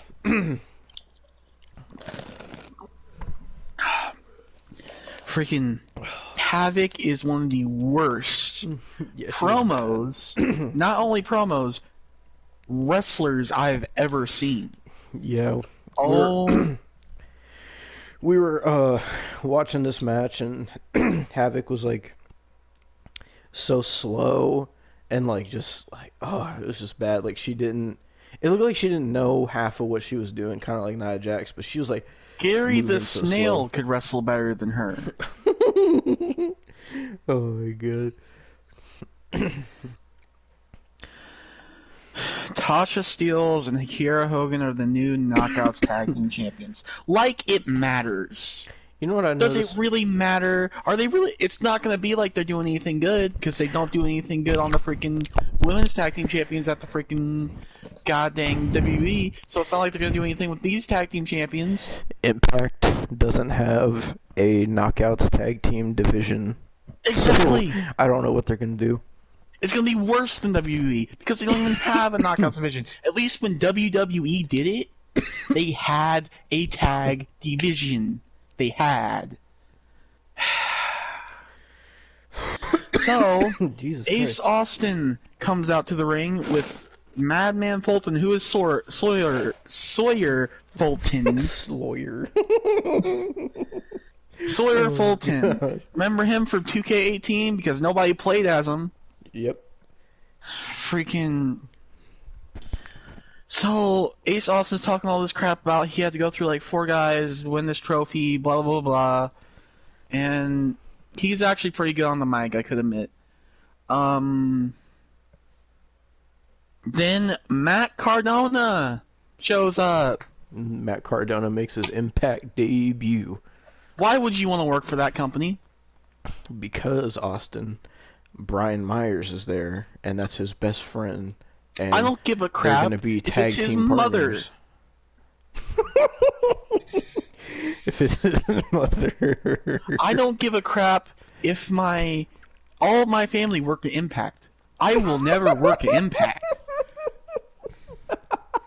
You try to give me a job at Impact, I will go bankrupt. I would rather be poor. Austin would rather be homeless than work at Impact. I would rather be homeless.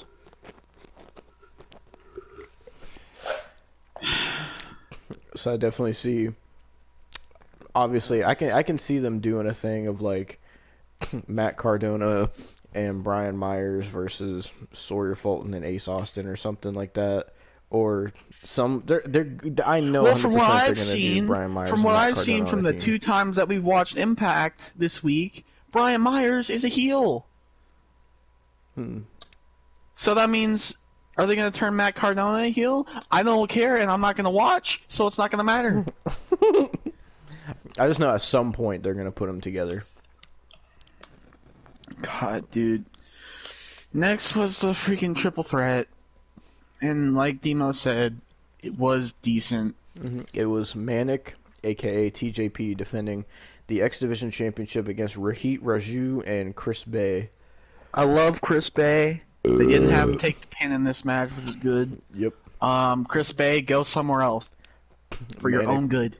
Manic Please. retained the title by a roll-up pin on Rahit Oh, by the Raju. way, you gotta remember, Manic's mask came off. Yep, and TJP had Manic face paint on, and the commentators they were kind of like arguing with each other about it. They were saying like, they're like, you can't tell me that that's not TJP. And then they started calling him TJP. And then the other commentator, by the way, the commentators were Matt Stryker and D'Lo Brown. What a weird At least we pairing. didn't have to freaking listen to Josh Matthews. That's one great thing about this goddamn show. But like they were like, I'll no, listen to Madison Rain any day.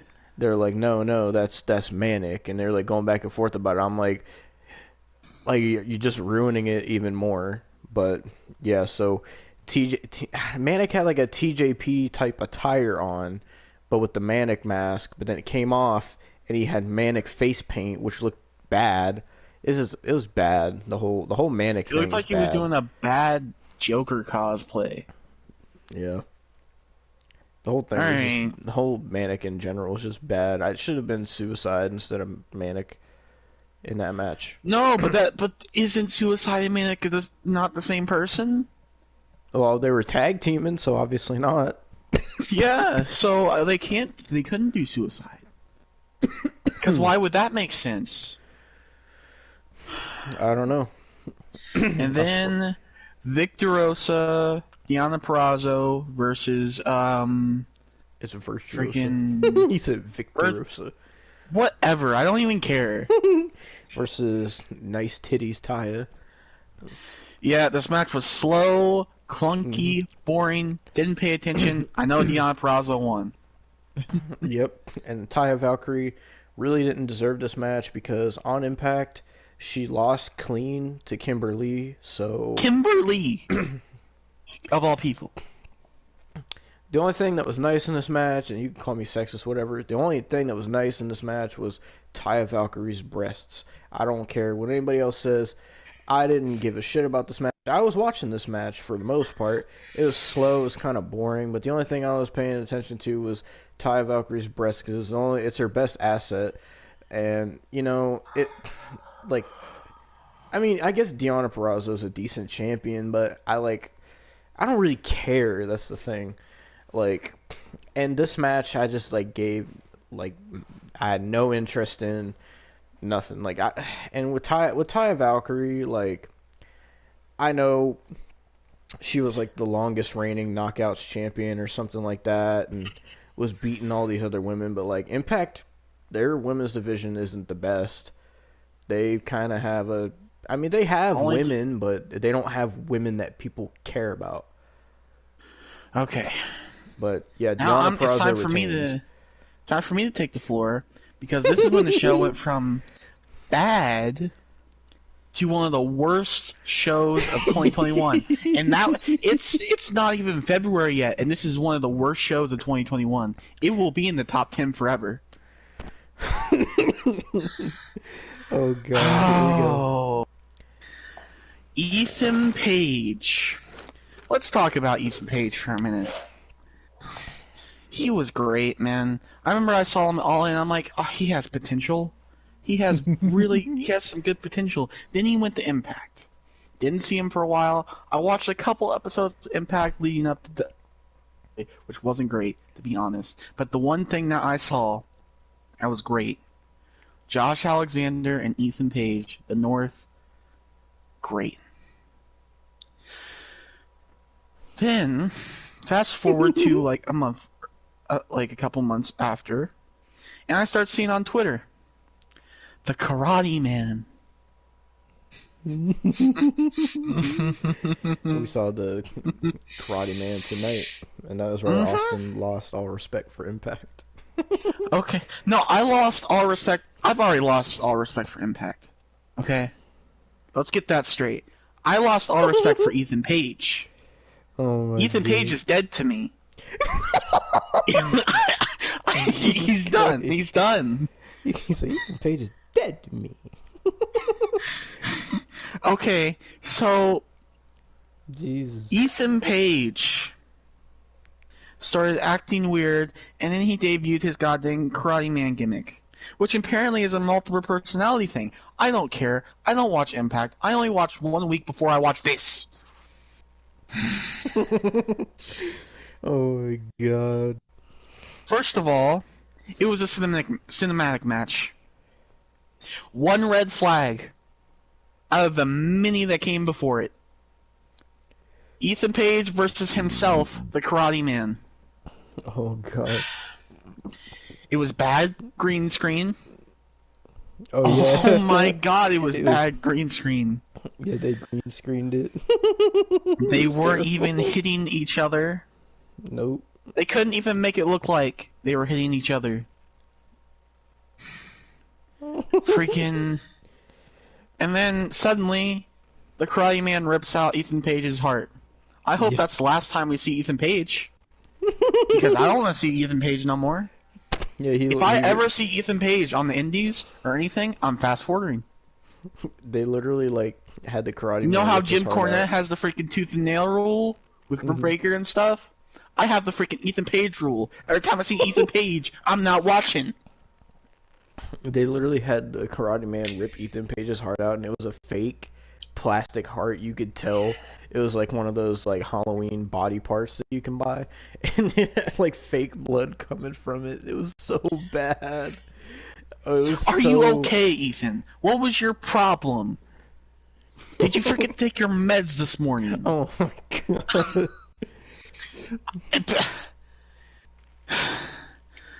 Ethan. Why? This was Austin's most look forward to match. No, it wasn't. How could this be worse? This might be worse than Goldberg coming out of the freaking Raw reunion. This might be worse than his match that's coming up. Oh my god. The rage. Ethan! I'm just... Are you stupid?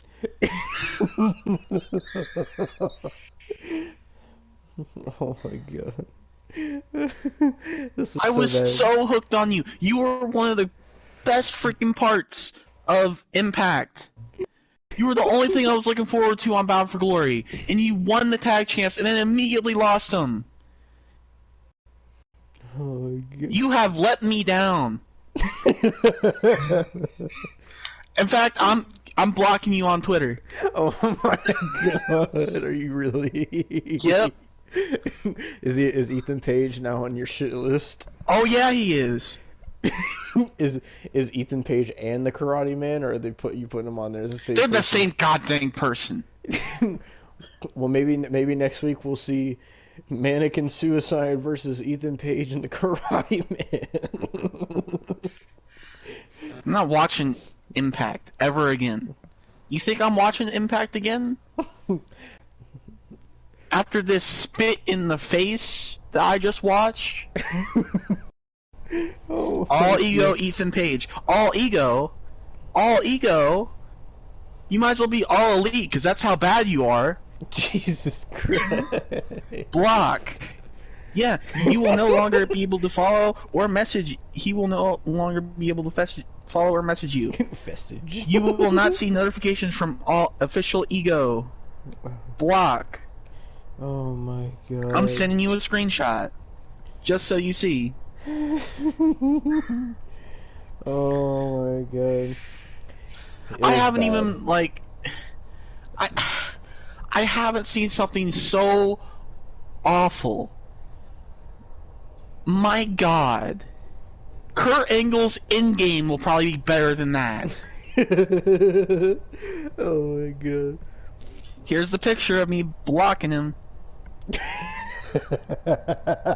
It's sent. Oh my god. Well, that wasn't even the end of the show. No, I wish it was. Because up next we had freaking Sami Callihan. Barbed versus Wire Eddie Massacre. in the Barbed Sami Wire Callihan and god dang Eddie Edwards. You know what? I've lost respect for Eddie Edwards too. Oh, but they said on Impact, they said you might not like Sami Callihan, but you have to respect him, Austin. I'd be depressed if I respected freaking Sami Callihan. Oh my god. You have to respect his indie garbage, Austin. I will never respect Sami Callihan. In fact, I'm blocking him too. Are you blocking Eddie Edwards too? Oh yeah. Oh, he's just gonna block the whole Impact roster. No, I like Rosemary. I'll keep Rosemary and Neil Dashwood and stuff. Oh my god. Let's see. Freaking Sami Callihan. The draw. The draw. You have the gall to call yourself the draw. Give it to him, Austin. The only draw you're doing is on DJ Curtis's freaking DVD, freaking video game cases. Oh my god. But Austin, he had such a memorable rivalry with Tessa Blanchard. Shut up. Just shut up. Oh my god. The Sami Callihan. Blocked. Austin's Send just me gonna that too. Austin's gonna send me like 20 screenshots of all these Impact people that he's blocking. So he's gonna block Tommy Dreamer, Rhino, man, TJP. No, I mean TJP kinda, you know, he's good. So, this match made no god dang sense.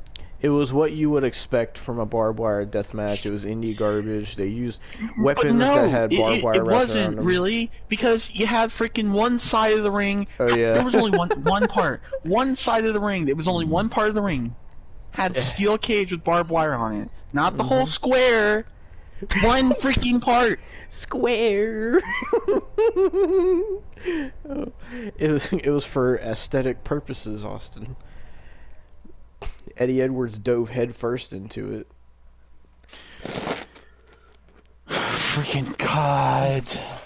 Oh, and Sammy Callahan pile drivered Eddie Edwards through a barbed wire plywood. Don't remind me. Oh, and don't forget the barbed wire chair that Sammy Callahan got back suplexed on. I hope he felt pain.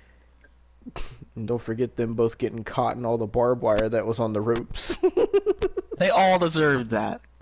They signed up for that match. They deserved it. Bringing that into the freaking professional wrestling business. And you know what? This isn't even professional wrestling no more. This is garbage. Impact is no longer a professional wrestling company. It is no longer. Jesus Christ. Anybody that's an Impact is not considered a professional wrestler. I don't give a crap about Rosemary and Tennille Dashwood. You're not professional wrestlers no more. There you go. You were good. Oh my God. Same goes for half the AEW roster. But Austin, you have to remember, it's like the Young Bucks said, AEW is the Cirque du Soleil of wrestling. It's supposed to be silly and comical. So is Impact. They had a murder mystery storyline, Austin. And the Karate Man. Do some fucking Mortal Kombat Shao Kahn shit. Don't even compare it to Mortal Kombat. Mortal Kombat is better than the Karate Goddamn Man. But in the barbed wire massacre, Eddie Edwards beat Sammy Callahan. Do we even care? I mean, we gotta say the result of it. Whatever. Eddie Edwards won, and then after that, we had the main event with Kenny Omega, Austin's favorite. Don't even say he's my favorite, because he's goddamn not. The seething hatred and the vile rage. Right now, Austin's like an overflowing volcano. He looks like he looks like from the episode of SpongeBob where Squidward was one of the superheroes. He was the magma dude. I was just like Krakatoa. Kenny Omega and the Good Brothers versus Rich Swann, Moose, and goddamn freaking Chris Sabin. We'll say Impact is the vinegar put into Austin's baking soda and make him explode. It's the freaking Mentos in my Coke. Oh my God. God, to dude. his gas. Awesome. We thought the main event to the Impact show that we watched this week was bad. This was 10 times worse. It was way longer because they had to.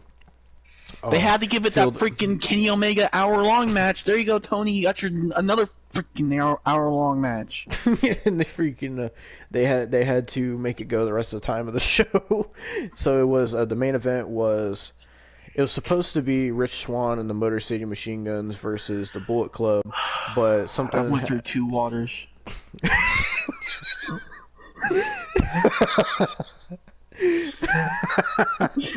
I'm legit just drinking water to hide the pain. But Alex Shelley wasn't there because of a COVID-related issue, so it ended up being the Impact World Champion, Rich Swann, Chris Sabin, and the TNA World Champion, Moose, versus Kenny Omega and the Good Brothers.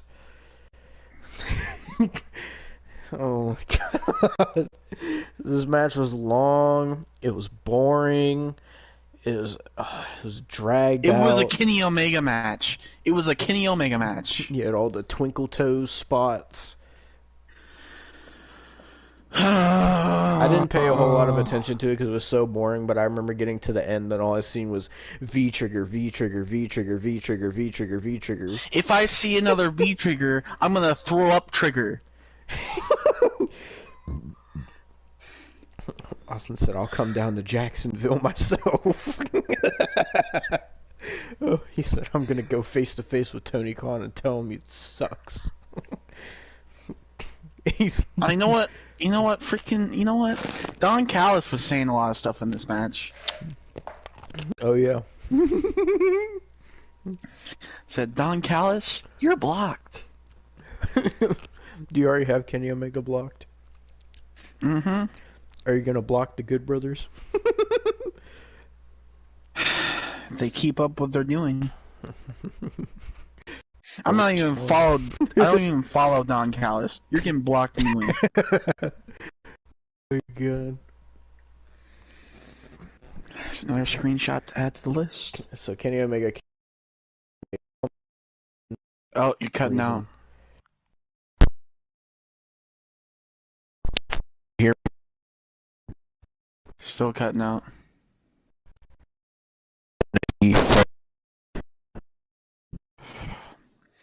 Yeah, cutting out. All right, we had I had an audio issue, but we're back. Mm-hmm. So Kenny Omega was wearing a pumpkin Bullet Club shirt, and the Good Brothers came out and with Bullet Club logos on them. I'm sure Tama Tonga is gonna be mad about that one. Tama Tonga, Cease and desist. Tonga Loa, and Bad Luck Fale are gonna be mad about that one. They already are. They called them a fake ass Bullet Club. They called them traitors. Everything.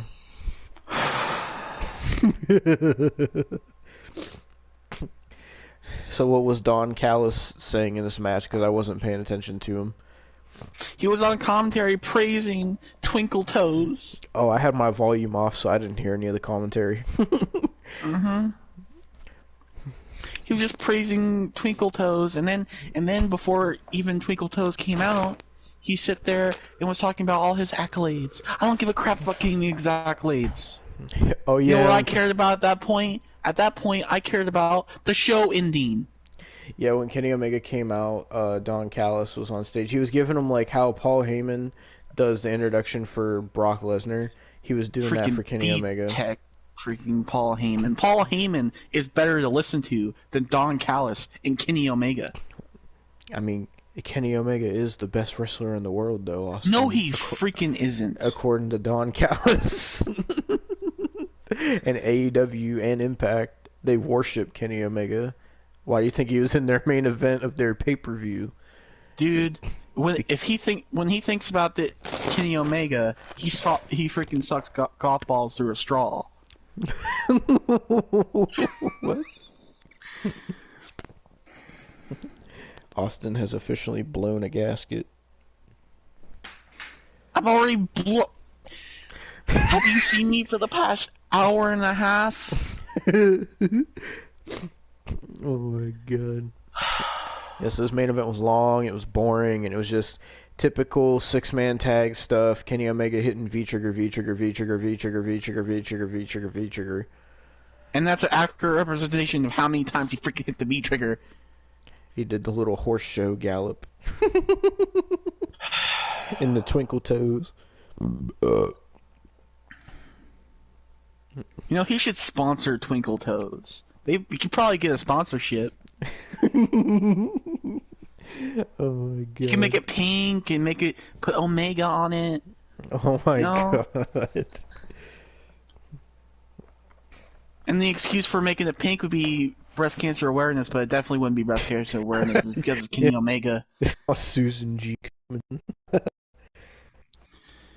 I hope they freaking like do a Susan G. Komen thing in AEW this year, because if they do and have Kenny Omega wearing pink, it'd be an accurate representation of him in his daily life.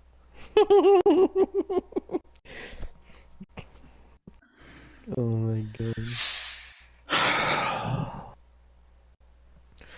Jesus Christ, Austin. Oh my god. bad pay-per-view. This is the review you've all been waiting for. Austin has... Are you happy, Hunter? Are you happy? Because I know you're watching. Oh, but Austin... Because you saying that I would like the Karate Man match and the Kenny Omega match, guess what? You're getting buried. Even harder. Oh, but Austin, it's not over yet, because we got another pay-per-view to watch now. No, we don't. We're Imp- not watching. We are not watching that garbage pay-per-view. Impact Rebellion, baby. It's in April. I'm guessing this or something. It better be an April Fool's joke, because I'm not watching it. No, You're cutting out. you were cutting out. You are. You are. You are. Can you hear me now? Yeah. I'm cutting out, not me. Well, let me freaking change the goddamn thing then. Let me leave the party and join it back. You know. I'm fine now? I think You're it's cutting out. God damn it. Alright. Oh, and now you just... Oh, okay. You good? You good? Yes.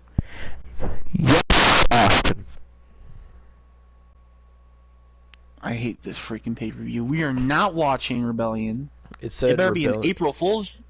It's an April Fool's joke, because I'm not watching it. I think it said it's on April 16th. I don't give a crap. It's a late April Fool's joke, because we're not watching it. Oh, man. Really, though, the best part about all this is Austin still has to make the thumbnail for this review. Oh. So Austin's got to download Kenny Omega, Ethan Page, Sammy Callahan.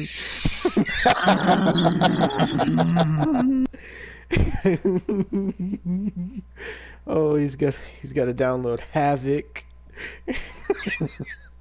He's got to download Barbed Wire. He's gonna download the Karate Man. Oh God! I hated this pay-per-view. I hated it. I hope you people enjoy my pain. I hope. I freaking hope. All in all, it was the best pay-per-view of the year so far. You better shut up. I mean, it's the first. It was though. it's one of the worst. So by definition, it's the best pay-per-view because there haven't been any other pay-per-views yet. The Royal Rumble hasn't showed up yet. That's still gonna be better than this garbage.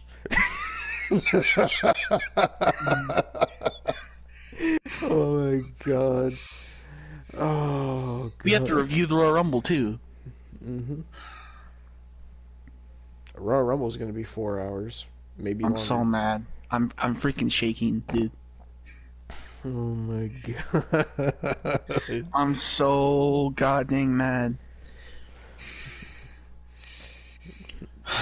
So we will be back for Impact April 16th. No, we will not. Rebellion. They took that name from WWE, by the way, because WWE had Rebellion as a pay-per-view before. I don't care.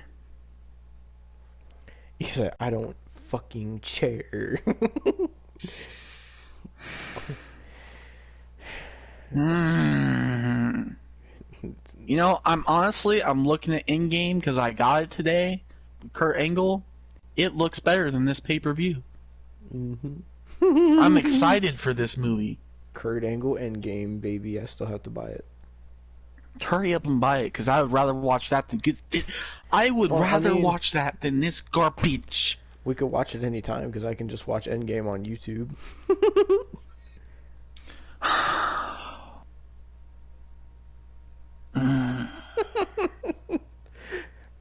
Imagine that after Impact watching Kurt Angle Endgame. No. Oh man. We're gonna be going through some real shit, Austin. We're gonna be watching Kurt Angle Endgame. We're gonna be watching Godzilla King of the Monsters. We're gonna be watching It will still Impact all Rebellion. be. I'm not watching Impact Rebellion. I will watch anything else. Anything. We're gonna watch Cuties. I'm just playing. We're not watching No, that. not anything. Not anything. Oh my god, dude. Not anything. Jesus. So I think Austin rates this show 5 stars. I rate it -5 stars. He said 5 stars. Cutting out again. Fuck.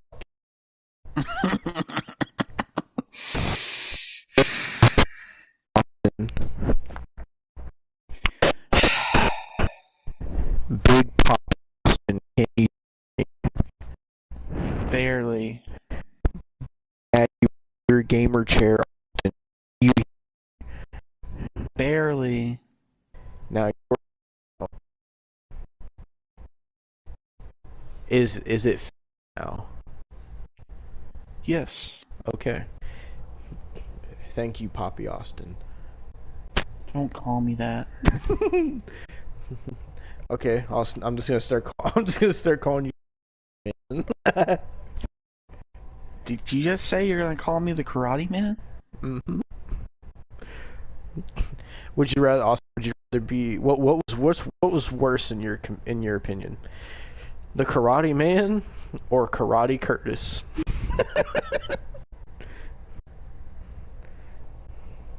In the stream, I'm not answering that. You tell me you don't got nothing else to say about Impact when you were chomping at the bits to start this review. It's the worst cutting promotion. Worse than AEW. And you still gotta make the thumbnail. Oh yeah, Austin's gotta download. I want to break something. Kenny Omega, Sammy Callahan, Ethan Page, I want the to break Karate something. Man, Havoc, and Don Callis. Not to mention Kenny Omega.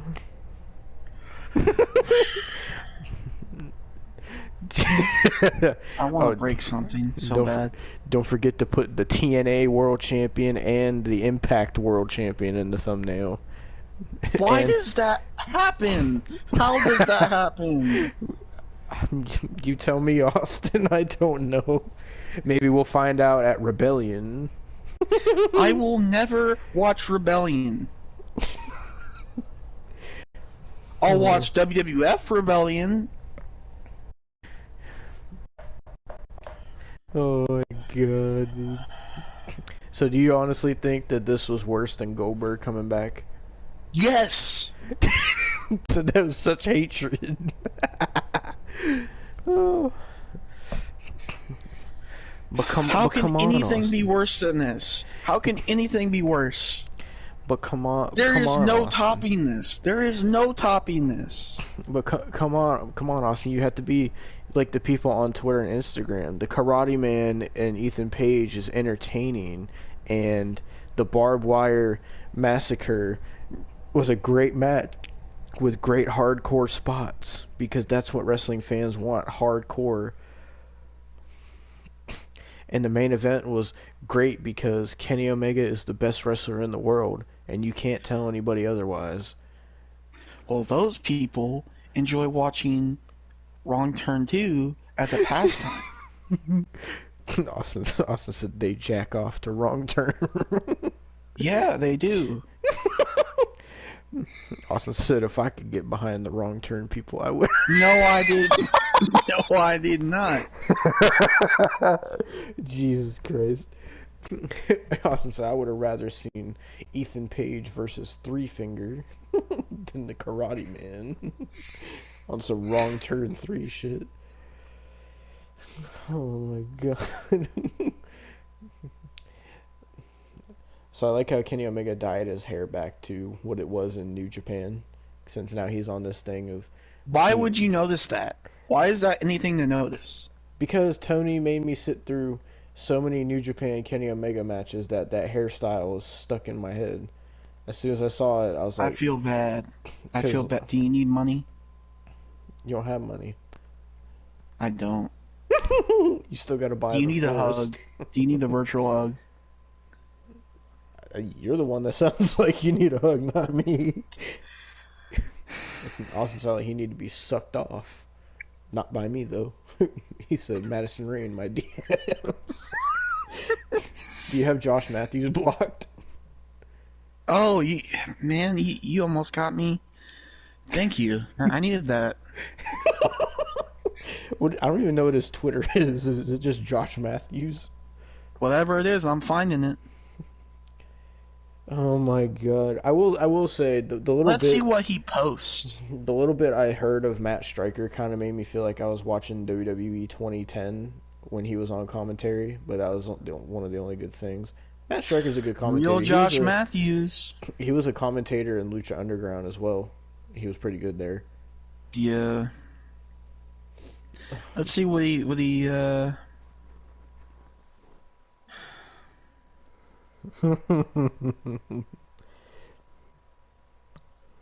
His Twitter is garbage. Blocked. Oh my god. The only good thing about his Twitter is he has freaking Madison Rain in his picture.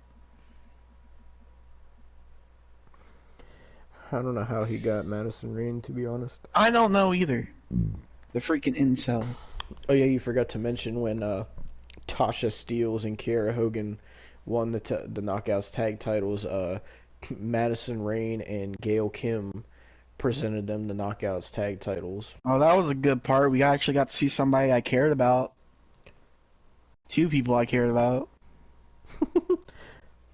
So It's like Gail Kim. we know what still Austin looking was good. thinking during that segment. I mean, what Austin was thinking during that segment is what I was thinking during the Tennille Dashwood match. What I was thinking in the Tennille Dashwood match is what Austin was thinking in the Havoc match. Nah.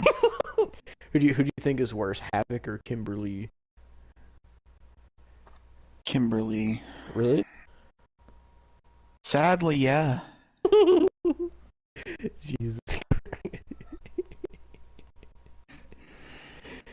The only person that could top Kimberly is freaking Nia Jax. Imagine them as a trio. Ew, don't. Coming into Ring of Honor. Nah. Jesus Christ. They're freaking blacklisted from Ring of Honor. If that was the only job that I can give them, they would be homeless. Oh my god. Same goes for Josh Matthews, Kenny Omega, god dang, the Karate Man.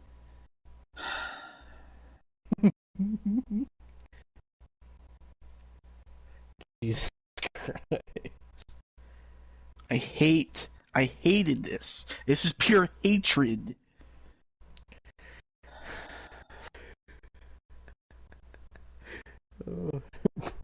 Why did we watch this? It was your idea. Why do we torture ourselves?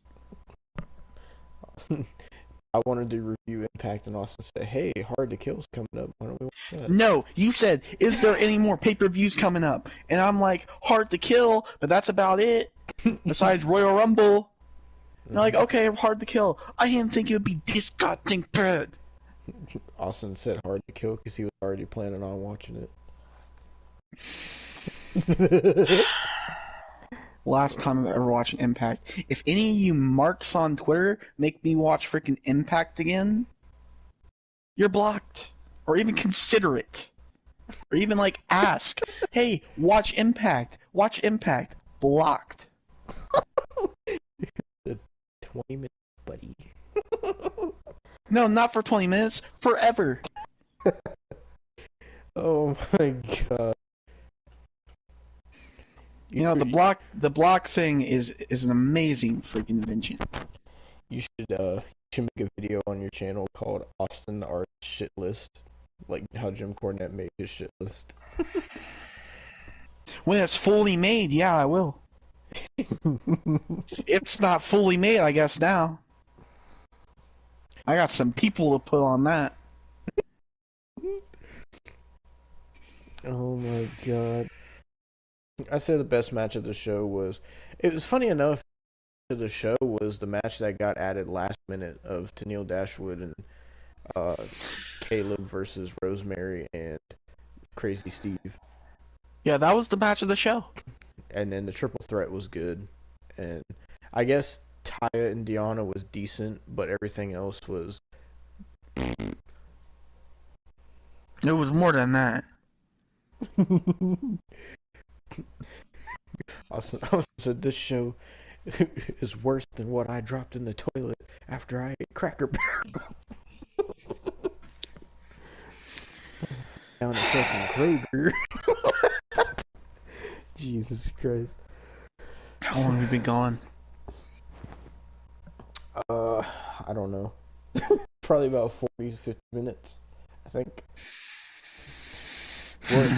What would you rate this pay-per-view, say, out of 10? What would you rate it? Is 0 an option? I suppose. 0. I'll give it a 1. F minus. Minus 5 stars. No, it somehow gets a Z. A Z? Yeah, 'cause that's the last letter in the alphabet. That's what it freaking gets. Oh my god. The funniest thing was like... What's the funniest thing? What's the funniest thing? I want to freaking know. The funniest thing was like how they put the best match first, and then like everything that Austin hated was right after each other. I find that funny how they did that. It literally went Karate Man, Sami Callihan, Kenny Omega, right after the other. They suckered me in with the Tennille Dashwood and Caleb and freaking Decay match. They suckered me in. Oh, why? They have no soul.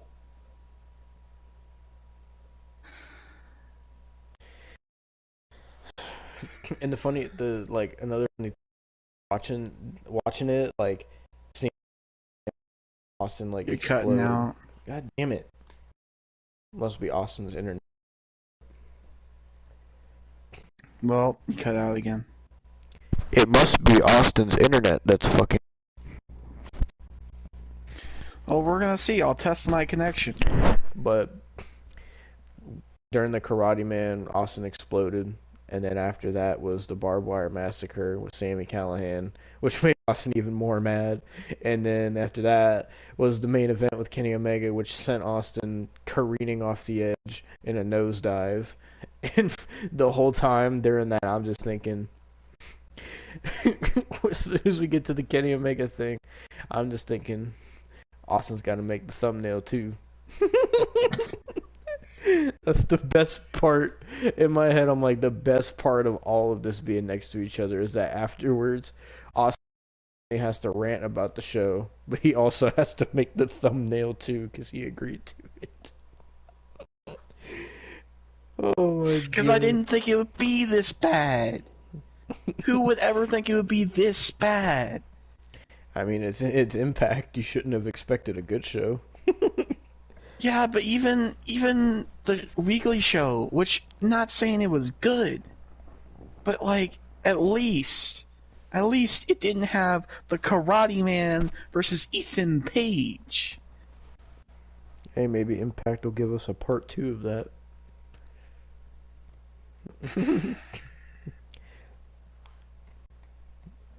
That was so bad. Like, it was the worst green screen. I've seen YouTubers who have made better green screen stuff. As it was bad. You can literally see the edges of the green screen on a couple shots. That's how bad it was. And it was so low budget. Why did they think that'd be something that they could put on air? On pay-per-view too. People had to pay for that. I'm curious to see how, like, what their viewership was for the show. Like, how many people actually I want to know bought it. too. I want to know how many poor people had to freaking put their money into this show. So do you have anything to say for the Kenny Omega fans and the Sammy Callahan fans and the Karate Man fans and the Impact fans, Austin? Do you have anything to Die say to in the them? fire.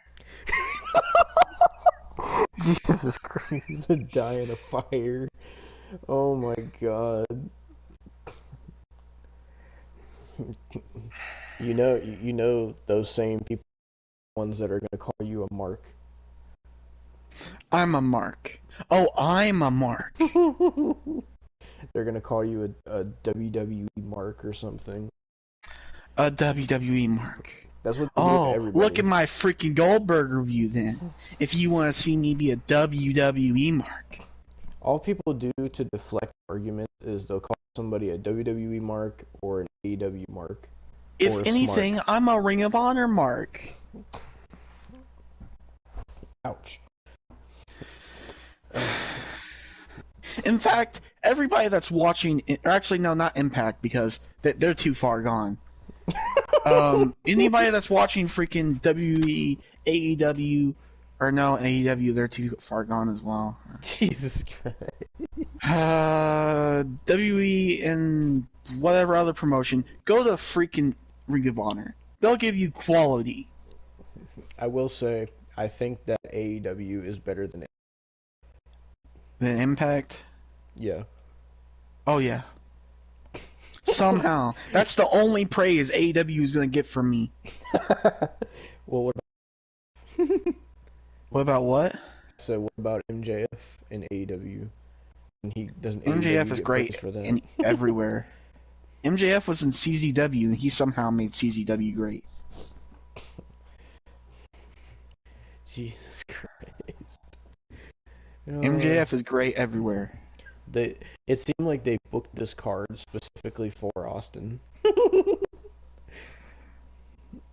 They knew how. Did they just see our Impact review and was like, you know what? Let's make this guy want to cry inside. Perhaps that's what they did. They said, "This Austin Yard guy, we need to show him." All you showed me is that you're freaking garbage. Never watching you again. Blacklisted. You know what? I'll block Impact Wrestling. He's block Access TV too. Yeah, Access TV brought this garbage. We're blocking them too. Are you gonna block Fight TV because they're posting the pay-per-view on their site? No, they have Ring of Honor, so Oh I'll my still use them. Jesus Christ. Impact Wrestling. Block. Oh, let's go to Access TV. Jesus Christ. Block. Just block.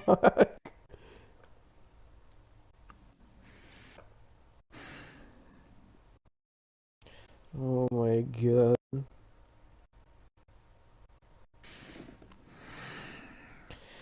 Oh. Does Access TV have a Twitter? Mm-hmm. And it's blocked. Jesus Christ.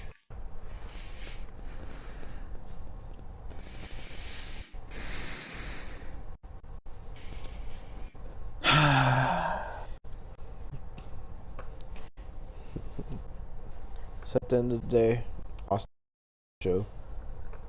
Awesome what? Loved. this show. If you mean love, it better be opposite day, because I hated it.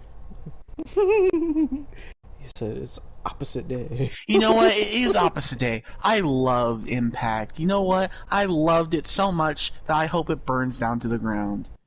Someone's gonna clip that part. Jesus Christ, dude. Oh my I god. hate it so much.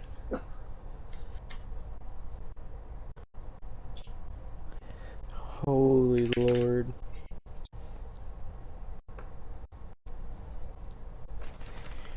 Oh god.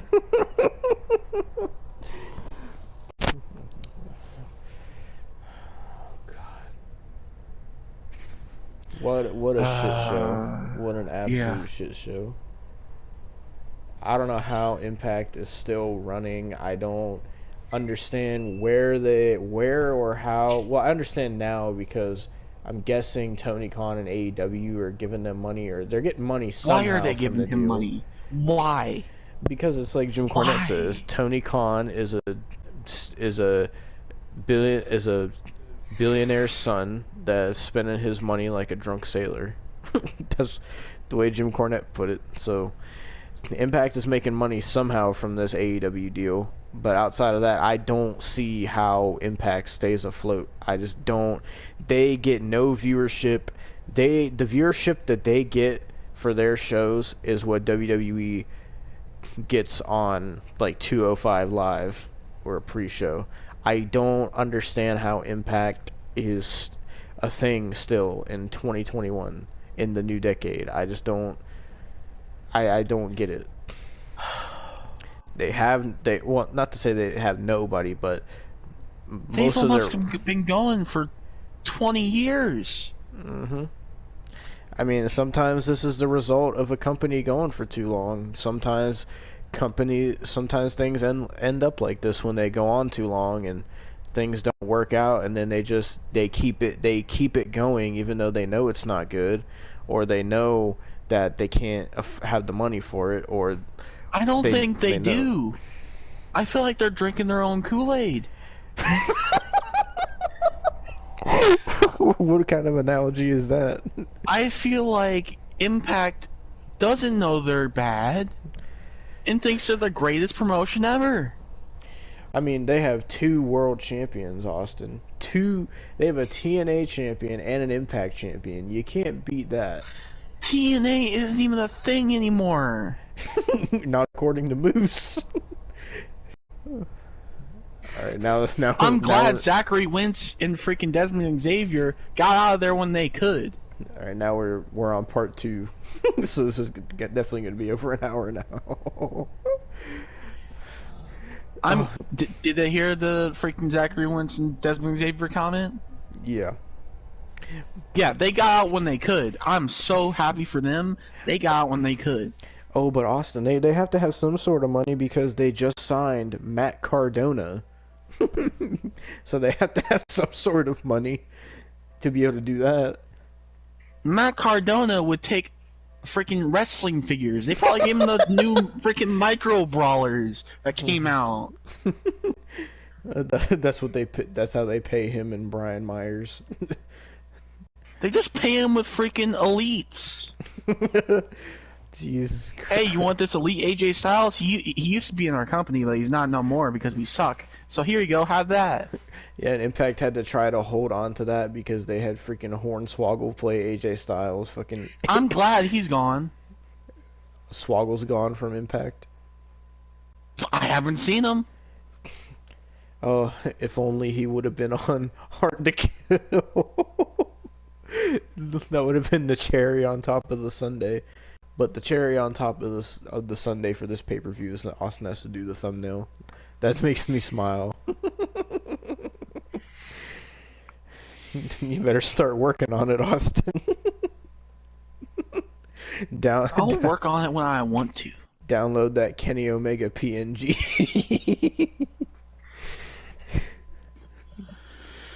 Oh man, I'm so glad you agreed to do that.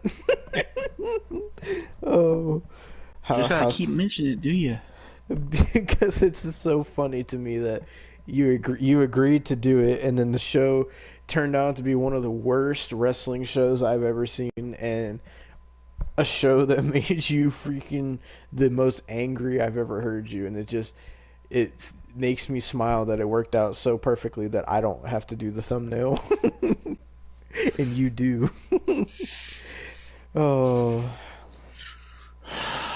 I'm gonna take my gingerly time making it. Austin says that, but he'll have it to me in 5 minutes.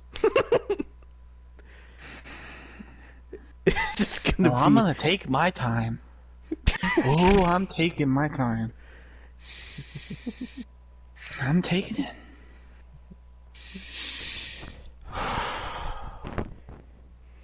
Oh my god. Well, look at it this way, Austin. We got Raw on Monday that we could watch. We got Alexa Bliss versus Asuka that's booked for some reason. Do you want me to have a heart attack?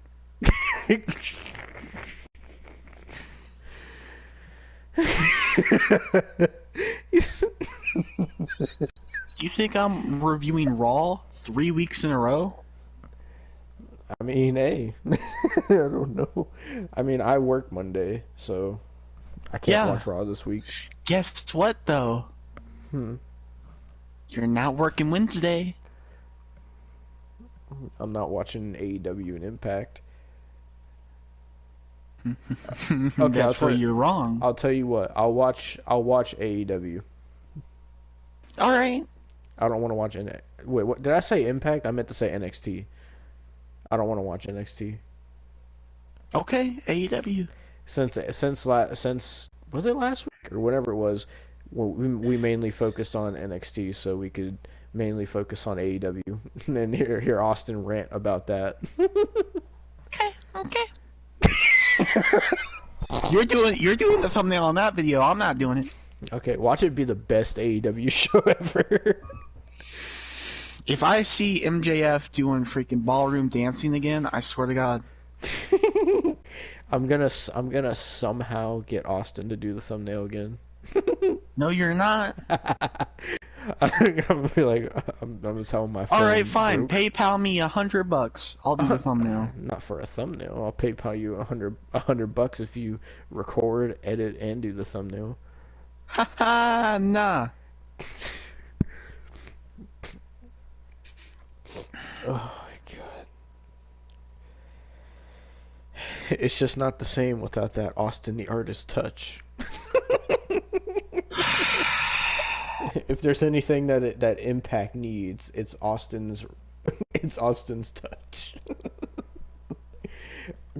Yeah, I'd fire half the roster if I got control of Impact. Said bye-bye freaking goddamn Kenny Omega. I don't even know he's not on the freaking roster. Bye-bye the Good Brothers because they got ruined. Bye-bye Ethan Page, definitely. That's how you know that Impact is like holding on to this AEW deal with all they have when they have somebody, a world champion that's not even signed to their company, when they have him in the main event of their pay-per-view over their, well, I mean their world champion was in there, but over the rest of their championships, that's how you know they are trying to milk this AEW deal for all the views and money that they can.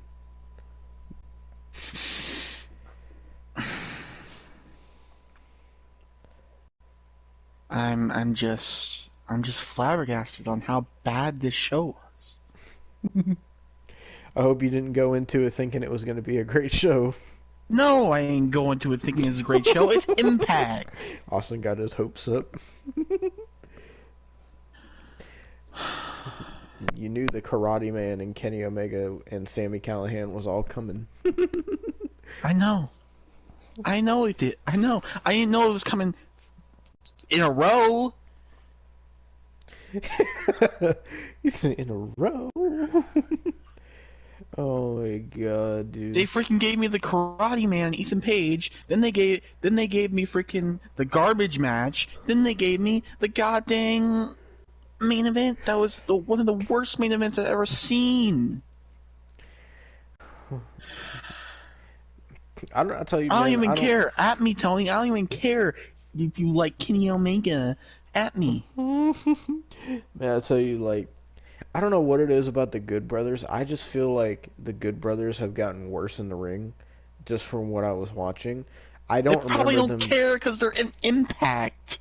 Well, that's true, but I was gonna say I don't remember them like being that bad when they were in WWE.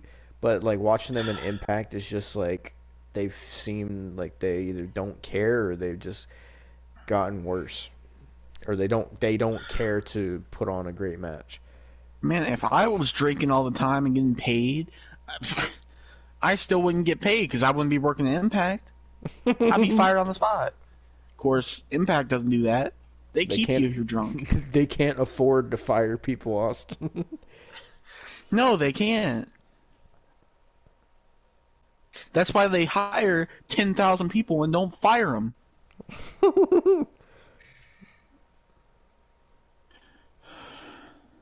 And they have these god-awful people like Cousin Jake. Who the freak is Cousin Jake? He's gonna be the next big Impact star, Austin. God, I feel bad for Impact. Actually, no, I don't feel bad for Impact. I take that back. They deserve all the crap they freaking get. And that's why we'll be back for Impact next week. No, we will not. I'm curious what they're gonna do after this show, though. I don't care. I Like, blocked them. are you gonna block AEW at some point? If it gets me to this point, yeah. I'm waiting until the day you block Chris Jericho. I'm waiting for him to reply to my tweets because I just keep like sending them memes and crap. They're memes going against him. It's not good memes. Oh my god.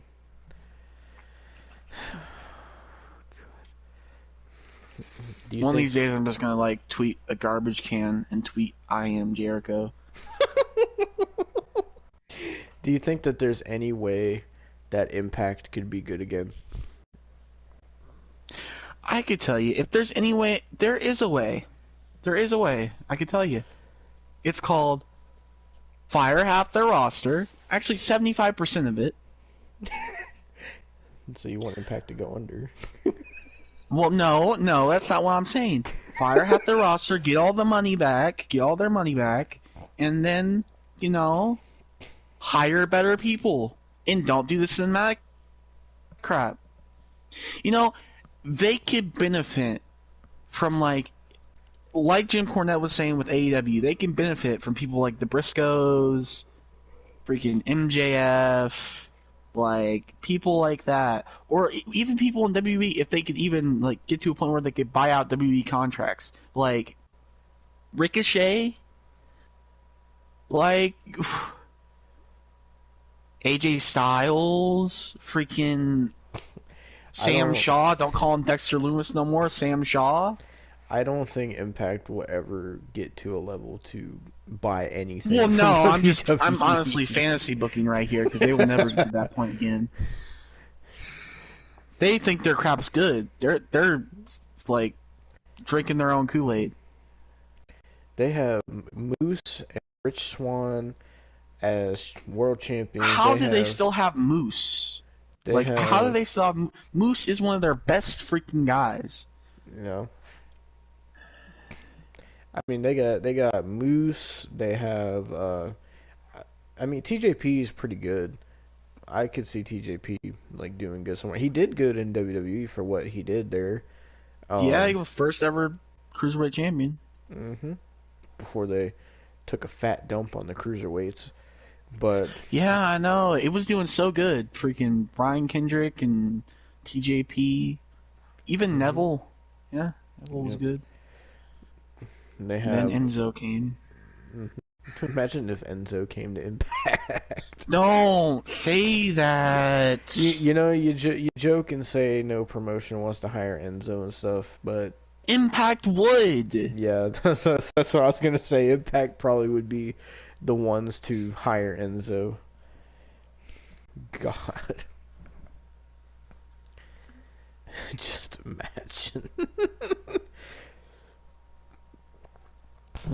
Enzo and his consensual penis on Impact. Oh God. I mean, if Impact wants to put the final nail in the grave, that's what they could do, or the final nail in the You casket, know, rather. maybe that's how Josh Matthews got Madison Rayne. Maybe Enzo Amore gave him some tips on how he somehow got Liv Morgan. Yeah, I don't know how Enzo was able to do that. He obviously didn't keep her very long, but No, and then talk bad about her and crap. did a pretty much a diss on her. Yeah. Wasn't he the one that cheated on her too? I think I don't know. From his song, he said she cheated on him, but who knows? I I mean, mean, if I was Liv Morgan, I wouldn't blame her. I do remember Liv Morgan saying something about that Enzo was a piece of crap and piece of shit and this and that. And he Well, treated her yeah. badly. You should look at the freaking like shoot interview that Simon Gotch did. Oh, He I went seen in that. on Enzo. He Yeah. said Enzo didn't know how to wrestle. He didn't know how to sell. He didn't know how to do anything. He said he was terrible. And I mean, while watching, and we're getting off topic from Impact, but like watching Enzo, you could just tell he does not belong in a wrestling ring. He got a concussion by hitting ropes. Oh yeah, I remember when that happened. I remember when that happened. Whatever happened to Big Cass? Came back for a while. Apparently was rough in the ring when that Daniel Bryan feud, and then got released. And then he joined back with Enzo, and they crashed an ROH event, which I was watching that ROH event. I was watching that ROH event, and I saw that, and it made me sad. Yeah, isn't his indie name Big Kaz or something like that? Yeah, And because Enzo and Big he Kaz. thinks being cool, is basically just replacing the S's with Z's. Well, I wonder what Big Because Kaz is doing now, because Enzo's doing his He whole had a rap seizure. thing. Yeah, I know that. I mean, that's the last time I heard anything from him. Me too. Because like Enzo's doing his whole rap thing, if you can call that rap. Oh God. I don't know what Kaz is up to though. Maybe they'll come to Impact and we can see Brian Myers and Matt Cardona versus the Motor City Machine Guns versus Mannequin Suicide versus Enzo and Big Okay, Kaz. let's stop. Let's stop. We need to end this. We're going too deep. Hey, we're giving Impact ideas, Austin. Not good ones. Not good ones. Oh my god. You know what Impact needs? They need the Panda Express. No. Maybe that's what they'll do in the AEW crossover. I'm done. We gotta end this. Yep, We got to. better get started on that thumbnail, Austin. Just start. Just end it. Thank you for watching this Impact Wrestling review. Impact and then AEW Wednesday. I'm just kidding. We're not fucking watching Impact ever again. Fuck that. But we will be watching All Elite Wrestling, and we'll talk about NXT as well. But we won't be watching NXT. Yeah. But yeah. Thank you guys for watching. See you next time.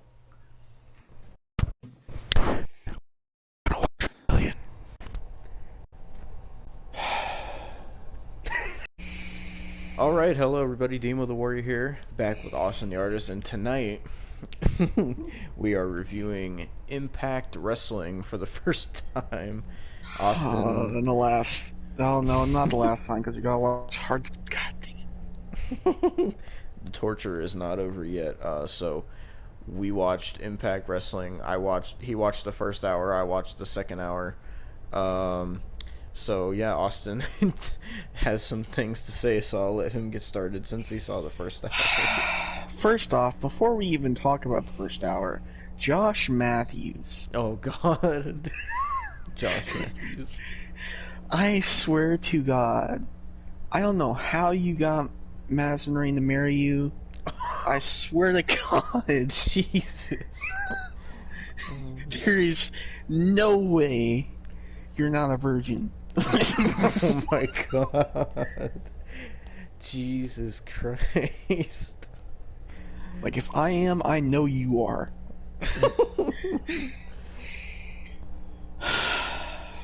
He's like the worst commentator in any wrestling company. Josh Matthews is so bad. Like, to prove it, I found a OMG moment of Josh Matthews when like Moose did the go to hell through a table or whatever, and I'm sure you saw that clip in his reaction. He hit the most flat reaction to a off the top rope through a table spot where Willie Mack almost died. He said no no no no no, go to hell from the top rope. Like that was his reaction from Willie Mack almost dying on his neck. Mm-hmm.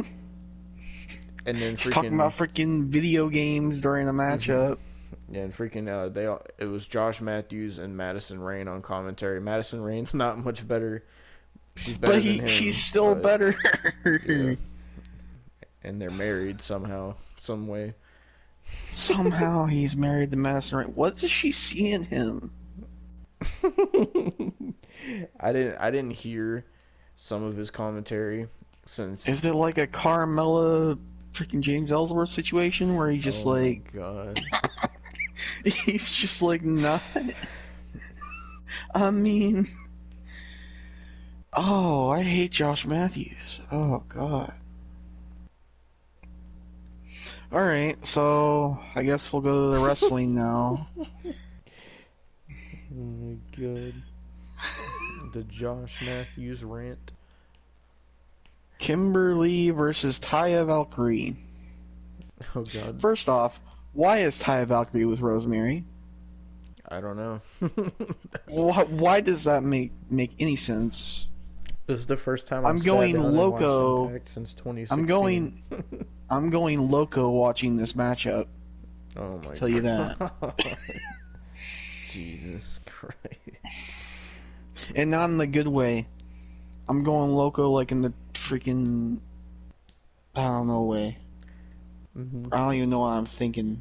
So I was at work when the show started, and Austin was telling me that he loved the commercials more than the show, but that quickly changed because they had so many commercial breaks. Oh God! How many?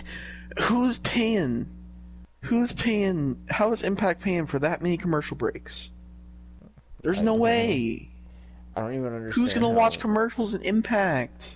I don't even understand how Impact makes money, to be honest. I just don't see how they get like no viewership. Like the viewership that they get on their weekly shows is less than what WWE gets on their pre-shows. Exactly. The thing is, they have actual they have a couple decent talents. They have Moose. They have Taya Valkyrie, they have Rosemary, Danielle Dashwood, and then Josh Alexander, because they completely ruined freaking Ethan Page. Which we will get to. So Kimberly versus Taya Valkyrie. Kimberly could tie Nia Jax on botch and looks alone. Oh, well, I went on a rant about Nia. Let's hear your rant about Kimberly, Austin. Well, she botched almost every move of the match. She did this freaking weird spinny pin where she's rolling around the ring. No, she literally rolled around the ring for with Taya Valkyrie for a minute straight. Why? So it gets to where Taya Valkyrie, I'm not even paying attention to the match no more. I'm sitting here paying attention to the commercials. That's when I was telling you, oh, the commercials are great. I love freaking Car Shield. And then I go back to the match because it comes back on with the match. And for some reason, Deonna Purrazzo and Susan, which is Sue Young, Yeah, they started calling her Susan. I don't know why. It's Sue Young in a pantsuit. Like, she comes out there, and Susan and Deanna Perrazzo, freaking no, it's not Susan, it's freaking Karen. She looks like a Karen. So makeshift Karen and Deanna Perrazzo beat up Rosemary because Rosemary's out there because she's with Taya Valkyrie. Why? I don't know. They were So that distracts Taya Valkyrie. tournament. That distracts Taya Valkyrie, and then she can't. Kimberly couldn't even do a roll up right. She sits there, sweeps the leg, and she tries to do like a schoolboy where she pushes you down and you're taking both legs, like that. I can't explain it, but you should know. But she slips, and her legs are like in her crotch area, and she's holding the rope. She's not supposed to hold the ropes, but she somehow won. And she didn't even mean to hold the ropes. God, what a mess. God, so Taya Valkyrie man. lost to Kimberly's, and Taya Valkyrie is going to be facing Deanna Perrazzo for the Knockouts title at Hard to Kill. So great way to make the #1 contender lose. It's the Clean. AEW way of booking talent. That's why they're partnered with AEW, because they know how. Because apparently AEW knows how to book. Apparently they're following AEW's advice. Jesus Christ. Alright, let me go back down, because my thing messed up. Oh, there was a short thing with Kenny Omega and the Good Brothers. I didn't care to watch because it was Kenny Omega. So... Oh, God. So... Then, it's gonna be Demo's favorite match. Manic and Suicide unite against Rahit Raju and Chris Bay. Yep. So apparently in Impact now, Suicide and Manic are a tag team, even though for years and years Impact made you believe that Manic and Suicide were the same person because it was Suicide to begin with. I don't know why they changed his name to Manic, but it literally was Suicide. Just Because they of changed his name freaking to Manic, parents. but Parents they made, freaking... but they just took the Suicide name off of his gear. It was the same gear, and it was like that for a long time. And then all of a sudden, Manic changed his weird gear, and then all of a sudden he changed into TJP, and then TJP obviously was in WWE and everything, but then went back to Impact, and he was in Impact as TJP teaming with Fallah Bahh. I know that. And then all of a sudden Suicide comes back. I don't know who is playing Suicide. People have said it's the original guy who was Suicide. I don't know. But then TJP went back to being Manic, so now Manic and Suicide are two different people, even though they're supposed to be the same person. And now they're a tag team. And they're doing the same spots, so they're still hinting that they're the same person. I don't understand. like what? Like that's like saying that like Kane in the Attitude Era and Bald Kane are the same person, because they are the same person. Then that would be like having Kane and Mass Kane as a tag team to lead you to believe they're two different people. That's what that would be. Yeah. So, Chris Bay has a good match. He's the only one that's good in this match. I don't know why. I mean, I've seen TJP do good, so I don't know why him as Manic isn't good, but it isn't. So, Chris Bay does get the win, thankfully, over Manic, but Manic decides to no-sell it. He went freaking John Morrison or Johnny Impact freaking Austin Aries Bound for Glory 2018 on Chris Bay. God. Next, we get Tony Khan and Tony Schiavone with a paid announcement from AEW. I'm sure this was Austin's The favorite segment. Oh, no, it wasn't. Tony Khan and his ADD. Because if anything, if you're calling me a liar, you should listen to freaking Tony Khan, because he was saying that AEW is the best professional wrestling program right now. And he was also inviting Impact stars. So guess what? Do you want to see freaking Sami Callihan with his garbage match on AEW? Well, we're inviting them. Oh, God. I wonder if they're going to be on New Year's Smash Night 2. Can't wait for Manic and Suicide to take on the Young Bucks. Or Kimberly to take on freaking Nyla Rose. Dream matches, Austin. Dream matches. Nah. Oh, God. So they were talking about their show, which their show only has one good match that I see on that card. And that's only because Serena Deeb's finally back. So what happened after that? Then Sami Callihan, garbage match Callihan, hacks in the freaking TV screen and talks about how he's jealous of Eddie Edwards and his wife because of his wife. His wife's not even that great. Like, I'm not even just saying, like, attractive wives. Apparently she's a wrestler, and I didn't even know she was a wrestler. I watched a little bit while you were busy, but she's not good.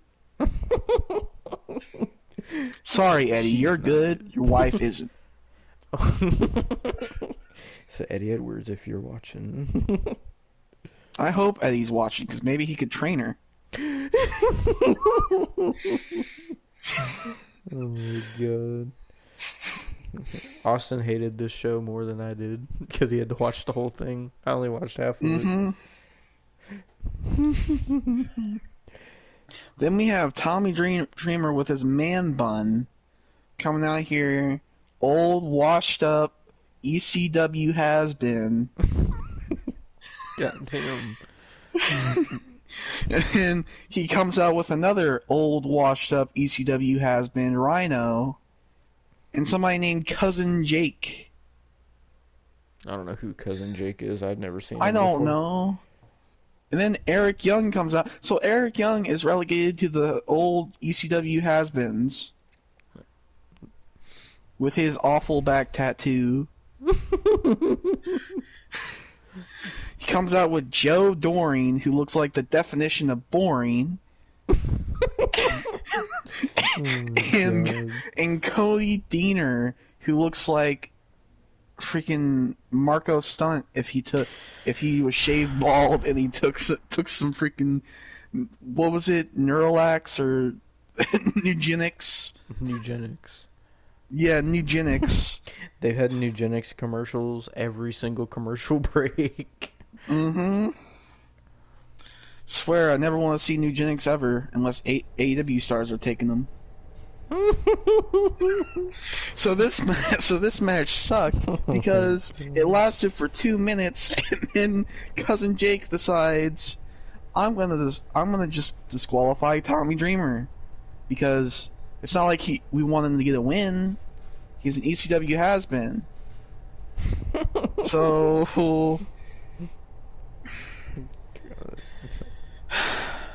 then we get a package for the Knockouts tag titles with Nevaeh and Havoc. Might I say, Havoc is one of the worst promos I have seen outside of AEW. He said, might I say.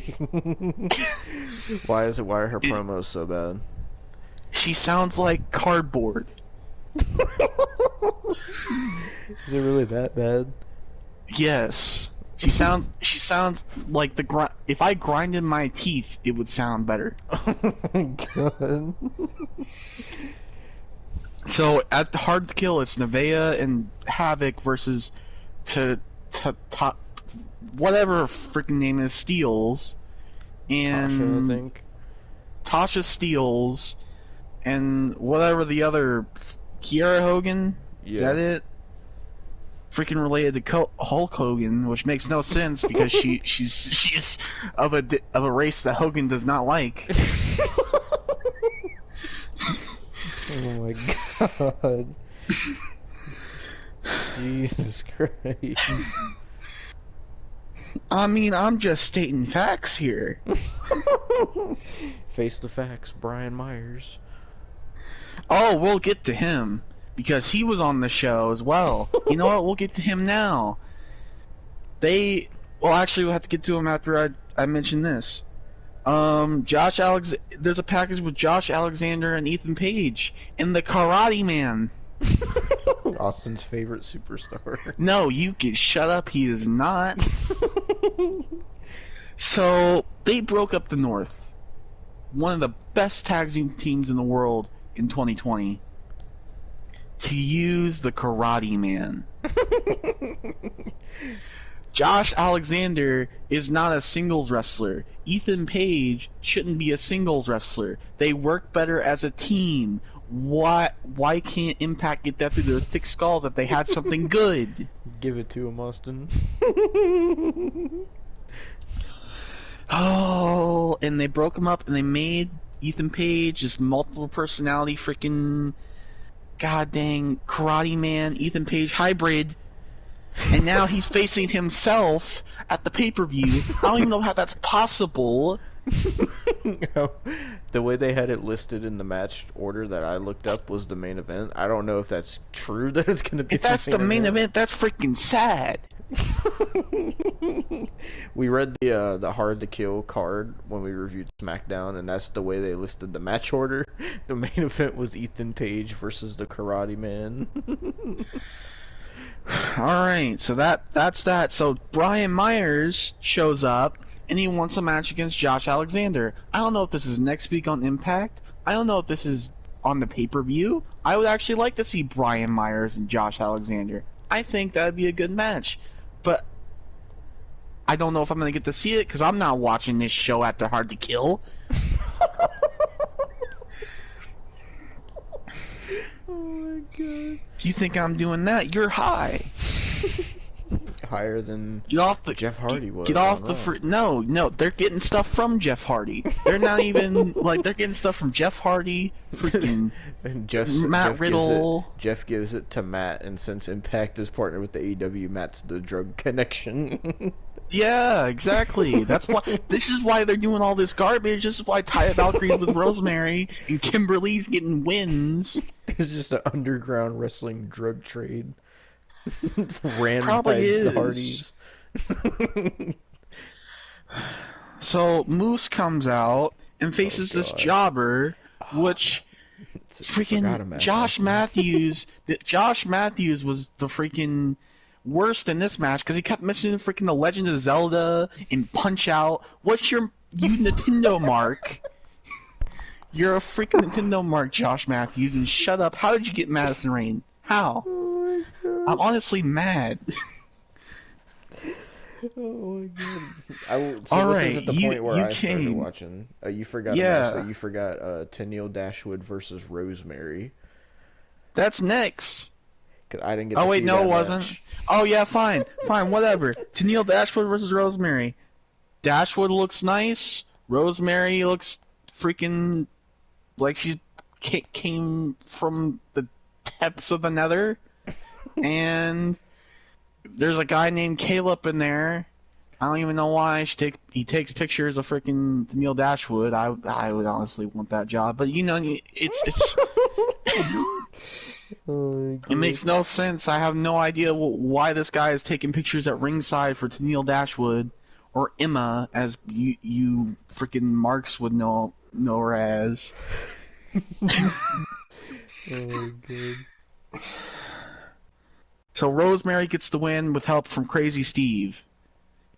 There you go. Here's your freaking match. Shouts out to Decay. I was disappointed because this is around the point where I got home from work and I started watching, and I was really looking forward to, at least on this shit show, the one thing I was looking forward to was at least to get to see Tennille Dashwood's ass, but unfortunately, I didn't make it home in enough time, and by the time I got home, I the match saw was it, over. but it wasn't. I mean, it wasn't that great of a match. It was like it was the best match on the show.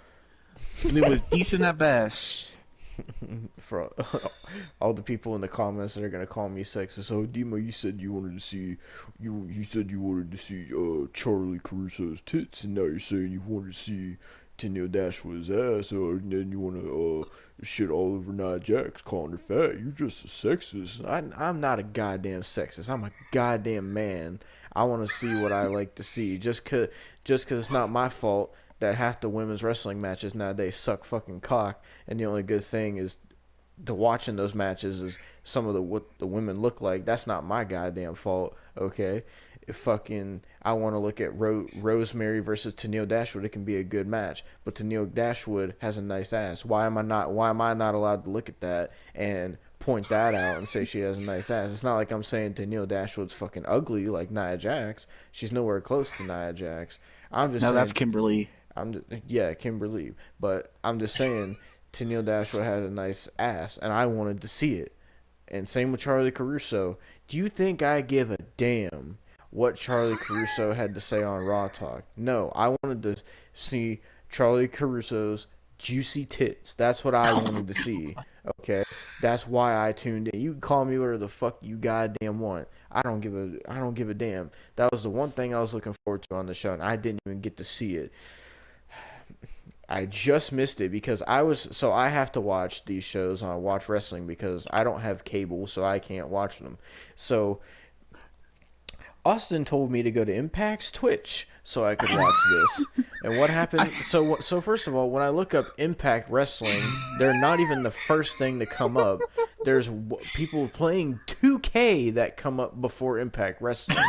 That's second. Well, that's first. Second of all, I find Impact Wrestling's Twitch. I go to their page, and they're not even streaming the show. Impact is not even streaming.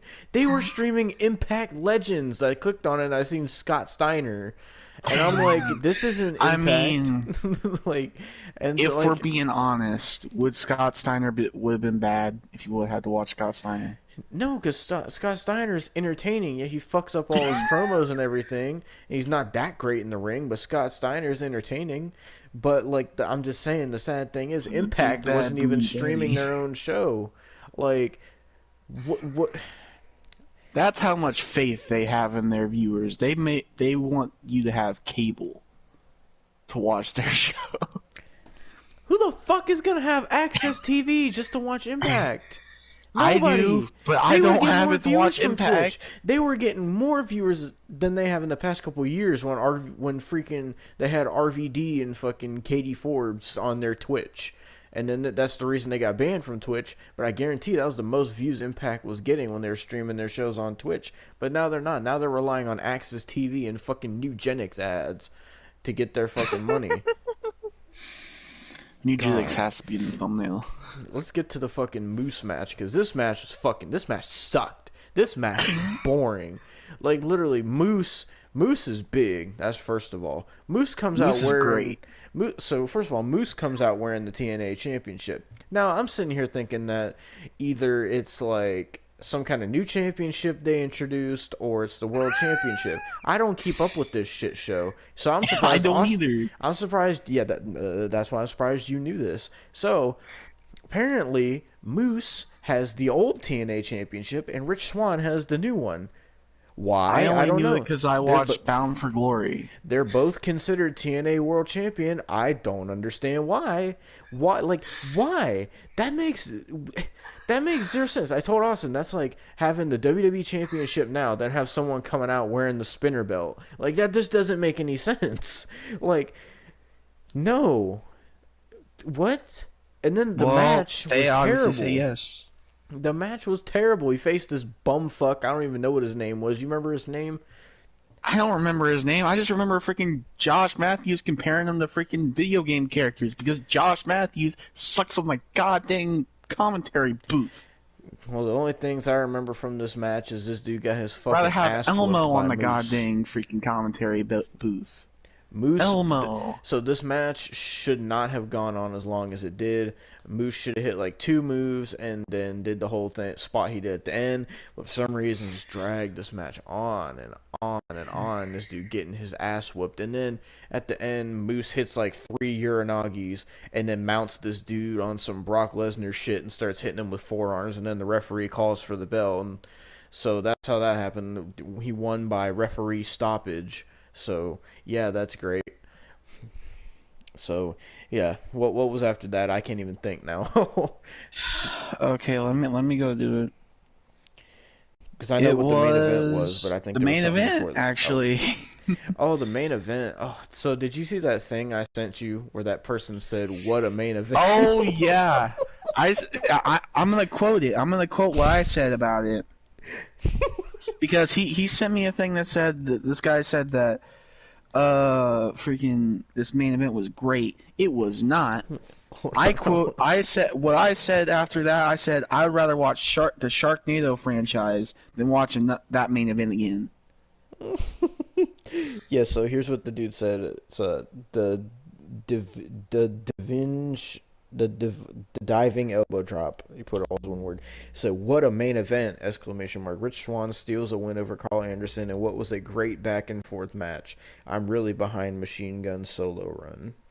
So this dude was excited about this main event. When I tell you that this was one of the most boring, uninspired, unathletic, no effort matches I've ever seen. Now, I mean, Rich Swann and Carl Anderson, they put on a decent match. I can't say it was a bad match. It was fucking boring.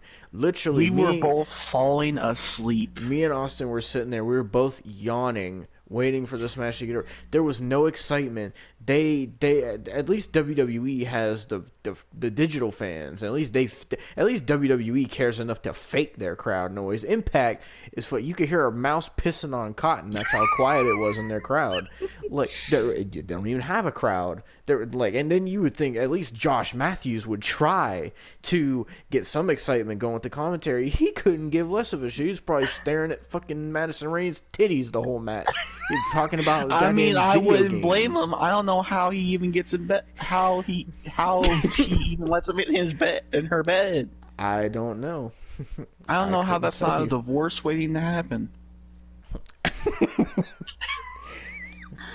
I couldn't tell you, but this is one of the most boring, terrible main events I've ever seen. And then they had these fucking fake reacted. They did this shit where they would have like a picture in picture with like Kenny Omega and Gallows and Don Callis sitting on the couch watching this match, and they also had Alex Shelley and Chris Sabin reacting to this match. Kenny Omega looked like every time he did a reaction looked like his butt plug fell out. Yeah, and then like Kenny Omega, like and Gallows and like Don Callis were sitting there giving these reactions when Carl Anderson would be on the receiving end of a move, like oh no, come on, get back up. It's like you're really that invested in this fucking match.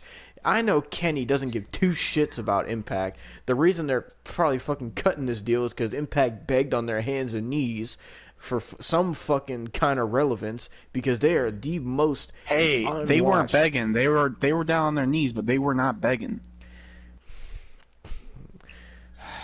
They fucking sucking They Tony weren't saying Khan's dick. anything. That's what they did. That's what I was saying. That's what I was innuendoing.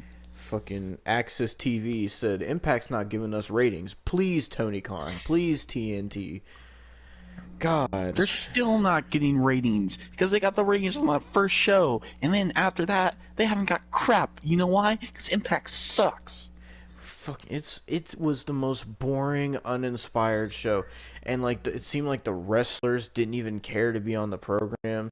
Some wrestlers try to act like they care, but it just feels the atmosphere of it feels just dead. Remember when Rich Swann was like enjoyable in WWE? Yeah. Now he's like freaking stale crackers. fucking his hair looks like a dirty ass mop. Cut your hair, dude. It looks terrible. It looks like his dreads haven't been done since he was in WWE. Like, No, it it looks looks like terrible. before. And his Looks like hairline, don't even before. get me started. He's It's fucking balding, dude. And Carl Like, Anderson, I don't know what kind of freaking Stretch Armstrong kind of body you have, but go back to wearing the tights. You should not be wearing trunks with your fucking goddamn Marco stunt legs and your fucking beer gut. Yeah, fucking has. he's probably drinking so much because he's on Impact. Well, oh, Austin, you didn't know he has his own brand of beer, and him and Gallows have their own drinking show, the Good Brothers Podcast. I don't know if wouldn't you- blame him. They're drinking the pain away. Freaking, I don't know what Carl Anderson's name is on there, but Gallows calls himself Sex Ferguson, so all they do is goddamn drink. But now they have this thing where it's Kenny Omega, Gallows, Anderson, Don Callis, and the Young Bucks, and they're this new version of the Bullet Club, or they're supposed to be the same version of the Bullet Club, which is bullshit. And fucking Tama Tonga called them out on it, called them a fake ass Bullet Club. Exactly, because that's what they Tonga, are. Tonga Loa, Bad Luck Fale, they were all calling out Kenny Omega and the fucking You know what the Young OG Cucks. Bullet Club was? The OG Bullet Club was freaking Bad Luck Fale, Prince Devitt, freaking Tama Tonga, and a Japanese guy that I don't know. I don't know either. But like But that was the original Bullet Club. they got in like this beef over it where like Tama Tonga was saying like how Oh, to be fair, Can't- Carl Anderson was there too.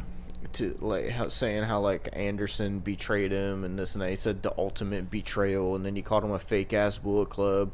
And then Bad Luck Fale said, "Why are you guys doing the too sweet? I smell a cease and desist," and stuff like that because they're too sweeting again. So yeah, they have this weird Bullet Club thing going on where I hope they get sued.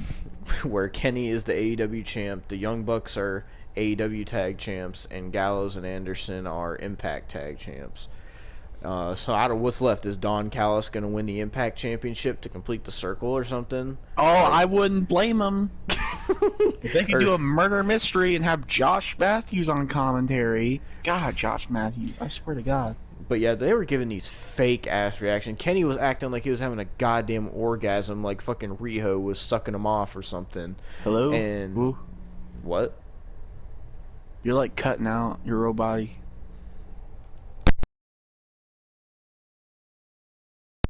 Hello? Do you hear me now, Austin? I heard some of it, but you're still cutting out. What the fuck? Okay, so we had a technical issue. I don't know what happened. Apparently my audio was cutting out. But what I was saying, are you sure you can hear me, Austin? Yes, I'm sure. Is the thing still going? Yeah, so what I was saying was Kenny Omega was having like these fake ass reactions, like fucking like he was having an orgasm, like fucking Riho was sucking him off or something. Like sitting there fucking like every time he was doing some anime shit like where they go oh, when something happens. Like Kenny Omega, every time Carl Anderson would take a move, he'd be like, "Oh no, come on, Carl, come on, like come on, dude."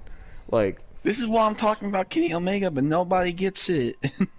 he sings Except for his you. promos. Fucking anyway, any goddamn way. So the way this match ends, it's a boring fucking match. But fucking so it ends with Rich Swann getting a roll-up pin that wasn't even out of nowhere or a surprise, and just 1, 2, 3. Dude, I was rubbing my eyes, and then next thing I know, Rich Swann's music hits. Yes, because I'm like, what? I think they had to rush it for time, because literally as soon as Rich Swann got to the top of the stage, they said, "Thank you for watching Impact." So I'm pretty sure it was a time How did thing. they have to rush for time? They had 2 minutes, and they played the freaking promo for Hard to Kill. Yeah, so Rich Swann. I think Josh Matthews just wanted to get to on the freaking couch that he sleeps on because he doesn't sleep in Madison Rain's bed. So Rich Swann beat Carl Anderson with a roll-up pin. I don't know why. Why Rich Swann and Carl Anderson? Like, what kind of a main event is that? First of all, Rich Swann is the least popular world champion in the world. Like, I can't even consider the Impact World Championship a world championship anymore. Nobody gives a fucking frog's fat ass about it. Nobody it has no credibility, nothing.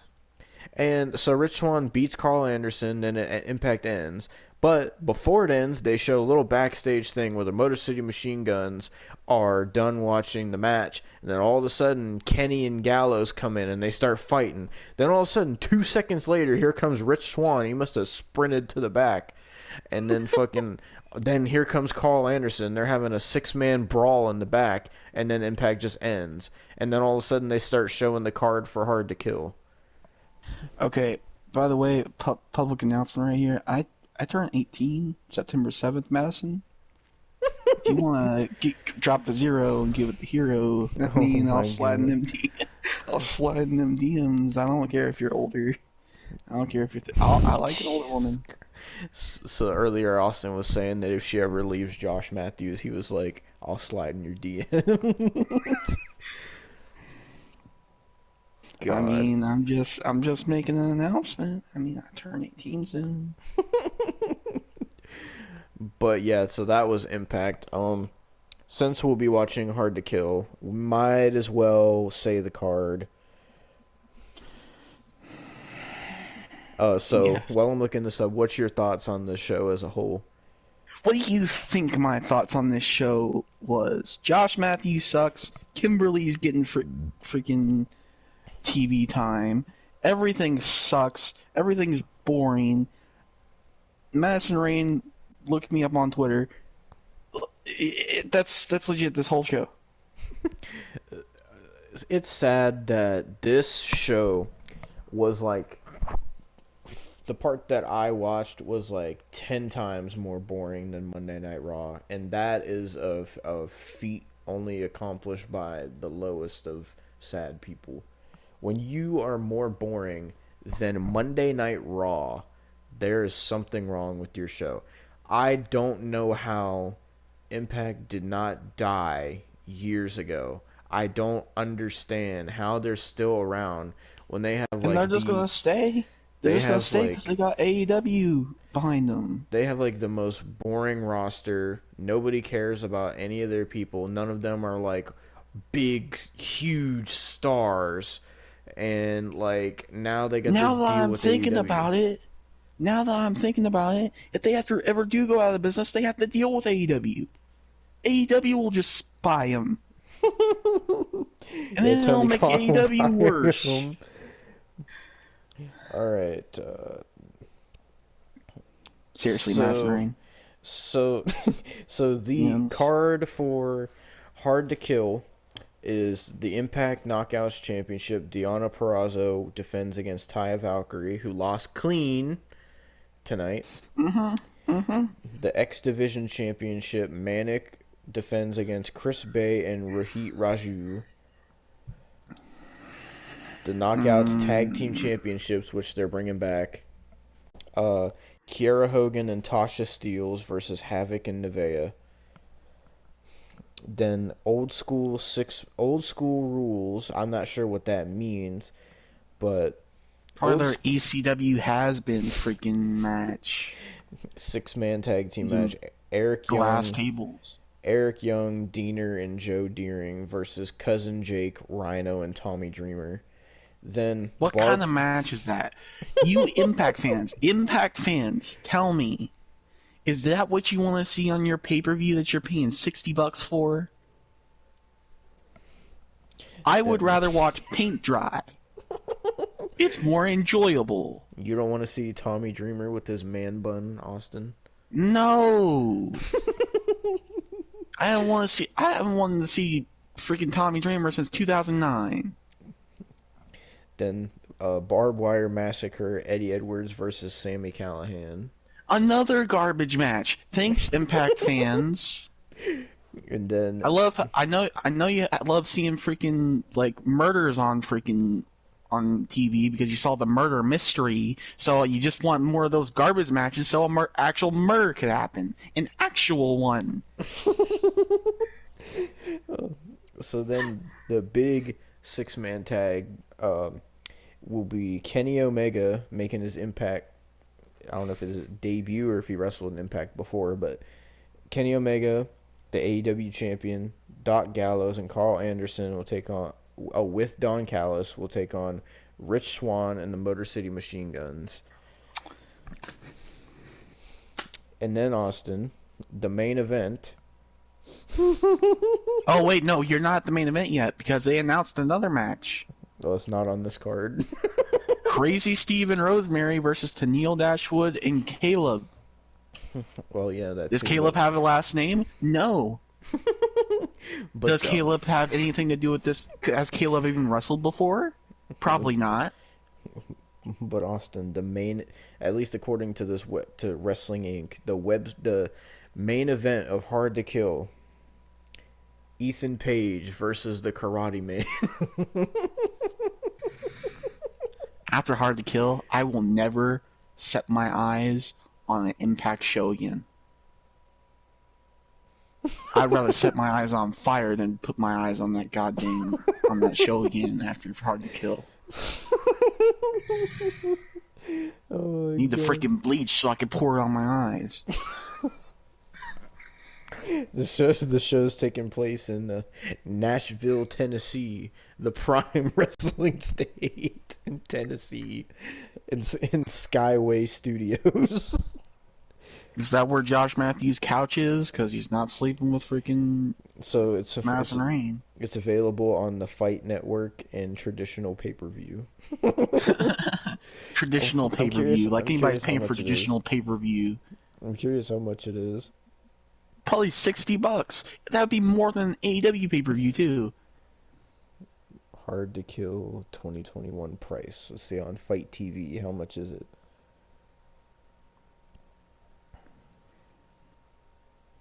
It's it's $40. You might as well put that $40 down the toilet and flush it. Austin, you only have 3 days, 19 hours, and don't worry, Austin. There's 100% money back guarantee. Money back guarantee? You mean they're freaking steal your money and they won't give it back? Because there's no way if Impact gets a message for a refund that they're gonna give it because they don't have no money.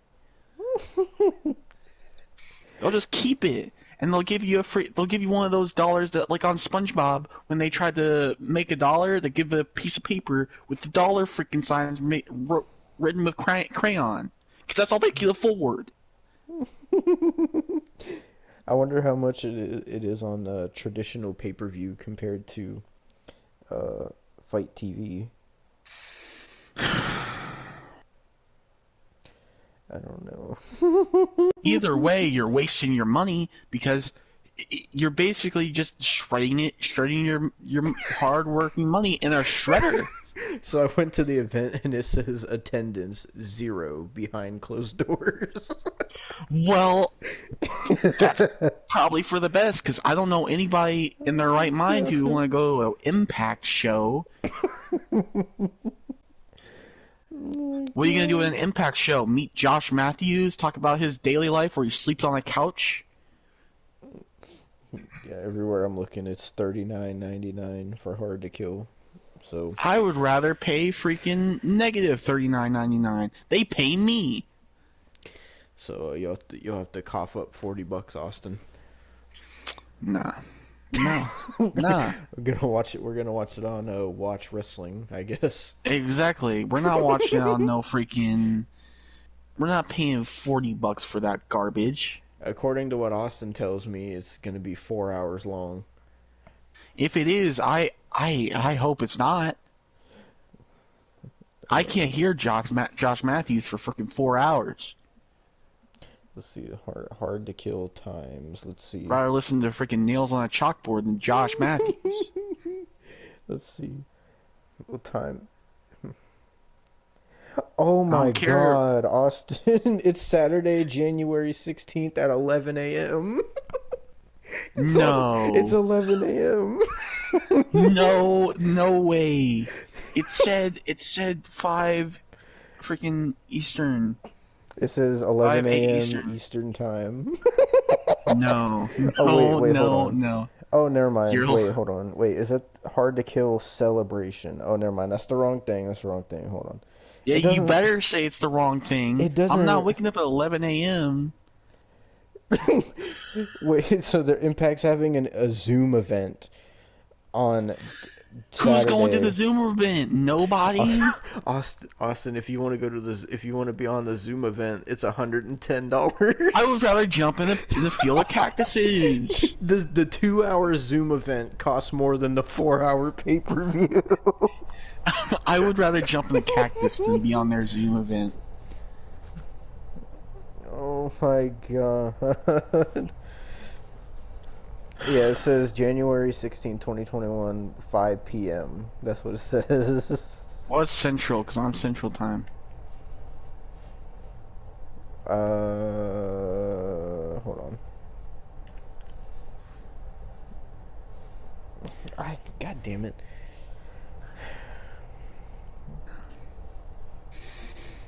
Bell time, January 16th, 2021, 8 p.m. That's what it says on Fight TV.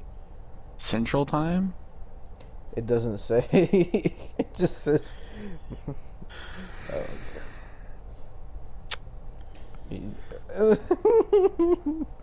I can't believe. I can't. It says it's on. It says it's on 8 to 10 p.m. How's it gonna be a 2 hour show? It's not going to be a 2 hour show. There's no way. I'll figure it out. Don't worry, because we'll watch this show, and it'll be the last time I see an Impact show, unless it's freaking Okay. old 2007 Impact, because I'm not watching it if it's freaking new Impact again. So it says the running time is 3 hours. So I don't 3 know. hours too long. That's too long. So apparently Kenny Omega, Doc Gallows, Carl Anderson, and Don Callis and the Young Bucks, apparently their name is officially called the Super Elite. That's what they have it labeled as on here, the Super Elite. I would rather take a super bathroom break than watch one of their matches. You know when we used to call the Divas matches the freaking bathroom break matches? That's the super elite matches. My bathroom breaks. You can buy it in HD, Austin. I would rather buy it in 360p. At least it would be freaking cheaper. It says available in United States, included unlimited replays until April 16th. So you can replay it as much as you want. Why would I want to replay that? That's like freaking replaying my goddamn torture video. Oh my god. Jesus Christ. It's like AEW on freaking meth. And AEW is supporting the AEW on meth.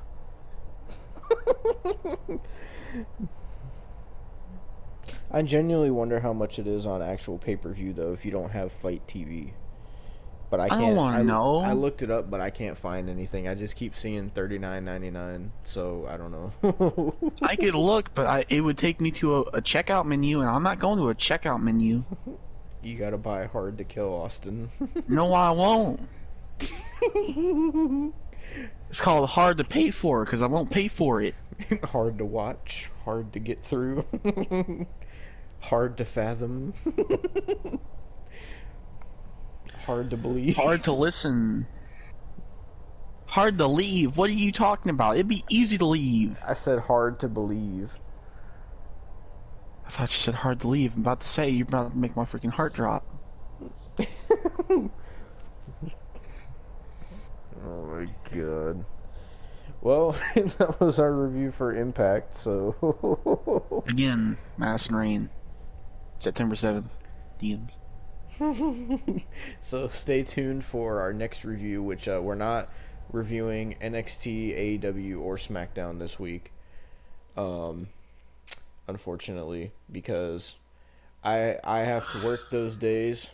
I don't know if Austin's going to be watching those shows, but I'll be I don't... watching them. If you want my live tweets, go to my Twitter. I Austin the don't artist. really plan on it. Uh, I don't plan on watching NXT or AEW.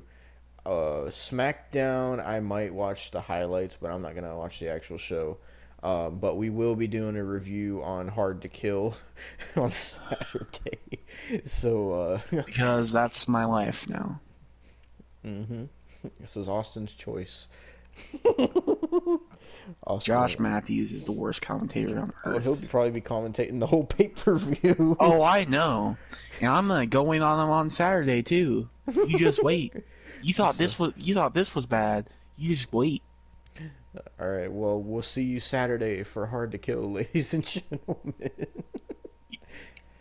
If he had a kid and he got divorced, he probably couldn't even pay his child support. Oh my god. Austin wants Josh Matthews to end up like Draws. Nah. Not going that far. Oh my He's a god. bad commentator, but Oh my god. Oh, thank you for watching. We'll see you at Hard to Kill. it wasn't my pleasure to watch this. Alright, everybody, welcome back to another review. I am Demo the Warrior here with Austin the Artist, and tonight we are going to be mainly reviewing the, I guess, TV pay-per-view, if you want to say it like that. I don't know. It's TV special, freaking whatever, freaking flippy dippy session. God dang, This Young was Bucks like torture. this like- was AEW Beach Break. So it was the same length as a regular Dynamite. It kind of felt like a Dynamite, to be honest. It didn't really was just feel like Dynamite. anything It was just a special. Dynamite with just the beach themed. Yeah, basically. So I guess we're gonna get into talking about the show. I wasn't watching at first because I was trying to. So Dude, I was you having literally missed problems. nothing. I was having problems with my. I was watching this on Watch Wrestling, which they live stream every wrestling show, and so I kept having problems with my stream. So I wasn't watching this at first. What was the first thing on the show? The Battle Royal. So It was it just the Battle Royal. They just was- started off with freaking Jungle Boy coming out. So what was the Battle Royal for exactly? A #1 contendership for the World Tag Team Championships, which, if the Young Bucks won, they got to pick their opponents. That did not happen, luckily. Yeah. So basically, it was a standard Battle Royal, except for everybody started outside. I got freaking TNA Vince Russo reverse Battle Royal vibes from it. Like, you remember that crap? Yeah. Like, that's what I got from it. And they finally all come in, and surprisingly, Matt Jackson gets thrown out fast. Good. Like, the inner circle has been, took out, like, everybody, pretty much. Top Flight and, Private Party fought. Gallows eliminated the other member of Private Party, which Gallows and Anderson weren't even in the match. They were trying to help the Young Bucks, and then MJF threw out Nick Jackson. So they were gone from this match. So it was basically, the last of it was Sammy Guevara, Chris Jericho, and MJF, and then there was also one dude from the Acclaimed, one dude from Top Flight, and Jungle Boy. Jungle Boy was the first to go out. Then the dude from it was the dude from the Acclaimed that went out. Then Sammy Guevara went out. Then MJF. Then it was just Top Flight, the guy from Top Flight. I don't even know his name. Versus Chris Jericho. Chris Jericho hits him with a Judas Effect with his flabby freaking I don't even know. He's built like freaking Fred Flintstone. Jericho would hit him with a Judas Effect, or what I like to call the COVID effect, and wins the match for MJF and Jericho. So it'll be MJF and Jericho versus the Young Bucks at Revolution. Yes, sir. What was Which, the... honestly, since we reviewed this show, are we going to review Revolution? Do you think we should? When is it? The 7th of March. It's on a Sunday, isn't it? Yeah. It depends on what the card is. Well, so far the card, from what I've seen, Sting and Darby Allin versus Team Taz in a street fight. I know that. and then the freaking tag match that just got announced. Next was Sting and Darby Allin. This They is where came I out started there. watching.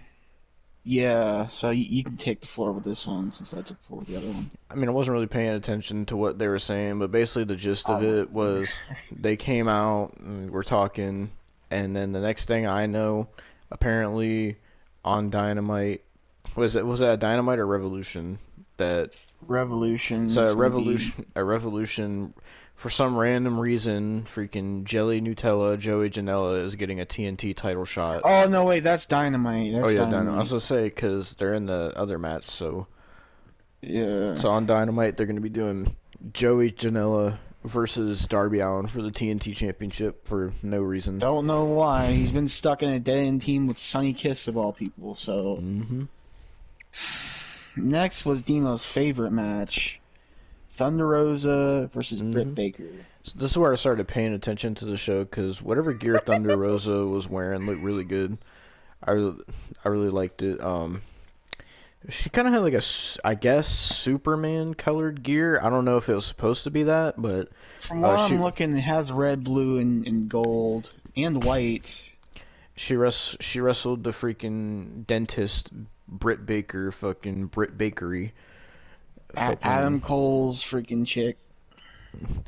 To be honest, I don't know what Adam Cole sees in it. I mean, if he's happy, he's happy, but she's not. I mean, she's decent looking, but she's fucking a horrible wrestler. Britt Baker sucks. Maybe he just gets like free dentist appointments or something. I don't know. But freaking, it was a good match. I can't say it wasn't. It was a decent good match up until the end, where for some reason, and this is Britt Baker's fault.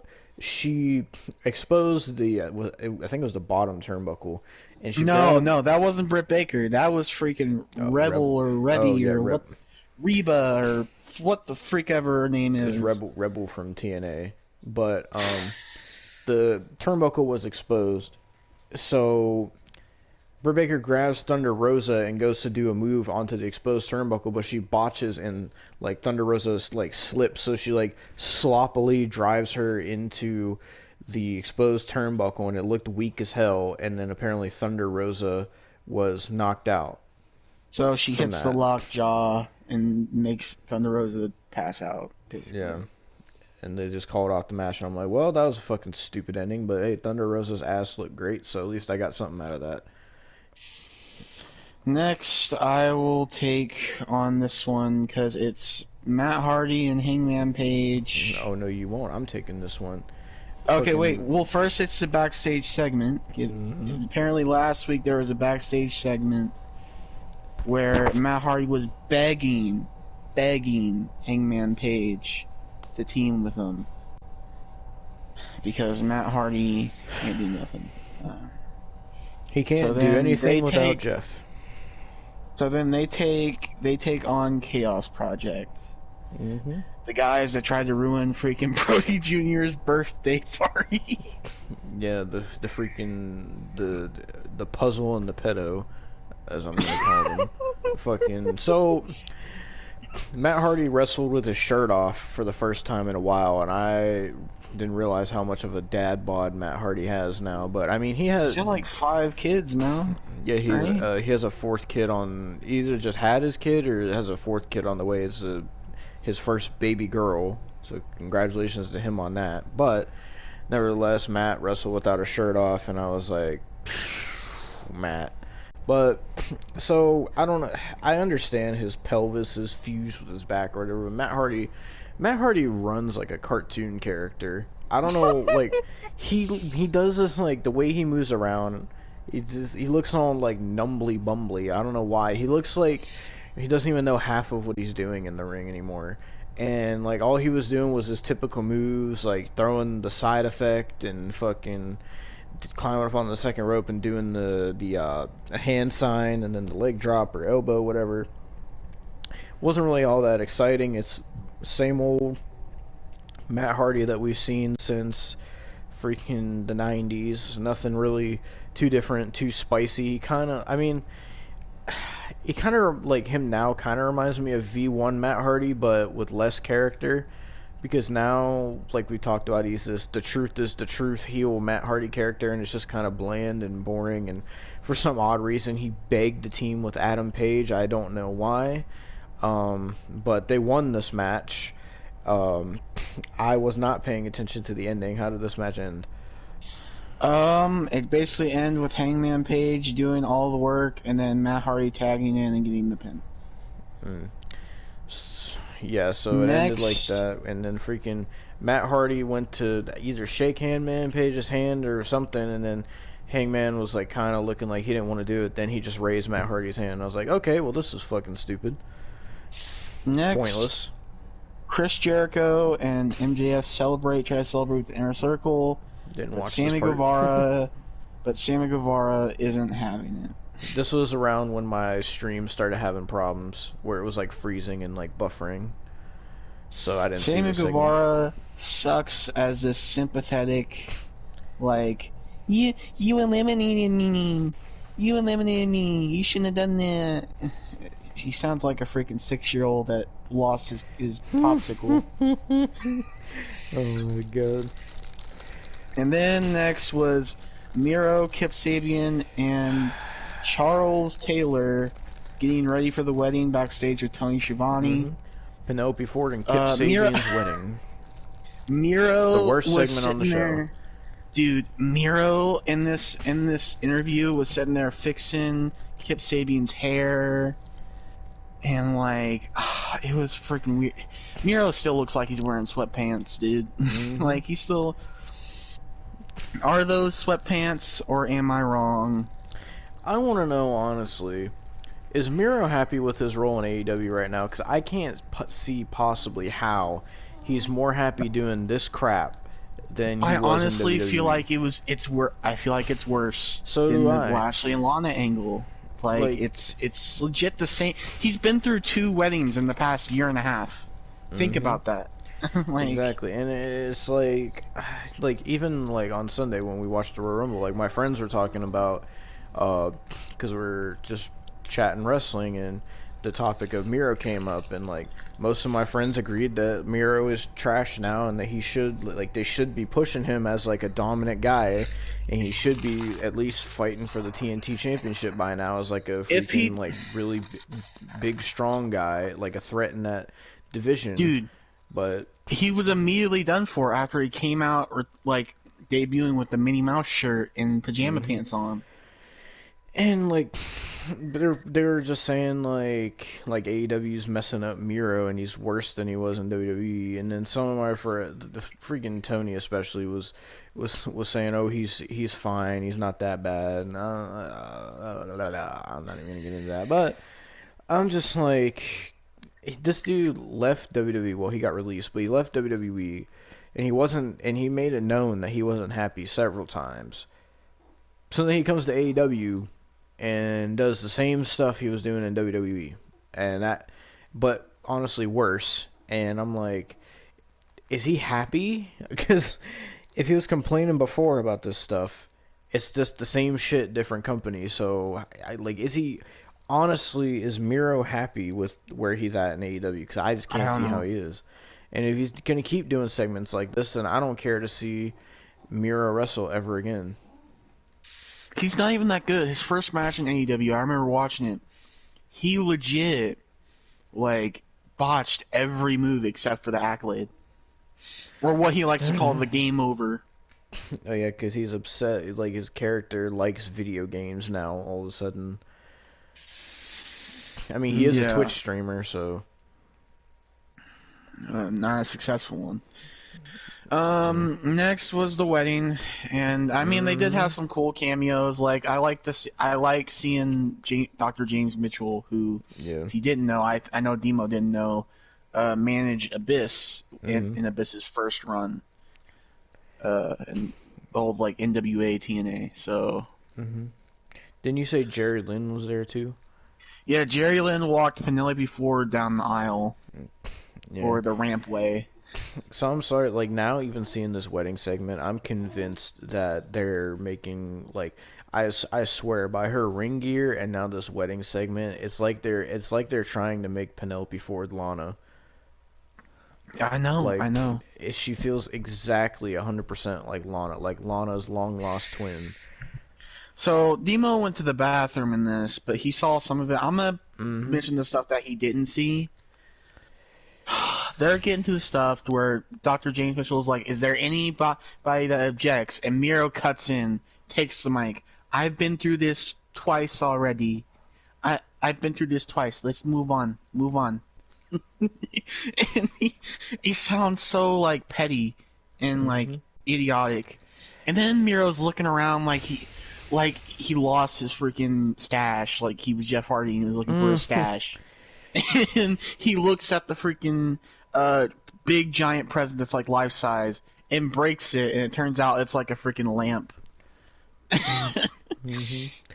And then Miro's doing this whole freaking promo and starting to sing, and then they say "I do," Kip, do, and Penelope before kiss. It looks like they're freaking. They don't know how to. It looks like they're just mashing their faces together. The funny thing is they're an actual couple too. I know. So it looks like they just don't know. Like, look it up on Google, man. Like, Unless they weren't comfortable kissing on live TV, but I mean, that would have made it more uncomfortable because then people would think, "Oh, well, they." I've seen, like, there is some that looked awful. That looked like they were eating each other's faces, dude. Then, the worst part of the goddamn segment. Miro gets his foot chained up. It's not even hooked to anything. I don't even know how he gets it chained up and he can't move. But Charles Taylor, who is Chuck Taylor, freaking garbage, falafel waffle piece of like flabby Jericho bullcrap. Outlaw Mud Show, the guy who threw the invisible grenade in PWG. He sits there and hits Kip Sabian. Kip Sabian freaking looks at him like it's not Chuck no Taylor sells anymore. It's Charles. Whatever. Kip Sabian looks at him like, "What did you just do?" And then somehow Miro gets a hold of Charles Taylor and tries to they try to do a double team. But then Kip Sabian hits Miro. They stare at each other. Then Penelope Ford gets on top of Charles Taylor. And they're sitting there, like, beating up Charles Taylor, all three of them. And then Orange Cassidy Cassidy. saw the goddamn cake because you know what? They did it with Miro. So... I We also mean, got to see his second favorite wrestler in this segment. nah, man, no. And then they bring out Orange Cassidy. He sits there, hits a beach break on Kip Sabian. Penelope Ford looks awful. Miro looks even worse in his pajama pants. Freaking... They go out in a blaze of glory, and this god-awful segment is over. What was next? Let me look. Because I forget. 'Cause I know The main lumberjack match between Lance Archer and Eddie Kingston, which I thought was going to be good. I'm going to be like Dean Ambrose. Nope. So freaking this match, from what I saw of it, was kind of dumb. So they had a lumberjack match, and freaking Lance Archer was doing dives, and he barely even was able to get enough height Dude, he to tried to do do the an dive. Undertaker, Roman Reigns style dive, and he looked like he was gonna hit the And ropes. for some reason, Eddie Kingston was wanting to be in the Lumberjacks and fight the Lumberjacks. I don't know why. I don't And know. this, They made Eddie Kingston, who is usually good, do if Eddie Kingston's in a regular match where it's doing promos, he's good. They made Eddie Kingston look like garbage. yeah.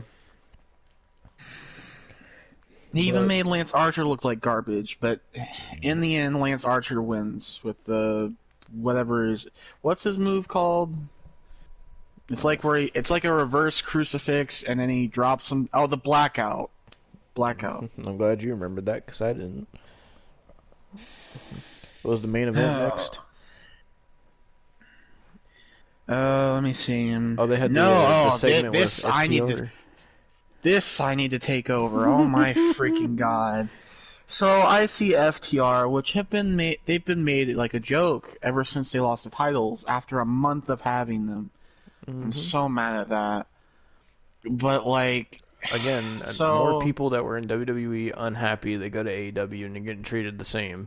They can't be happy right now. they can't be exactly because of what they're doing. I'm gonna say what they're doing, and it's stupid.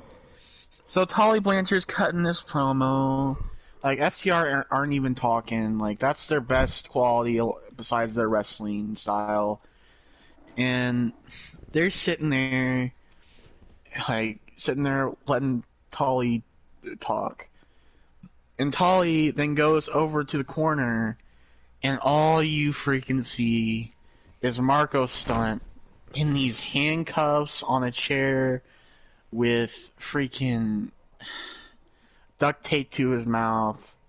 His wrists look so small that he could probably get out of the handcuffs. Like he wouldn't even need butter or anything like that. He could probably just slip out of them. It's probably like that scene in freaking In-Game where the chick has the ropes and she could just get out of them, but she doesn't. Like it's that freaking easy. So why would you need to restrain that little twerp of all people? Like, why? Why not get the big guy? Why not get Luchasaurus? Like, why not steal him? Yeah. Didn't make no Then, sense. Joey Janela apparently did a promo. I guess we both missed this. Yeah. Apparently talking about his TNT championship title shot. I don't know what he said. I'm not even going to watch it because his promos are garbage. Then next was the main event. Oh Yeah, wait, no, this they was- announced the freaking. They announced two things and did the Shaq thing, but I'll do the first thing first. They announced the participants for the women's eliminator tournament. Whoever wins it gets a shot at Revolution. Mhm. So from what I saw, they had some good people. They had Thunder Rosa, Serena Deeb, Anna Jay. Like they had some good people in it. But then they had some awful people like Tay Conti and somebody else. There was somebody else in there that I don't like. And then the other half apparently is like a Japan side of everybody that I just do not know. Just random freaking names that aren't signed. Oh, okay, so they had this whole Japan side, right? Uh-huh. Think about that. The American side had Riho. Yeah. And the champion's Hikaru Shida. Yeah, so how does that make sense? I don't know, but they Like she was AEW stuck in Japan for so long. Like AEW's She's a- women's division is so bad that, not even bad, it's so lacking that they don't have anywhere near enough women for the tournament. All these Japanese women they're bringing in ain't winning. That's obvious. They're just bringing them in so they can fill out a tournament because they don't have that's the anywhere thing. near enough women.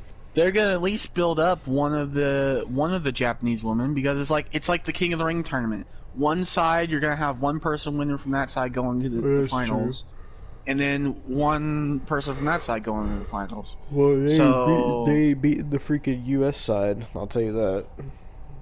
yeah, I hope Thunder Rosa wins it, but I don't think she will. I honestly hope either Thunder Rosa or Serena Deeb, but I doubt it. Yeah, it'll probably be Britt Then Baker. I'm gonna Fucking let you trash take this garbage. one over. I'm gonna let you take this one over because it's Shaq on Sports Center or whatever he was freaking on.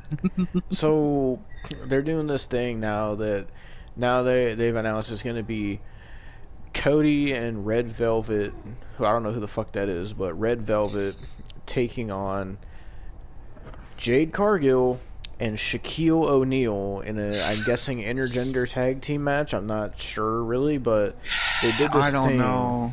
with Shaq on Sports Center. How what did he call him? He called him something Cupcake Cody. Yeah, Cupcake and Cody. pumpkin pie Red Velvet. Freaking so Shaq was saying how he's gonna hit Cody with a left hand shot, like a punch, and how he's saying he's gonna knock Cody out, and he's gonna wrestle Cody, and everybody that was on the panel with him were like, "What, Shaq? Are you crazy?" and this and that. And the Shaq gets up and starts punching the glass, and the people are like, "All right, that is enough, Shaq." Like they're getting mad at him. So freaking, they didn't even book it for Revolution. This is going to be on Dynamite March 3rd, I think, right? Yeah, so that's the Dynamite before the 7th, so which would be the Revolution. I'm assuming what they're gonna do is they're gonna make that match in the DQ, and they're gonna have Shaq versus Cody at Revolution. I mean, I was telling Austin this. All you have to do, if you want to know how good Shaq's going to be in the ring, just go watch his WWE stuff where he had his moments, quote unquote, in battle royals and against the Big Show. That's all you need to know about how Shaq's going to perform. Do you want to see what Cody said about it? What did he say? He said, "Nothing but respect for such a legendary athlete in Shaq. And I have no doubt Jade will be a dominant figure in our women's division. But they can't touch me in the ring, and Velvet is true grit. See Shaq March 3rd on AEW Dynamite." I mean, I understand the whole Shaq is a legend thing because his whole NBA career. I get that, but Jade Cargill hasn't done a damn thing, and so far she's been she bad at hasn't everything wrestled she's done. once. She She had a package tonight. She had a package tonight about her just lifting weights. That's not wrestling. No, that's bodybuilding. That's two different things. Yeah, like So- that's not. That doesn't impress me. If she could lift 1,000 pounds, I don't care. But if she can't throw a punch right, I'm not gonna care. Like, But people don't care how good she wrestles Austin because people on Instagram only care about how hot Jade Cargill is because I see people talking about how hot she is and how she has big tits oh and this god, and that. that's like people saying Nia Jax is, and that's not. No disrespect to her. No disrespect to Jade Cargill, because she's probably an amazing athlete, even though she looks like Shelton Benjamin. But like, you know, she's not attractive really. She's not that attractive. Jim Cornette said she has the legs of Rhino and the upper body of Shelton Benjamin, and he said she looks like Shelton Benjamin with a wig. Like, no disrespect. I'm not even trying to disrespect. She's just like not, at least not to me. If you could like that, more power to you. I'd take her over Nia Jax. I mean, yeah, definitely, most definitely. But like, Well, yeah, so that's going to be happening. But with that being said, now we get to move on to Austin's favorite match of the night. No, it was the worst match of the goddamn show. With Austin's favorite wrestler, Kenny Omega. No, I and his can't third favorite wrestler, Rey Fenix. And his fourth favorite wrestler, Jon Moxley. No, this match was a garbage fire. I swear to God, they were making up spots as they go. The only thing that really pissed me off in this match was Ray Phoenix and Kenny Omega. John Moxley Yes, didn't really okay. make me that mad. John Moxley was still doing his freaking shimmying crap. Shimmying like freaking... He looked like He looked a like he was bad doing the version of burning. Eddie Guerrero. Eddie Guerrero could Oh my shimmy. God. Freaking John Moxley looks like he's trying to be Eddie Guerrero, but he's failing miserably. But, okay, so... We're going to talk about Kenny Omega and Ray Phoenix. Because I definitely want... I'm going to talk about him first.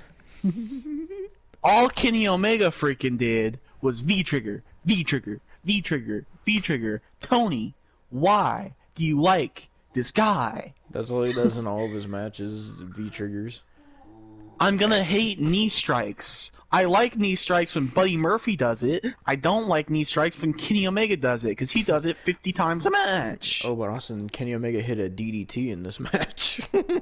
Wow, he could hit a basic move? Oh, and he went for a dragon suplex on John Moxley, but it got countered. Wow, he could hit a garbage... He could try to hit a garbage move? Oh, but Austin... And then, I'll I let need you to talk about it. Ray Phoenix, dude. I need to talk about Ray Phoenix. He did this backflip. He went to the top rope, hit a backflip, landed on his feet, rolled backwards, went back on his feet again, and then hit a cutter on Kenny Omega. Mm-hmm. What kind of sense? Why? Why? What? Where? When? How? Why? What? I don't watch no AAA Lucha Libre. The only AAA I know of is AAA batteries. Okay, like, like I don't freaking watch AAA. And all you AAA stands, oh, you know this, there's this, Psycho Clown guy, that's for Cain Velasquez debut. That, we could have this Pentagon Jr. And, okay, I think I only heard about AAA once, and that's when Killer Cross was there. And I heard he like, actually, like, shooted on somebody there. And, like, I heard about the story about how Jeff Jarrett got drunk in AAA. And I could see why, because if they're doing spots like that, God, Jeff, but like, I don't know, like, why? And then, like, Ray Phoenix a couple times almost died in the ring. Like, legit, he botches so many moves. Oh, And then Kenny Omega with more freaking V triggers. And did he go for the one-winged angel in this? Because that's like his only two moves. I don't remember him going for it. He might have. I was I don't half know. in, half out of this match. This match went to picture-in-picture, and then when it came back from picture-in-picture, Luke Gallows was in it. Took Ray Phoenix down with a boot or whatever he freaking does, what his 4 moves are, because he only can hit 4, and then pins Ray Phoenix for the win. Pac, Yep. Moxley, the Good Brothers did really nothing in this match. And Pac was the only person I cared about in this match. Yeah, Pac should be world champion, not freaking Kenny Twinkle Toes Omega. Yeah. Stop with your V triggers. Stop with your one-winged angels. Go to a wrestling school.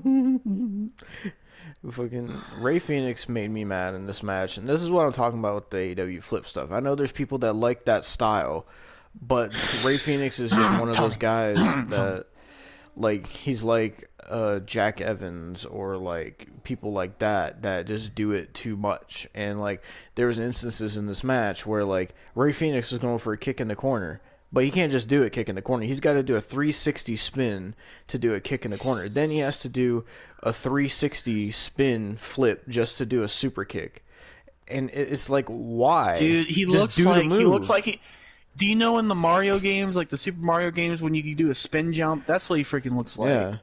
Like he adds like extra stuff onto it that doesn't need to be added. Just do the move. I just don't understand. Like just do the move. You don't need to take after like your favorite Italian plumber and spin jump everywhere, okay? But Just yeah. sit there and be a bootleg Rey Mysterio. I don't want your AAA batteries. I don't want your goddamn flippy dippy cutters. I don't. I don't know. This main event kind of sucked. It felt like another Dynamite. I didn't really see a reason to call this Beach Break because it wasn't really anything special, really. They didn't even have really any palm trees or anything. They had like 2 surfboards by the entrance, and that was really it. I And the remember last Titantron time said when Beach they Break. did Bash at the Beach, they at least had people in swimsuits and like palm trees, Yeah. like everything. They went all Oh, out, and but now they Austin, just you didn't talk about what happened after the main event because from New Japan, Kenta he showed up and attacked John Moxley because they're fighting over the IWGP US Championship, and I'm guessing since freaking Kenta, Kenny Omega. Oh no, wait! Before that, everything broke like yeah, everything broke out into a brawl. So it's just John Moxley and Kenny Omega in the ring. Moxley sits there. He's sitting there. He's getting up. He looks like he's slithering like a snake. Like he can't physically walk. And then he gets up slowly, sticks his tongue out, freaking gets up, and then Kenta shows up and knocks him down. Hits a go to sleep. oh, John Moxley, so he gets hit with the go to sleep, falls down, sits up, falls down, and then falls down again with his hands behind his back. it was the most unrealistic go to sleep cell I've ever seen, and for some reason Kenta's hair is pink now. I don't know why. But I don't freaking know. so I'm guessing since Kenta And was then on freaking- AEW, that means New Japan's part of this multi-promotion deal. I guess I don't see I don't know. any other And then reason they would Kenny- have him on if it And then wasn't. Kenny Omega sat there and looked at Kenta like he was fresh meat. Like Yeah, that's where I was I'm gonna confused. bury you next. I'm gonna bury you next. Because like you got Kenny, the Good Brothers, and the Young Bucks, who are the quote unquote elite Bullet Club, and then you have the Tongans, Tama Tonga, Tongaloa, Bad Luck Fale, Kenta, and whoever else is in the Bullet Club in New Japan. Don't forget Haku. And that they're especially Tama Tonga was very mad about them calling themselves the Dude, Bullet Club, saying that they're Tama rip-offs. and Tonga freaking went off. He called the Good Brothers traitors, and like they were saying that they need a cease and desist for doing the Too Sweet and this and that. Like Tama Tonga was going off about it. Yeah. So I don't know if they're gonna do a Bullet Club versus Bullet Club in the future. If New Japan is gonna be a part of this thing like Impact is, I don't know. I guess we'll have I to don't find freaking out. I know. guess I don't know, but that was how Beach Break went off the air, and that was AEW Beach Break for February 3rd, 2021. I think that might be our quickest review, honestly. Well, do you want me to talk about? You want me to tell you what happened on NXT? Sure. I mean, I didn't So- put NXT in the thumbnail, but whatever. So I'm just going by their YouTube clips. I don't know what was in what order, but Edge was on NXT tonight. And before we did this review, Austin and I listened to the Edge segments, which were pretty good on NXT. Yeah. So they did Casey Catanzaro and Caden Carter versus Dakota Kai and Raquel Gonzalez. Actually, because I want to see who won, not just the matches. Actually, Yeah, I would go and see that because I honestly don't want to watch NXT right now. I still have to watch Raw from Monday. hold on, WWE Twitter.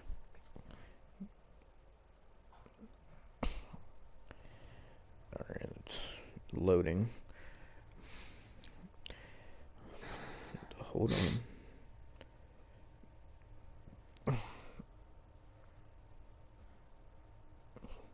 Fuck off, fucking Twitter. All right, hold on. Tweets and replies. All right, does WWE tweet it or is it NXT? I think both does. I would just go to NXT.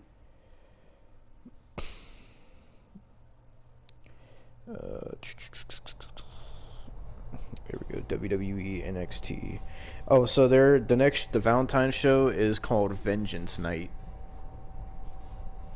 What? Yeah, it's sorry, NXT Vengeance Day. Sorry. All right, hold on. Let me scroll. They had a perfect opportunity to call it St. Valentine's Day Massacre. Yep. But they went with Vengeance, of all things. Hold on, I'm scrolling through Twitter. Twitter's being kind of laggy. Freak out, man.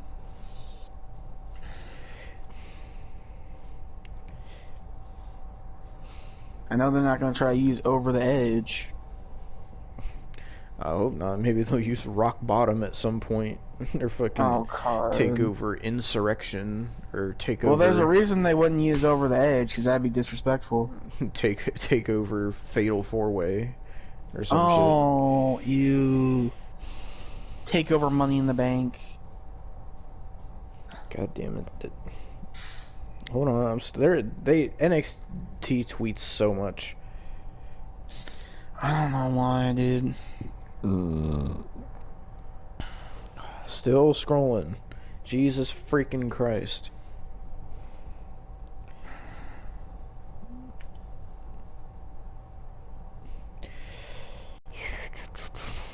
I'm literally have scrolled down 20 times and they're still not at the beginning of the show. God, dude. Okay, there we go. Now I'm at the beginning. So NXT is just an hour away. Let me keep scrolling.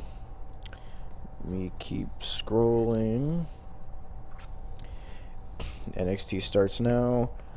So they start off with Casey Catanzaro and Caden Carter versus Dakota Kai and Raquel Gonzalez in another women's Dusty Classic match, and Dakota Kai and Raquel Gonzalez defeated Casey Catanzaro and Caden Carter. So they had, let me get this straight, they had Casey Catanzaro and Caden Carter defeat Tony Storm and Mercedes Martinez just to lose to Dakota Kai and Raquel the next week. From what I heard, apparently there's going to be a Casey Catanzaro and Caden Carter heel turn. As if there ain't enough heels on NXT already. I know. Then they did Austin Theory versus Leon Ruff. That actually sounds good.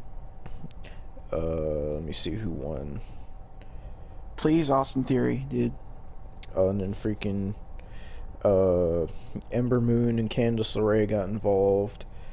Don't tell me they turned into a mixed tag, please. Hold on. Fucking... I swear to God, they turned into a mixed tag. Dexter Loomis came back and got involved and apparently ripped out Austin Theory's hair and sniffed it. Why can't they just leave Austin Theory alone?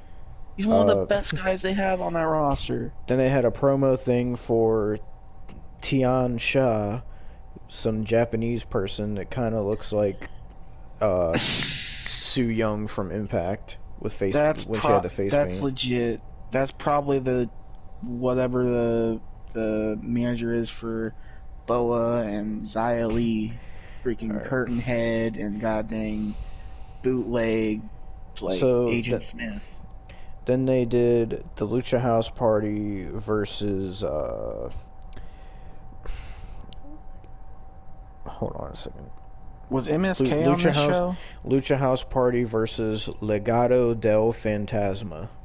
Oh my God. Do I care? No. Legado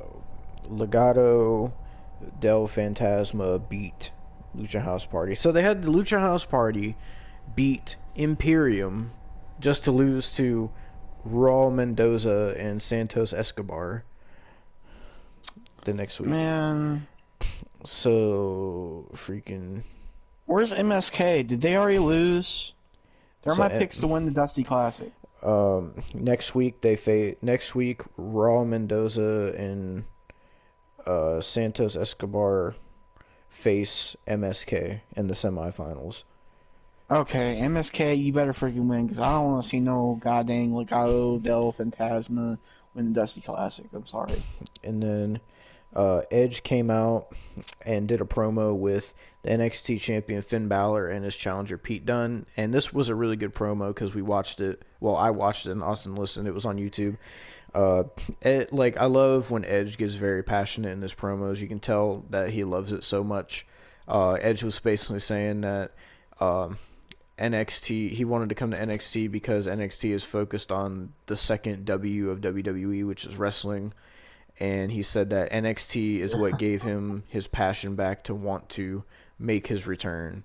And the passion he saw in NXT is what, like, the passion he got from watching NXT is what helped him win the Royal Rumble and this and that. And so he was talking about that, and he was saying he sees himself in Pete Dunne, and he says that Finn Balor is on a whole nother level and is untouchable as NXT champion. But he also pointed out that he went up to the NXT title and pointed at it. He said, I've never had that. So he said he's going to be watching at TakeOver Vengeance Day when they do Finn Balor versus Pete Dunne for the NXT title. Edge is going to be watching. And he said depending on the outcome of that match, that might make Edge's decision on who he's facing at Mania. Which, if you think about it, if Edge wins at Mania, if he picks like the NXT Championship, we could see Edge versus Karrion Kross. Edge versus Adam Cole. Edge versus Kyle O'Reilly. Yeah. Edge versus, I don't know who else they would put. Maybe Ciampa. I don't know. But, I mean, I don't think Ciampa. I would rather see Edge versus Balor than Edge versus McIntyre or Reigns, to be honest. Yeah, I feel like they're most likely going to go with Reigns because they're going to want to do a spear versus spear thing because they didn't get to do it last year with Goldberg. I'm curious of what they're going to do with the WWE title. I don't know. Because Drew said that he doesn't want to face The Fiend. Randy Orton would be a boring freaking option because they've already done it 5 goddamn times. I don't know. Yeah, so that was Edge's first segment on this show. And then, apparently at Vengeance Day, Johnny Gargano will be defending the North American title against Kushida. And they got in a backstage brawl. What? And then Mercedes, freaking... Martinez, Tony Storm, and Io Shirai got into another brawl. And then Cameron Grimes returns next week. Then Santos Escobar defends his cruiserweight title. Well, he defended his cruiserweight title against Kurt Stallion. It doesn't say if he won. Sorry, my freaking controller died. It does. Santos Escobar defended the cruiserweight championship against Kurt Stallion. And Who in the blue heck and then Kurt Stallion? Scarlett came out during the match, and then apparently Austin Theory beat whoever he was facing because for some reason they put that out of order. Yeah, Scarlett was just watching this match. For some reason they're saying keep your eyes on the match, Escobar. Your days as champion will be numbered. Is Killer Cross gonna go for the cruiserweight championship? Because that's they don't do that. Don't do that. Freaking Santos Escobar retained the cruiserweight title, and Scarlett was watching him, I guess. Triple H, I will never forgive you. I swear to God. Yeah, Killer Cross attacks Santos Escobar. No. Run along, Escobar, WWE, while you can. That's what he's over Cross 205 pounds. Oh my god. Alright, so Undisputed Era's Adam Cole and Roderick Strong battle Timothy Thatcher and Ciampa in the Dusty Classic. That was next. But before that, Edge was leaving the arena and Killer Cross walked up to Edge and had some words. He said if Edge wins the NXT Championship, he doesn't have to worry about Finn Balor or Pete Dunne. The person he's going to have to worry about is Killer Cross. Because what are they doing with Killer Cross? What are they doing with him? He's going for two titles, apparently. He's beefing with Santos Escobar. On Twitter, he's beefing with Randy Orton. Now he's beefing with Edge. He's beefing with Balor. He's beefing with Pete. He's beefing with Kyle. Alright, so here's some of the matches they announced. They announced Finn Balor versus Pete Dunne for the NXT Championship at Vengeance Day. Io Shirai versus Toni Storm versus Mercedes Martinez for the NXT Women's Championship. Johnny Gargano versus Kushida for the North American Championship. Why is Kushida getting the title shot? I Give think it that'll to be a good freaking women's triple Austin threat. Theory. Austin Theory needs to turn on Johnny Gargano. Austin Theory is one of the best mid-carders they have. But he needs He to be could part of the honestly way, be- Austin. No, he doesn't. The only way he should be going is for the North American title way or the NXT title way. Okay? Austin Theory is great. But up next, they did Timothy Thatcher and Ciampa versus the Undisputed Era, Adam Cole and Roderick Strong. Well, okay, no, wait. What? Wasn't Timothy Thatcher and Tommaso Ciampa fighting last week? Yep, but they're a team in the Dusty Classic now. God dang it, Triple H, why?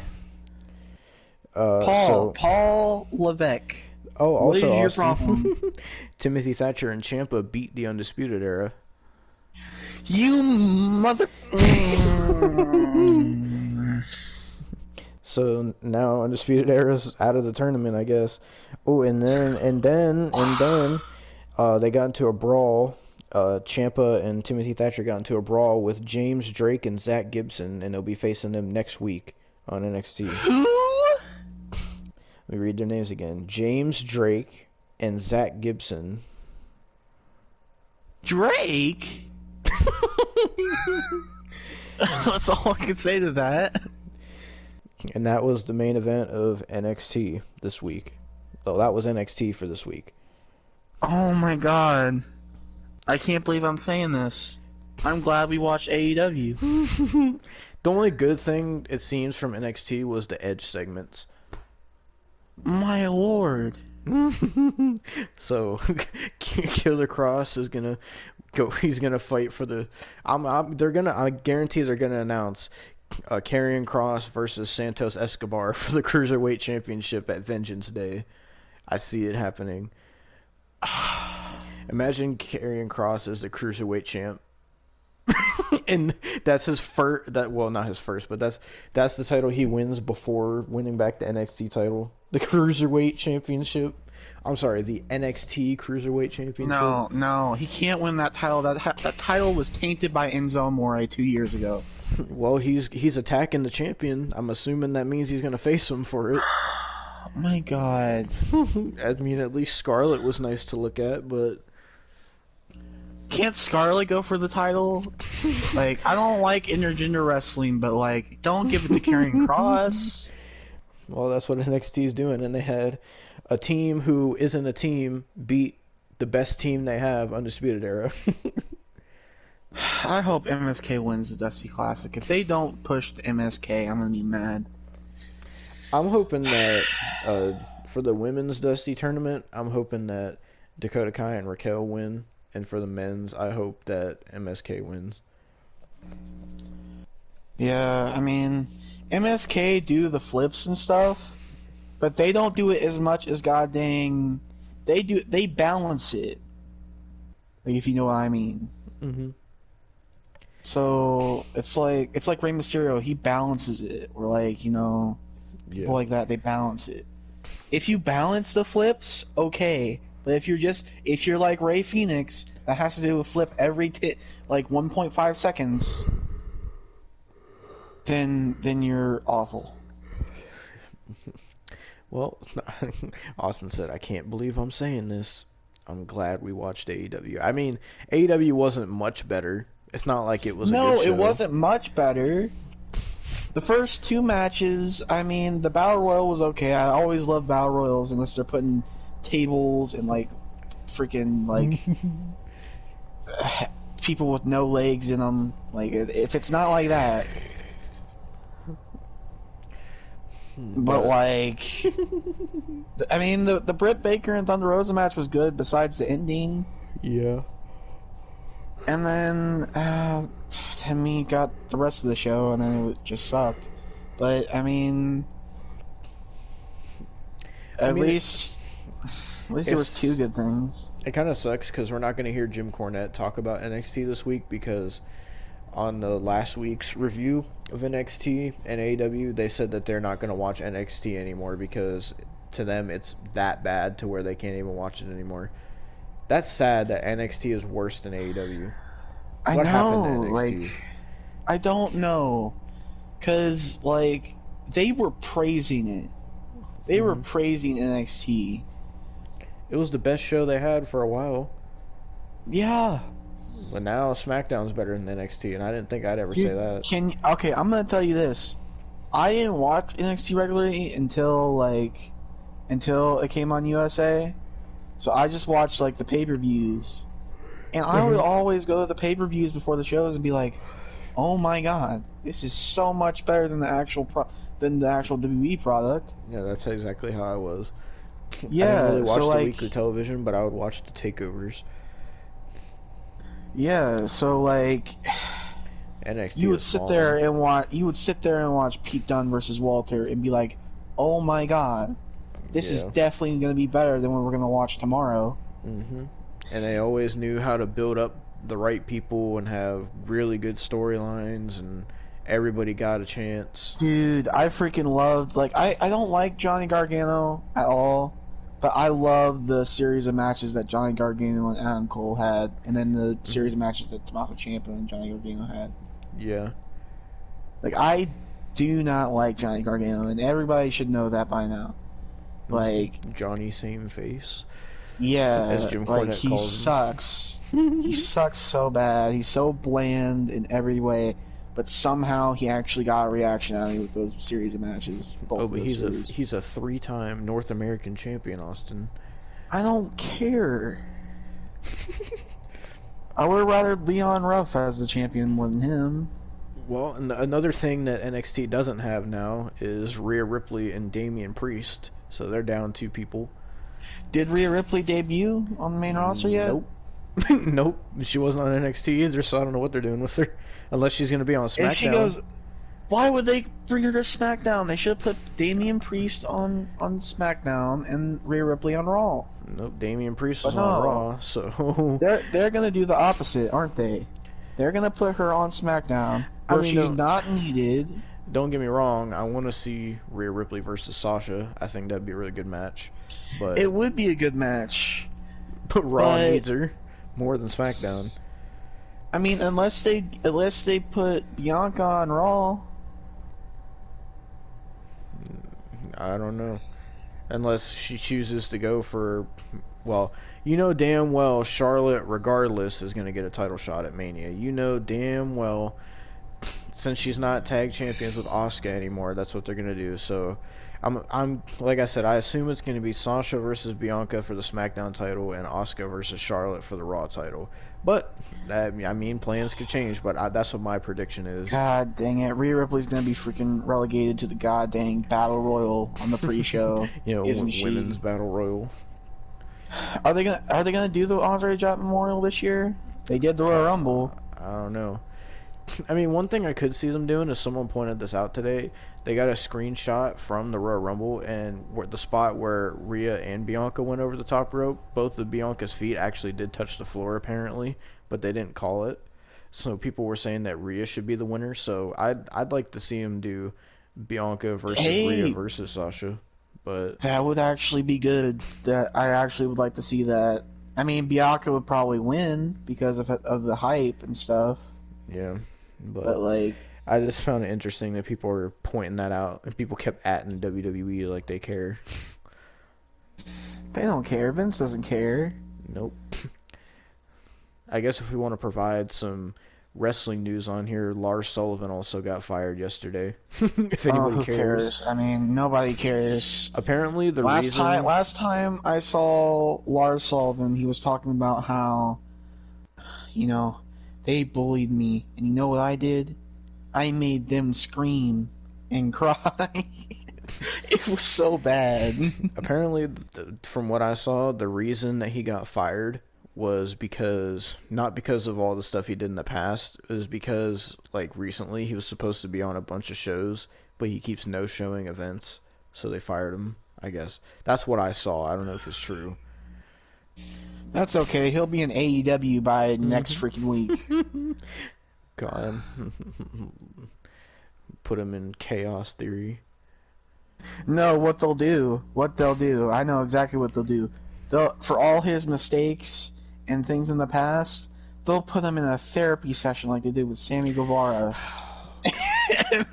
and then he'll be back like 2 weeks later. Maybe they'll and then he'll. maybe they'll put Lars Sullivan in the inner circle. Oh God. Or maybe he'll be in the elite. Oh.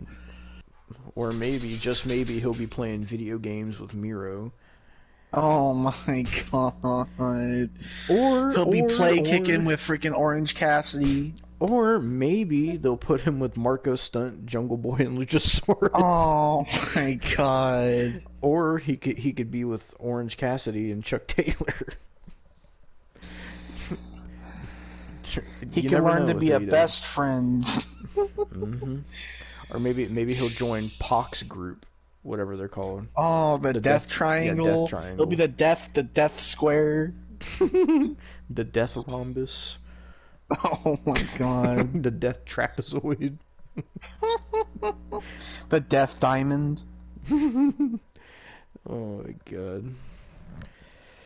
Who knows what AEW would do with him? Maybe the fucking Cody will back out of the match and they'll do Lars Sullivan versus Shaq. Oh my God. Who knows? Maybe he'll be part of Team Taz, or maybe he'll freaking face Darby Allin for the TNT title. Who knows? Maybe he'll face Sting. Or maybe Lars Sullivan will go to Impact. Oh no. They don't do background checks there. We could see Lars Sullivan versus Sami Callihan in a barbed wire. Tommy Dreamer. Oh God. Yeah, freaking Lars Sullivan versus Tommy Dreamer, or fucking Lars Sullivan versus Moose. Lars Sullivan versus Eric Young. Versus Rich Swann. Versus God dang Eddie Edwards. Freaking. Oh God. Brian Myers. Yeah, freaking a handicap match. Lars Sullivan versus Brian Myers and Matt Cardona. Versus Swoggle. Yeah, have them be a team. Oh my God. Who knows? You'll never know with Impact or AW. Maybe Austin, maybe just maybe Lars Sullivan will be like Darren Young and go to New Japan. Oh God. Imagine freaking Lars Sullivan versus Tama Tonga. Or freaking Lars Sullivan versus Bad Luck Fall. Oh God. Lars Sullivan versus Kota Ibushi. Oh gee, Lars Sullivan versus Haku.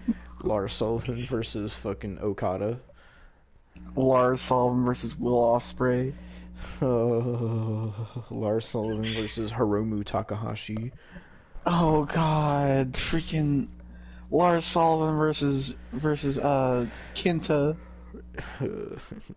Maybe we could see Lars Sullivan versus Kenta versus John Moxley.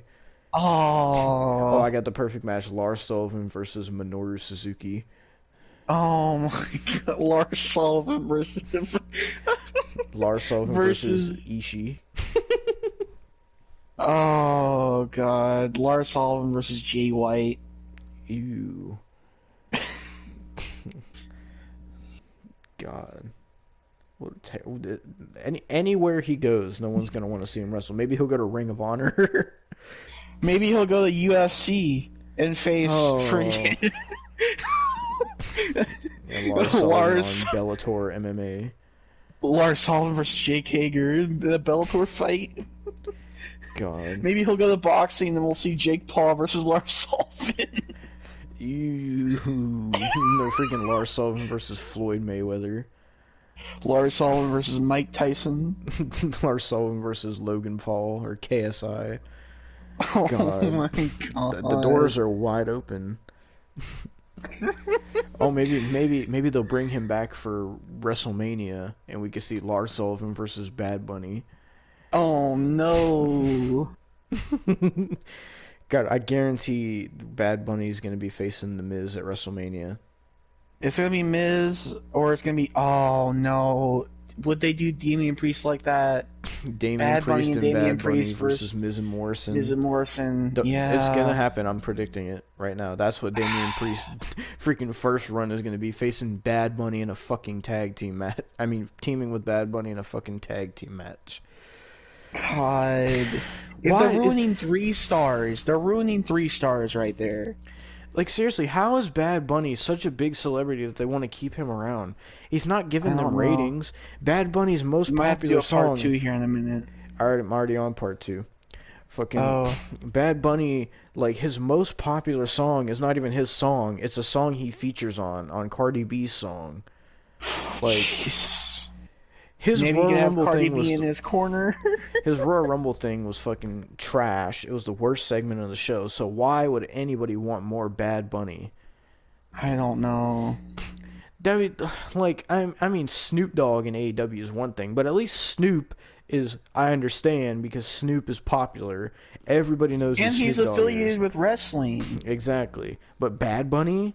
I mean, for Christ's sake, that'd be as bad if they had fucking goddamn fucking like Lil Uzi Vert on WWE or fucking they it'd did be have worse. Machine Gun Kelly before, but Little Pump. or Lil Lil Yachty, Oh, God. fucking Fetty Wap. Hey, Lil Yachty did mention Hulk Hogan one time, but he Or- mentioned it in the sentence with 50 Shades of Grey.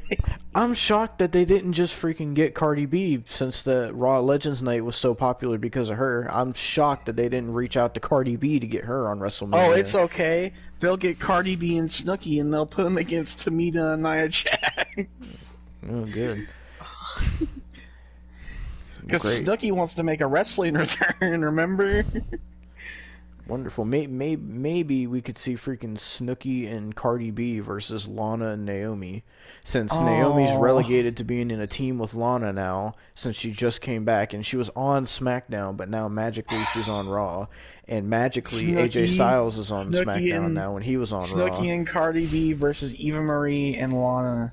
That makes me wonder, what is Carlito gonna do at WrestleMania? He's gonna have a shit run. Oh, he probably is. He's gonna get John Morrison. Oh, At least John no, Morrison don't- has The Miz to hang on to, but what does Carlito have? doesn't have Primo and Epico. Nope. They're gonna put him in a freaking team with I don't even know who. Maybe they'll put Well, they Carlito put- in the Lucha House Party. Oh no! I don't know. How about this? How about freaking have Carlito go for the United States title? Because Carlito was a former U.S. champion. As a matter of fact, I believe he was the first person Was he to Intercontinental defeat. Champion before? Yeah, but he was also U.S. champion. He was the first person to defeat John Cena for the U.S. title. Give him a world title run. He could face Drew. Give him a world title run. It could be a Grand Carlito Slam. versus Drew McIntyre. I mean, I wouldn't mind seeing that. if Vince is all about size, just look at Carlito. Jesus. Dude, Carlito looks like he freaking those apples were like laced with steroids. Mm-hmm. Oh, but no, you know what they're doing with him now? He's teaming with Jeff Hardy against Elias and Jackson Riker. Oh, That but feud's gonna he go can't till team Mania. with Jeff no more because Jeff's teaming with Ricochet on main event. Freaking maybe at WrestleMania they'll do Jeff Hardy and Carlito versus Jackson Riker and Elias in a ladder match or something. Oh my god. The funny thing is, like, Jeff Hardy and Carlito actually fought in a ladder match, and it was a really, really good ladder match too. I think it was for the Intercontinental title as well. No, just imagine. It's going to be a fatal 4-way. Jeff Hardy, Carlito, Jackson Riker, and Elias. Whoever wins gets their release. Because you know they don't want to stay. Yeah, freaking it'll be Carlito's apple, Jeff Hardy's drugs, and Elias's guitar hanging above the ring. Oh, don't forget freaking Jackson Riker's political tweets. And then put those up there too as political beliefs. And the winner gets canceled. There you go. Fucking whatever. But yeah, that was your fucking goddamn review of AEW and NXT for February 3rd, 2021. sorry, AEW Beach Break and NXT. I mean, our next review is going to be NXT Takeover Vengeance Nights. And then Elimination Chamber. Elimination Chamber. I mean, if you're looking at, are they going to have an Elimination Chamber for the WWE title and the Universal title? And if so, who the fuck are they going to put in both of those matches? They have no contenders on any of these shows. You know who they could put in the WWE one? Drew McIntyre. WWE Championship. The Drew McIntyre, Carlito, Randy Orton. Put Damian Priest in there. Fuck it. They won't. Yeah, but Damian Priest. They won't. It's more likely going to be the Fiend will. There'll be an empty space, and the Fiend will return in the pod. Oh. No, here's what it'll be. It'll be freaking Drew McIntyre, Randy Orton, Goldberg, freaking... Oh, no. freaking... God dang, I don't even know. God. Maybe That's Edge. the thing. Wait. Think about it. If they have... Goldberg has 2 matches every year. He used 1. I don't know. According to everybody no. on Instagram... Goldberg versus Drew at the Rumble was apparently Goldberg's final match, but I don't believe that. No, Because I'm freaking thinking Drew McIntyre tweeted, he said hashtag thank you Goldberg. Wait a minute. If Edge goes for the NXT title, Goldberg versus Roman Reigns, oh god, it hurts to say that, and whoever versus Drew McIntyre. That would be Oh, for the Universal title, it's gonna be Roman Reigns, Kevin Owens, fucking they're gonna put Braun Strowman in there. Oh yeah. AJ Styles probably, because AJ always gets put in the championship stuff, even if he has nothing to do with it. Yeah. Oh, for the Raw one, they're likely gonna put Sheamus in there too. Wait, AJ Styles is on Raw. He was on SmackDown last week with Omos. What? AJ was on SmackDown. So, I mean Naomi's on Raw. Don't tell me we're doing the wild card rule again. I think people are just getting traded. Just they're not announcing it. I mean, AJ Styles really has nothing to do on Raw, so I don't blame him. I mean, at least they put if Naomi's on Raw, that's a good thing, right? Because she's in a team with Lana. How is that a good thing? Well, if they break it off, they're not gonna want to turn. I mean, I'm trying to look on the bright side. I'm trying to look on the bright side. Okay. Well, you gotta stop doing that, because with WWE there is no bright side. Well, with AEW and freaking other companies, some that will not be mentioned, Impact, there's no bright side either. Oh yeah, but there's so much to love about wrestling now, Austin. You just don't understand. Much. Yeah, you just don't understand, Demo. I don't understand. Kenny Omega is the best wrestler in the world, Austin. You just don't understand. And if Sting could wrestle, Goldberg can wrestle, which I don't agree with any of them. AEW combining with Impact and New Japan is cool, and it's the greatest thing that's ever happened in the history of wrestling. It's not like, WCW and ECW combined with WWE in the past or anything. It's not like it's never been done before. Yeah. It's not like there was a whole invasion angle or anything. Yeah, it's not like there was a whole train wreck where a lot of stars got buried. Mm-hmm. Like, I don't know, for example, DDP was turned to a stalker. I mean, just looking at how Impact stars are getting buried by AEW. Yeah! From this whole collab, but Impact doesn't care because they're leeching onto AEW for romance. You know what? I can't wait. I can't wait for Eddie Edwards to come out in AEW and with a freaking mop with face paint on it and be kissing the mop and just not like get a divorce from his wife. God. Can't wait. Now if New Japan's going to be a part of that too, who knows what's going to fucking happen. Goddamn well they're going to have the Elite beat the Bullet Club. Tama Tonga is going to be doing some god dang like Seven Deadly Sins Raven gimmick or something. I mean, I will admit the idea of AEW, Impact, and New Japan working together. The idea of it is cool, but the execution is very bad. Yeah, I mean, I think Impact was already working with AAA, which they were just working with batteries, so I don't know.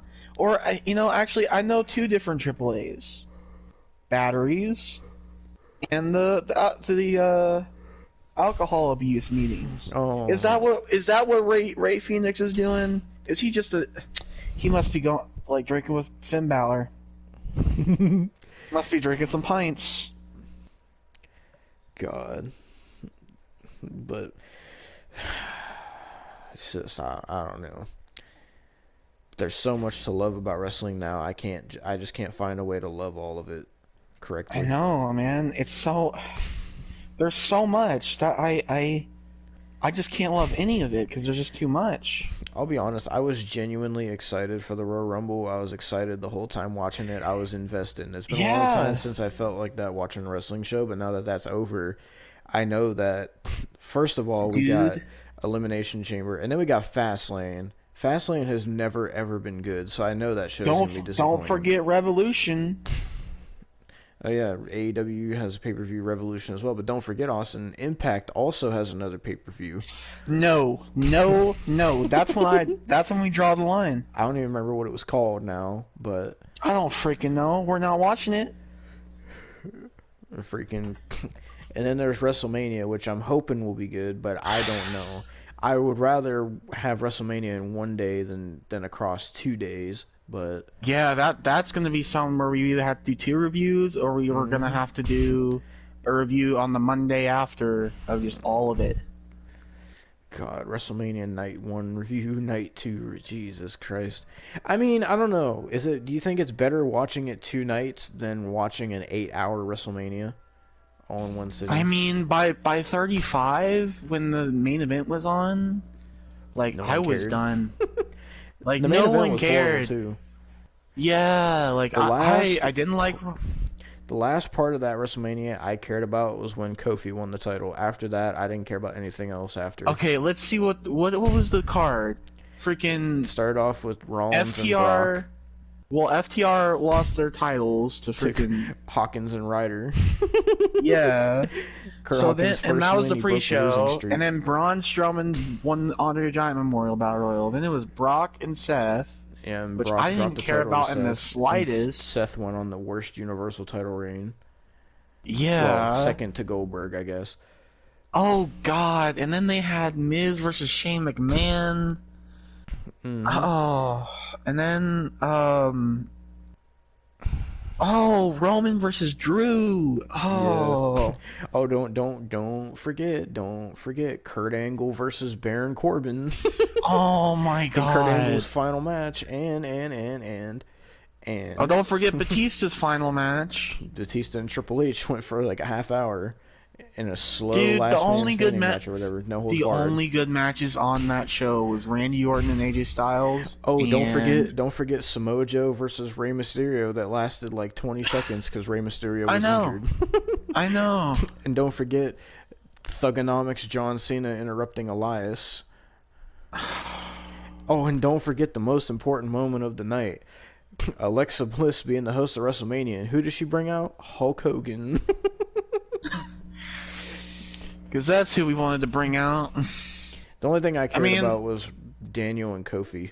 That was the only thing. I liked Daniel and Kofi, and I didn't think I was going to like it, but I liked Orton and Styles. Oh, yeah, I forgot about that one. That one was good, too. And then probably the worst match on the show, Becky versus Ronda versus Charlotte. Oh, my God. Titles. For one, it was predictable. It was going to be Becky. Mm-hmm. Nobody thought that they were going to put it on Charlotte or Ronda, because Ronda was leaving to supposedly either deal with her bunkers or have a family. I don't know. Yeah, she also broke her hand in that match, apparently. Yeah, so I guess the bunkers weren't fixed until after her hand. Well, she was taking care of her farm animals on Browsy Acres. Oh, Yeah, that's right. She had to take care of her farm animals. And she wanted to quote unquote start a family, but it's almost 2 years later and she What still happened to hasn't. that? 2 years later, a Facebook gaming thing and conspiracy theories later. Yeah, she has an exclusive deal with Facebook Gaming, the top tier streaming site. How much do they pay her? I don't know. She must get that It can't Mark be much. Zuckerberg money. Like, and then like Charlotte, they had already gave her a title. Like they had her beat Asuka. So my thing with that was Charlotte was like shoehorned into that. It should have just been Becky versus Ronda. Charlotte didn't even need to be a part of it, but they just put her. Oh, we forgot a match. Freaking Beth Phoenix and Natalya versus the Iconics versus Sasha Banks and Bayley. I versus, actually liked that match because that was when they were actually pushing the Iconics. And then you know what they did?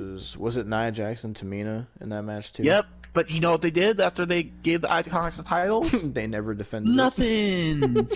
No, they had one defense and then they lost it. Mm-hmm. But we ain't even. And they were eliminated first. We ain't even supposed to be talking about Mania 35. I know. We went from AEW Beach Break to NXT to all what's supposedly good in wrestling. Then WrestleMania 35.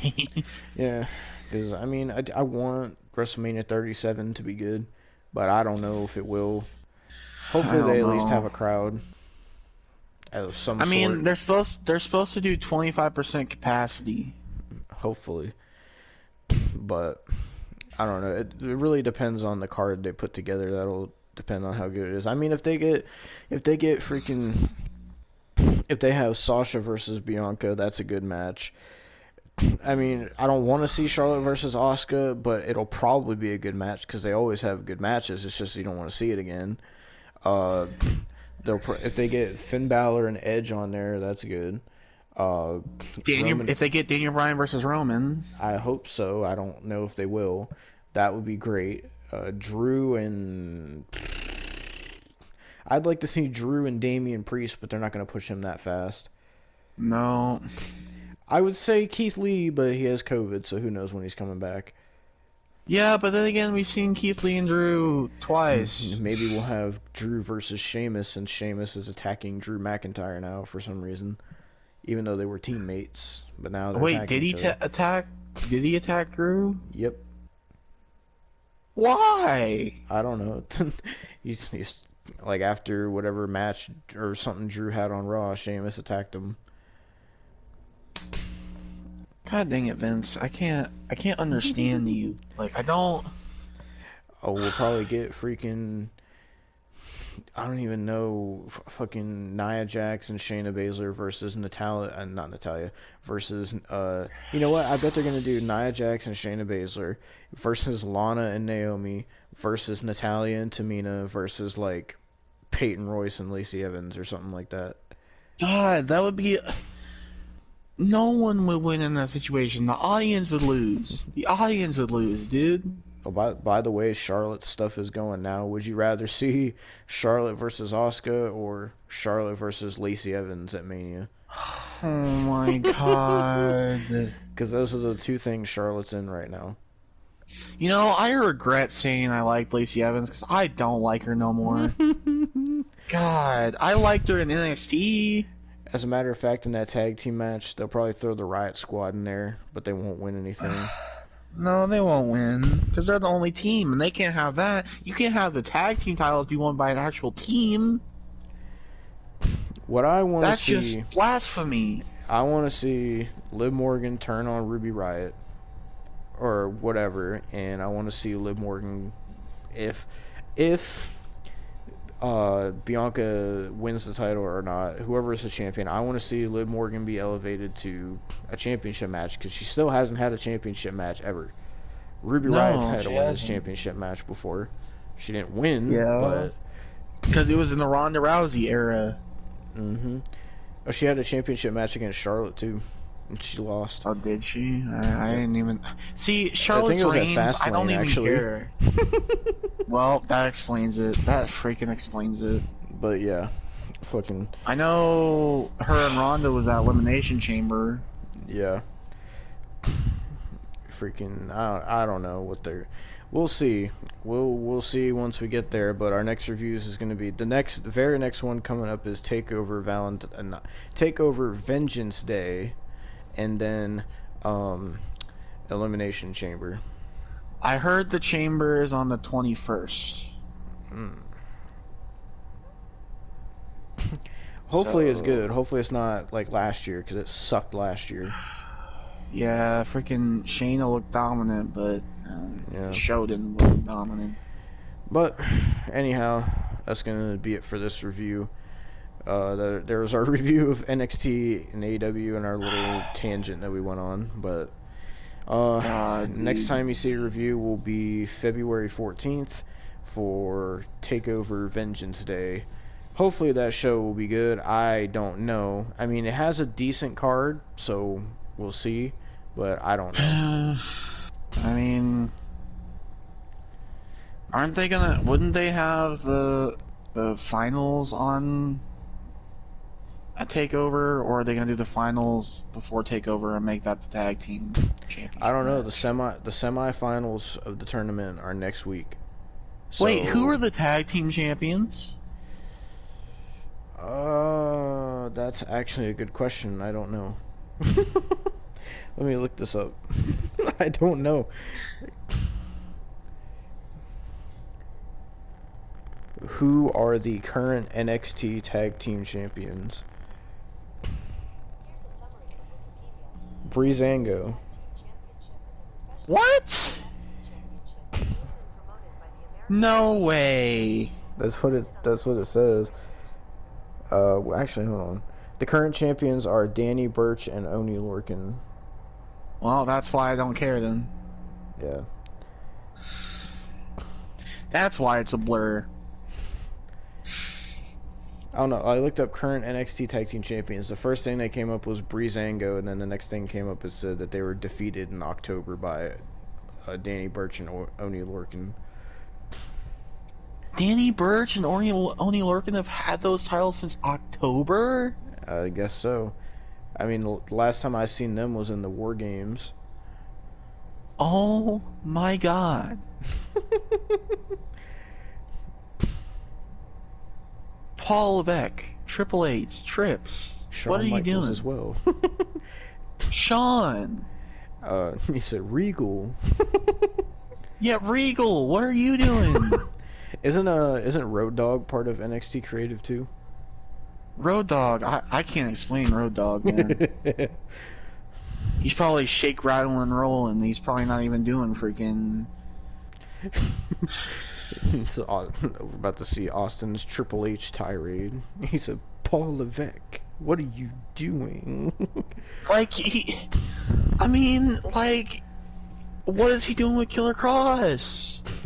He's going for the Cruiserweight Championship, Austin. He's going for the Cruiserweight. He's going for the Cruiserweight title. He's going for 50 million other people, and he's going for the World title. Oh, don't worry, Austin. After Vengeance Day, I'm sure he'll be going for Johnny Gargano too. Oh my god! And maybe, just maybe, he'll randomly go for the tag team titles on his own. With who? Scarlett? I don't know. Who knows, Austin? I mean, since everybody likes intergender wrestling, maybe Paul is looking. Hey, Paul Levesque, you might want to do some freaking intergender. Maybe after Vengeance Day, we'll see Killer Cross so and Scarlett progressive. versus Johnny Gargano and Candice LeRae. Oh my god.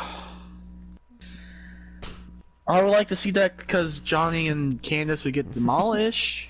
Who knows, Austin? Maybe next Killer Cross will attack Io Shirai and face her for the women's Oh my championship. god, dude. Maybe Killer Cross will go to freaking NXT UK and attack Walter for the NXT UK championship. Who knows? Actually, that would be good.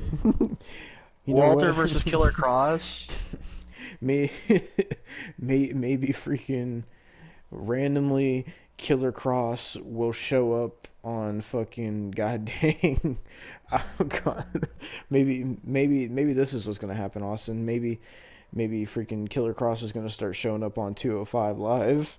No, or no, main you event. don't. Don't be. Stop. Stop. Stop. He might even show up at the fucking performance center. Oh.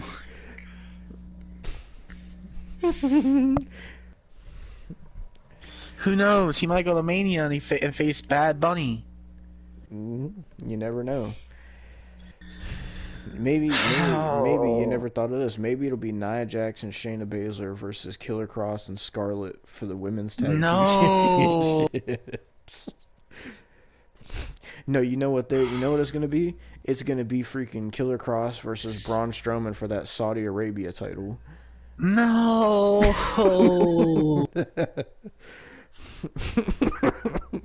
Fucking book it. Killer Cross versus Braun Strowman at Crown Jewel. No. Don't have another Oh, Crown Jewel show. you know what? They're gonna have Killer Cross show up at Superstar Spectacle. It already and face happened. Jinder Mahal. No. Or maybe since Killer Cross is so obsessed with time, he can go back in time to Superstar No. Spectacle and face Jinder Mahal No. and Mansoor and the my Bollywood God. boys. No. Matter of fact, maybe randomly Killer Cross will enter himself in the Dusty Tag Team Classic and win the Oh whole my. thing. Oh. You never know No, what he's not Killer gonna. Cross He's is not. gonna do. He's gonna do the women's tag team classic. You know You know who his partner's gonna be? Lars Sullivan. No. There you go. Remember when Lawler Sullivan got a world title shot? Yeah, and against Aleister Black, and Aleister Black And freaking he- black masked him and broke his jaw. Yeah, but before that he botched the black mass. Yeah, I mean that was like back then. That was when I was like, okay, Lars Sullivan could be something, but Yeah. who knows? Also, maybe Killer Cross will go back to Impact. No, don't say that. Maybe we'll see Killer Cross versus Kenny Omega on AEW. End the stream. End the stream. I can't. You know what a dream match is, Austin? Killer Cross versus Orange Cassidy, and have Killer Cross Turn it off. sell for Turn it Orange off. Cassidy. Turn it off. Put Killer Cross in the inner circle. No.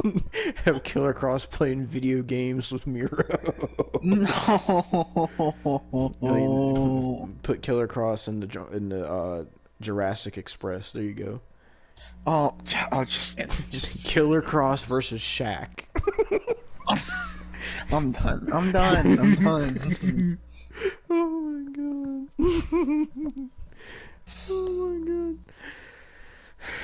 What we need is Killer Cross versus Snoop Dogg on AEW. No. No, we need Killer Cross and Scarlett versus Shaq and Jade Cargill. Oh my god. Oh god, dude.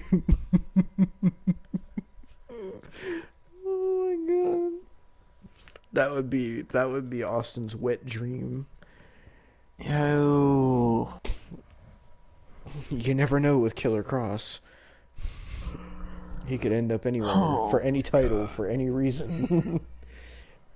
You'll know once you see Scarlett start showing up in the distance. No, man. Oh my god. We'll be watching the next Impact pay-per-view and freaking Scarlett will show up. No, For we're not freaking- watching. Sammy Callahan. No. You never know. Maybe we'll get Killer Cross versus Sting on AEW. Oh my god, you're making my skin crawl. You know what the absolute best match we could have is WrestleMania Killer Cross versus Goldberg. Oh, get off. No, I'm not. Thank you for Nah. watching this review. See you later. As Austin keeps wet dreaming about these matches. Nah,